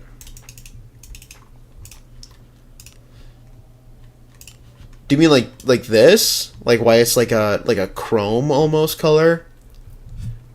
Oh, I didn't realize I have the Master's Army equipment on, but yeah, another example of 4 blessings. But if you're asking why the chrome color is there, it's because that's ebony or ebon steel quality equipment.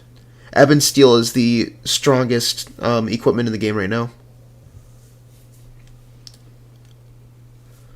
Alright, makes sense. But if you need like insanely high stats for percentage to work, then flat stats is objectively better until you have already beaten the game until this date or new level cap content. No, I mean, you're not wrong.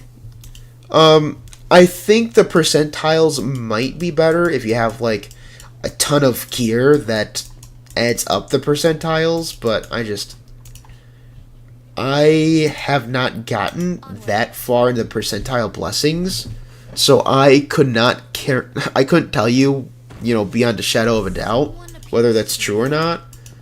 But I am kind of in the same boat as you, as I believe the flat blessings are better, in my opinion. I have your back. Okay, so I'll do that. Hey, not a problem, man.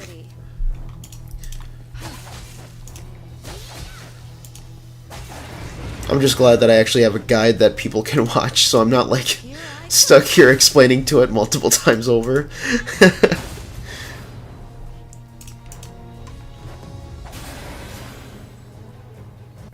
Your command and everyone so debatable. Alright, I want to say this layout it's up to here, I think. Have your back. Flash. I'll create an opportunity. Have at you.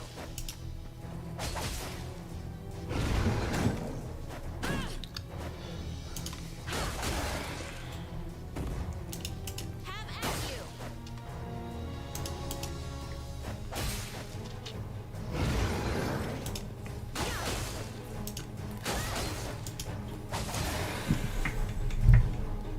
Your command and everyone so Low key, I kind of want to fight that vampire again. I want to see if I can beat him. But I think I'm just getting cocky at this point. Especially since I don't know where the fuck I'm going. I have your back. Does the blacksmith tell us the rating of ores to use in weapons? He doesn't tell you outright, but it will tell you, like, when you go to press the upgrade equipment button, or the enhance, whatever the fuck button it's called, it will tell you, like, you need this amount of money and then this type of ore. So the NPC himself doesn't tell you, but when you go to upgrade it, the menu will tell you what you need. Flat stats are normally better when you're working with lower numbers, since percentile needs those numbers to scale from. True. Well, look, right. That's what I mean. Like, I just don't know for a fact if percentiles are better in this game than flat numbers are, because in most other games, percentiles are better. I just don't, I haven't gotten that far into percentile blessings, so I can't tell you without a shadow of a doubt.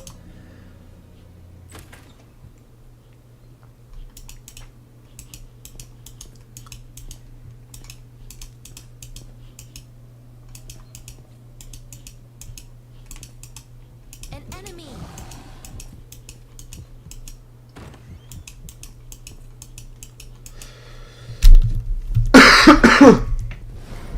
Oh, is this the vampire? Low-key want to do it, but my Abanias is pretty fucking low on SP.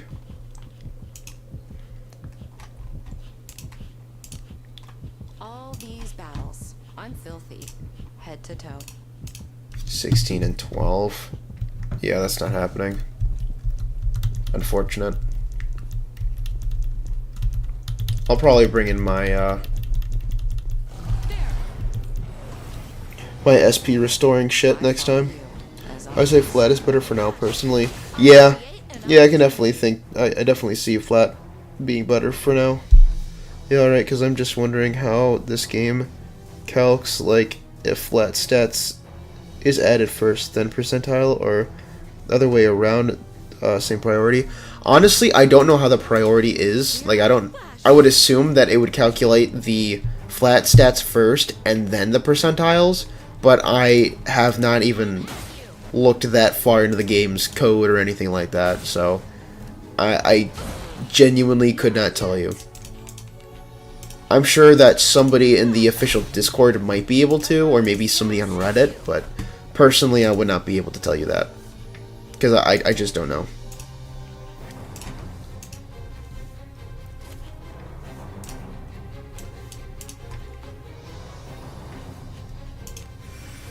This must be Have at you.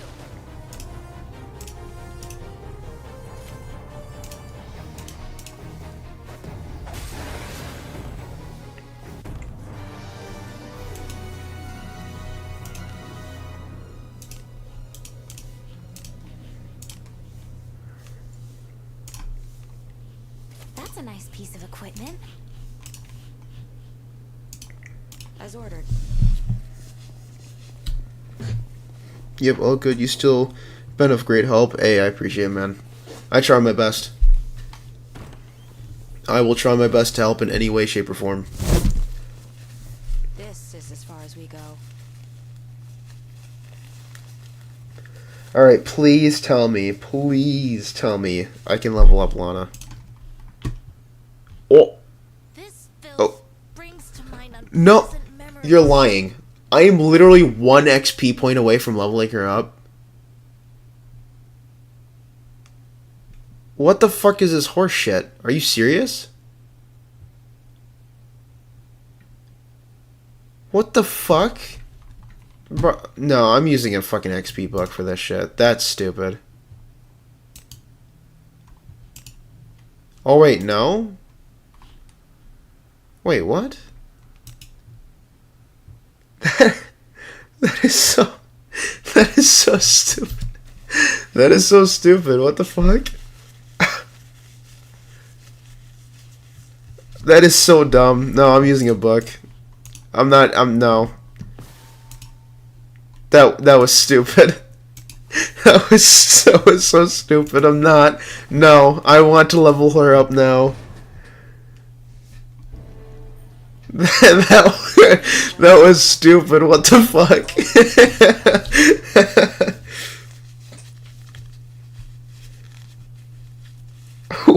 One fucking XP.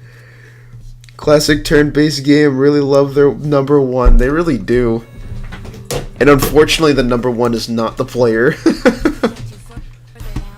Oh, there it is.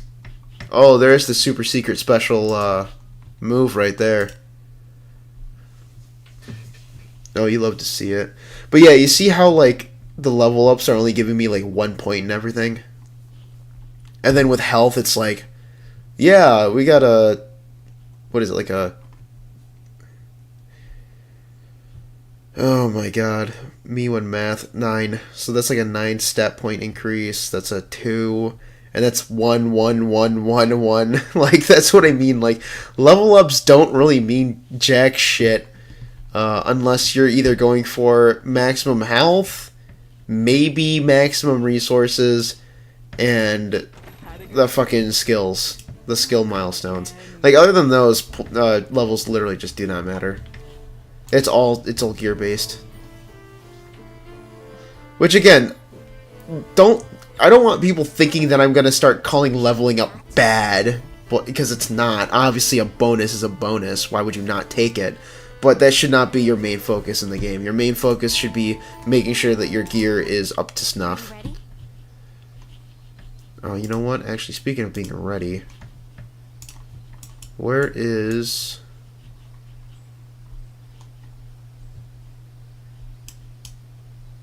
Is this it? This is. Transfer this garbage over. I don't need too many, but I definitely want at least one on each person just to feel comfortable. Because those fucking minotaurs, dude, they drain your fucking resources for no reason. It's so stupid. Where the fuck was it? Oh, here it is. And then, you know what, I should go buy another scroll of power.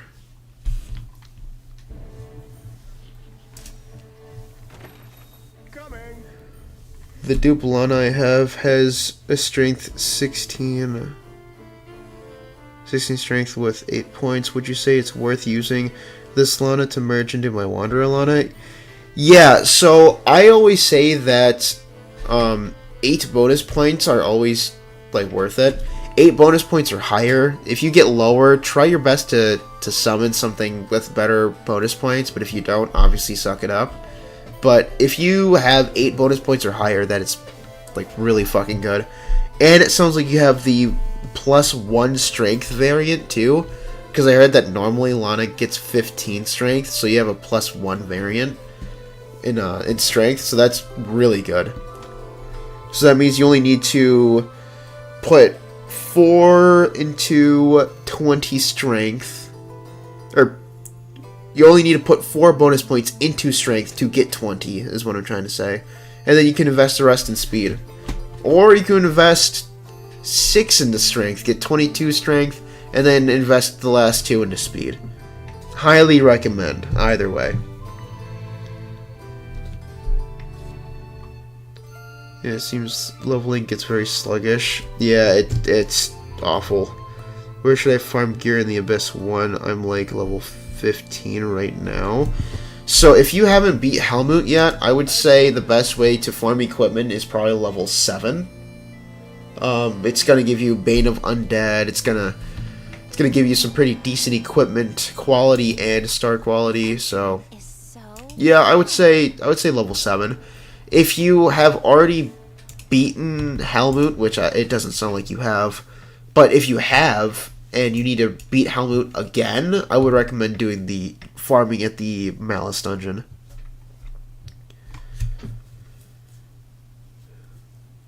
Name a Daphne legendary character you could beat in a fight. None of them. Are you fucking stupid?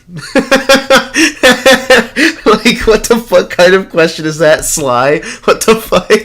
None of them. Like, what? Maybe, like...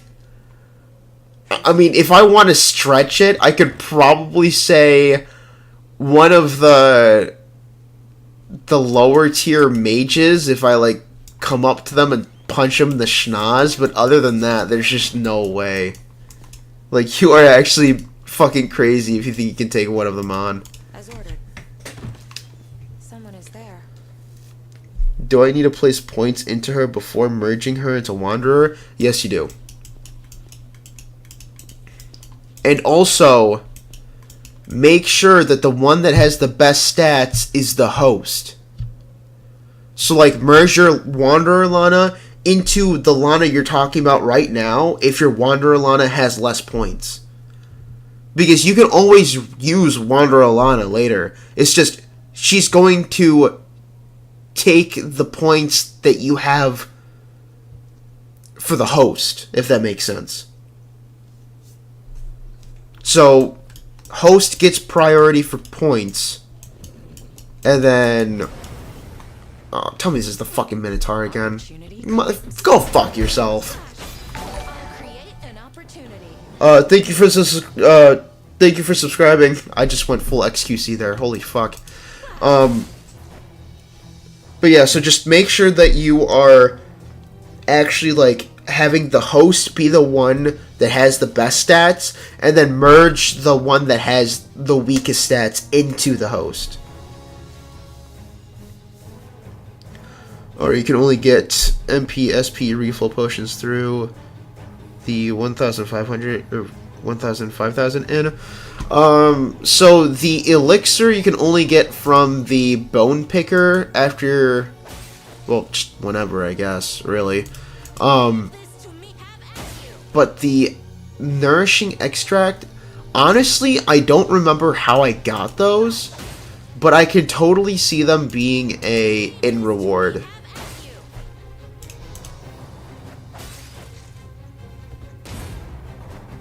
Oh my god, dude, this guy needs to die. Goat. What about a non-legendary character? Dude, Sly, I don't know what you want me to say.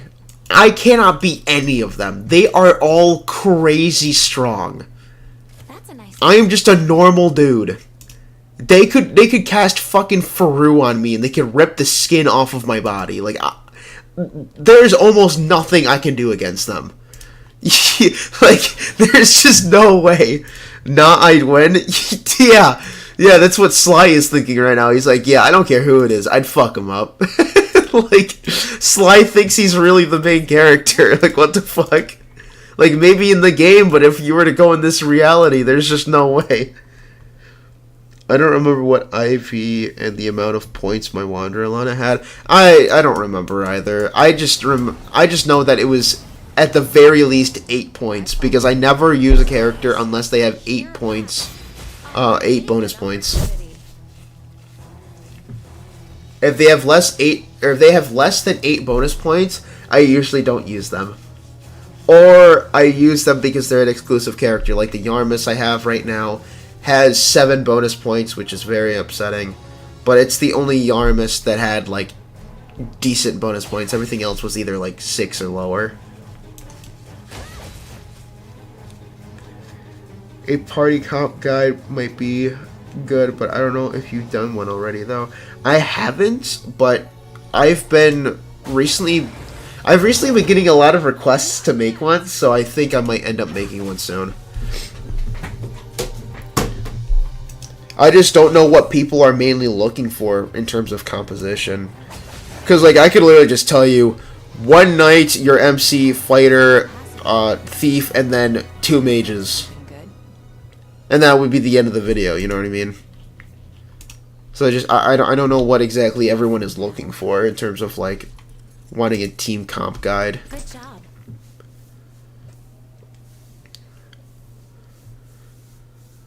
I have a plan to win against Redbeard. Oh god. Let's hear it, Sly.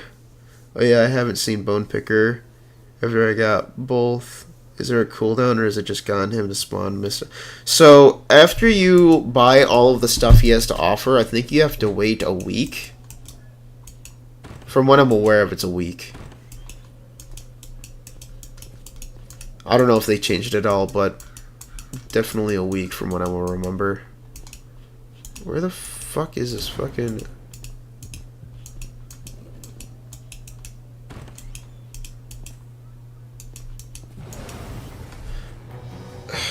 This is the one thing about the dungeon I hate. It's so fucking convoluted sometimes.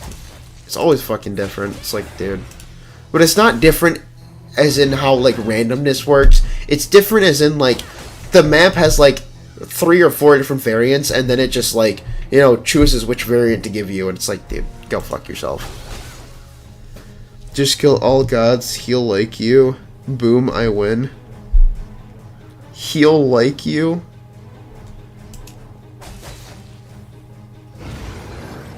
Oh, I see what you're saying, bro.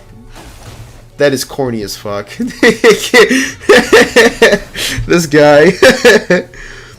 Placing the points into her did not change the stats gained from merging, by the way. No, they don't.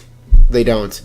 But it is important that you know what Lana that you're planning on merging, because the host is the one whose stats are, like, the one used between both variants.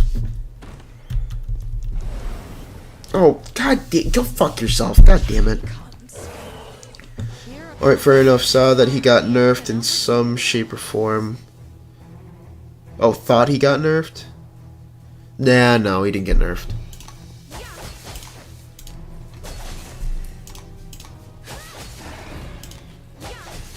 Although I would like to see a buff to the Bone Picker actually. I would love to see him give you a... Oh, God. Fuck, can I just, like... I'm running into everything right now. I would love to see the Bone Picker have Legendary Adventurer's Remains as an option to buy as, like, a monthly thing. And you get it for, like... I don't know, like... 200 premium currency. I think that's fair. I think that would be crazy good, too. Just, like, every month, it's like, oh... You know, Bone Picker reset. Everyone try to find Bone Picker right now. Get that bitch to give you, Legendary Adventurers Remains.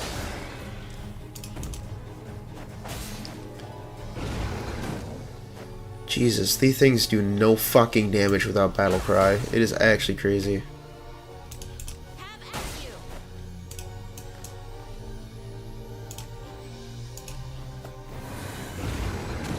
You need to go fuck yourself, okay?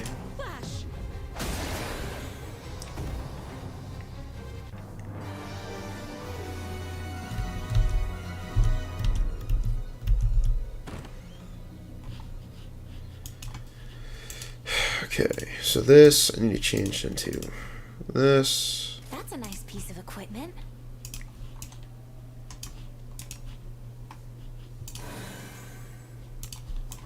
No, fuck it, I'll just do Madios.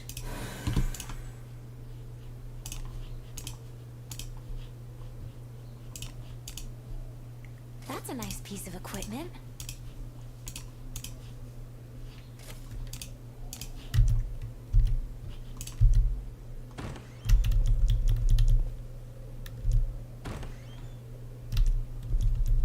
Okay, this has gotta be... Enemy. There. Okay, this is the vampire. How about 100,000 gold? I think that could work too.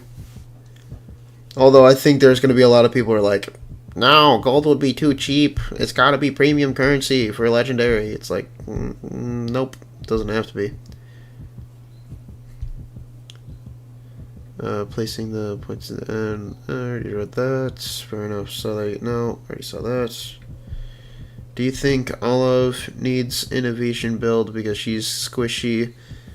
Good thing I have Alice evasion buff and Adam accuracy debuff, so only thing I do for Olive is mostly defend and counter.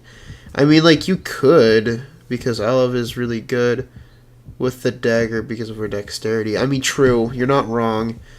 I don't know, man. I just think there are just so many better fighters out there that you could be using.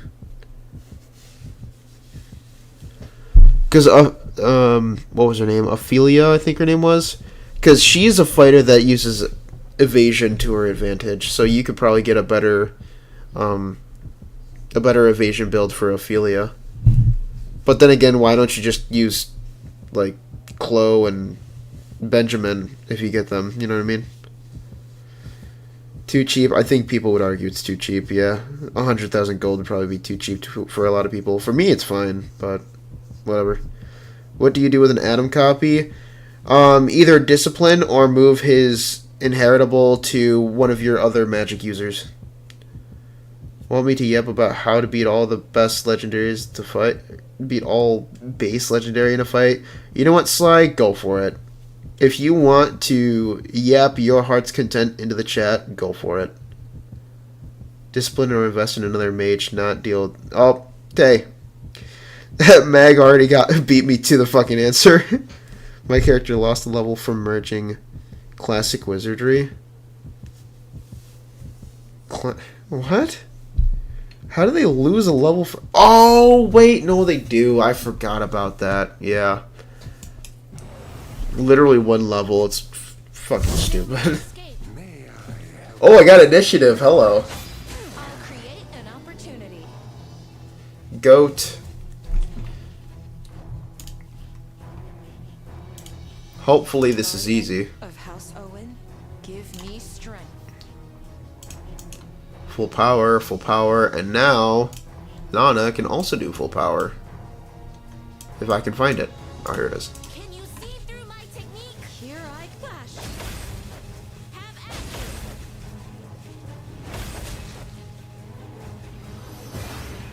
you. Call to. That's what it's called. That's how you know you're halfway there. And possibly living on a prayer. Full power strike. Of House Owen, give me strength. Full power strike. Can you see through my technique?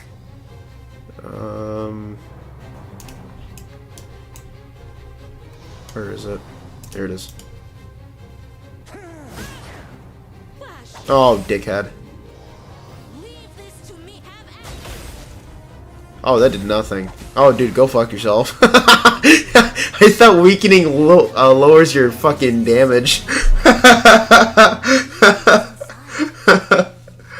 Oh, loser. Loser. That's funny.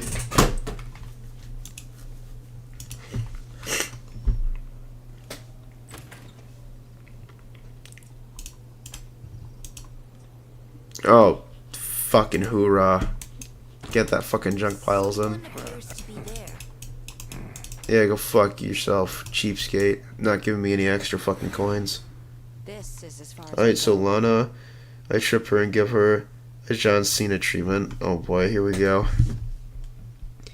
Yeah, I'll get them once I get more remains.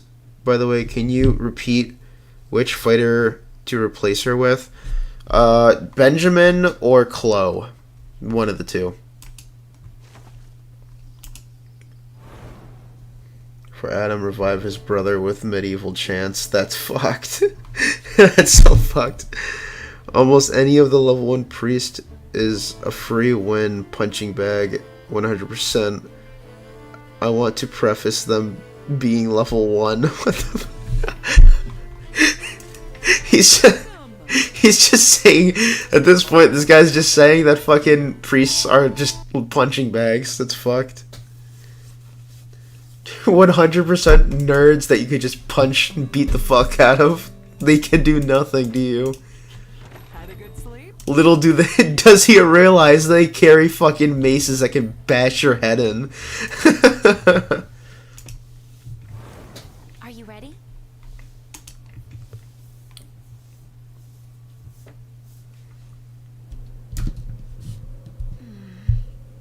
Something in the air has changed.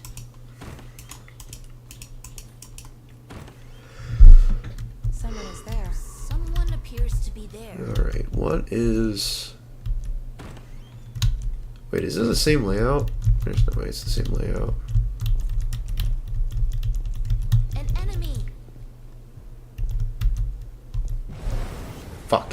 What is it? It's gotta be those elephant trunk bitches. Yeah, there it is. Flash. I'll create an opportunity. Flash. Leave this to me. Have at you.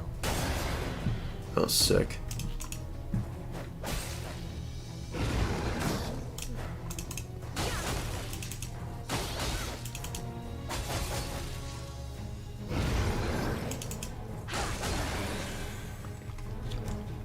The valor of this feat is yours, as is mine. Quite so entertaining. For Yucca, rip off her skull on her back and then chuck her into space. Alice, trick her into thinking you've joined the cult, then backstabbing her. This guy really is just like thinking of every fucking way. Right, forgot they have weapons. Understandable misobservation. Yeah, it is the same fucking layout. So I think, I don't even remember how I did this. I think this is it. I have your back. They could do with adding more search filters for potions, scrolls, etc. Yes, I agree. They totally 100% could. Will they? That's another story.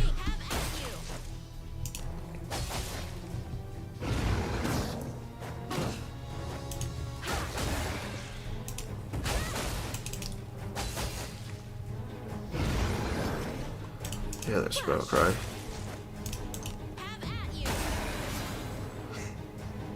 The valor of this feat is yours, as is my pride. Quite so entertaining. Careful now.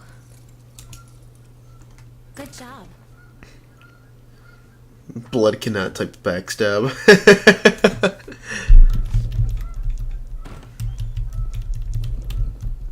I sense enemies. Alright, third vampire of the stream. Let's see how this goes. I think the initiative really helped me a lot last time. But we'll see how this goes.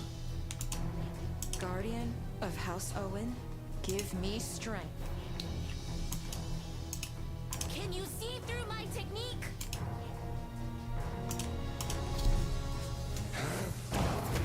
Oh, fuck you, dickhead. Leave this to me. Have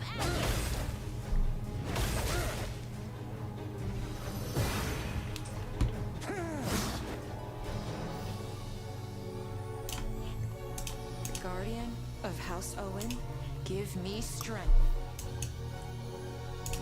Can you see through my technique?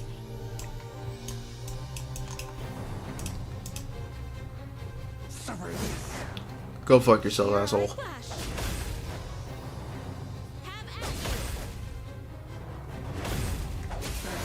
You know, I wonder what the hell the Japanese words mean. Like, I'm just curious as, like, what he's saying. Something good. Like, maybe, like, oh, I'm going to suck your blood or something. I don't fucking know. Someone is there. Thank you, stingy old man. This is as far as we go. I'm free to play in this moment. I have 5 legendaries on my team. Is it better to power up the normal character, inherit leg skills, or better continue playing with leg?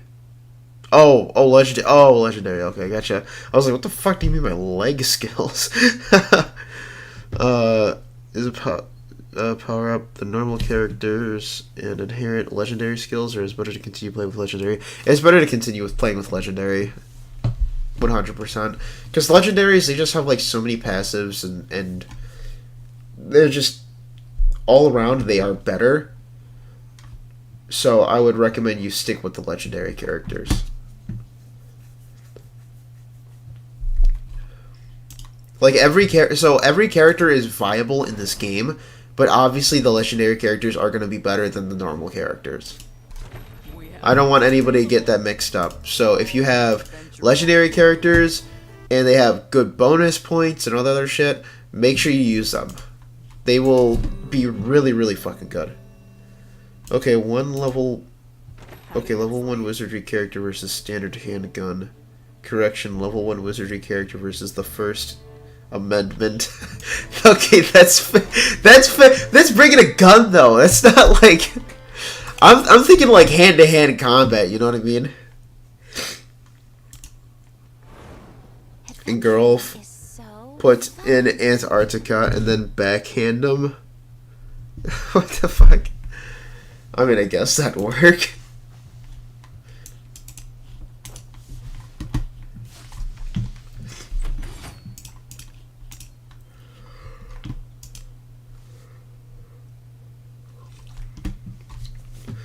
Okay, before I end stream, I want to grab this ring and I want to show it off to stream. Someone is there. Because I want to show you guys how crazy this ring is. Excuse me, because in my... Oh, this is a different layout now. Oh, I'm not sure where to go.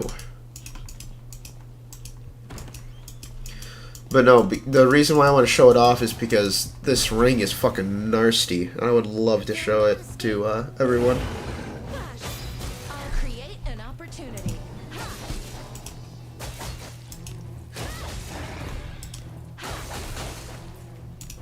Have at you.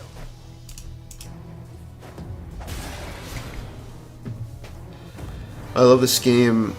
I love that this game has no stamina system because once after I'm done with the dailies and other mobile games I play and cleared out all the events, I come back grinding here or play other games. True. I love how I agree. I love how there's no stamina system in this game. The only thing that would equate to a stamina system is fortitude, but even then it's like you can keep playing with like 0 fortitude. It's just not recommended. I have your back. Flash. I'll create an opportunity. Flash. I actually think a camp is coming up.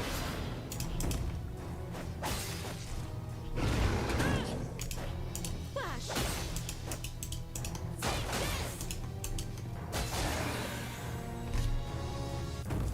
I suppose that's passable.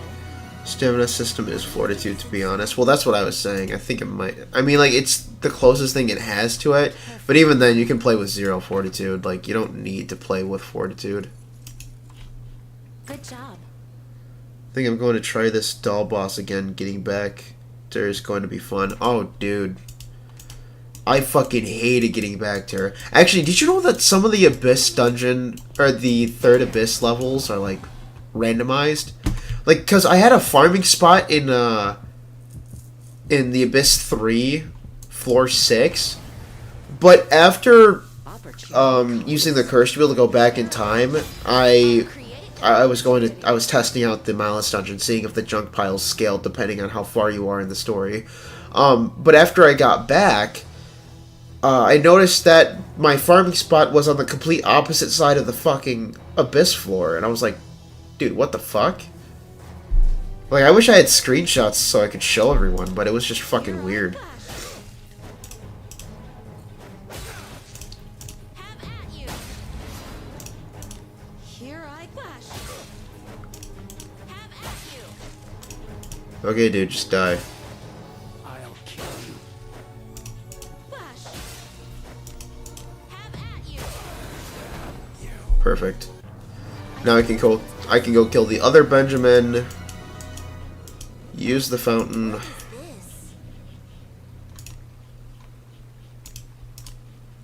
this? This filth brings to mind unpleasant. Be healed. An enemy. I have your back. We don't have I'll create an opportunity. Is absurdly more cracked with the full alteration stone, right? I haven't heard anything about the full alteration stone. I would assume that it would, but I'm not sure. I haven't even used the full alteration stone. I think those are only available for people who pay for it. Does Asha have LaBurn, like La Miguel? Oh, La Halto? Yeah, she has La Halto. Ha! He said LaBurn, and I was like, what the fuck is LaBurn? I did know that. I know the layout can change based on the ending or doing, though. The ending you're doing, though. I did not know that. Yeah, I mean, I don't know. It's just like Abyss Floor 6 for some reason. It just changed for whatever reason.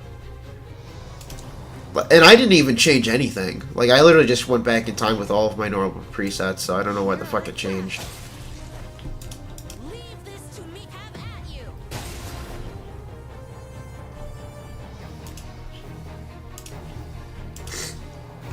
I'll kill you. Fuck you, asshole. I just clicked on skill and it's... What? Okay. Can you see through my technique? I'll kill you. Okay, asswipe. Here I flash. Have at you. Goat. Look at that. Your command never ceases to amaze me. What do you think is inside? Careful now. Good job.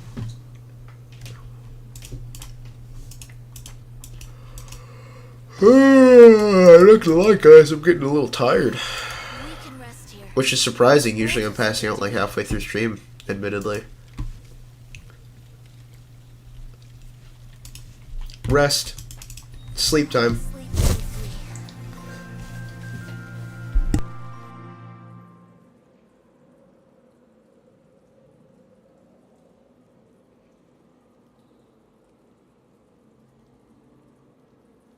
Sorry guys, I was blowing my nose again.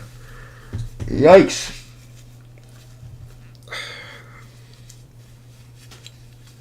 God damn. Shit fucking sucks. Thank God for the ibuprofen. I'm not gonna lie, that shit's probably carrying my ass through this stream. As ordered.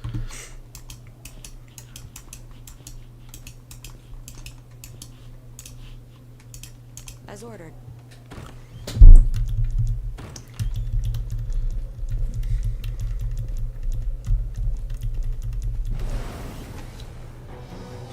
I have your back. Flash.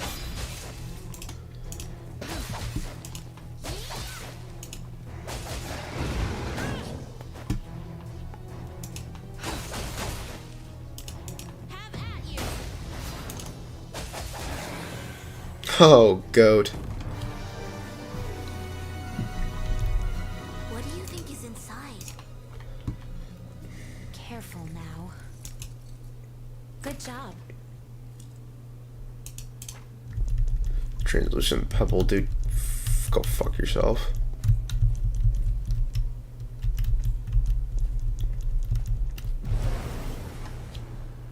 Opportunity comes. Here a flash. I'll create an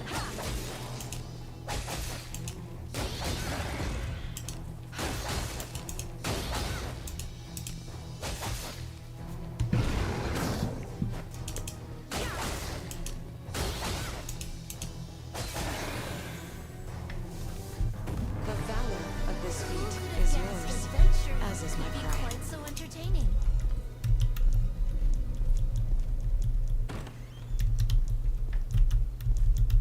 There. Okay, this is also... okay, it for some reason it made me go one step farther than I wanted. I wanted to heal Lana. Flash. I'll create an opportunity.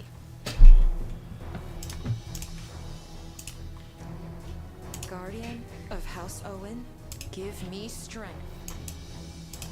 Can you see through my technique?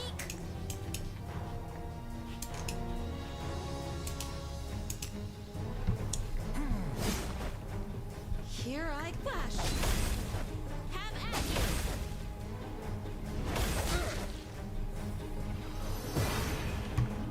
Summer this. Guardian of House Owen, give me strength. Can you see through my technique?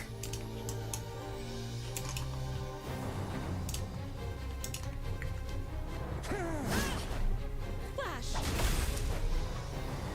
Have at you. Yeah, fuck this dickhead. Oh my god, dude, I'm just fucking him up. This is stupid. What do you think is inside?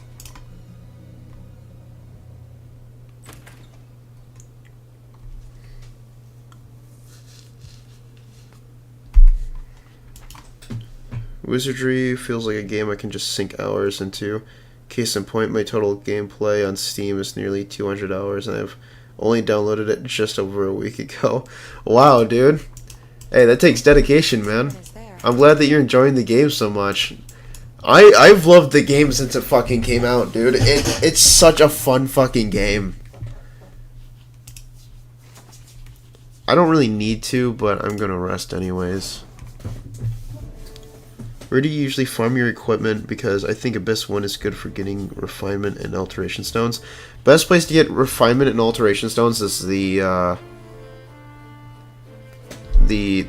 Dungeon of Malice. Welcome. The blessings you can get from that fucking place is fucking insane. For equipment, I got the large majority of my Ebon Steel equipment from the Other World dungeon, but you can definitely get the Ebon Steel equipment from the Proving Grounds and the Abyss 3. Adventuring is But if you're asking about my lower quality or my lower tier equipment with the really good blessings, like this one for example, I mean, I would say it's a mixture of the Otherworld dungeon and the Malice dungeon, because admittedly, again, I can't express enough, the Malice dungeon has insane fucking equipment. Highly recommend going through the Malice dungeon. Because originally when the Malice dungeon first came out, it didn't have junk piles or anything like that. something in the But now it does, because they revamped the whole Someone is there. reward system and shit. So, highly, highly recommend. there. They'll not escape. Although I discovered your channel not long ago, I found that the game a week ago and I got hooked and it's so cool. I'm at the moment level 40 and I need to do the arena thing in Port Town. Should I go raise my level or is level 40 enough? Oh dude, level 40 is fine. You should be fine. The real thing that you gotta be worried about is the gear that you have. Because I completed the second Abyss at level 40, but I've had some people talk to me about how they couldn't beat it at level 40, and it was because of their gear. So definitely double check to make sure you have good gear. They'll not escape. Can I leave? I really don't want to fight these guys. Create an opportunity. I don't even want to worry about it. Already a tactic. Perfect. Get me the fuck out of here. Fuck all of you assholes.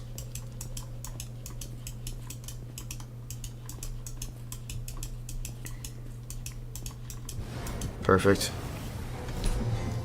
I follow you, as always.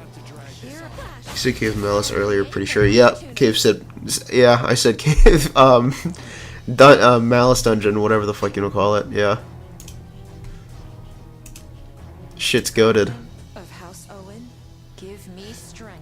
I made it to the doll boss without fighting. I just hope these Harken buffs help with the Trauma Confusion debuffs. Are there any debuffs that can lower the chance of her debuffs hitting me? So, the best thing to do to help prevent debuffs from... Well, I was going to say statuses. Do you mean debuffs? I don't know about debuffs, but for statuses, use Kinnepick to increase your resistance. It'll help you with the statuses like Confusion and shit. I was trying to hold off on using the Otherworld Dungeon Junk in case it would transfer to when I got to Abyss 3, but I don't think it does, because when I got to 2 and did 50, not a single steal, so just used. So, yeah, so the gear piles itself doesn't scale, because if you want Ebon Steel stuff, you have to get Blossom Junk. Like, it's all, like, dependent on the name of the junk. So if you don't have, like, you know, 3-colored junk or whatever, it's not going to be the steel junk that you're hoping for, and so on and so forth. So yeah, it's just worth just using all the junk piles that you have. It should give you some pretty decent blessings, though. Can you see through my technique? I'm just gonna full power strike spam this fucking asshole. Flash. Have at you. I'll kill you. Pretty good damage. Have at you. Go. Your command never ceases to amaze me. From the shit ton of gear, all my characters are in Iron Steel plus 5 to 10. My Deborah have an Iron Dagger plus 10 with 21 arc and I think that's attack. And 9 Surety, I love it. She rocks. Dude, that's fucking awesome. Good for you, man. What is this?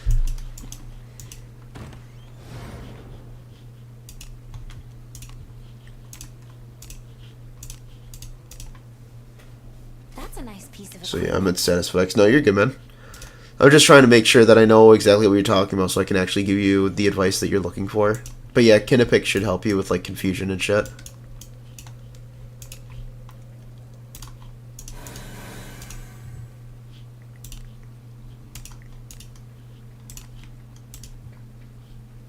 That's a nice piece of equipment.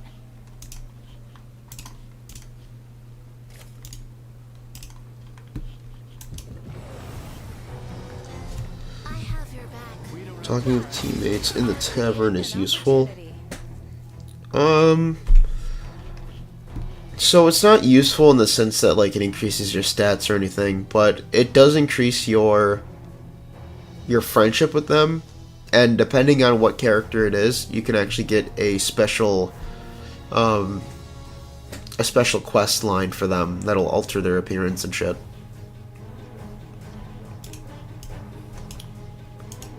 Guardian of House Owen, give me strength. Can you see through my technique? Flash! Leave this to me. Have at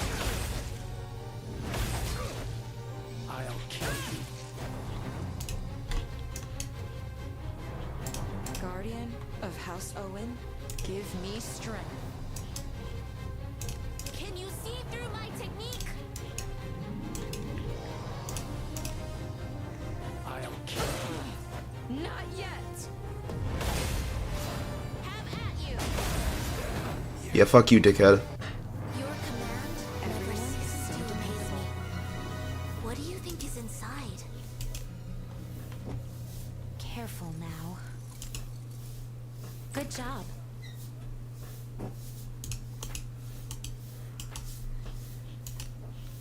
This filth brings to mind unpleasant memories. Yes, this will do. Wounds be healed, be healed. I'm actually gonna go a little bit ahead, and then Yes, this will do. scope out the place, kill a little extra trash mobs, and then rest. An enemy. There. Yeah, like this fuckhead. I follow you, as always. Flash! I'll create an opportunity. Thanks for answering. And last question, I saw that you have a Banyas. As I started a week ago, I saw there were like 3 limited characters, or 4. When I started it, I got Gerard. I like him, but I'd love a Banyas. You know if they do reruns, and if yes, how long it takes to come back around. So actually Gerard is a rerun, so absolutely they do reruns.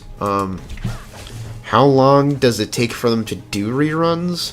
I'm not entirely sure, since Gerard and the Wandering Lana is the only reruns that they've done.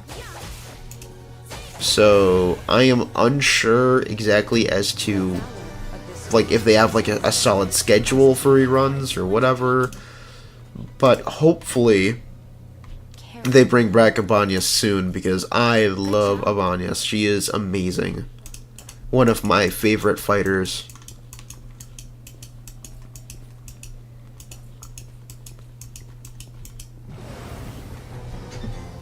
I follow you.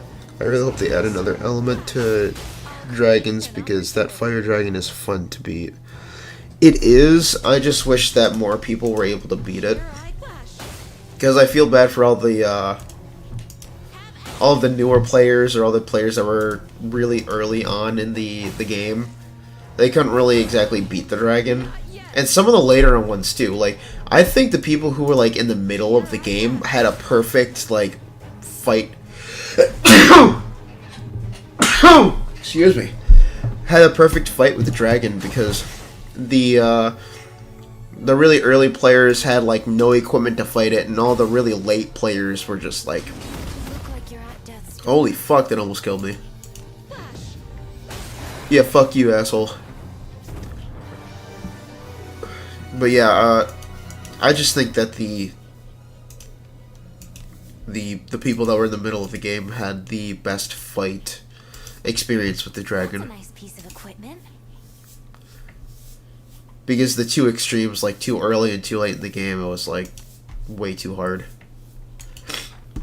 All these battles, I'm filthy, head to toe.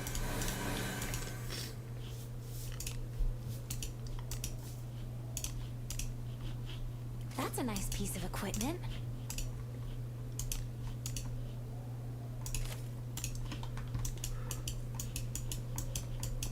Okay. That's not the way. 2? I follow you, as always. Flash! I'll create an opportunity. Oh, I see. I didn't know Gerard was a rerun. Yeah, I want her. She's so cool. Yeah, I mean, I'm not surprised that you didn't know that he was a rerun. It's just, I don't know. It's kind of, I don't know. It's a little silly. Only because, like, I know that a lot of newer players are joining in, and, like, not a lot of people know, you know, the different banners that were already out and all that other stuff. But it's just, I don't know. It's just silly. That's all.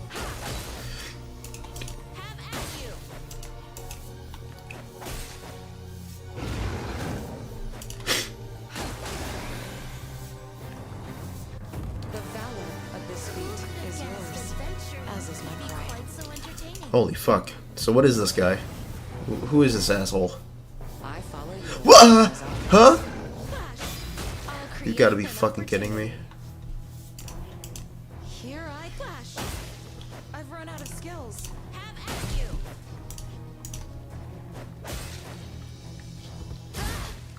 It's just nothing.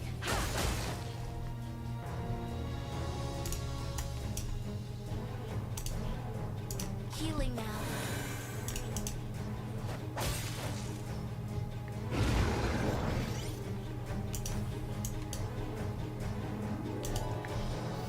Don't take injuries lightly.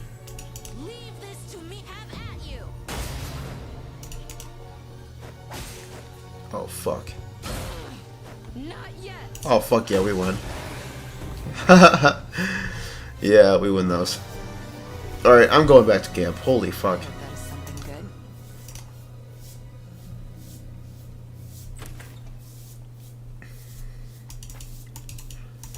I just want to get those stupid assholes out of the way so that I can actually rest and have most of my resources for the vampire fight.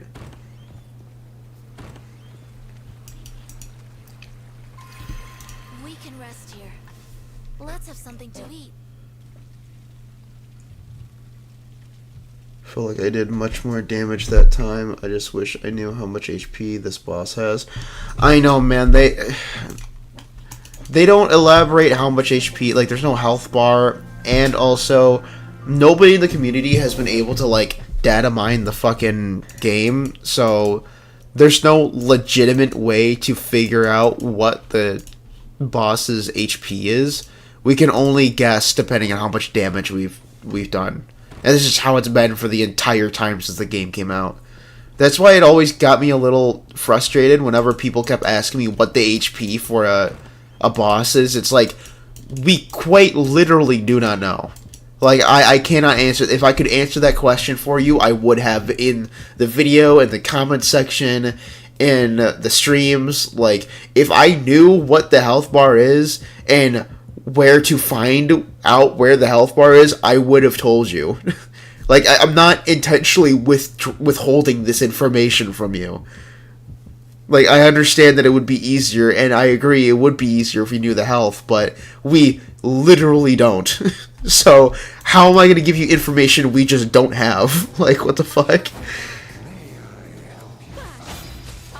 Two-handed staff or sword for breaking in, cuz I've just been rocking a sword and shield or great sword on her. I've been chilling with a great sword for Birkenan, personally. Before I pull for my limited characters, I just need to save premium currencies for first, because I have 4K right now. Holy shit. 4K? Good for you, man. That's 22 summons. Oh, man. This fucking... My sinuses are all sorts of fucked up, man. Can you see through my technique? Troublesome type. Here I flash. Have at you.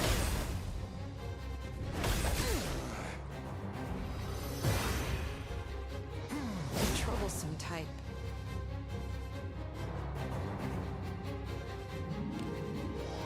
Guardian of House Owen, give me strength.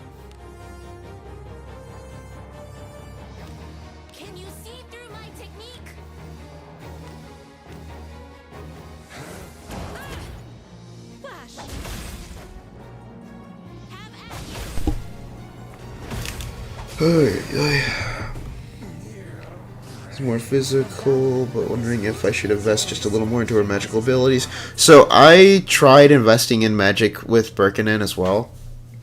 It honestly is not bad. You should be fine investing a little bit of magic for her.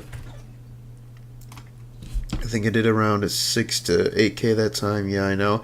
Dude, it's just, I don't know, man. It really grinds my gears, because Someone appears to be it feels like people think that I'm just, like, withholding the information of the health bar, or I'm being lazy, and it's like, dude, I'm literally not. This is Like, if I knew the health bar, if I knew where to find it, I would have told you. Whoever just subbed, thank you. I greatly appreciate it. I saw Tectone use a calculator during a dragon boss fight because one of his chat can't find proof of a dragon having 1.5k health. Yeah, again, it's literally just all estimating. Like, that's the thing. That's the thing that so many people don't understand, because the game just does not tell you. And nobody has found a way to data mine the game yet to find out, like, you know, what the health bar is. I don't know if people can actively data mine it. Genuinely, I don't know, but if they can, we need somebody to actually know how to do that, so we can find the health bars of bosses and shit. I never went into training ground. I don't have fighters leveled. My front line are my MC, Gerard, and Lana, but they both knights. LOL, should I raise my Geralf and go there? I meant fighting ground. I like not having health bar. It feels harder. I mean, I don't mind having and not having health bars. It's frustrating to me when people ask me what the health is, and I can't give them the answer, and then they feel like I'm not doing my job as the person who makes guides because I can't tell them the health bar or the health. Like, that's the thing that frustrates me. I personally don't care. If it were up to me, I'd be like, oh, just, you know, wail on it as many times as you can, and then eventually it'll die. Like, that's what we do in Monster Hunter, so, like, I personally don't care. And whoever subbed there, too, thank you, I greatly appreciate it. Also, the 4K right now, used all my early beginner pulls on Otherworld banner for Birkenin and Yarmus. Only got Burke, though, but 4 times. We'll wait for potential rerun to use the 4th copy. You can take MC into the fighting ground. Yeah, you can take the MC into the fighting ground. It's like Monster Hunter, we don't have health bar. I didn't even read that chat message. Yeah, it's exactly like Monster Hunter. That's what I'm saying. Like, I personally don't give a shit. Like, I'm used to games not having health bars. Like, it's whatever. But there are a lot of players that want to know the health because they want to see their progression and see how much damage they're missing out on in order to properly calculate, which I totally get. Like, I'm not saying that they're stupid or I'm not degrading them in any way because they want to know the health bar. Like, I totally get it. I understand. But it frustrates me when somebody asks for the exact health amount and I can't tell them that, and then they act like I'm not doing my job. And it's like, if I could tell you, I would. That's the issue. And thank you again for whoever subbed. I appreciate it. I wish they were more generous with polls, but besides that, don't bother with comments about boss's HP. I mean, it's just, oh man, like, I try to help calculate, and I try to look into the community guides to see if they have anything that's noteworthy in terms of health.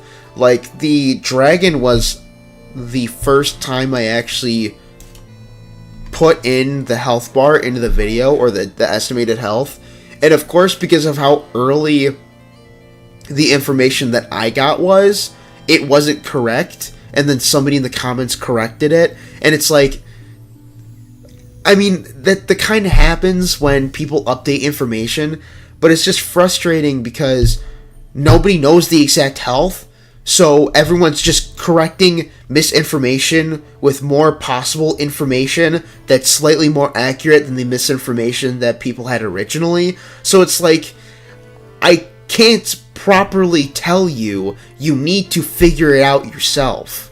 And I'm sorry, but I cannot be the guy to crunch the numbers and do the boss fight 5 times in a row just to find a mildly accurate estimate as to what the health bar is. Literally just use Markal 2, use Kinnepick if they have status afflictions, and just fucking wail on him. I don't know what to tell you. Like, I can give you the best strategy to wail on him the hardest, but I can't give you any more than that. Like, that's the most I can give you. I'm sorry. Yeah, I think you could probably go with the MC and Geralf, and one is not so highly leveled fighter if you don't want to invest. At least that's what I plan to do. That's a perfect plan. Perfect plan. I think the trade-off of not being generous with their polls is that every character is viable to clear content. Yeah, I would agree with that. Every character is viable. Like, you don't need to have a legendary character, but obviously it is going to make things a lot easier if you do have a legendary character. What do you seek? I see you are a man of taste. Alright, give me this fucking ring. Good fortune. Fuck yeah, dude. Alright, let's check out this ring, guys. Always ready to serve. I saw the stats on it, and it looked pretty fucking crazy, so let's check it out. All these battles, I'm filthy, head to toe. Look at that. Okay, so it has defense, accuracy, attack, and attack. It's a 4-star. It's maxed unified, which is perfect. And it looks like the stats on it are defense, magic defense, and because of the passive strength up, it increases her attack power up to 300. So it looks like it's plus 7, which is not bad at all. And this is also comparing it to the ring that I currently have, that's plus 16. So what I could do is I could change the defense on it and make it into an attack as well. So I got attack, accuracy, attack, attack. Or I could do action speed. Because I'm thinking that I could just remove this plus 10 defense. I don't really need it. Like, I see a lot of using the non-legendaries like Flute. Yeah, Flute is extremely good. Yeah, Elf Mage carries hard. Dude, all of the Elf Mages do. Like, even if they're not legendary, they carry hard. Big time. Waiting for 8 to 10 bonus points Elf Mage to start getting her built. 3 offensive stats, right? Huge. Yes, it is huge. Because the accuracy, I don't focus on accuracy, so definitely fucking awesome. Attack. I would prefer flat attack for the percentile, but I understand that that naturally doesn't happen, so it's whatever. But I'm thinking that we could change defense to attack. And then I can start leveling this ring up and, you know, get that attack going. Damn, you streamed a whole 8 to 9 hours. I just punched out. That is crazy. Yeah, I remember you saying that you're punching in as I was, like, started streaming. That's insane. I didn't think I was going to stream for that long because I usually stream for 4 hours, usually. There are some outliers where I stream longer, but yeah, 8 to 9 hours is crazy. I'm glad that so many people were willing to stop by and hang out for a little bit. And by for a little bit, I mean a couple hours. Greatly appreciated, honestly. And I'm glad I was able to beat the Proving Grounds in time. I know that most people aren't, you know, able to do that, and it's very upsetting. And I'm very sorry that everyone that can't do the Proving Grounds, you know, can't get all the rewards they could, you know, if they changed the way the currency was given to you. But, you know.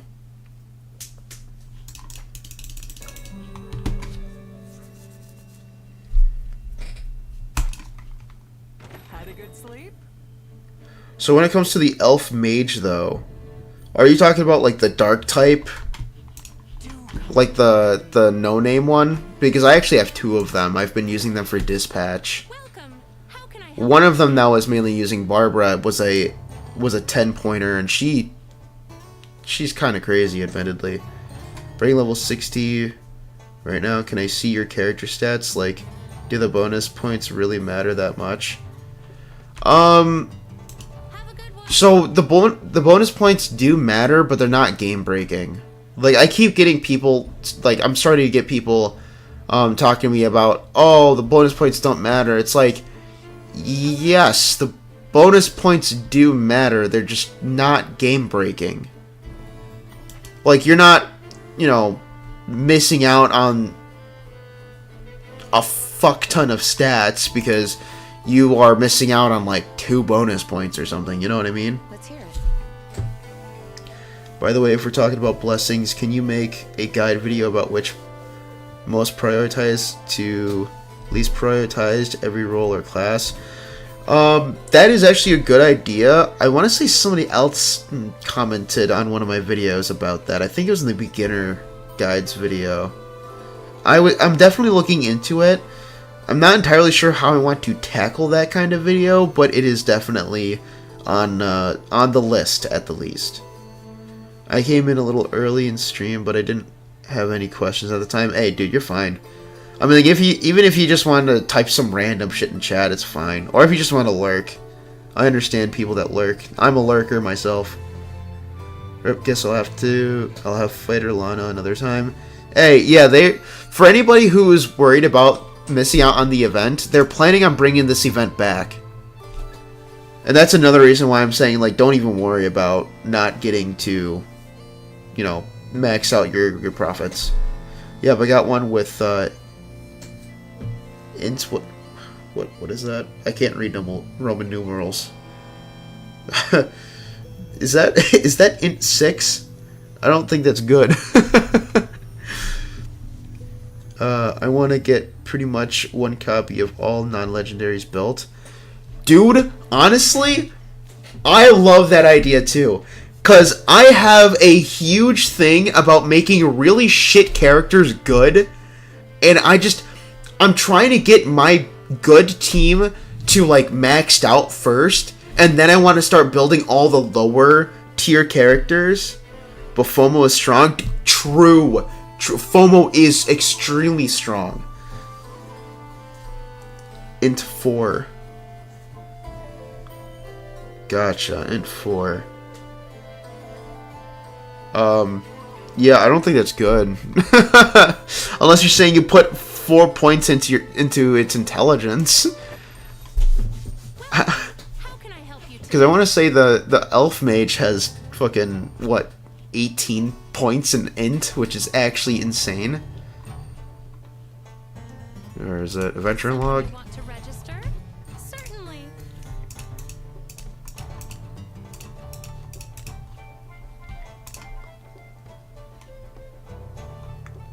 Oh, this one has an IQ of 20. Oh my god.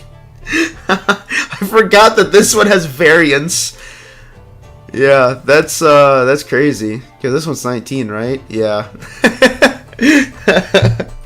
That's crazy. Int 4 is like the Pokemon thing. Oh, you're talking about IV?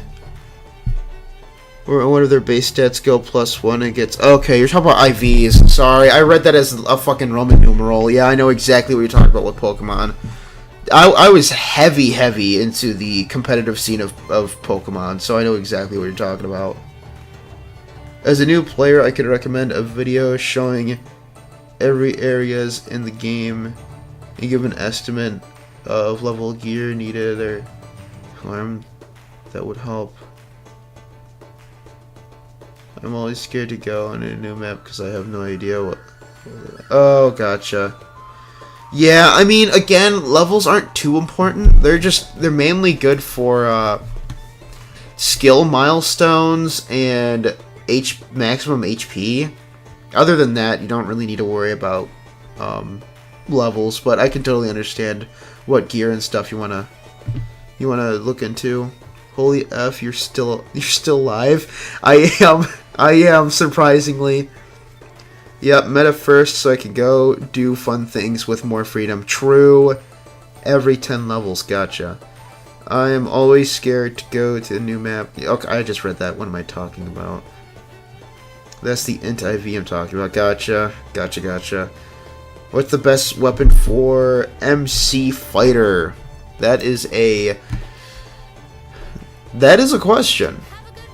Because it mainly really depends on what you're looking for. So I am using a one-handed weapon because I saw somebody use it for the vampire fight. But what I usually did for Fighter MC is I used a staff. And now the reason being is because when I was a fighter as my MC, I didn't have a whole lot of well-of-mind activities to do.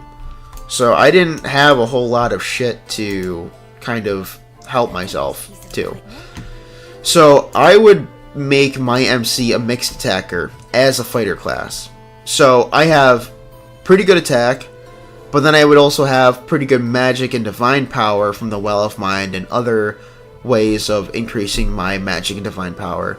So, like, way before I even changed my MC to a mage, which I'm going to have to do now, I would have shit like Mahalto. Maforus was definitely one of the newer options. Same with Merlik, whatever the fuck you want to call the fucking Earth type moves. But yeah, I would just have a mixed attacking fighter, and honestly, it worked out pretty well because if I need an additional firepower for nuking, I could just use my MC. If I just need more single target damage, I use my MC. Like, it was really good for what it was. I mean, I'm sure that people now are going to be like, dude, what the fuck are you yapping about? Why would you do a mixed attacker as a fighter class? But in my opinion, it worked quite well.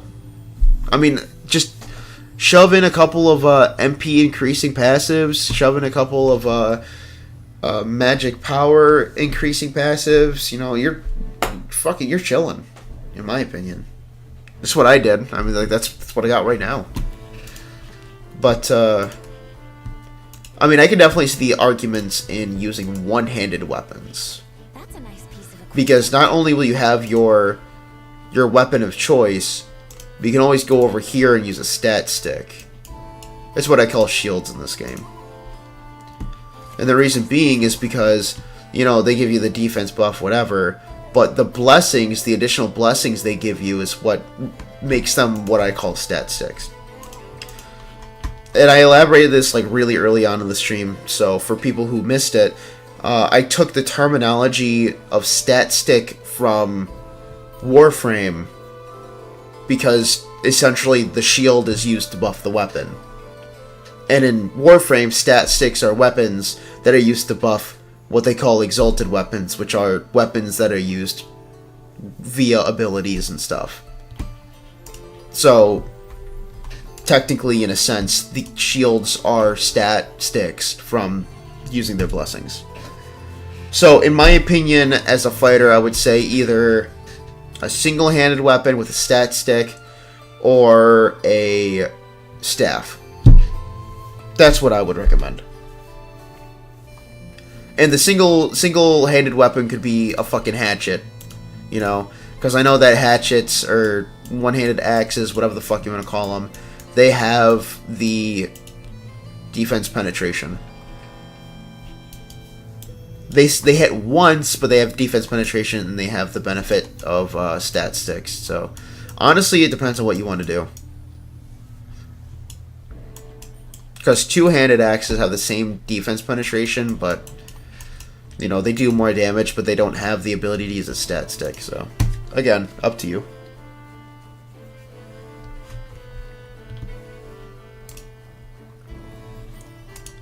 What is up with the announcements?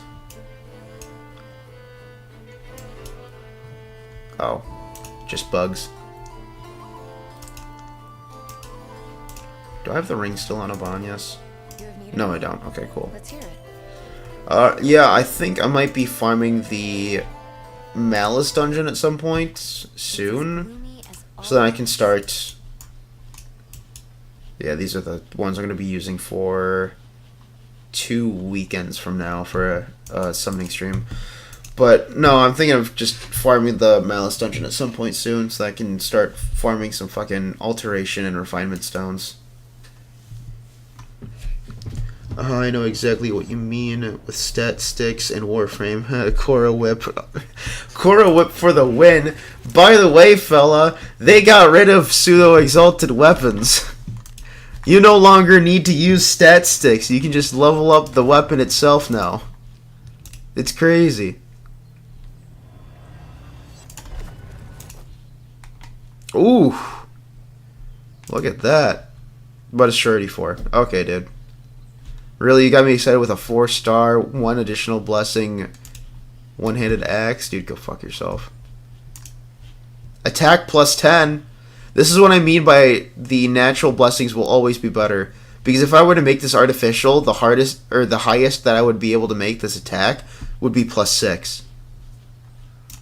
Huge, huge W. Oh wow, amazing. I haven't touched Warframe in a long time. Oh dude, I have fits of like playing it off and on, but I always like try to keep a pulse on it just to like understand the changes and shit that's happening. These are really good, but I wish this defense was something else. I'll change this to attack, I think. Yeah. Definitely goated Ebon Steel Lake Gauntlets, though. Ebon Steel Shield, no blessings, but 4-star. That has potential. Everything else is looking meh. Attack plus 3? Jesus Christ. Plus 2? This is abysmal.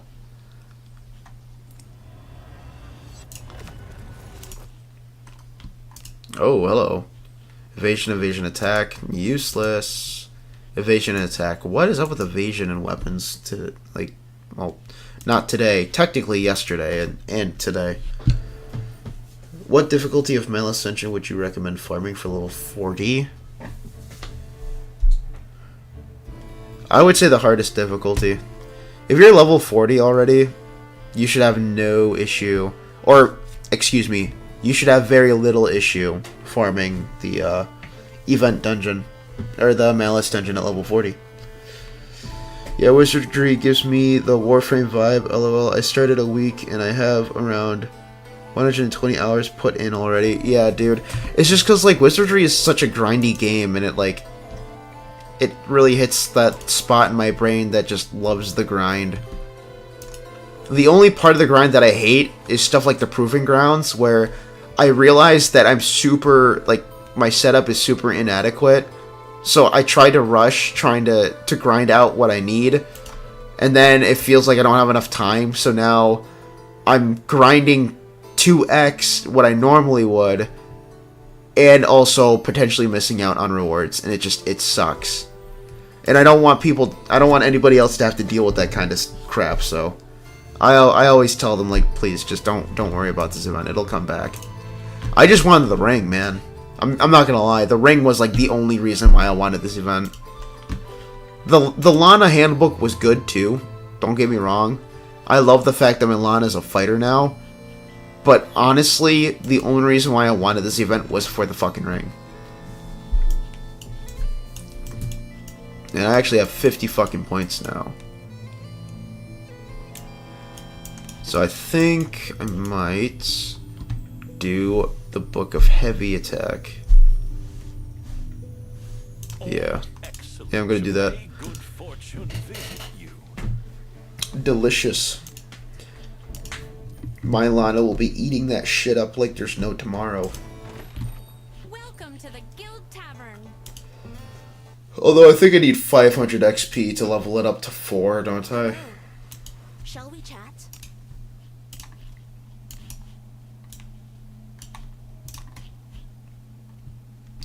Yeah. Yeah. I need to get to level... I need 500 XP for level 4. Jesus Christ. I'll just wait. Have a good one. Dude, this was fire. I knew that I started this stream with just fucking grinding, but I didn't think that it would actually lead to me killing that fucking vampire. Fuck that bitch, dude. Me with Dragon and Otherworld event dungeon. True. Although I will say, at least when you don't, if you don't kill the dragon, you're not missing out on any rewards. So I would say that that is my counterpoint to that. The Helm of Malice is good to farm, or what do you get from Malice to farm? Just did the story and left.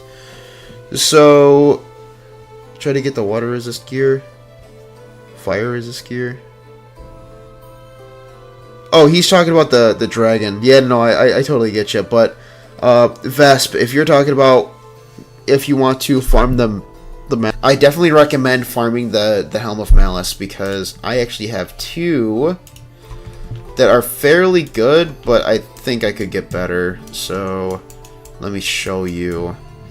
So I have 2 3-star with 2 blessings. I have one with magic defense and accuracy, and another with magic defense and resistance. So they can be really good, especially with the insta-kill tolerance. Really, really good.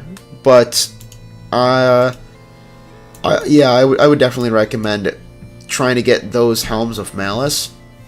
Because even if you don't utilize the insta-kill tolerance in the second abyss, you're definitely going to be using them in the third abyss.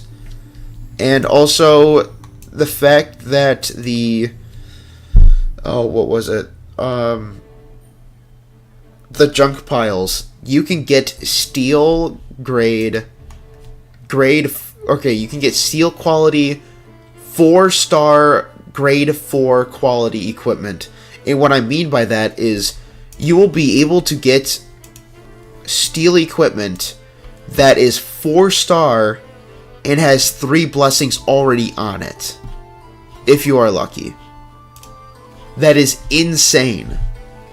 Not even Waterway has junk piles that good. That's why I'm telling everyone to farm in the Malice dungeon.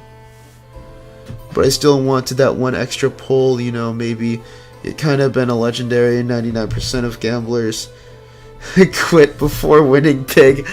Unfortunately, you're not wrong, because that totally could have been a legendary summon.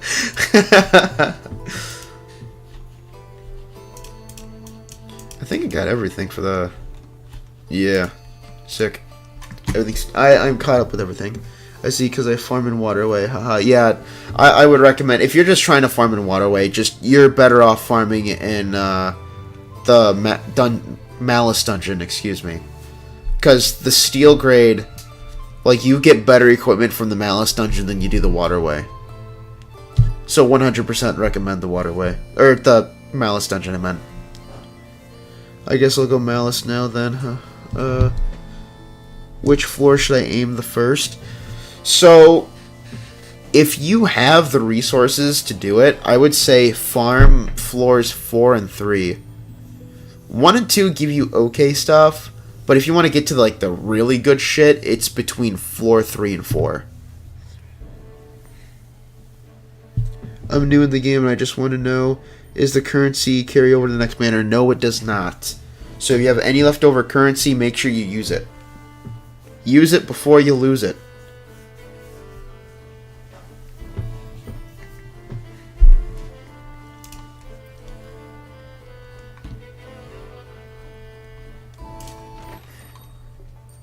Oh gee, yes, I killed the doll boss. Only Adam died.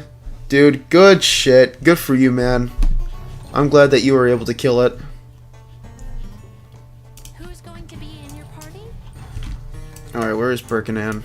There she is.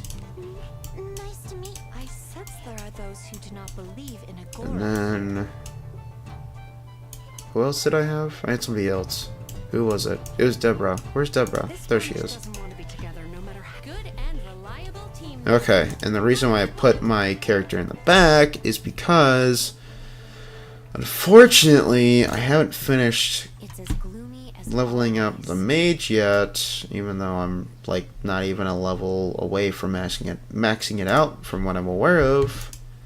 This isn't even the right... It is the right... I am delusional. No, don't go to the old district.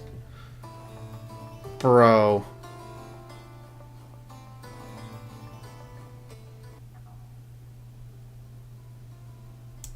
Dude, I did not mean to go here.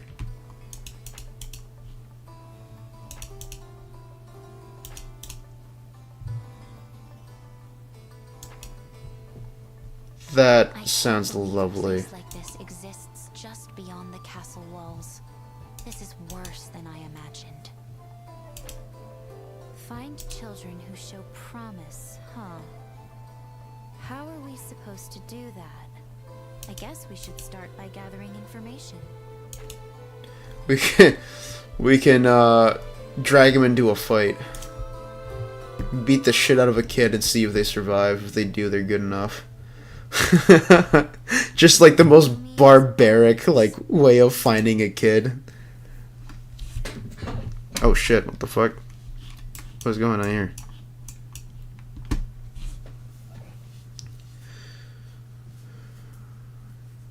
If I had to guess, the doll boss had around anywhere between 8 to 10k HP. Jeez Louise.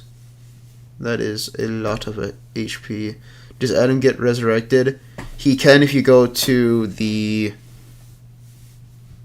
temple.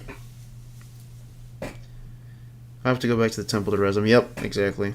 You sound tired. Get some rest. Yeah, I am. And I'm also sick, so that's like a double whammy. That Harkin buff 100% helped. Oh, I'm sure, dude.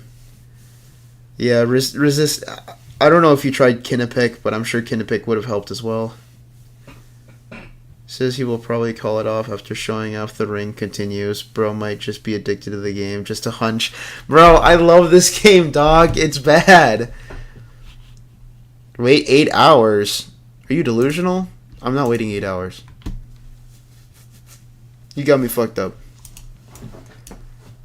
Okay, so here's what I'm going to do. I don't need to be a fighter anymore, so I can just go full on in on the mage shit. And probably priest too, honestly. Grown a bit as an adventurer, Magic. have you? Magic.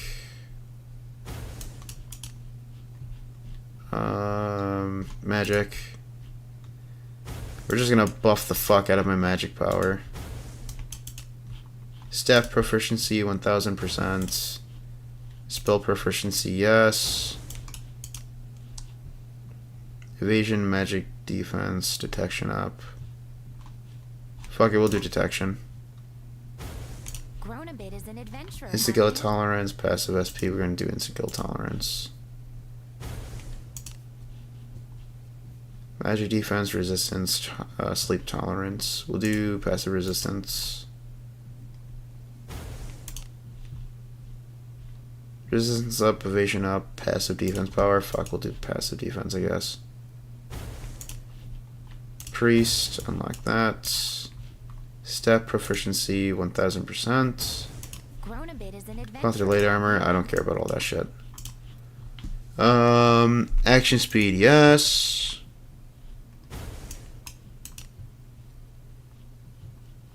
None of this really matters. I'll do accuracy, fuck it.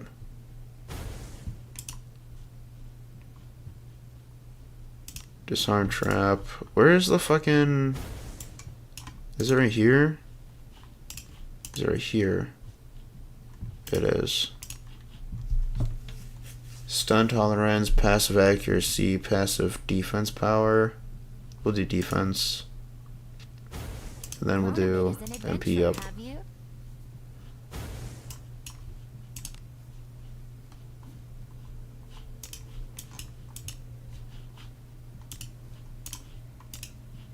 Alright, so I have 3 pearls left. Passive HP, resistance, instant kill tolerance, fear, poison tolerance, passive evasion, action speed. Definitely going for action speed. Grown a bit as an adventurer, have you? That's also action speed. So I'll go... We'll do fear tolerance, and then action speed. Goat.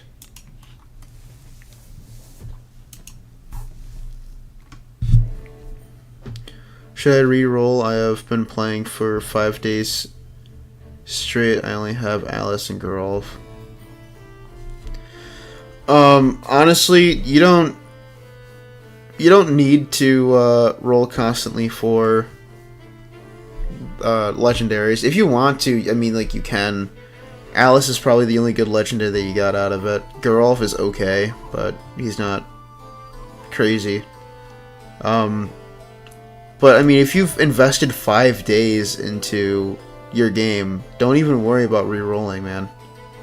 Like, trust me, you can play the game just fine with the lower tier characters. 100%.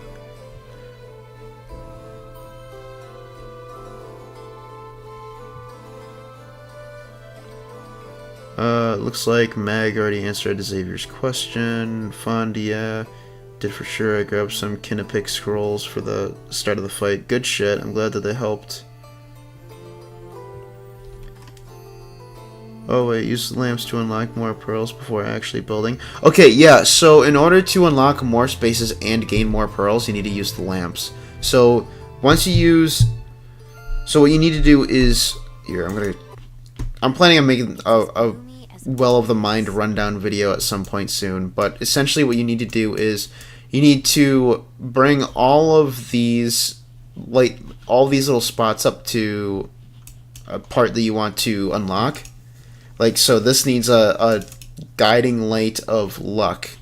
So if I were to use a luck lantern on here, not only would it unlock these spaces, but would give me around 2 to 3 mind pearls as well.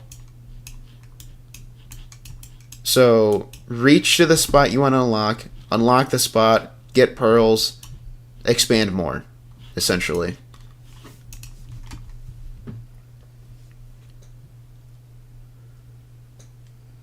I have to go find Malice now. 100% you should. I have a spare account with good legendaries. You can have it. Oh, well, that's nice. Oh, that's goated.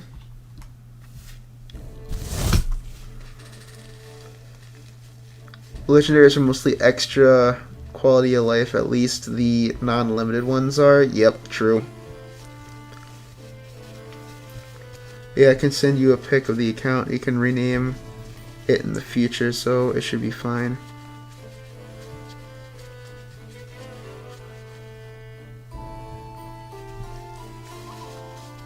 The one that's been asking to reroll. Yeah, that's Yami Gamer was the one who was asking to reroll. But either way, Hiyu, that's fucking amazing. You willing to share or give account away is fucking amazing.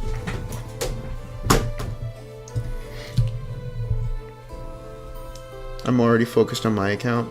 Hey, either way, man.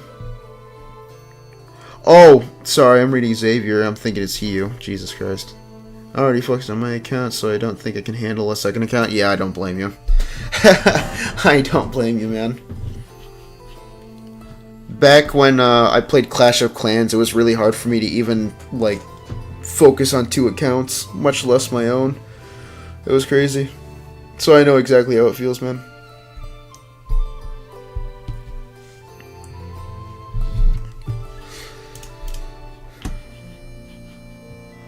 Oh shit, I didn't actually build my character yet.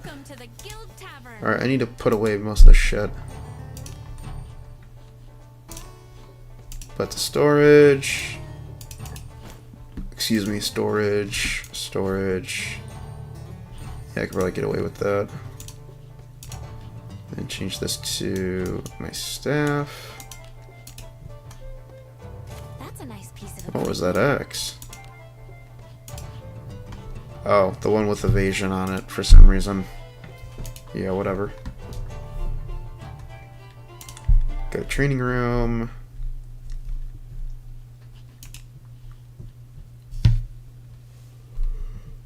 Change class. We're gonna do mage. Okay, yeah, I need like 2 more levels.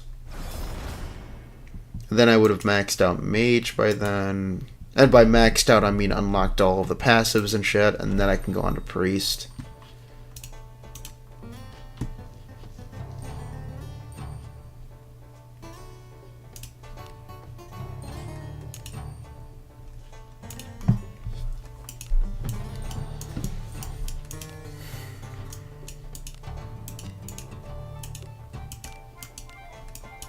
Huh, thought I had a pair of shoes with magic on it. Guess not. That's a nice piece of equipment. Oh yeah, I can change this actually.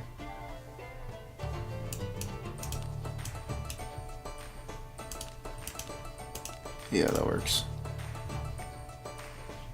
That's a nice piece of equipment.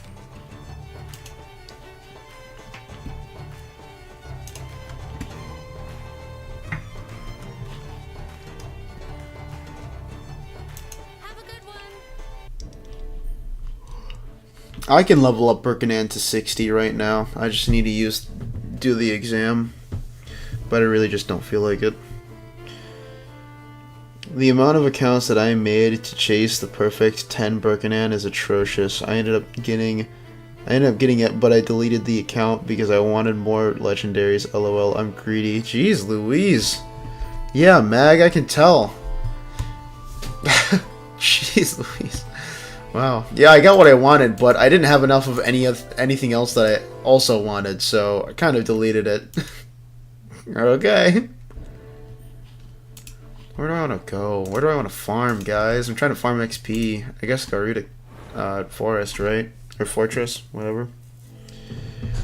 Is the Wanderer class worth leveling up, or should I class change to Fighter? I would recommend class change to Fighter. It's just, you get more HP, you get more offensive capabilities. It's just, all around, it's better to use. The Wanderer class is like, it's kind of a jack of all trades, but I don't know. It's just not that great compared to other classes.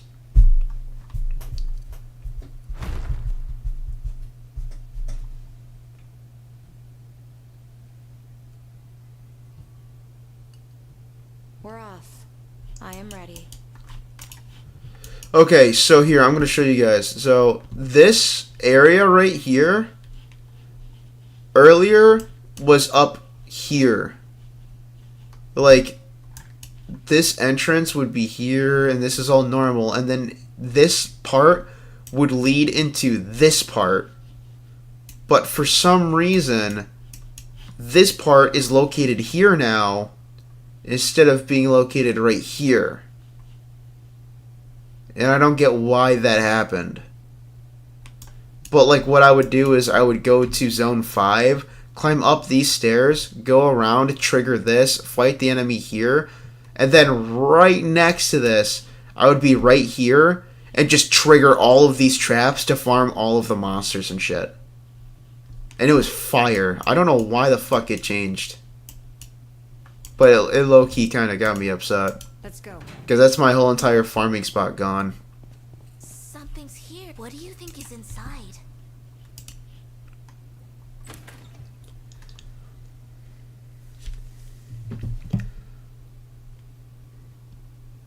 If I find to link the imageal link of the reroll account that I'm giving away.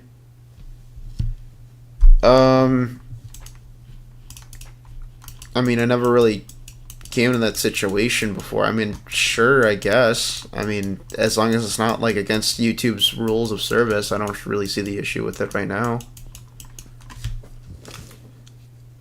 Okay, don't know. I didn't know to get more points in the Well of Mine until you mentioned before. So I can class change now. Yep, go for it, dude. Class change with your MC. Maybe do it through DMs so people don't take the account from the guy. True. I think DMs would be better. Yeah. I don't know if you boy has a Discord to help you link up. So the thing is I don't have a Discord, but I was considering it. And I know for the past couple of streams people have been asking me to make one. But I made a poll about it, and not a lot of people seemed interested in the Discord idea. But if people want a Discord, I have no issue making the Discord. I don't want to make a Discord and then have, like, I don't know, like fucking 10 people join and then it's just the same 10 people talking over and over again, you know? Like, I want it to be like an actual community Discord. I don't want it to just be like the group of 5 strangers type of Discord. I think it's a little silly. Alright, this guy needs to get the fuck out of here. They're quicker than I thought. I'm a mage right now. I don't know why I thought I was a fighter.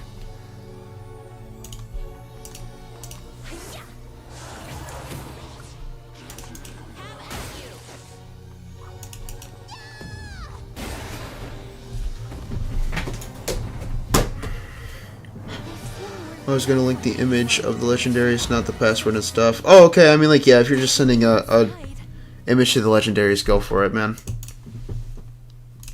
Don't speak to me now. I'll lose. It's open. How good is the current banner legendary elf thief? He's really good. I would argue he's between S and double S. I have a guiding light speed left and I can't use it. I'm sure which part of the map it's at. Looking at my map, the alarm room is to the east side. Wait, never mind, I found it. It's deep in the left side. Yeah, I've noticed that it's like really, it's like different for almost everyone now. Yeah, but if you think about conversation for platforms, it makes sense. Eventually it will grow. I mean, true. I don't know, man. I've been really skeptical about the Discord thing. I think it's a good idea, but I don't know. I guess I just never really imagined how much my channel would grow. So I don't know. I guess I was just thinking about it in like a closed-minded sense. Guess I gotta think about it more, you know what I mean? Witness the strength of the beast folk. Here I flash. I got 20 pearls now? Good for you, man. Congratulations. I need to start doing some more of the actual, like, story shit to get more pearls. Oh, I'm not a fighter anymore, duh. What am I doing?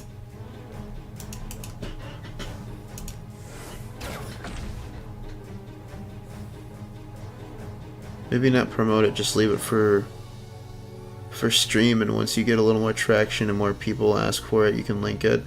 That's a good idea. I wasn't thinking about that. When would you suggest doing Deborah's face reveal quest? Honestly, the enemies are relatively, like, low level. I would say around, like, maybe 25 to 30 at most. So, honestly, like, whenever you want, in my opinion. As long as you got to that level, I don't think it really matters. The game is not that popular on YouTube. There is not a lot of people who play the game. Having a Discord is not a bad idea. True. That's true. You guys aren't wrong. I don't know. I guess I just never really, like, thought about it like that, you know?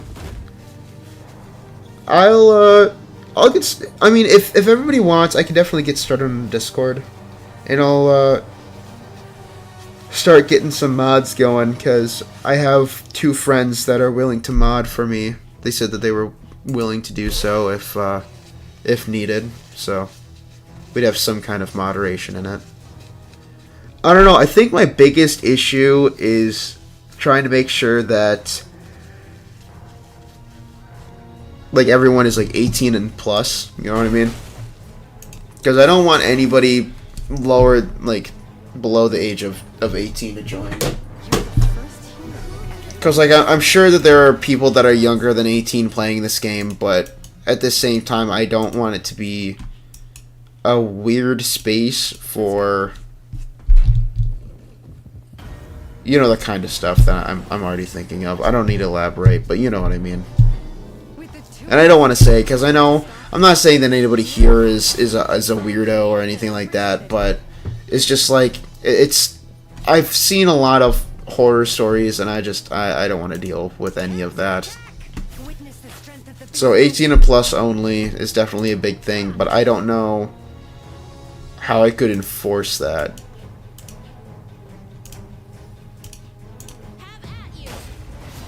So that's definitely one thing I have to look into.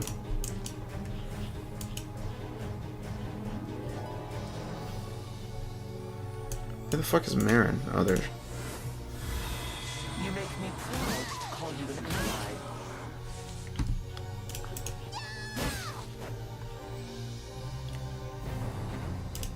Actually, can I doubt it, but I kind of want to check it out. Can you spellbind the fucking? I'm in trouble. Okay, well it missed, so I couldn't even fucking see. Counterattack! Witness the strength of the beast folk. Here I flash. Have at you. Oh my, get the fuck out of here, dude. Jesus. Annoying.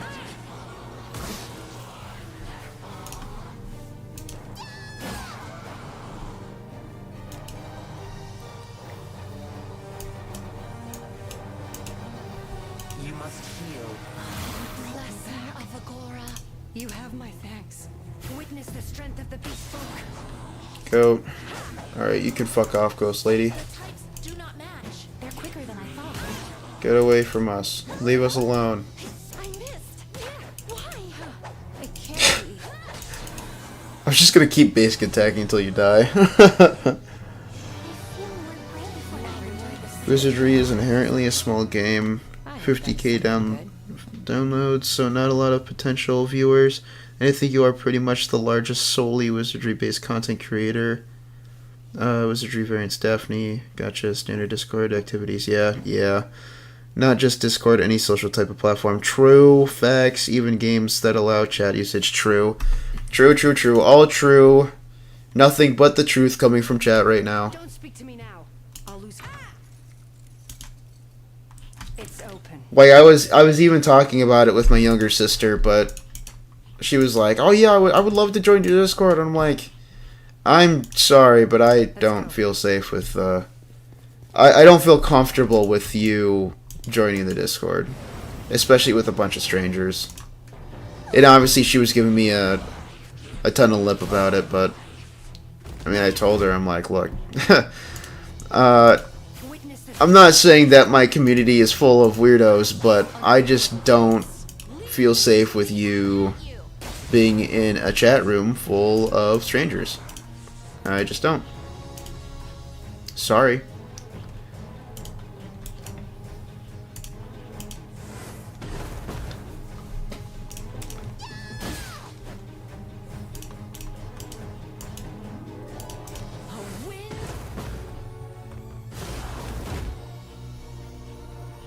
Counterattack! Witness the strength of the beast folk. Here I flash. Leave this to me. Have at you. Thank you very much for whoever subbed. I appreciate it. Can't you just ban people who makes problem on Discord? I can ban them, but I would prefer it if I could just, you know, prevent it altogether, you know what I mean? Having family on the same social media platform is crazy, not gonna lie. Yeah. Definitely respectable mindset, yeah. I mean, like, I would love for her to join, and I mean, like, even if she was of age, she doesn't really play the game, so it wouldn't really make sense for her to join anyways. But I would prefer to just keep my my sister safe, you know what I mean? I think anybody who doesn't take precaution is doing themselves a disservice. True. I agree. I mean, again, I don't have a problem with Discord. Like, I don't have a problem making the Discord, you know, having people start connecting with each other, you know, having fun talking about the game and what strats you can do, all the other shit. Oh, God, this fucking asshole. I hate this guy. No, like, I don't have a problem with any of that. In fact, I would love to, like, encourage it and shit. I just don't have a safe space for it yet, you know what I mean? Like, I don't want to just start saying, oh yeah, I have this Discord that I literally just made, like, last night, and you could totally just join. It's like, great, but, like, does it have any precautions? Does it have any, like, safety protections? Do you have, like, people that will help moderate it to prevent, like, any kind of fucked up scenarios happening? And I just don't have that right now, so I think I really have to do some planning. And, hopefully it'll come out soon. I'll probably get started on it, I don't know, after I'm done with the Malice Dungeon video. I think I'll get started on it then. And then we'll see how it goes.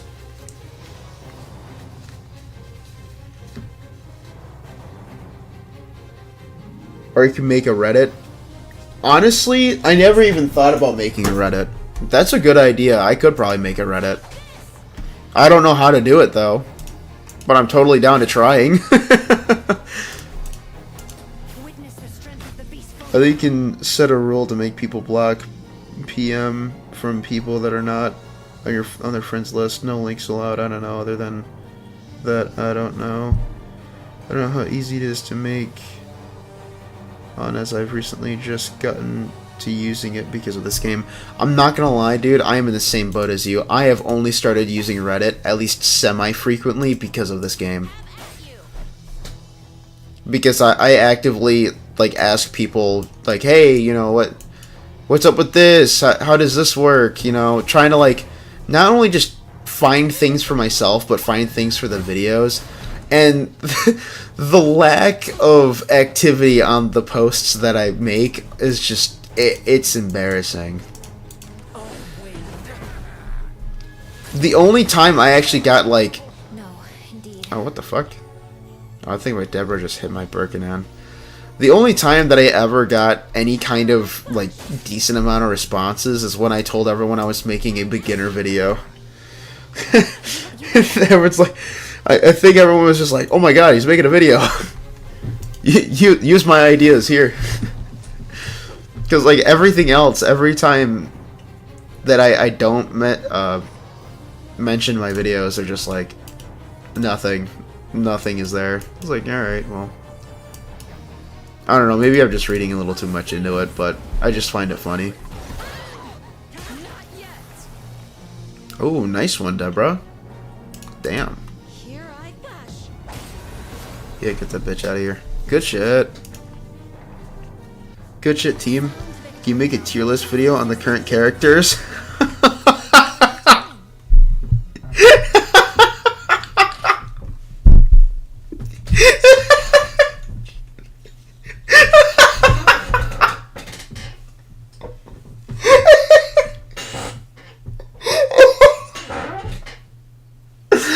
Oh man.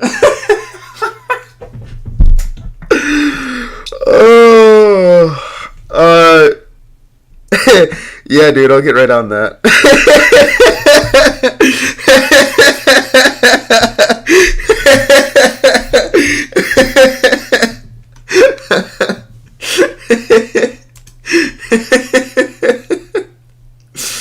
Oh man.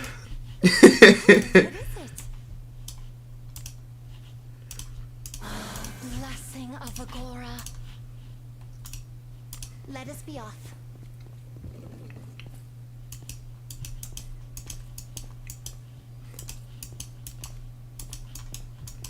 Something's here. I hope that's Treasure, something good. perhaps? LMFAO, bro's a bit behind time. Yeah, it's okay. It's alright. I'll post the tier list in the YouTube posts. Don't you worry, it'll be there.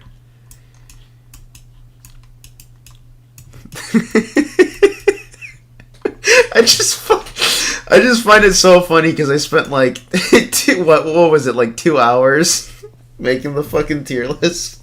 I don't know. I'll probably like edit the VOD or something. I'm not recording at all, so I'll have to rely on fucking YouTube for that shit.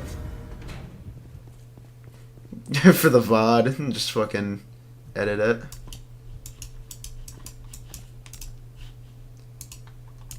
This way, right?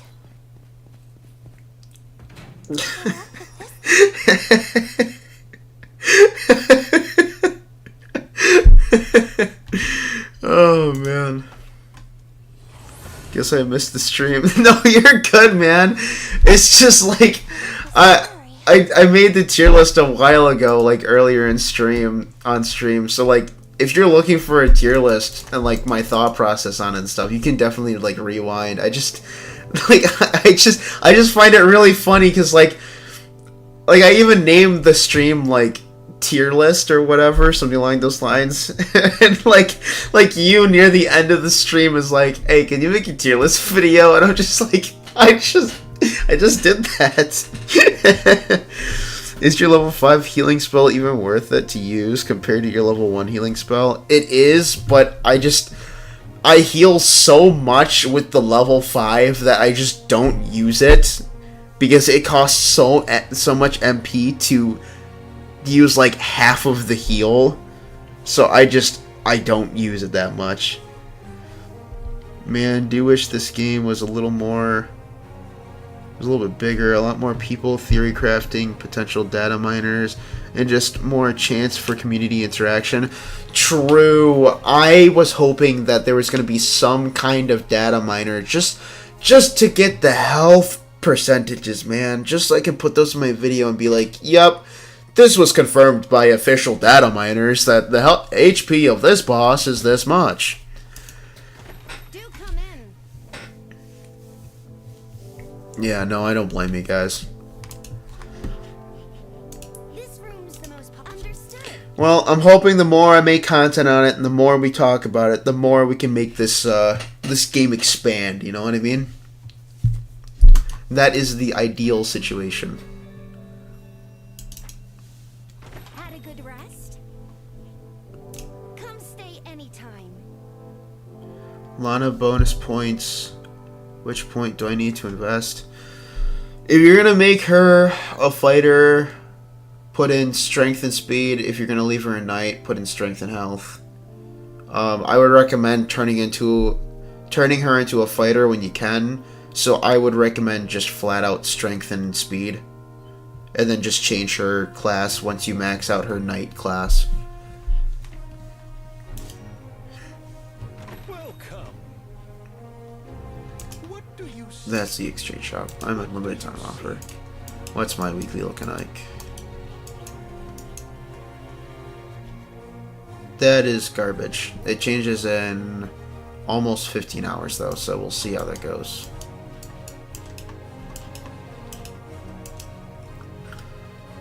The fuck? Potion of healing? Trader potion of healing. Oh my god. Removes paralysis. The only thing worth in this adventure support set. No, not mine. Everything to your liking. Get away from me. The only thing that's worth it in this set are the, I mean, it's the gems, really. I was gonna say the translucent pebble, but even those, they're just really easy to get. Jesus. Magic defense, priest, core 2. Meh. I am always ready to Meh. Kinda hard to grow the game from within, especially with the game having no investment into advertisement. Actually, I've seen one Wizardry advertisement, and it told me that if I joined the game right now, this was like 3 months ago or something, it said if I joined the game right now, I get 20 free summons. I was like, bitch, I've been here since the beginning. Where are my 20 free summons? So hoping for maybe bigger content creators to play and bring more potential players. Also, could collab and shout out channels who have been helping this niche game community out, such as yourself. Oh wow. Yeah, the Wizardry advertisement is what made me download the game. GOAT! The advertisement is working! Like 2 to 3 weeks ago. This game had an ad. I know, it's crazy. But yeah, I'm not gonna lie, the guides that I have for this game, I know I mentioned this like 2 streams ago, but the whole reason why I started the guide content was mainly because not only was there nobody else making guide content at the time, from what I've seen at that moment in time, but not only that, but I also wanted the community to kind of just grow, and I figured that if I made the barrier to entry easier, like if I just made it easier for people to understand things and like get through to stuff, it would make the game kind of just grow, you know, because the more people actually enjoy the game and have fun with it, the more people are going to talk about it word of mouth. Like, that's kind of my thought process with it. So I figured I'd just make guide content, see where that went, and hopefully that the community would just grow. And I mean, personally, I think I've been seeing that. Name something for a edit. I don't know how the fuck you typed shit in that font, but that is really cool. If not, I would not be here. Remember something for an edit. Is this a guy a bot? What's going on here? He's just spamming the same thing now. To be fair, you get 30 bones plus 1 random legendary and 1 legendary selector. Pickles and bananas. Yep, you are the only consistent one I see. Gotcha. Also, the 30 bones, I don't know where the 30 bones, I don't know where you got the 30 bones, but I mean, maybe I got them already. I don't know. But I do understand the 1 legendary selector because of the bone picker. The 1 random legendary, that one I don't know of. You have only a consistent one here, or consistent one I see. Well, I appreciate that. This is a bot LMFAO. No, not gonna lie. I saw the game. I thought it was ass, but Tectone was addicted to this game, and I gave it a try. Then play it for 5 days straight. Yeah, Tectone brought me into this game too. Oh, good. I'm glad that Tectone brought a couple people into the game. I'm glad. Genuinely, I'm glad. I have a few questions if you don't mind answering. I do not mind answering questions, please. Feed me as many questions as you can. What's a good level to stop grinding the Undead March, since I assume there's better alternatives to this that's further on? And should I actually enhance my gear right now and stop after it uses the ore, since I'll probably be swimming in gold due to the Undead March, but not sure how important it is. Okay, so you can stop farming around like level 18 if you wanted to. You could, theoretically, if you have already beaten Helmut and you are farming XP constantly through the Death March, you could actually probably stop grinding around level 28, and then I would recommend going to the Malice Dungeon, because the Malice Dungeon just has insane drops. And also, there's going to be a lot of undead there too. So it'll utilize your undead Bane's weapons that you currently are using right now.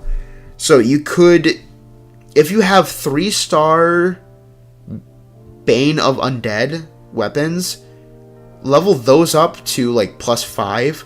And then just try your best to blitz through the Malice Dungeon and then grind out the equipment in there. Highly recommend the Malice Dungeon.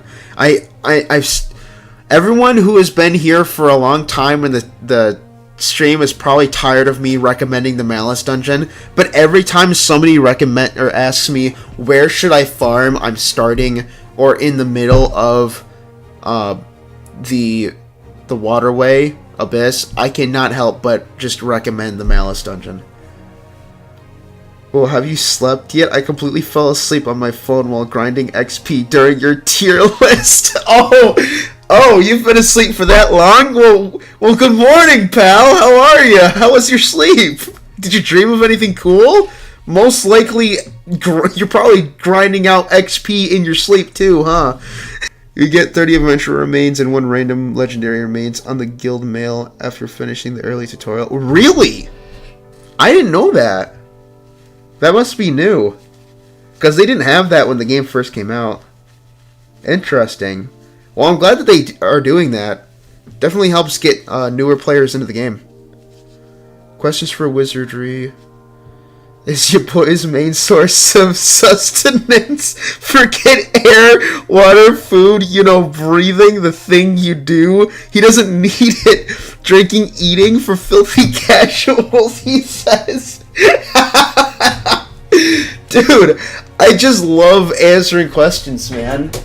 Not only does it bring interaction with the chat, but I love, helping people and newer players. I don't know, man. It gets me going. I don't know what to really say about that. I just love answering questions. If you have a question that I could answer or attempt to answer, I'm going to try to answer it. So please, don't be afraid to ask questions. I am the guide guy. I am the one who answers.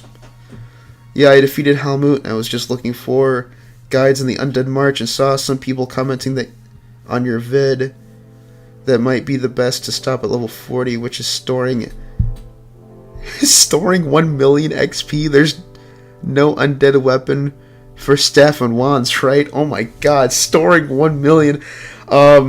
I'm glad that you checked out my video, and I'm glad people are talking about it. And no, there are no undead weapons for staves or wands at the current moment. That might change, although I highly doubt that. But that's mainly because staves and wands are used for magic users, and magic users don't really prioritize melee weapons, so there's no need for the melee, or the Bane of Undead status for those weapons. So you could just, spam fucking Badios and Marin on them bitches. You should be fine. I came back after studying, bro is still live and hyped.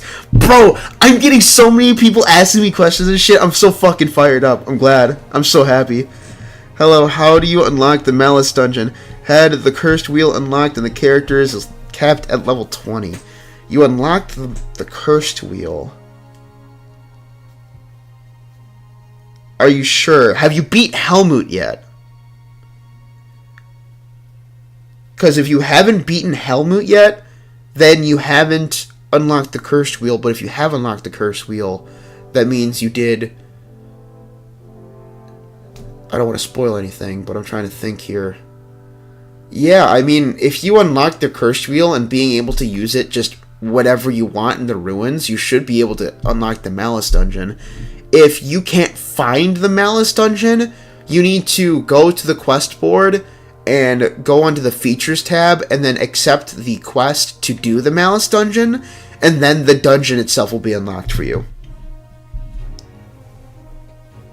I'm here for it. I enjoy watching your streams during my farms. Good morning. How was your last hours? Take a shot at the vamp yet? Dude, Coffee, you're not gonna believe this. I actually beaten the fucking vampire.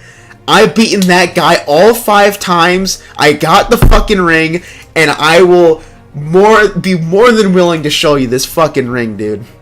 This ring is so fucking cool. This ring right fucking here, boy. I fucking got it. It is fire.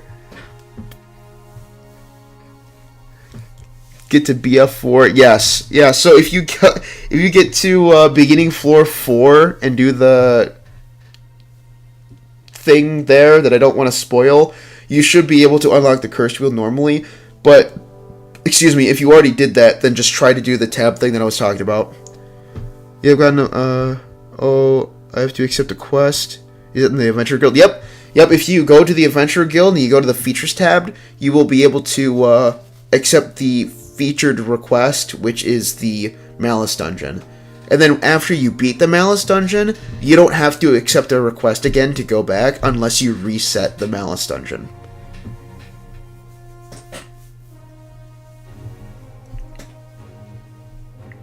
I completely forgot to mention that tip, so I think I have to go back into my script and make sure that that's in there. How much currency can you get per month? Like premium currency? Per month, I don't even know. I wasn't even checking it. What you can, if you pay for the pass, you get like 40 per weekly, and then daily you get like what, 10, I think. So 10 times 7, that's 70.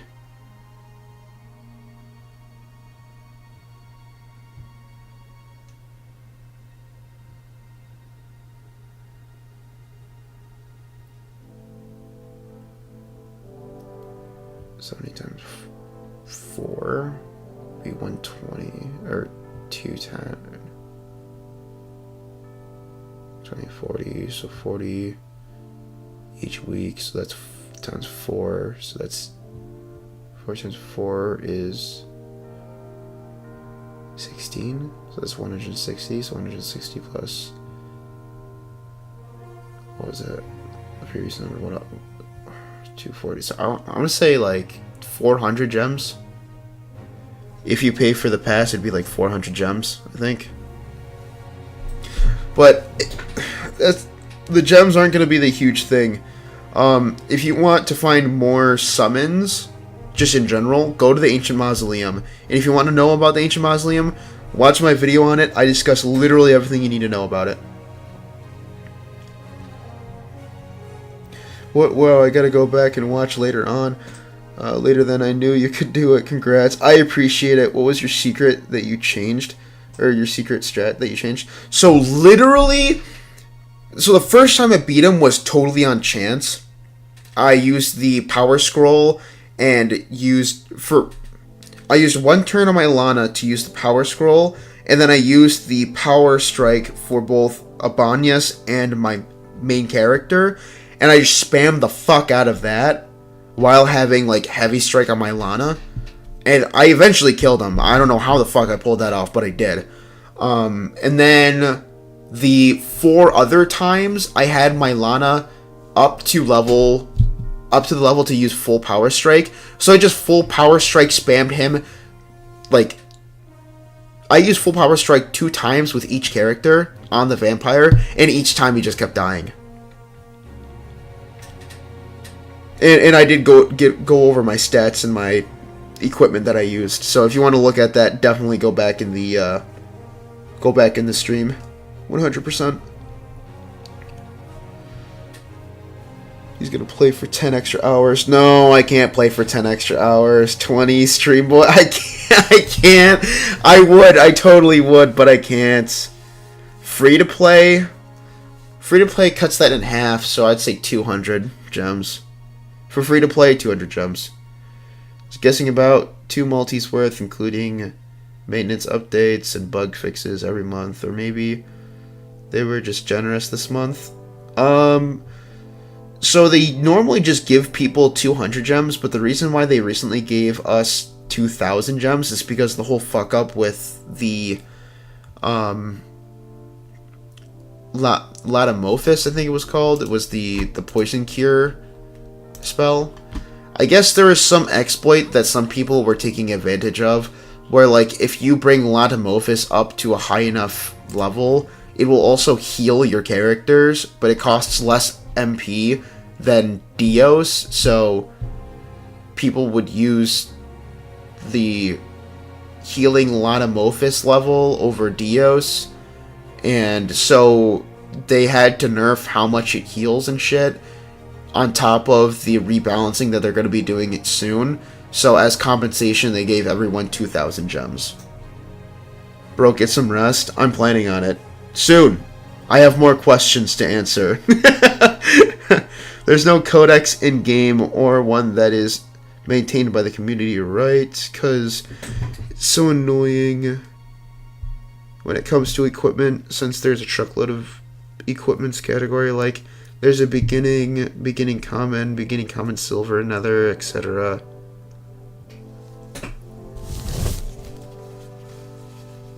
If you talk about coding or a codex for junk piles, no, there isn't specifically.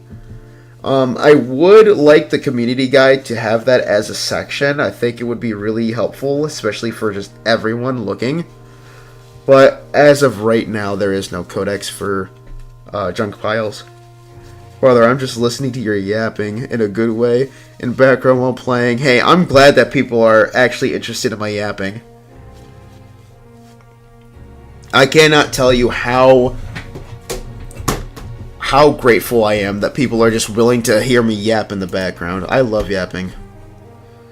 Sorry, I did not find any featured tab from the requests list. There's only Royal Capital and Grade Exam tab available for me. Maybe I'm missing something. I honestly, you might be. I'm not entirely sure what it could be, though. You have to... No, you are in. Because the only way to see the grade exams is to go in the capital. So if you were to go here, go to request tab. So I don't have the tab either because I've already completed the Malice Dungeon. But the Malice Dungeon, the feature tab would be in between the Royal Capital and grade exam. So weird. I don't know why you don't have it unlocked. Did you check the edge of town? Because the Cave of Malice is right here. Soon, right? Okay, dude, don't need to call me out, man. I'm just trying to help. Let me change the question. How much does it take to guarantee legendary? I mean, farming currency, how much does it take to guarantee a legendary? How many days? I mean, you said you want a guaranteed legendary character? There's no way you can farm premium currency for a legendary character. If you're talking about the guild points... Oh, man.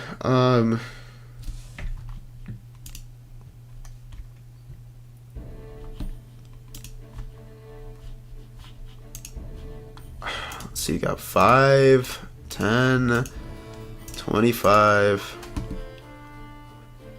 30, 40. So 40 each daily for free to play. 100, 200, 400, 600, 600. So what? 200. What did I say? 200 for this? No. Fuck am I yapping about? 5, 10, 25, 30, 40. So 40. So 40 times, what was it, 600, so 640 one day after completing weeklies, and then 40 times 7, because it's 7 days of the week, it's 21, so 210, so 210 each week on top of the 600 you can get, and then 210 times 4, because per week. 210, 4, so that's 4. That's 8, so 840 for the dailies. Hold on.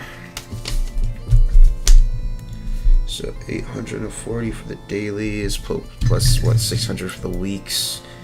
For weeklies, so 600 times 4, that's, what is it, 240, so 2,400.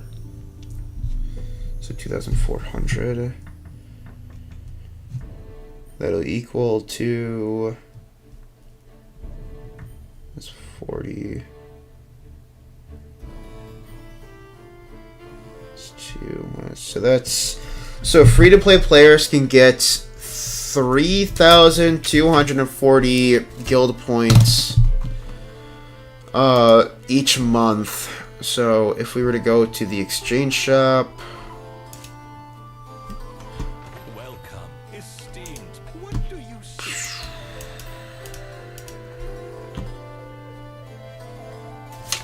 it would take you about 3 months to get excuse me, voice crack, to get the guaranteed legendary adventures remains. For a free-to-play player. For a player that's paid for, it's less. You can reset the Malice Dungeon to activate the quest again. You can. Well, it's not there either. It's fine. I'll just click around. Thanks for trying to help. Hey, no problem, man. I'm sorry. I wish I could help you. I'm sure that if I had your account, I would be able to figure out what the issue is, but trying to like figure it out this way, it's very difficult. Oh, he meant guild points. Yeah, I'm assuming he meant guild points. I mean, I don't know. Just trying to save the guild points, since you can also get standard legendary characters that are pretty good if you are playing free to play. It is, but I would suggest to not disregard the premium currency you can also get. Because that's... I mean, you can get... That's, what? That's 500 premium currency right there. If you have 2,000. Pretty good. Also, what about if you take away 2,000 from every time you buy the 500 monthly gems? Literally, okay, yeah. I mean, if that's the case, it's going to take you a lot longer because, again, 3,000 minus 2,000 per month, that's 1,240 build points that you're going to be having monthly just to be able to save up. Oh, I see. 8,000 guild coins, though, so X. Yeah, it's not fun to save up. Supplies give guild points too, right? Did you already get those? The supplies? What do you... Oh, okay. No, I'm not... I wasn't counting the supplies, because I was counting, like, the consistent, like, dailies and weeklies. I wasn't counting those, but if you do count the supplies, if you're lucky... you'll get 100 additional guild points, which is quite literally nothing in that aspect. I think the gems are better because you spend them on any banner and there's legendary bone. Only gets you the normal legendaries. That is true. I do agree with you on that, which is why I suggest to get the gems first and then save up for the guaranteed legendary if you have any left over. Is Gerard worth pulling? In my opinion, he's not. I do like his skill, but him as a character I don't think is worth pulling. I think it's quite literally just 7 months. If you are also buying the gems alongside saving up for the legendary remains while being free to play, I would probably agree with you. It's about 7 months. The Wizardry web store gives 800 gems of origin one time and 50 gems of origin weekly. I did see that. I remember somebody in my chat, I want to say 2 streams ago, was setting everyone up with that. So if you guys check out the web store right now for Wizardry, I thought they would have ended it already, but I guess not. If you check it out right now, I guess you'll get 800 gems of origin and then 50 weekly. I don't know how long the weekly will last for, but I've heard it lasted for at least a month, so that's pretty good. Excuse me. Thank you very much for whoever subscribed. I appreciate it.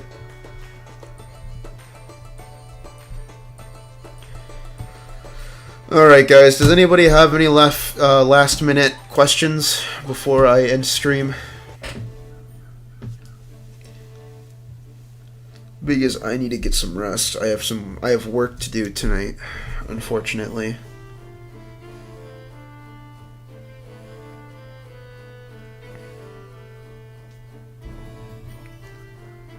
The weekly looks permanent. Gotcha. I had no idea. I just knew it lasted over a month, so. But if it's permanent, that's good. I might have to look into that myself. I'm good to do that right now, dude. I probably will too once stream ends. Get some rest, bro. What did you eat for the 10-hour stream? I had the White Castle freezable sliders. I just put the bitches in the microwave and I ate them. That's all I really had. That and then some hot chocolate. Helped me with my throat. Do you need more than 5 characters in your team like other characters to have different elements, or just 5 characters forever? I mean, I'm just rocking this. I've just been rocking the same characters since forever, to be completely honest with you. You don't need to build characters for specific elements. The only ones that you really need to worry about elements for would be mages, because they use elemental damage. What's for breakfast? Dude, I don't even know. I would say coffee, but my girlfriend doesn't like coffee, so we're not allowed to even have a coffee maker in our apartment. When's the next stream? So, I actually mentioned that earlier on this stream. Usually I try streaming every Saturday, but because this coming weekend is Easter weekend, I'm thinking I'm not going to be streaming this coming weekend, but the weekend after I'm planning on streaming. and I'm also planning on doing a summoning stream. So whatever banner is available 2 weeks from now, essentially, I will be pulling. Bro wants a reason to stay up. just a little. Just a little. But no, seriously, guys, if you have any last minute questions, let me know. But if not, I'm going to be ending stream, getting some rest, and then hopefully I will be pushing out the Malice Dungeon guide on Monday or Tuesday, one of those 2 days. Discord server when? I'm planning on doing some of the planning at some point today, but I don't think it'll actually be available until maybe, I'd say sometime after the Malice Dungeon Guide is out. Once that is out, I will give everyone some kind of frame of reference as to when it's available. Because I'm just trying to... Right now, I need to do some planning with some mods and all that other garbage, so once I get, at the least, the mods set up, I think we would be good to go for the Discord. Excuse me. But yeah, if anybody is interested in the Discord, hopefully it'll be done by the end of this week. Goodbye, bro. Thank you for the time. For answering our questions. Dude, not a problem. Good night, bro. Glad to join the stream. Hey, I'm glad that everyone has joined the stream. Even the lurkers. I know you guys are watching. Or at least listening. I appreciate you guys too. Don't think I don't. Enjoy your stream. I appreciate it, man. I really do. And I'm glad that I was able to kill off the vampire and flex that ring real quick. That was pretty goated. But no, again, thank you everyone for joining the stream. Thank you everyone for all your support. It was a fantastic stream. I was not planning on streaming this late, but I mean, you know, stuff happens. So thank you again. Thank you for all your support. Thank you for all the subscribers, all the new subscribers. Please, I hope you're ready for the Malice Dungeon event guide that's coming out soon. I hope everyone's excited for the Discord, or at least some people are excited for the Discord, you know. But yeah, so you're gonna appreciate all the guides you make as a new player. There are very little resources around this game. Yeah, I know, it's been it is pretty guided. There's a guide drought for this game, which is why I'm trying my best to make the best quality guides that I can make personally. Night, mate. Gonna watch you kick the vampire's ass. A, I appreciate it, man. W stream. A. Thank you, everyone. I will see you all later. Have a good night or day, you know, whatever time of day it is for you guys.